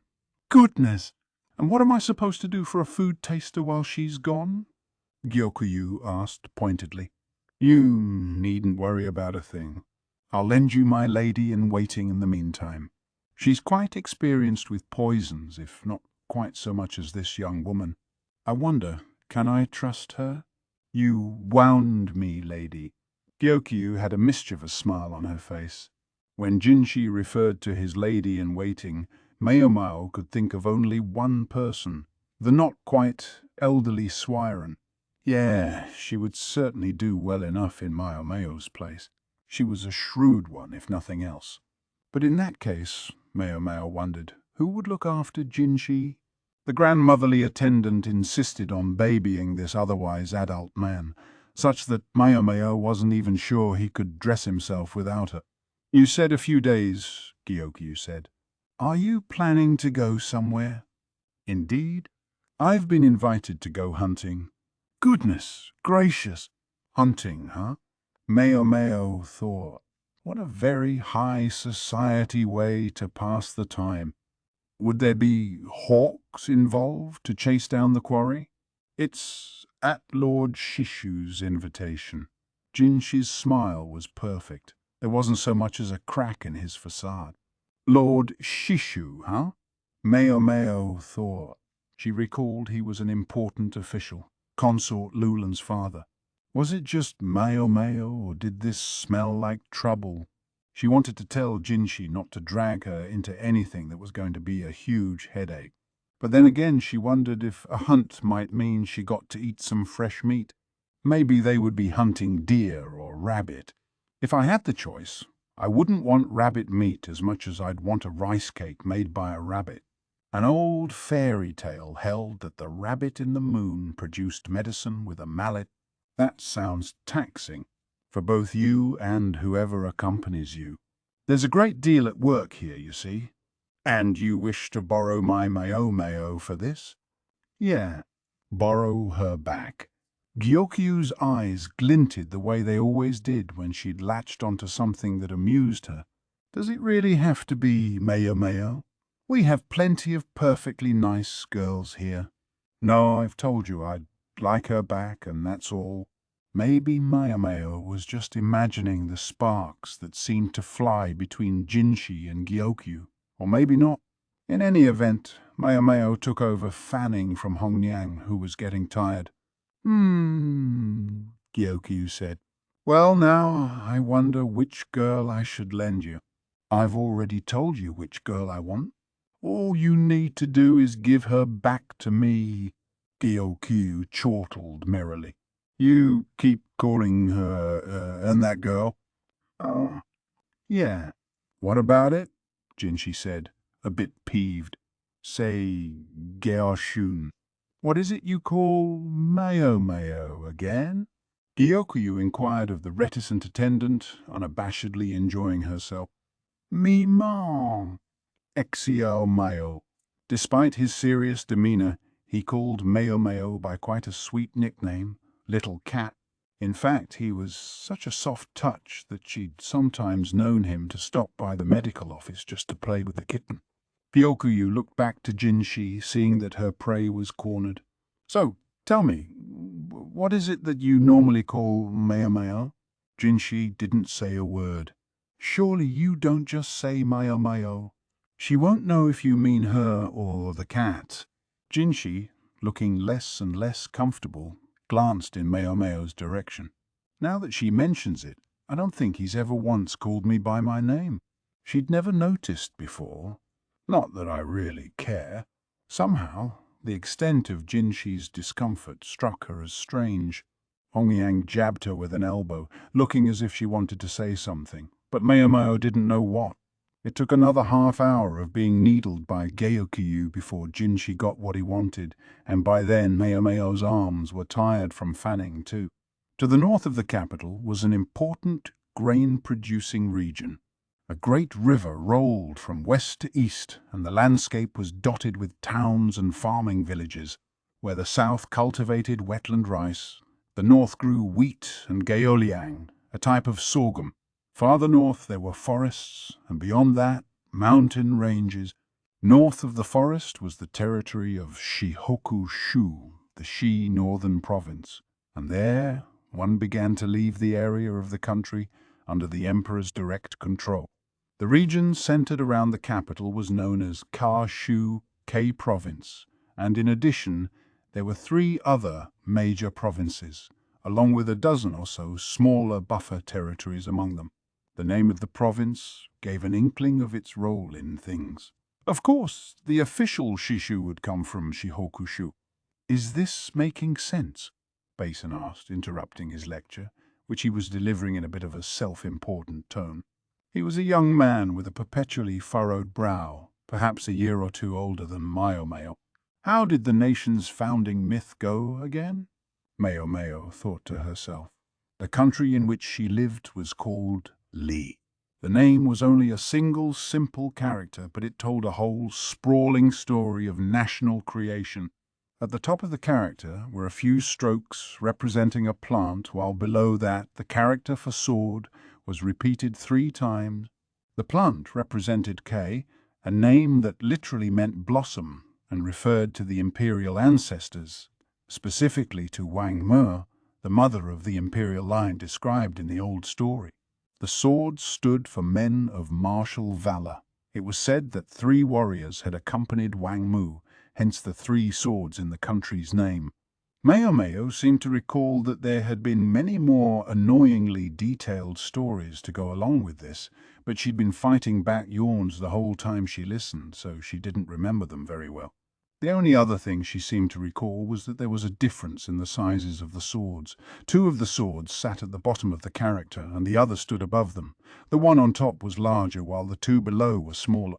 This also explained why the otherwise self-possessed emperor could hardly look Shisho in the eye.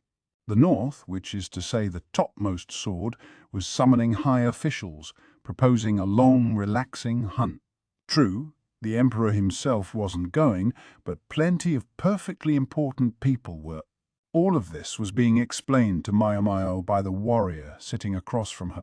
Rattle, clatter, they were in a carriage and they were on the move.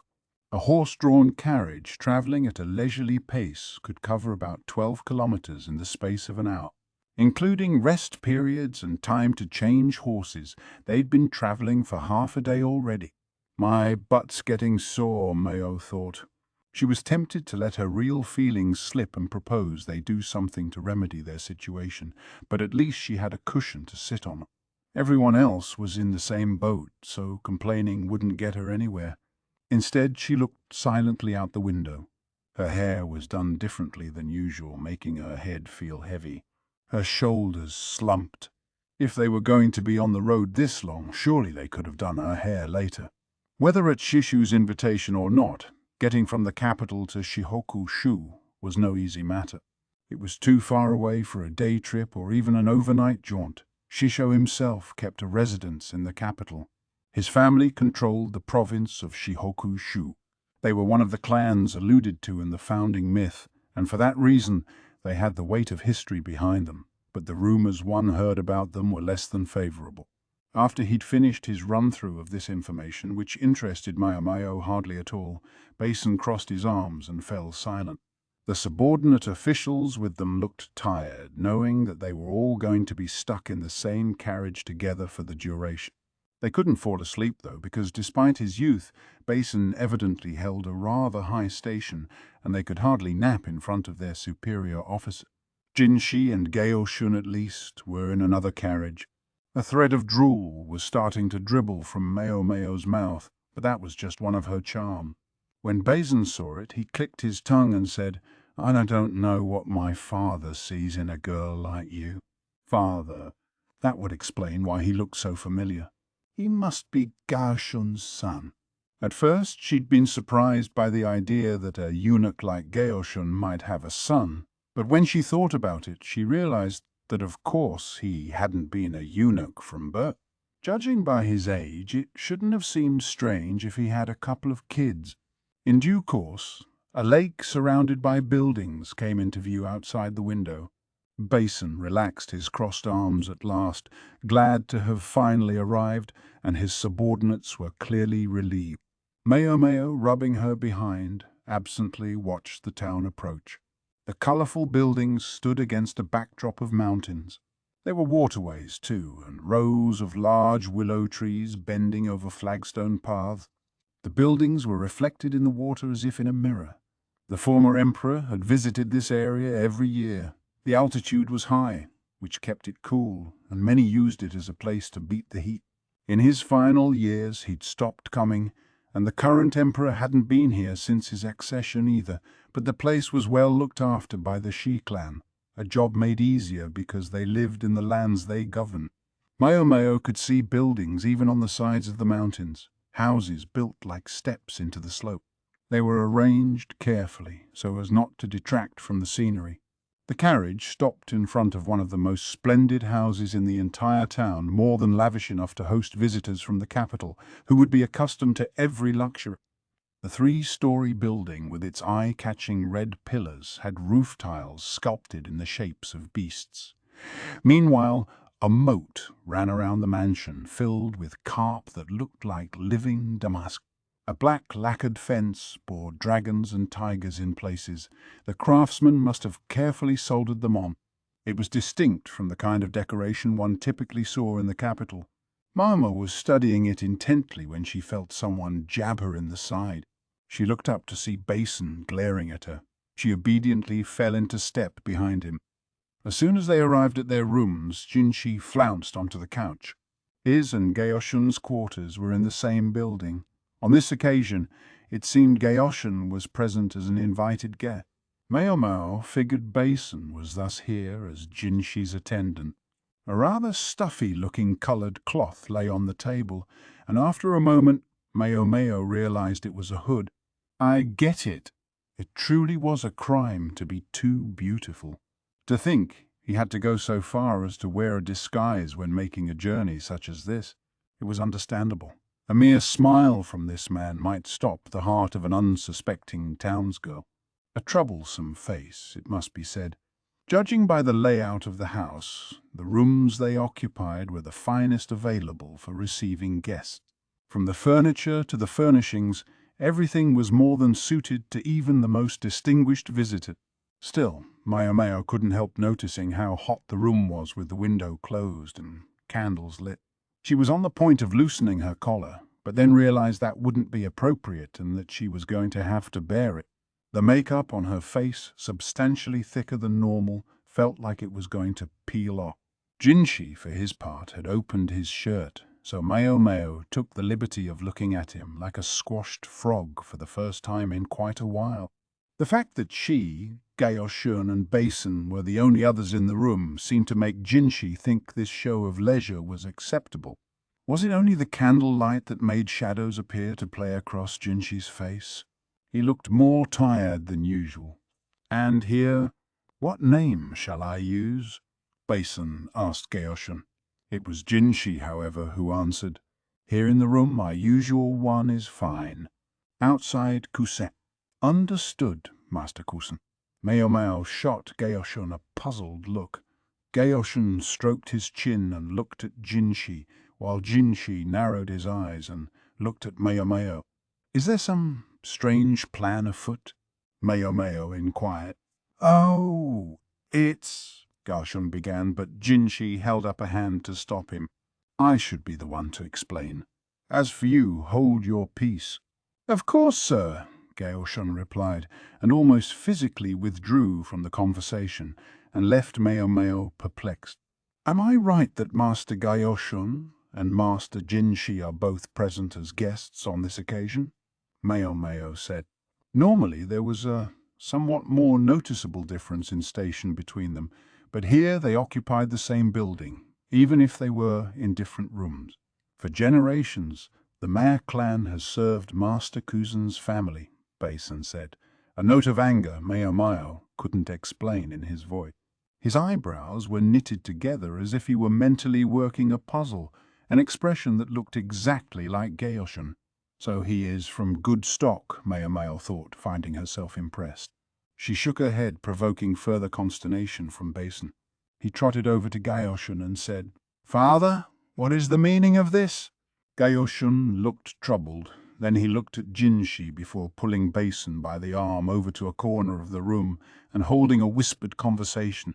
Maomao could clearly see Basin's shock at whatever it was Gaoshun said. He then appeared to argue, but without another word, Gaoshun simply smacked him on the head. Maomao wondered what they were doing over there, but she wasn't especially worried about it. She set about tidying up the luggage instead. If she didn't stick to the job, she'd get a piece of Swiren's mind later. Aged or not, that attendant could be fearsome indeed. The hunt was to be held the next day. They would spend today at the mansion. An evening banquet was held in the garden, but Jinshi and the others showed no sign of leaving their room. They simply stayed in with the windows and doors shut tight, passing the time by reading books or playing Go. The chambers were warm and stuffy, but they requested ice to make things a little more bearable. It was brought to them from the ice house by a rider going at full speed. In the middle of summer, truly the height of luxury. When Gao Shun spotted Maomao looking at the ice with utmost envy, he was kind enough to quietly slip a piece to her. What a really, truly thoughtful eunuch. Personally, Maomao thought they could solve most of their problems just by opening the windows. Finally, unable to help herself, she asked, "Why don't we open the windows?" She'd been asking Gao Shun, but it was Jinshi who answered. "Do the food tasting for our dinner," he instructed her, looking frustrated. He added that then she would understand. Maomao was given a small sample plate of the dinner, and she tasted it just as she always did. There was a long pause. "You see now?" Jinshi asked, eyeing the sumptuous food but still looking exasperated. The dinner, which had been loaded onto a cart, appeared to include only the finest ingredients. "Indeed," Maomao replied. "Soft-shelled turtle." The soft-shelled turtle was renowned for never letting go once it had clamped its mouth onto something. Its blood was considered an aphrodisiac, and the meat could be presumed to have the same property. When Maomao tried a sip of the pre-dinner wine, she noticed that although it had been given some smoothness with fruit juice, in fact the alcohol was pretty stiff. It wasn't just the appetizers and the aperitif, the ingredients in the side dishes, the entrée, and even the dessert all appeared calculated to make the eaters more energetic. Gao Shun dug through their luggage and produced some portable rations. It looked like they were going to have a modest dinner despite the gorgeous food sitting in front of them. "Aren't you going to eat it?" "It's not poisoned," Maomao said. "It may not be poisoned, but it's still not fit to eat," Jinshi replied. "In fact, I'm amazed you can keep such a straight face when you've eaten that stuff." He and Gao Shun were both looking at her as if they couldn't believe what they were seeing. In a corner of the room, Basin was boiling some water, and when it was already so hot, "It tastes wonderful. It would be suspicious if there were any leftovers. So you don't mind if I eat it, do you?" "Fine, if that's what you want."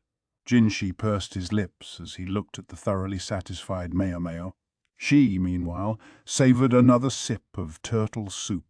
Jinshi watched her closely. "How is it? Oh. Is it good? Is it good?" "It is. I don't have particularly fond memories of soft-shelled turtles, but this I can live with." "What do you mean, memories?" Jinshi asked. He picked up the tureen of soup, beginning to look interested. "Oh, nothing important." Maomao had been in the habit of helping her adoptive father ever since she was little. That included going to market to buy ingredients for medicines, and once she'd run into an unsavory character on one of these trips, an exhibitionist who had undone his belt and opened the front of his robe. Needless to say, he hadn't been wearing his skivvies. He seemed to show up especially often in winter, and she always wondered if he didn't get cold. Maomao, startled, had made to run away, and in the process she'd dropped the purchase she'd been holding. It happened to be a live, soft-shell turtle, and— "Okay, enough. I don't need to hear any more." Jinshi put down the tureen, a traumatized look in his eyes. Gao Shun and Basin, father and son, wore similar expressions. Apparently, she'd slipped up again. Gosh, the courtesans always loved that story. It made her realize afresh as she set aside the empty plate that she didn't even speak the same language as those of better breeding. Still, what a waste of a good meal. There are plenty of good things here besides the turtle. "You're really not going to eat any of it?" She urged the leftovers on them. It was far too much food for her to finish all by herself. There was no way that some dried meat, reconstituted with the hot water, and dried boiled rice would sate 3 grown men. There must have been a meal sent to Gao Shun's room as well. Maomao supposed he had refrained from eating it because it had the same sorts of ingredient. "You're sure it's all right?" Jinshi ventured after a moment. "Be my guest." It would be such a waste to leave leftovers, Maomao thought. "You're absolutely sure?" he said, staring intently at her. She was puzzled as to why he was so insistent. But then Gao Shun intervened with a series of small shakes of his head. Jinshi nodded reluctantly.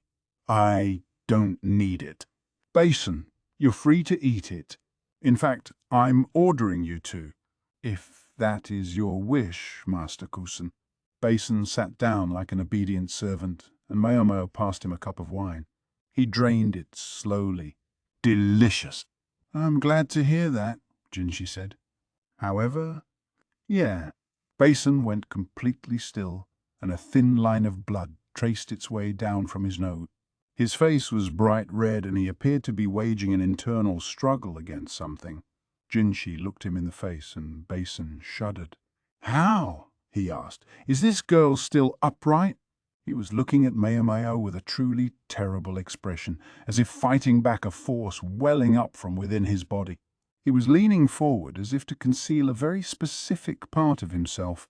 "Ah, the trials of youth." "No special reason," Maomao demurred.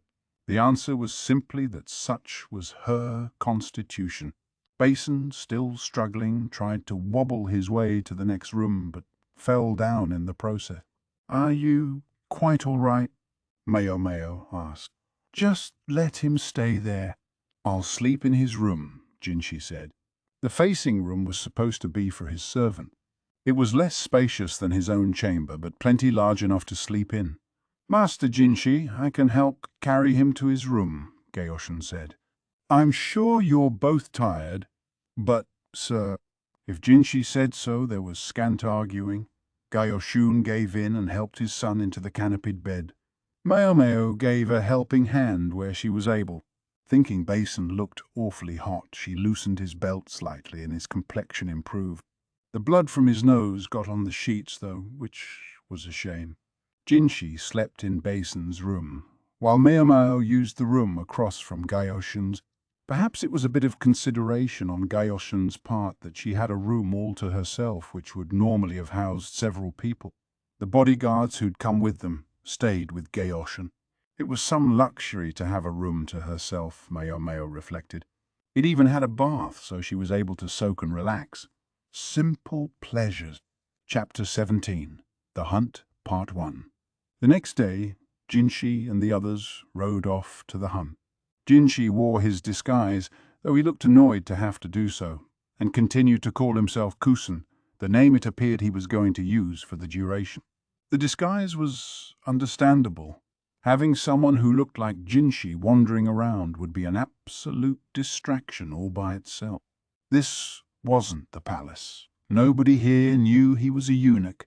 With the incident at dinner fresh in her mind, however, Maomao couldn't help wondering what exactly the eunuch was hiding. She chose not to pursue the question. She could only imagine what would have happened had Jinshi mingled freely during mealtime. No wonder he kept the windows shut.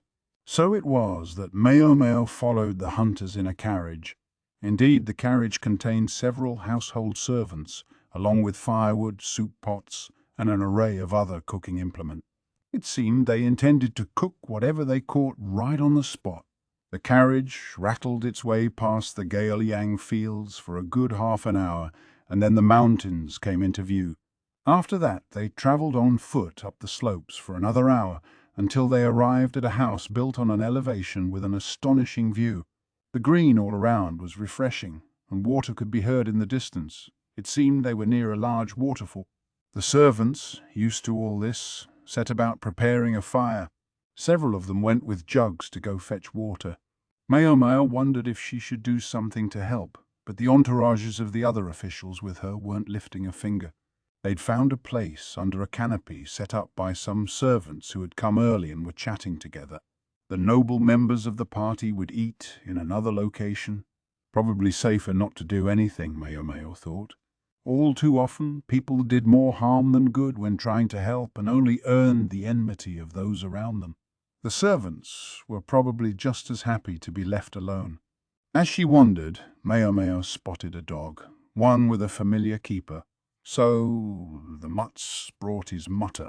It was Lihaku, who was something of a big friendly dog himself. Wondering what he was doing there, Maomao went over and squatted beside him. He was busy rubbing the dog's belly, but when he realized someone had approached him, a suspicious look crossed his face. "Hello," he said. "Hello," Maomao replied. That voice. Oh. He clapped his hands and nodded. "Young lady, it's you? What are you doing here? And looking so much lovelier than usual, too. So glad you finally noticed." Between the fact that she had no freckles and that she wasn't wearing her usual outfit, he seemed not to have realized it was her at first. He was a man who knew how to be rude, as ever. "Yeah, but seriously, why are you here?" "I was personally requested to attend." That's really something. One of Lihaku's good qualities was that he didn't think too hard about things.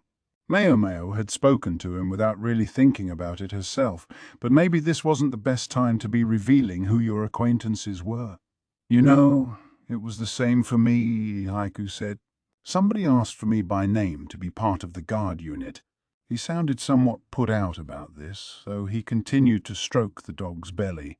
The animal wore a collar, and Maomao surmised from the breed that it was a hunting dog.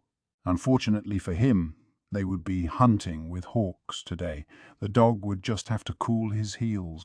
That must have been why he and Lihaku were here holding down camp instead. You just keep an eye on the dog," they said. Evidently, though he'd been asked for by name, the other bodyguards, themselves proud men all, had effectively ostracized him. Lihaku had been making his way up in the world lately, but the higher you went, the more fierce the resistance became. Lihaku pursed his lips, but not because he was upset. He was making some ridiculous F sound, pushing the breath out of his mouth. He seemed to think he was whistling. "You're very bad at that, sir." "Yeah, thanks." "Pipe down." He gave Maomao a smack on the head, then pulled at a string around his neck, producing a long, narrow tube that looked vaguely like a flute. Having given up on whistling, Lihaku put the cylinder to his lips and blew on it in the dog's direction. The animal jumped up and looked right at him. With a series of long and short blows, he could make the dog sit and stand on command. "He looks very smart." "Sure is. When I need him, I can get him to come running from kilometers away." Then he gave 3 short bursts on the whistle, followed by 4 longer ones. The dog came over and sat in front of him, wagging his tail. "He's so smart, but they want to use that." He looked at the sky. Maomao couldn't help following his gaze, and above them in the blue she saw a tiny black speck circling. Personally, she thought, when hunting in the mountains, which were full of physical obstacles, it was probably wiser to use a dog than a hawk, but maybe hawks carried more prestige. Maomao wouldn't turn down some wild rabbit, though she dearly wished she might have some boar meat instead. But they weren't going to catch a boar with a bird. Maomao contemplated what a good forest this was. A wide variety of trees grew here, and that likely meant a wide variety of fine medicinal herbs and mushrooms. "I guess they probably don't want me going in there," she thought. She was feeling fidgety. She glanced around. Lihaku was completely absorbed in playing with the dog. She didn't think anyone would notice her. But still. She started looking around, and almost before she realized it, the sun had passed its zenith. The air was full of the fragrance of sizzling meat. They were at the mountain retreat where the wine flowed freely, and women brought the cooked game around. About 10 officials sat in chairs, and a table nearby held more side dishes. The room had been designed for good airflow, and buckets of water had been placed at their feet. There were servants with large fans present, and every effort had obviously been made to relieve the stultifying heat of a summer hunt. Shihoku Shu had a cooler climate, as befitted a place people went to beat the heat, but today the fine weather and the damp breeze conspired to make everything feel warm. Servants solicitously came by with food. Additional meat had been cooked to supplement the catch from the hunt, which wouldn't have been enough for everybody. Anyway, unlike fish, game wasn't necessarily at its tastiest immediately after being caught. Maomao stood behind Gaoshun, watching the proceedings with detachment. Gaoshun had a seat of his own. Attendant girls and palace women stood at attention behind the various officials. You know, now that I think about it, outside of his master's room, Gaoshun didn't spend much time in Jinshi's company. Instead, Basin attended him, and Maomao naturally fell in with Gaoshun. A strange-looking man occupied the seat of honor. His face was hidden behind a mask, and he hadn't so much as touched his food, nor the wine either. Basin stood attentively behind him. He has to wear that thing even here? Must be tough, Maomao thought. She didn't feel it particularly concerned her, though. The girls serving the alcohol kept stealing glances at the masked visitor, who was, of course, Jinshi. However odd his choice of accessories might have been, he was the most important guest here. Becoming the mistress of some high official would almost by definition bring more security than to end up married off in some mediocre mat. And all the ladies here appeared shrewd enough to know it. It wasn't just the women whose attention he commanded. The corpulent man sitting next to Jinshi was forever whispering to him. It was quite an intimate way of speaking, so maybe it was Maomao's imagination that made the tone of his voice sound faintly impertinent. Jinshi kept responding with quick little nods of his head. So, is that Shishu? Maomao wondered. She'd heard his name, but didn't know his face very well, or at least didn't remember it. The location of his seat, though, was a strong indicator of his identity. Wonder what they're talking about. Shishu stopped talking and leaned away from Jinshi. Jinshi's hand continued to tremble, and Basin's pallor had gone bad. Something he said. She leaned over and whispered to Gaoshun. She was well familiar with Jinshi's ways. Think what she might about his personality. His outward appearance was unflappable. It was very strange to see him acting that way. She told Gaoshun that she thought there might be something wrong with him. Gaoshun, though, only shook his head and instructed her not to do anything. Jinshi stood up, claiming he had a bit of minor business to take care of. Basin was about to go to him, but he was delayed by some high officials around him. Gaoshun tugged on Maomao's sleeve. "It's time to trade off," he said. Maomao understood what he was getting at. She nodded, then called one of the other servants waiting outside the room. Then she followed Jinshi, who was walking unsteadily. He left the residence, taking care that no one should notice him, then headed toward the trees. Maomao was going to have to follow him, but first there was something she needed. She picked up a long-necked bottle full of water. "May I take this?" she asked a servant who was preparing food. "Sure, go ahead." The servant, obviously harried, answered without really looking at her. Maomao used a spoon to add a little something to the water. Then she took it with her toward the woods. Shortly after entering the trees, she spotted a figure leaning against one of the trunks. "Master J." She was about to say Jinshi, but clapped a hand over her mouth before the name could get out. She didn't know why, but he was using a pseudonym here. What was it, again? She tried to remember. "It's you," a strained voice said from behind the mask before she could call the name to mind. "You need to take this off," she said, and made to pry the mask off his face. But Jinshi resisted fiercely. "I can't." "Of course you can. There's no one here."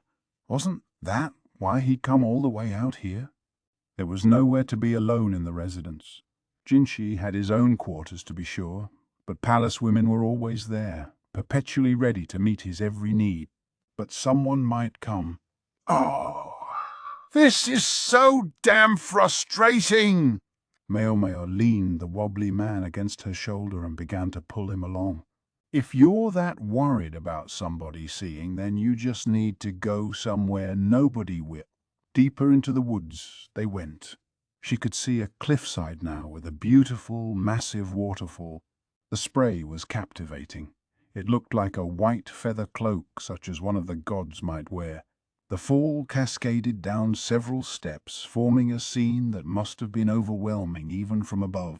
Realizing this was where the water must have been gathered from, Maomao dipped her handkerchief in the river, then slipped it under Jinshi's mask, hoping to cool his face. Then the ground around their feet exploded. Whirr! There was a noisy flapping of wings as birds scattered. It was Jinshi who reacted. He grabbed Maomao in his arms and started running. But again the dirt at their feet spat into the air. The breeze carried a distinctive sulphurous smell. Could that be a fever? Jinshi hissed, still moving unsteadily. He seemed strikingly calm in the face of what was obviously an unexpected development. The fever, meaning flying explosion, it was a weapon that utilized fire powder. It was sometimes used in hunting, but it would be very hard to claim that this particular incident was simply a mistake. Jinshi thought for a beat, then tightened his grip on Maomao. Sorry, this is going to get a little dramatic. He started running with Maomao in his arms. Then he leapt for the waterfall. A little my ass, Maomao thought as they plummeted into the spray. Chapter 18. The Hunt, Part 2. The soldiers serving as bodyguards were clearly distressed. The officials were discussing something amongst themselves, with occasional, exasperated glances at Basin. It had now been 2 full hours since his master had left his seat. Well beyond a reasonable amount of time to answer the call of nature, Basin knew it was too late to regret his decision not to accompany Jinshi. Anyway, Jinshi had specifically told him to stay behind. Basin had seen his father give some sort of instructions to that maid who was always with them. Basin grunted and furrowed his brow. Everyone told him he looked like his father when he did that. At this moment, though, his father, Gaoshan, remained expressionless, simply observing what was happening. Basin was directly involved, but today Gaoshan was a bystander. He was just acting like the other officials. Basin was desperate to ask his father what he should do, but he couldn't approach him under the circumstances. Instead, he tried to imagine where his master might be, even as he tried to ignore the distraction of the other officials' annoyance. He'd already sent one of his subordinates out to search, but truth be told, he wished he could have gone personally. Sickened to be stuck in a role that seemed purely formal, all he could do was wait for his man to get back. One of the servants claimed to have seen Jinshi leave the building, saying he was going to get some air. He'd told the guards not to follow him, but a petite lady in waiting had gone after him with some water. Basin knew who that must have been, and it only made him more certain that something had happened. He shouldn't have just waited here.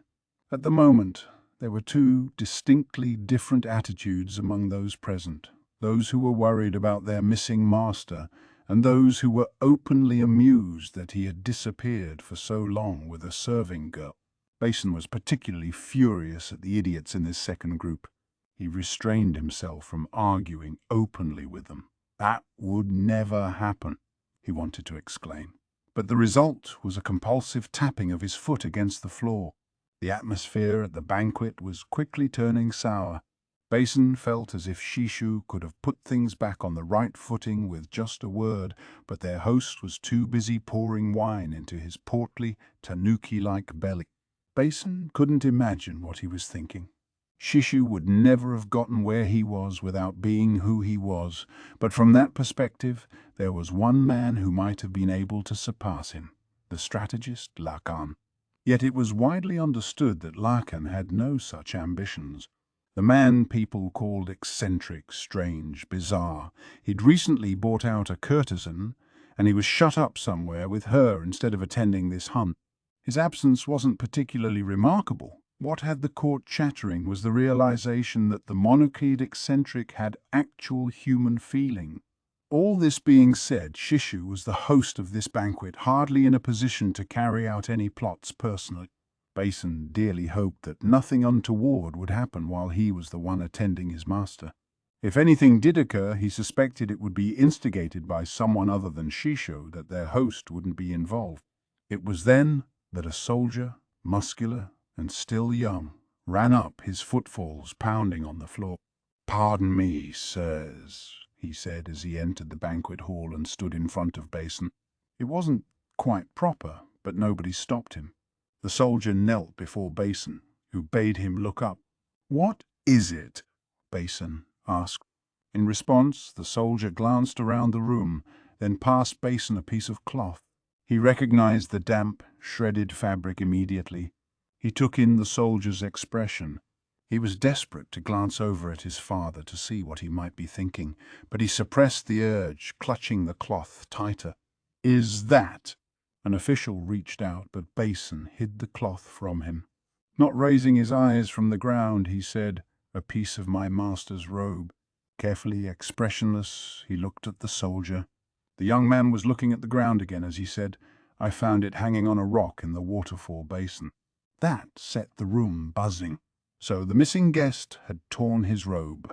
"There was no one in the area," the soldier continued. "The river is rapid there, however, and swollen by the recent rains." The people who'd been snickering over the visitor's assignation with one of the ladies went pale. "Send out a search party immediately," someone shouted, but it was a little late for that. Guests began to pour out of the banquet hall until only a handful of people were left, including Basin, the soldier who had brought the report, and Shisha.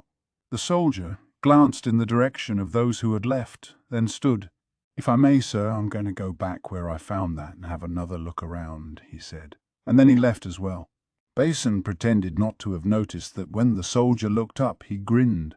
Basin left the residence, instructing 2 of his subordinates to stay behind at the banquet hall. Those who had shared Basin's concern for his master had already sent their men to search the first time Basin had asked, so that now it was only the scoffers who were stumbling over themselves to look useful. Basin heard some of the other guests shout to him, and he answered them offhandedly, but what he was really doing was looking around. He found the soldier who had reported to him. He was now accompanied by a dog that sniffed around, searching for something. It looked like a hunting animal tracking game, but then one of the officials passed in front of it and it began howling. "Whoa, what the hell?" the man exclaimed, cringing to find himself the object of all this noise. "I'm very sorry, sir," the dog's handler said. "Just get him away from me," the man demanded. The soldier managed to pull the dog back, but now the animal started barking at the official's subordinate. The man and his underling moved off, clearly thinking what an ill-trained hunting animal they were dealing with. After another 30 minutes or so of searching, someone shouted from the direction of the waterfall. A bevy of guests were gathered downstream of the basin. There was a torn robe there with dark red stipples and a broken arrow stuck through it. "What is going on here?" Basin said, but the discoverers of the robe shook their heads. The tear in the outfit perfectly matched the piece of cloth that had been found earlier. Water had caused the red stains to fade, but they were unmistakably blood, and they clearly traced back to where the arrow had struck. The owner of the robe was nowhere to be seen.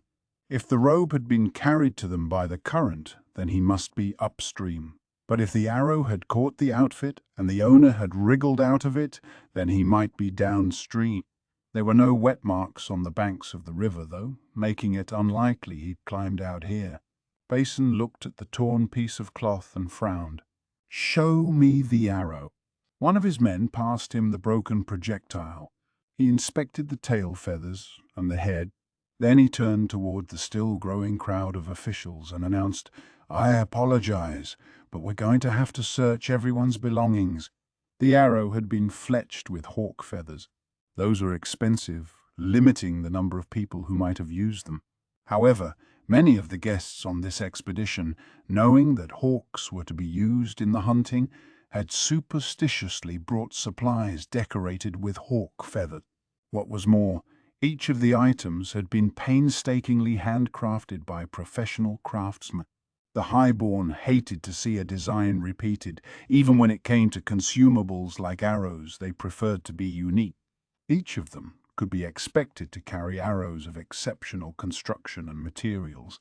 Though obviously displeased to find themselves objects of suspicion, The guests reluctantly complied, each producing the hunting implements from his carriage, appearing confident that no such arrow was to be found among his belongings. "Can you explain this to me?" Basin asked icily. "Just what is that?" responded the distressed owner of the arrow Basin was holding. His name was Loen, a high official of the board that handled finance, but his title or station mattered little. At the moment his abundant beard was trembling as he denied any knowledge of the arrow. "I don't own anything like this. There must be some mistake," he said, with much shivering and gesticulating. The onlookers started murmuring.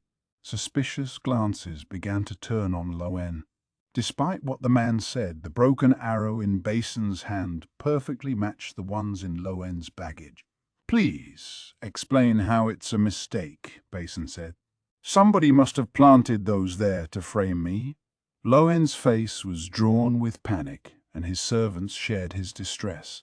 They were all obviously deeply shaken by this utterly unexpected turn of events. Loen's defense started the crowd talking again. It was true, they seemed to agree, that only an inordinately clumsy criminal would keep a quiver full of the arrows used in a crime. The soldier with the dog stood behind Basin, watching the scene as if he wanted to comment. Basin studied the shred of cloth again. Then perhaps the arrows that were switched out were thrown away somewhere nearby. His gaze took in the residence and all the scenery around it. "We've searched the riverbanks fairly thoroughly, so perhaps it's time to start looking in the woods." Somebody flinched at that. It was the slightest of movements, but someone who was watching carefully would have seen it. But would this person take the bait? "Shall we split up and search then?" Basin asked.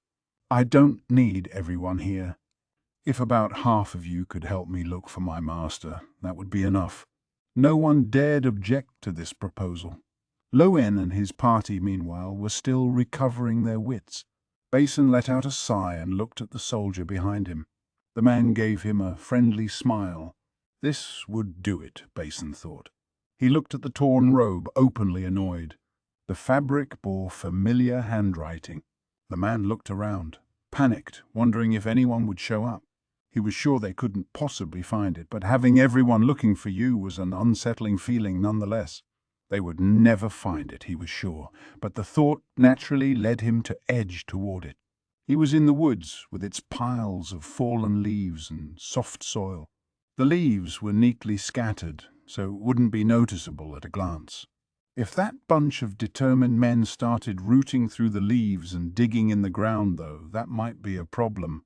What to do? The man was flustered. Why had that been there? The question hounded him. Maybe that was what made him more panicky than usual. When he arrived at his destination, he breathed a sigh of relief.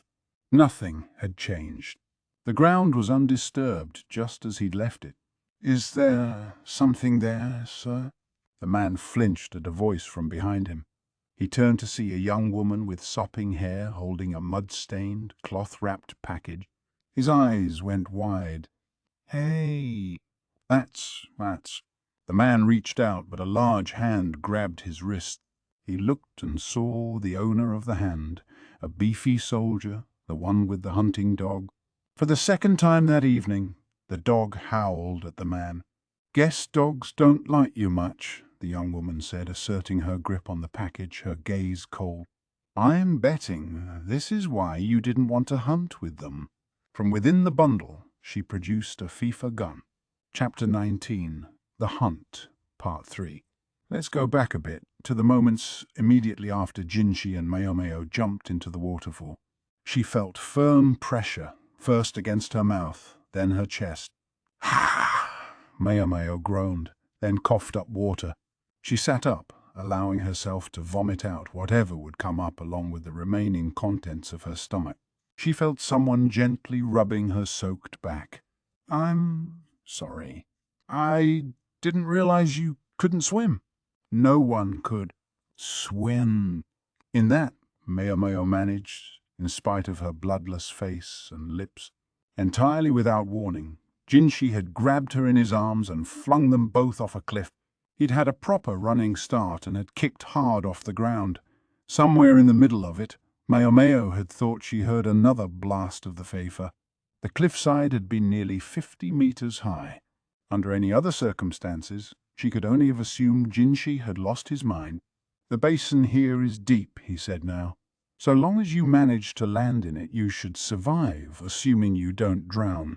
"Big assumption," Maomao replied. When he saw how angry she was, Jinshi found he couldn't quite look at her. Maomao stood and loosened her sash. Her robe was soaked through and very heavy. "What are you doing?" "I'm sorry I'm not pretty enough for you, but I'll catch a cold at this rate. And so will you." "Take off your clothes, Master Jinshi. I'll wring them out." Then Maomao began to do just that. Her robe was still heavy. Deciding she didn't care that much, Maomao proceeded to pull off her skirt and even her underrobe. There was a thump as bundles of medicinal herbs hit the ground. They were soaked, ruined, she thought, sighing. She decided to refrain from removing the simple clothes that covered her front and her hips, at least. There might not be much to hide on her body, but she wanted to hide what there was. She picked up Jinshi's robe, tossed it on the ground with a thump of its own, and began squeezing the water out. "You can worry about mine later," he said. "Take care of yours first." He sounded oddly annoyed. Knowing she couldn't let him stay that way, however, she continued wringing out his robe. He practically snatched it back from her and began squeezing it dry himself. She figured that was just as well. He was stronger than she was and would do it more efficiently. She went back to working on her own clothes. She put her skirt and underrobe, still rather damp, back on, then finally took a look around. They were in a dim cavern. "Where are we?" "Behind the waterfall. Not many people know about this place, but you do. An official who used to play with me here long ago taught me about it. I gather that going in here is sometimes used as a sort of test of courage." "I see." Maomao sifted through the inundated herbs, trying to decide if there was anything that could still be used when she came upon some small bundles wrapped in bamboo sheepskin coverings. She held them out to Jinshi. He undid the monkey grass that tied the bundles shut to reveal boiled butterbur. They'd been packed in layers, and the ones at the center were relatively undamaged. "I'm sorry it's such poor fare, but I must ask that you eat this," Maomao said. The plant was seasoned to give it some flavor, and a bit of a soaking probably wouldn't hurt the taste that much, but nonetheless it wasn't the sort of thing one would normally put on a noble's dinner table. "What is it? Some kind of medicine?" "No, sir. You appear to lack salt." The butterbur wasn't intended as a medicament. Maomao had brought it along as a snack to munch on in her spare time. The flavoring had appeared at breakfast that morning, and Maomao had liked it, so she'd asked one of the maids to pack some for her. "Salt?" Jinshi asked, looking at Maomao. His mood seemed to have improved, but she couldn't forget how he'd been stumbling earlier. During their leap, she'd dropped the bottle she'd brought to give to him. She'd filled it with a mixture of water, soy paste, and sugar. When you wear a disguise like that on a day as warm as this, of course you'll start to overheat. I'll bet you were feeling lethargic and had a headache. It was clear why Jinshi hadn't been feeling well. He'd gone around with his face covered, not only failing to eat properly, but hardly even getting any water. Even a lack of water alone, though it seemed such a simple thing, could lead to death in some cases. Dunking themselves in the basin had taken the edge off the overheating, but she wanted him to get some salt for good measure. Hence the butterbur. "So that's what you're thinking." Jinshi took some of the plant and put it in his mouth. Then he promptly took another bite. The salty flavor must have been better than he'd expected. At that moment, a rather embarrassing sound echoed through the cavern. It came from Maomao's stomach. It wasn't her fault. Maomao didn't eat much, but that meant she got hungry all the sooner. And the servants didn't eat until after the guests had dined. Jinshi put a hand to his mouth, holding out some of his butterbur to Maomao. She was suddenly seized by the desire to glare at him, to bare her teeth and scowl. She managed to quash the impulse, of course. "Thank you," she said, although she worked in a bit of a pout as she said it, and then she plucked a bit of butterbur for herself and put it in her mouth. Defeated, Jinshi ate his helping as well. When they were left with only the wrapping, Jinshi licked the last of the salt off his finger. Maomao was struck by how childlike it was, but anyway, she went ahead and cleaned up the bamboo wrapper. "What in the world was that earlier?" she asked, deeply uneasy. That was a Pfeffer, a handheld firearm. The shots came fairly close together, so there's a good chance we were attacked by multiple assailants. The Pfeffer was designed for battle, but using it required packing it with powder and ammunition, then setting fire to it. That presumably explained Jinshi's choice to jump off the cliff rather than to try to hide in the forest. In the woods, he would have been running straight into his enemies' clutches. All the worse when they didn't know how many enemies there were. What's he done to get himself so hated? Maomao wanted to berate him for dragging her into this, but if she was honest with herself, she could hardly complain. She was the one who'd followed him out to where they made convenient target. The moment they'd entered the woods, they'd made themselves vulnerable, but getting out of sight of the mountain residents had been the final nail in their coffin. Notwithstanding her misgivings, Maomao looked around at where they were. The roar of the waterfall filled the cavern, which was damp and full of moss. She could see the skeletons of small animals here and there, suggesting that they'd gotten in but hadn't managed to get back out. The cavern was darker farther in, but she could feel a breath of wind. "So, you knew about this cavern? Do you know if there's a way to get out?" she asked. Normally, one would simply swim out past the waterfall. Might be tricky for me. Maomao was not a gifted swimmer. Witness how she had nearly drowned earlier. "There's a hole in the ceiling up ahead," Jinshi replied. "It's connected to a cave closer to the residence." Those who had entered this cavern as a test of courage had been, it seemed, often extricated via that route. "Does Master Gaoshun know about this place?" Jinshi couldn't quite look at her. He hated for me to play games like this. So they'd been doing it in secret from him. The air between Maomao and Jinshi suddenly seemed to grow more tense. "Basin knows about it, but I'm not sure if he'll connect the dots immediately." Unlike Gaoshun, Basin wasn't always the quickest thinker. If only there was some way to let him know where they were. Whoever had shot at Jinshi was probably searching the area around the waterfall now, and in Jinshi's current physical state, there were no guarantees he would be able to swim safely away anyway. Maomao turned toward the interior of the cave. She could hear the wind whistling through the ceiling. It occurred to her that they might be able to shout for help, but Jinshi shook his head. They would have to be awfully close by to hear us. We'd be lucky if somebody noticed if we shouted all day. Maomao cocked her head as a memory floated to mind. She put her thumb and forefinger into her mouth and tried to whistle, but she hadn't done it for a long time and she didn't get much of a sound. She'd known it wouldn't be that easy. Admitting defeat, she went over and looked up at the hole in the ceiling. It wasn't that far up, maybe 270 centimeters. Jinshi had to be at least 180, but he probably wouldn't be able to jump up to the hole. Jinshi watched her, seeming to know what she was thinking. He didn't say it, but she assumed he was trying to judge how heavy she was. Maomao preempted him. "I can't." He had probably been picturing her perched on his shoulders and concluding that she might be able to reach the opening. Being who and what she was, however, Maomao simply couldn't agree to such a plan. If Swiren ever found out Maomao had put her feet on Jinshi regardless of the exigencies of the situation, Maomao didn't want to think what might happen to her. What's the alternative? You underneath. I would crush you. But do it. When he put it that way, she didn't have much choice. Maomao went over to where Jinshi was crouching down, although she made a point to look annoyed about it. He was ready for her to get on his shoulders, and left with no other options, she did so. She held onto his damp head as lightly as possible as he stood up. "You could stand to put a little weight on, you know." "Surely this isn't the time, sir." She couldn't see the opening in the gloom, but was able to find it by feel. It was damp and slippery in places. Somehow she managed to get a grip by the tips of her fingers, then pulled herself up so her feet were on Jinshi's shoulder. "Seems promising," he said. "Yeah," Maomao replied. Just as she was preparing to stand up, though, a moist-eyed creature landed square on her head.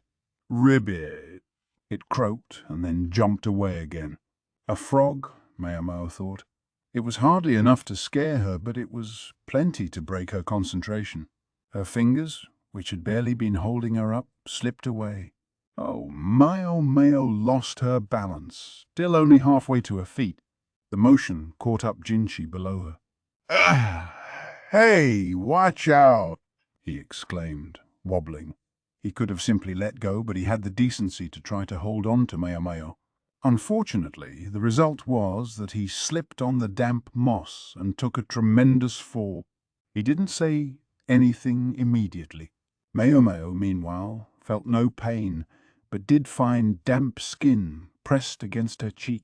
It was noticeably warm, and she could feel a pulse in it. She also couldn't move. Two large arms were wrapped around her, holding her close. Vestiges of fragrant perfume reached her nose. Maomao felt her own heart rate increase. She worried that with their bodies so close, Jinshi would hear it, but she couldn't pull away even though she wanted to. As the blood pounded through her veins, Maomao found herself focused on just one thing. "What is that?" Maomao's left hand was caught between them, and something squishy lay against her palm. At first she thought it was the frog, crushed by the fall, but the size was nothing like that of the amphibian that had jumped on her head. What's more, whatever it was seemed to be covered in cloth. Had the frog jumped into Jinshi's robe? Without really thinking about what she was doing, Maomao groped about with her fingers, trying to figure it out. And Jinshi grunted. His heart rate shot up. Maomao looked up to find herself staring at Jinshi's chin. She could see him biting his lip hard. He seemed to be struggling, fighting with something. The frog in his robe shifted as if it were alive. I'm sorry, but could you move your hand? It's, making things rather difficult." Jinshi sounded like he could barely get the words out, and he refused to look at her. She even saw that for some reason cold sweat was trickling down his face. His brow was firmly knitted, almost as if he were in great pain. "Difficult?" Maomao reflexively squeezed her hand, and Jinshi's expression grew dramatically more intent. Only then did it occur to Maomao to look at where her hand actually was. It rested somewhere below Jinshi's belly button. She didn't say anything. Something was there, something that should never have been there. Something that would be hugely embarrassing to have grabbed, yet which she shouldn't have been able to grab because it shouldn't have been there. It categorically couldn't have been there. Jinshi was a eunuch, an official of the rear palace. But, well, what was there?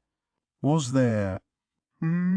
Slowly, Maomao moved her hand away and was about to try to extricate herself from Jinshi's slackened grip, but he pressed on the small of her back, keeping her where she was, straddling him.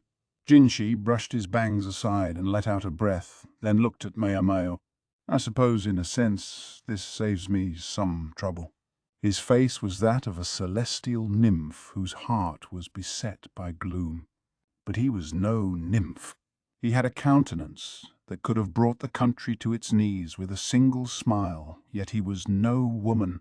And neither, it turned out, was he a eunuch bereft of the foremost symbol of manhood. Jinshi's robe had come open when Maomao had landed on him, but the body it revealed was not soft and indulged. Instead, it was all taut muscle, the product of discipline and training. His face might be that of a nymph, but his body was that of a warrior. Now, it seemed inexplicable to Maomao that it had never occurred to her before that he might not be a eunuch. Perhaps she'd subconsciously avoided entertaining the possibility. "There's something I want to tell you," Jinshi said. "It's one reason I had you come along on this trip." Maomao found herself wanting to plug her ears. She understood instantly that she mustn't hear any more. But plugging her ears would only make it obvious what she was thinking. There was a man in the rear palace who wasn't a eunuch. What would happen if that fact got out? What if that man had ever laid a hand on any of the consorts? If seed that wasn't the Emperor's had been sown in his garden? Maomao scowled at Jinshi. "Stop, please. Don't drag me into this." Jinshi had frequently put Maomao to use before, and although sometimes more and sometimes less, it was always a headache for her. Even so, it had never seemed worth her while to get truly upset. But this was different. Once she had this knowledge, she would have to take it to her grave. "And I'm not ready to follow you to my grave." Thus, instead, Maomao said, "I'm very sorry, sir. I'm afraid I might have crushed a frog." She kept her face completely expressionless. A frog. Jinshi winced. Fine, let him wince. Maomao would overcome this situation by sheer force of will. "Yes, sir, a frog. I apologize again. It dropped on me from above and made me lose my balance." "You aren't hurt, aren't you?" That squishy feeling thing had been a frog, she kept telling herself. Just a frog. That was no F. "I'm terribly sorry. I know you took the brunt of the fall for me. Let's get out of here quickly." She tried to stand up, but Jinshi wouldn't let go of her. "Master Jinshi, would you move your hands?" "Who are you calling a frog?" Jinshi sat up, still holding her in place so that they ended up facing each other with Maomao almost on his knees. What with his legs spread and her veritably on top of him, the situation could hardly have looked more compromising. As Jinshi leaned closer to her, Maomao almost flinched away, but she was not going to be beaten now. She stared him down, their noses inches apart. "If it wasn't a frog, what was it?" she asked. "It was just a frog. It was just a frog," she kept repeating, like a mantra. The squishy thing under her left hand had been a frog and nothing more. Frogs were gross. She wiped her hand on her skirt. "Surely a frog would have been smaller, wouldn't it?" Jinshi asked, getting his face another inch closer to hers. "No, sir, there are some decently sized amphibians around this time of year." Decent. Jinshi flinched again, looking shocked, and Maomao seized the moment to close the distance further until their noses were practically touching. "Yes, decent. And if it wasn't a decently sized frog, what decently sized thing could it have been?" Decently sized didn't cover it, but that would do for now. "Yes, decently sized would be enough. Hey, are you wiping your hand?" Why did Jinshi seem so scandalized? "Because frogs are gross, sir." "Gross." This from the person who drinks snake wine? "But frogs are slimy." "Who's slimy?" They glared at each other for long seconds, then almost a minute. Jinshi blinked first, so to speak, looking away from Maomao with his lips still pursed. Did I win?"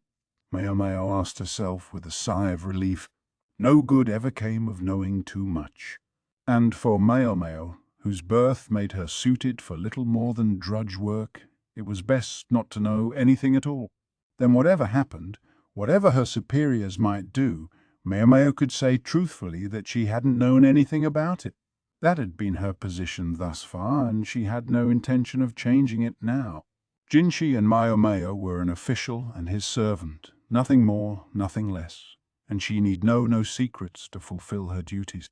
Jinshi's grip finally relaxed, and Maomao slithered out and tried to stand up, only to find herself pushed to the ground. She hadn't been expecting it, and she collapsed, falling on her back. She looked down, and there was Jinshi. He shifted, crawling on top of her. A faint light, like a candle flame, danced in his eyes. Very well. He slowly set his hands behind her knees and lifted them up, putting the two of them in an even more compromising position than before. "Want to find out for yourself?" Jinshi was scowling. Maomao got goosebumps all over and started sweating profusely. She realized belatedly that she'd pushed Jinshi too far. Jinshi, for his part, looked lost for a beat. Seconds, Then a minute passed and neither of them moved. At length, Jinshi seemed to make a decision. He bit his lip and leaned forward, his face slowly coming closer to hers. I wonder if I should give him a good kick, Maomao thought, her mind whirling, but then Jinshi stopped and looked up in annoyance. What's that? Maomao thought she heard a noise from the exit. What sounded like the howling of an animal could be heard from above them.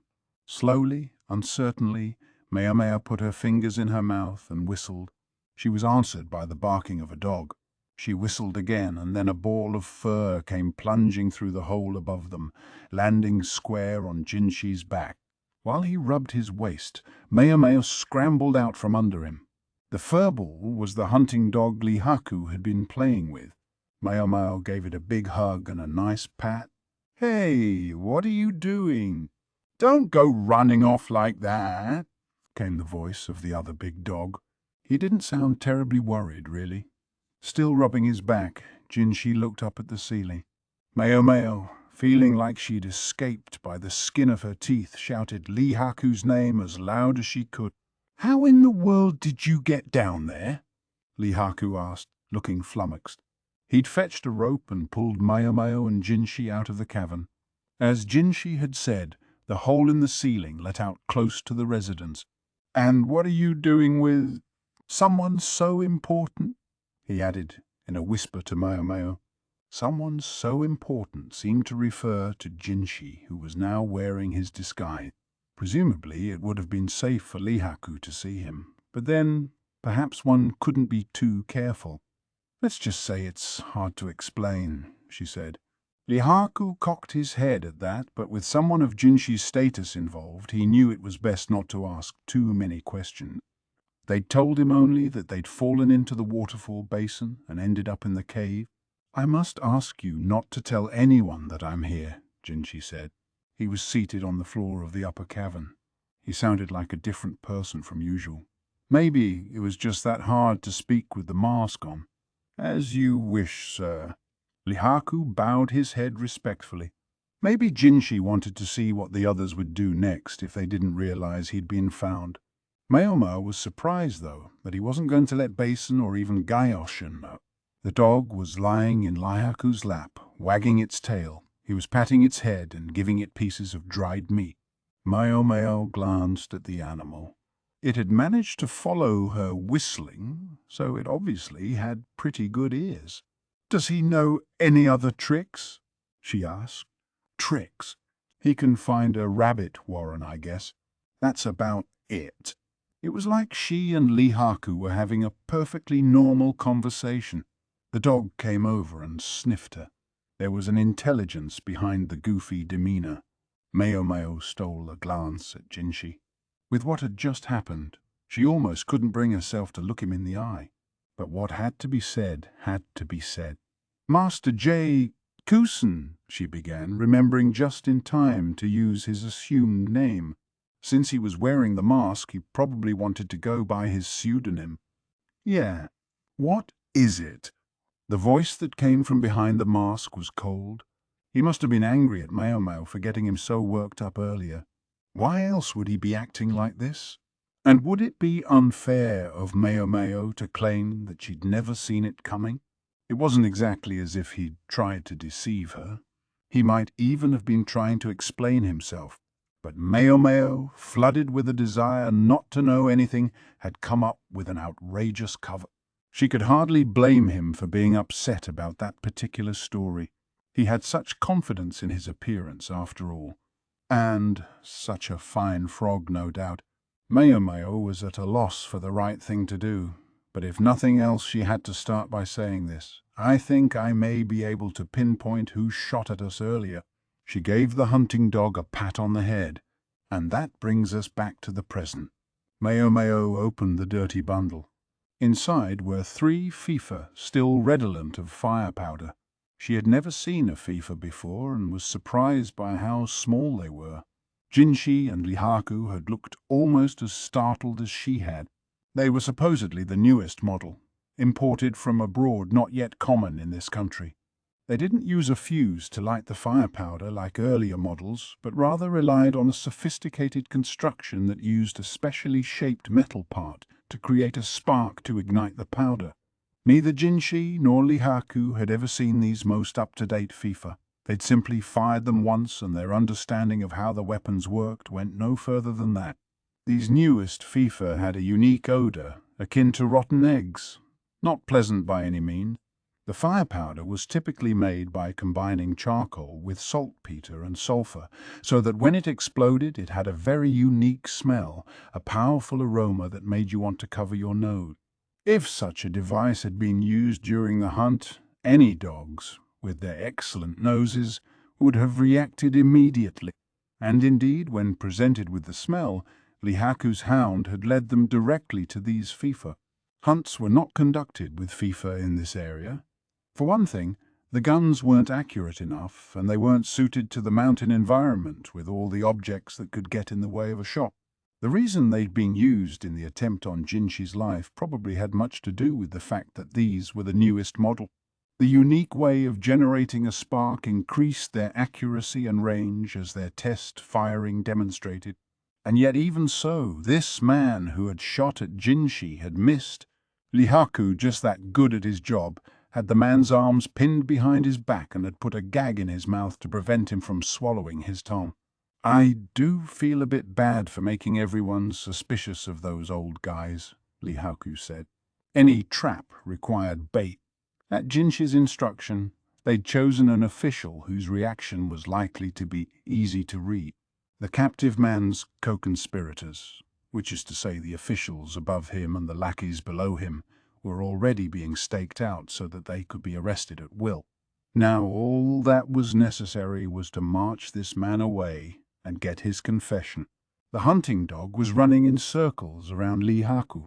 "That's right, you're a good boy," Lihaku said, holding on to the captive with one hand and patting the dog with the other. They already had a pretty good idea of who the culprit was. Anyone who had fired a FIFA would reek of it, and even if they thought they'd gotten rid of the smell, they couldn't fool a tracking dog. Maomao wrapped the weapons back up and followed Lihaku as he pushed the captive along. Epilogue. She still didn't feel good about it. As with the case of Swirai, Maomao hated to leave things unresolved, but she knew that losing her head wouldn't serve any purpose.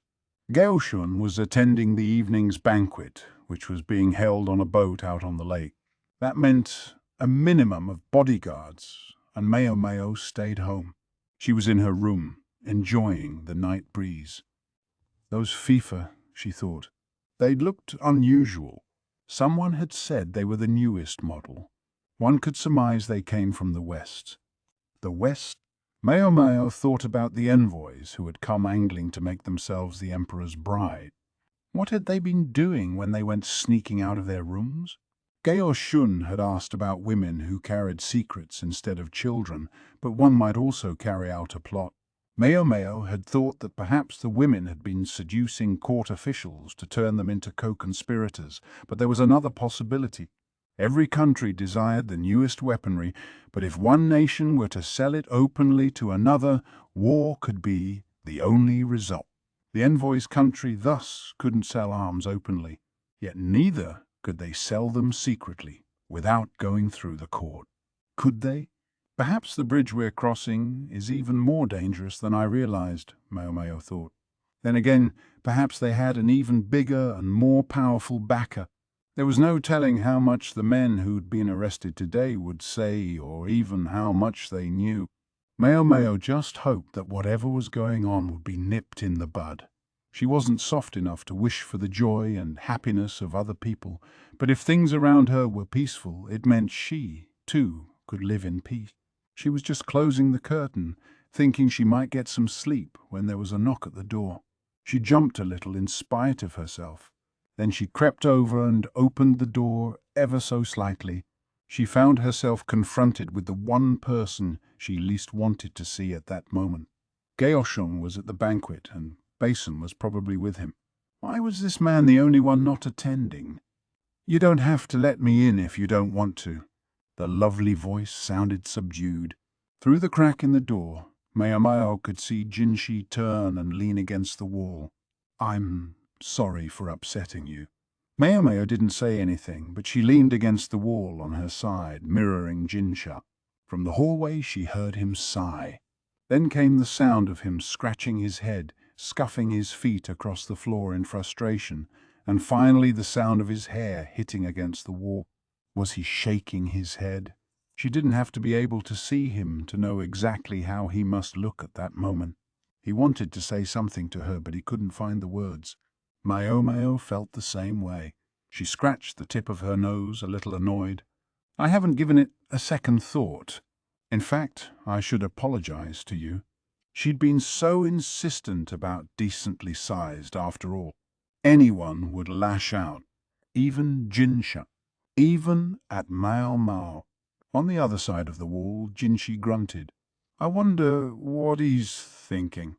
Maomao was borderline oblivious to people's feelings, partly because she had never been that interested in them, and partly because of the way she'd been raised. The inhabitants of the Verdigris house had taken good care of her when she was a baby, but work always came first, and she'd often been left by herself. She could cry, but no one would come to help her until they were done with their job. She was told she eventually ceased crying much at all. Maybe she'd learned the lesson. Perhaps that was behind it all, and perhaps not. Maomao didn't know. But whatever the reason, she'd grown up not very sensitive to when people felt affection or, for that matter, hatred for her. It was what had allowed her to weather the storm in the Crystal Pavilion. She didn't enjoy it, of course, but it bothered her much less than it did most people. It also left her uncertain what to say to Jinshi, so she didn't say anything. She was thinking as hard as she could, searching for the words. Finally she said, "There's nothing to say. As far as I'm concerned, you are who you are, Master Jinshi." "Shoot," she thought, shaking her head reprovingly at herself. She hadn't meant to use his real name. Nonetheless, this was her truest and most heartfelt response. So nobody stole the family jewels. So what? It wasn't like she was going to see them. She'd consider the entire matter irrelevant to her. As far as you're concerned, I am who I am, eh?" It was hard to name the tone in Jinshi's voice. He sounded thrilled and forlorn at the same time. Maomao heard a rustling, as of Jinshi digging through something. Then a hand reached through the crack in the door. Maomao involuntarily took a step back. "Don't be afraid," Jinshi said. "I just want to give this to you." So saying, he set a cloth bundle on the crosspiece. Maomao reached out for it, curious, and her fingers brushed Jinshi's. It was only for an instant. Their hands had separated again almost before she had time to register his body heat. "There's something I promised myself I would tell you when I finally gave this to you. You'll recall I started with that bear goal," Jinshi said seriously. Maomao, ever more intrigued, opened the bundle. Inside were several yellow stones. "I'm all too aware that the knowledge may bring you trouble in the future, but I want you to know the truth." Jinshi spoke softly, but with conviction. These are, that's why I wanted you to accompany me on this trip." He sounded like he was squeezing out the words one at a time, but they fell on deaf ears. Ox, Bezors." Maomao cried with a leap. So rare and so precious, the thing that had haunted her dreams, and now it was here before her. Her eyes watered and her heart pounded a wild rhythm. She felt her breath coming hard. Maomao threw open the door. Jinshi, taken completely by surprise, backed away. "Thank you so much." Maomao bowed. "Ah, yeah, I finally managed to get my hands on. Hey, don't close that door!" I wasn't done talking, but Maomao slammed the door shut and threw the bar. She didn't want anyone to interrupt her. She twirled a little twirl as she admired her precious ox stomach stones. Her lips curled into an unusual shape. "Oh, yeah!" She thought she heard pounding on the door, but it sounded distant, trivial compared to the bezel. They made her so happy they almost carried away Jinshi's behavior that afternoon like a breeze. Maomao's heart was pounding so hard she could hardly hear anything else. She nuzzled her cheek against the stones as she dove into bed. Kicking her legs heedlessly, she rolled among the sheets, stroking the bed's oars with her finger. Just looking at them made her feel like she had the energy to work for a month without rest or sleep. It was just a feeling, though. If she really did that, she would die. She couldn't have cared less whether Jinshi was a eunuch or not. Whichever it was, or wasn't, Maomao had nothing to say about the matter. However, she wasn't so fickle as to be unmoved by a gift like this. She decided that if Jinshi should ever find himself cornered, his secret about to come out, then she would do the very best she could to help him. If and when that moment comes, she would make him a real eunuch. Quite apart from Maomao's private resolution, the pounding on the door continued, but in her ears it seemed only a faint drumming in the background. With the guest of honor safely returned, the afternoon banquet broke up in short order. The various officials made sure everyone knew how relieved they were, transparently toadying. One would never have guessed that a few hours before, they'd been making lewd jokes and snickering about having a little fun with a palace woman. Gaoshun was worried about Jinshi's obvious fatigue, but he knew he wasn't in a position to do anything about it at the moment. There was no reason for Gaoshun, who was the attendant of the eunuch Jinshi, to pay any special attention to the guest of honor. Gaoshun was, after all, merely attending in his master's place. It would be conspicuous if he were to act too interested. He had to trust his son Basin to help instead, but could Basin indeed be trusted to do a decent job? When Loen was formally cleared of suspicion, he made no bones about how indignant he was over the entire affair, but he was a simple personality. Currently, he was quite satisfied with a banquet to cleanse his proverbial palate. Publicly, the story was that the guest of honor had left the banquet on a whim and then come back again with no further complications, but most likely everyone understood that this was a fiction. One group of officials had vanished in the interim and probably wouldn't be seen again for some time. They had to get some kind of information out of them about these new FIFA. As for how that information would be obtained, Gaoshun preferred not to know. Anyway, he had work to do. Tonight's banquet was being held on a boat out on the lake. The seemingly endless supply of wine and the crowd of gorgeous women seemed inspired by the old saying about a lake of wine and a forest of flesh. Oh, Gaoshun thought. He was a eunuch, at least as far as it went. He wasn't about to be beguiled by some woman, and should he let himself, the consequences would be dire. He need only think of his wife, the mother of his son, Basin, to quell so much as the desire to lay a finger on them. Speaking of his son, the young man was slumped on the deck of the boat. Whether sick from the rocking of the vessel, the quantity of wine, or the women's copious perfume, it was hard to say. Gaoshun sighed. The boy still had a long way to go. "This must be a terribly tedious affair for a eunuch," said another guest who approached Gaoshun. He'd obviously noticed that Gaoshun's only pastime was sampling the wine. The women fawning over the guests on the boat were younger than his own son. "It's simply dreadful to have something like this happen, and so soon after you incurred the wrath of the Empress, regnant." The wine seemed to have made the man garrulous and bold. His remark carried an undertone of mockery. It was true, though. Gaoshun had once possessed the clan name of Mao, the horse, but he had angered the Empress regnant. He had been given one of the most severe possible punishments, castration followed by service in the palace, and forced to abandon his old name and call himself Gaoshun instead. At this banquet, however, he was treated not as a eunuch, but as a member of the House of Mao. That was the position Gaoshun was currently supposed to occupy. "All of that is in the past," Gaoshun said. "Besides, there's such a tonight to keep me company as I drink." That was all he said. Then he looked up at the sky. The half-moon was indeed beautiful. He might even have enjoyed it had it not been for the yammering, boastful men and flirtatious women. "I must say, though, I'm a touch disappointed our gorgeous eunuch wasn't able to attend," the other man said.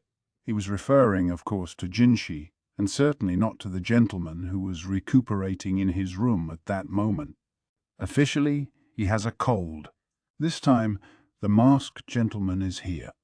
"Ah? Yeah, I suppose such a lovely face could provoke problems all its own if he were to be present." This gentleman, who never took off his mask, had, it was said, suffered severe burns to his face as a child, and had rarely appeared in public since. And he never removed his mask where people could see, no matter how hot it might be. "Whatever the case, I see he's not here tonight. I'm sure he must be tired." "So it would appear," Gaoshan said blandly, taking care not to let his emotions show on his face. The evening banquet would go ahead without its guest of honor. Gaoshan poured his wine into the water, ploop, ploop, ploop, watching the waves lap at the side of the boat. He wished the banquet would hurry up and end. The guest of honor wasn't the only one who looked a little off. So did another member of Gaoshan's party, the young woman who had come as his attendant. It would be understandable if an ordinary young lady who had been swept up with an important personage in an attempt on his life were to find herself feeling rather cowed, but that young woman was made of sterner stuff than that. Anyway, she'd been acting a little strange, but not quite like someone who was afraid for her life. She was always courteous, albeit not too courteous, to the guest of honor, but now she appeared more distant toward him. Had he managed to tell her then? She was a smart young lady. It shouldn't be surprising if she took that attitude toward him in light of what it meant for her own future. In fact, the change was subtle enough that anyone who hadn't known her for some time might have missed it. Passing marks for her. It had been necessary to let her know, considering what might befall the guest of honor in the future. Gaoshan felt bad for the young woman, but it should also have shown her how useful they found her. The more cards one had in one's hand when things turned ugly, the better. Let people say that the way those cards were gained sometimes required cruelty. He could live with that. The Emperor himself must worry with him being who he is. And now all that's happened here. The official ran his fingers through his beard and sighed. There was a tacit understanding of who had done what.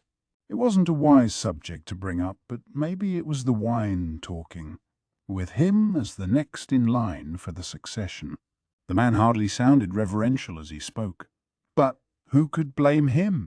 The imperial younger brother almost never left his room, and any time he did appear in public he wore a mask. No one considered him fit to conduct politics, and it was the emperor's younger brother who was the guest of honor at this hunt. Many of the officials gathered here had probably come in part out of morbid interest, drawn by this chance to get a look at the prince who was so rarely seen. Not, of course, that they had seen or would ever have seen his actual face. No doubt they now regretted their interest in light of the attempt on the guest's life. The fact that the banquet was in full swing, despite his absence, spoke to how desperate everyone was to dispel their despondence. One suspected there had been a desire to ascertain exactly what kind of person the royal successor was, and now this official had determined that the answer was incompetent. Reactions to the obvious deception tended to be twofold. Either one decided incompetence was the only explanation, or one chose to watch further. Having settled on the former gave this official a pretext to speak to the eunuch Gaoshan. "Have none of the consorts become with child since the passing of the imperial heir last year?" he asked. This, Gaoshan realized, was what he was really interested in. Who had gotten pregnant, which consort it was, and whether she gave birth to a boy or a girl could have a seismic effect on palace politics. Gaoshan slowly shook his head. "No, sadly. But there are a great many consorts, and I'm sure one of them will become pregnant sooner or later." I see. Should that happen?" The official glanced at the bower amidships. There could be seen a portly court official, the host of their festivities, Shishu. It was hard to say whether he was enjoying the guests or simply contemplating everyone around him. No relatives of the other high consorts were present. It only made sense, this being Shishu's hunt. The other official left Gao Shun alone, his apple polishing done for the evening. Gao Shun let out a long sigh and poured himself more wine. Even as he drank a sip, enjoying the company of the lovely moon, he wondered what the guest of honor, Jinshi, or rather Keizuigetsu, was doing at that moment. Keizuigetsu. The number of people in this country who could boast the character Kai, flower, in their name was limited. In fact, at the moment, there were only two of them. One was the man who stood at the very apex of power in this nation. The other was his younger brother. Sign up for our mailing list at J Novel Club to hear about new releases, newsletter, and you can read the latest chapters, like Vol. 4 of this series, by becoming a J Novel Club member. J Novel Club membership. Copyright The Apothecary Diaries, Volume 3 by Natsu Hyuga. Illustrations by Tuko Shino. Translated by Kevin Steinbach. Edited by Sasha McGlynn. This book is a work of fiction. Names, characters, places, and incidents are the product of the author's imagination or are used fictitiously. Any resemblance to actual events, locales, or persons, living or dead, is coincidental. Kusuria no Hitorigoto. Copyright Natsu Hyuga 2015. All rights reserved. Originally published in Japan by Shufunotomo Infos Company, Limited, through Shufunotomo Company, Limited. This English edition is published by arrangement with Shufunotomo Company, Limited, Tokyo. English translation 2021. J Novel Club LC. All rights reserved. In accordance with the U.S. Copyright Act of 1976, the scanning, uploading, and electronic sharing of any part of this book without the permission of the publisher is unlawful piracy and theft of the author's intellectual property. J Novel Club LC. J Novel Club. The publisher is not responsible for websites or their content that are not owned by the publisher. Ebook Edition 1. 0. September 2021.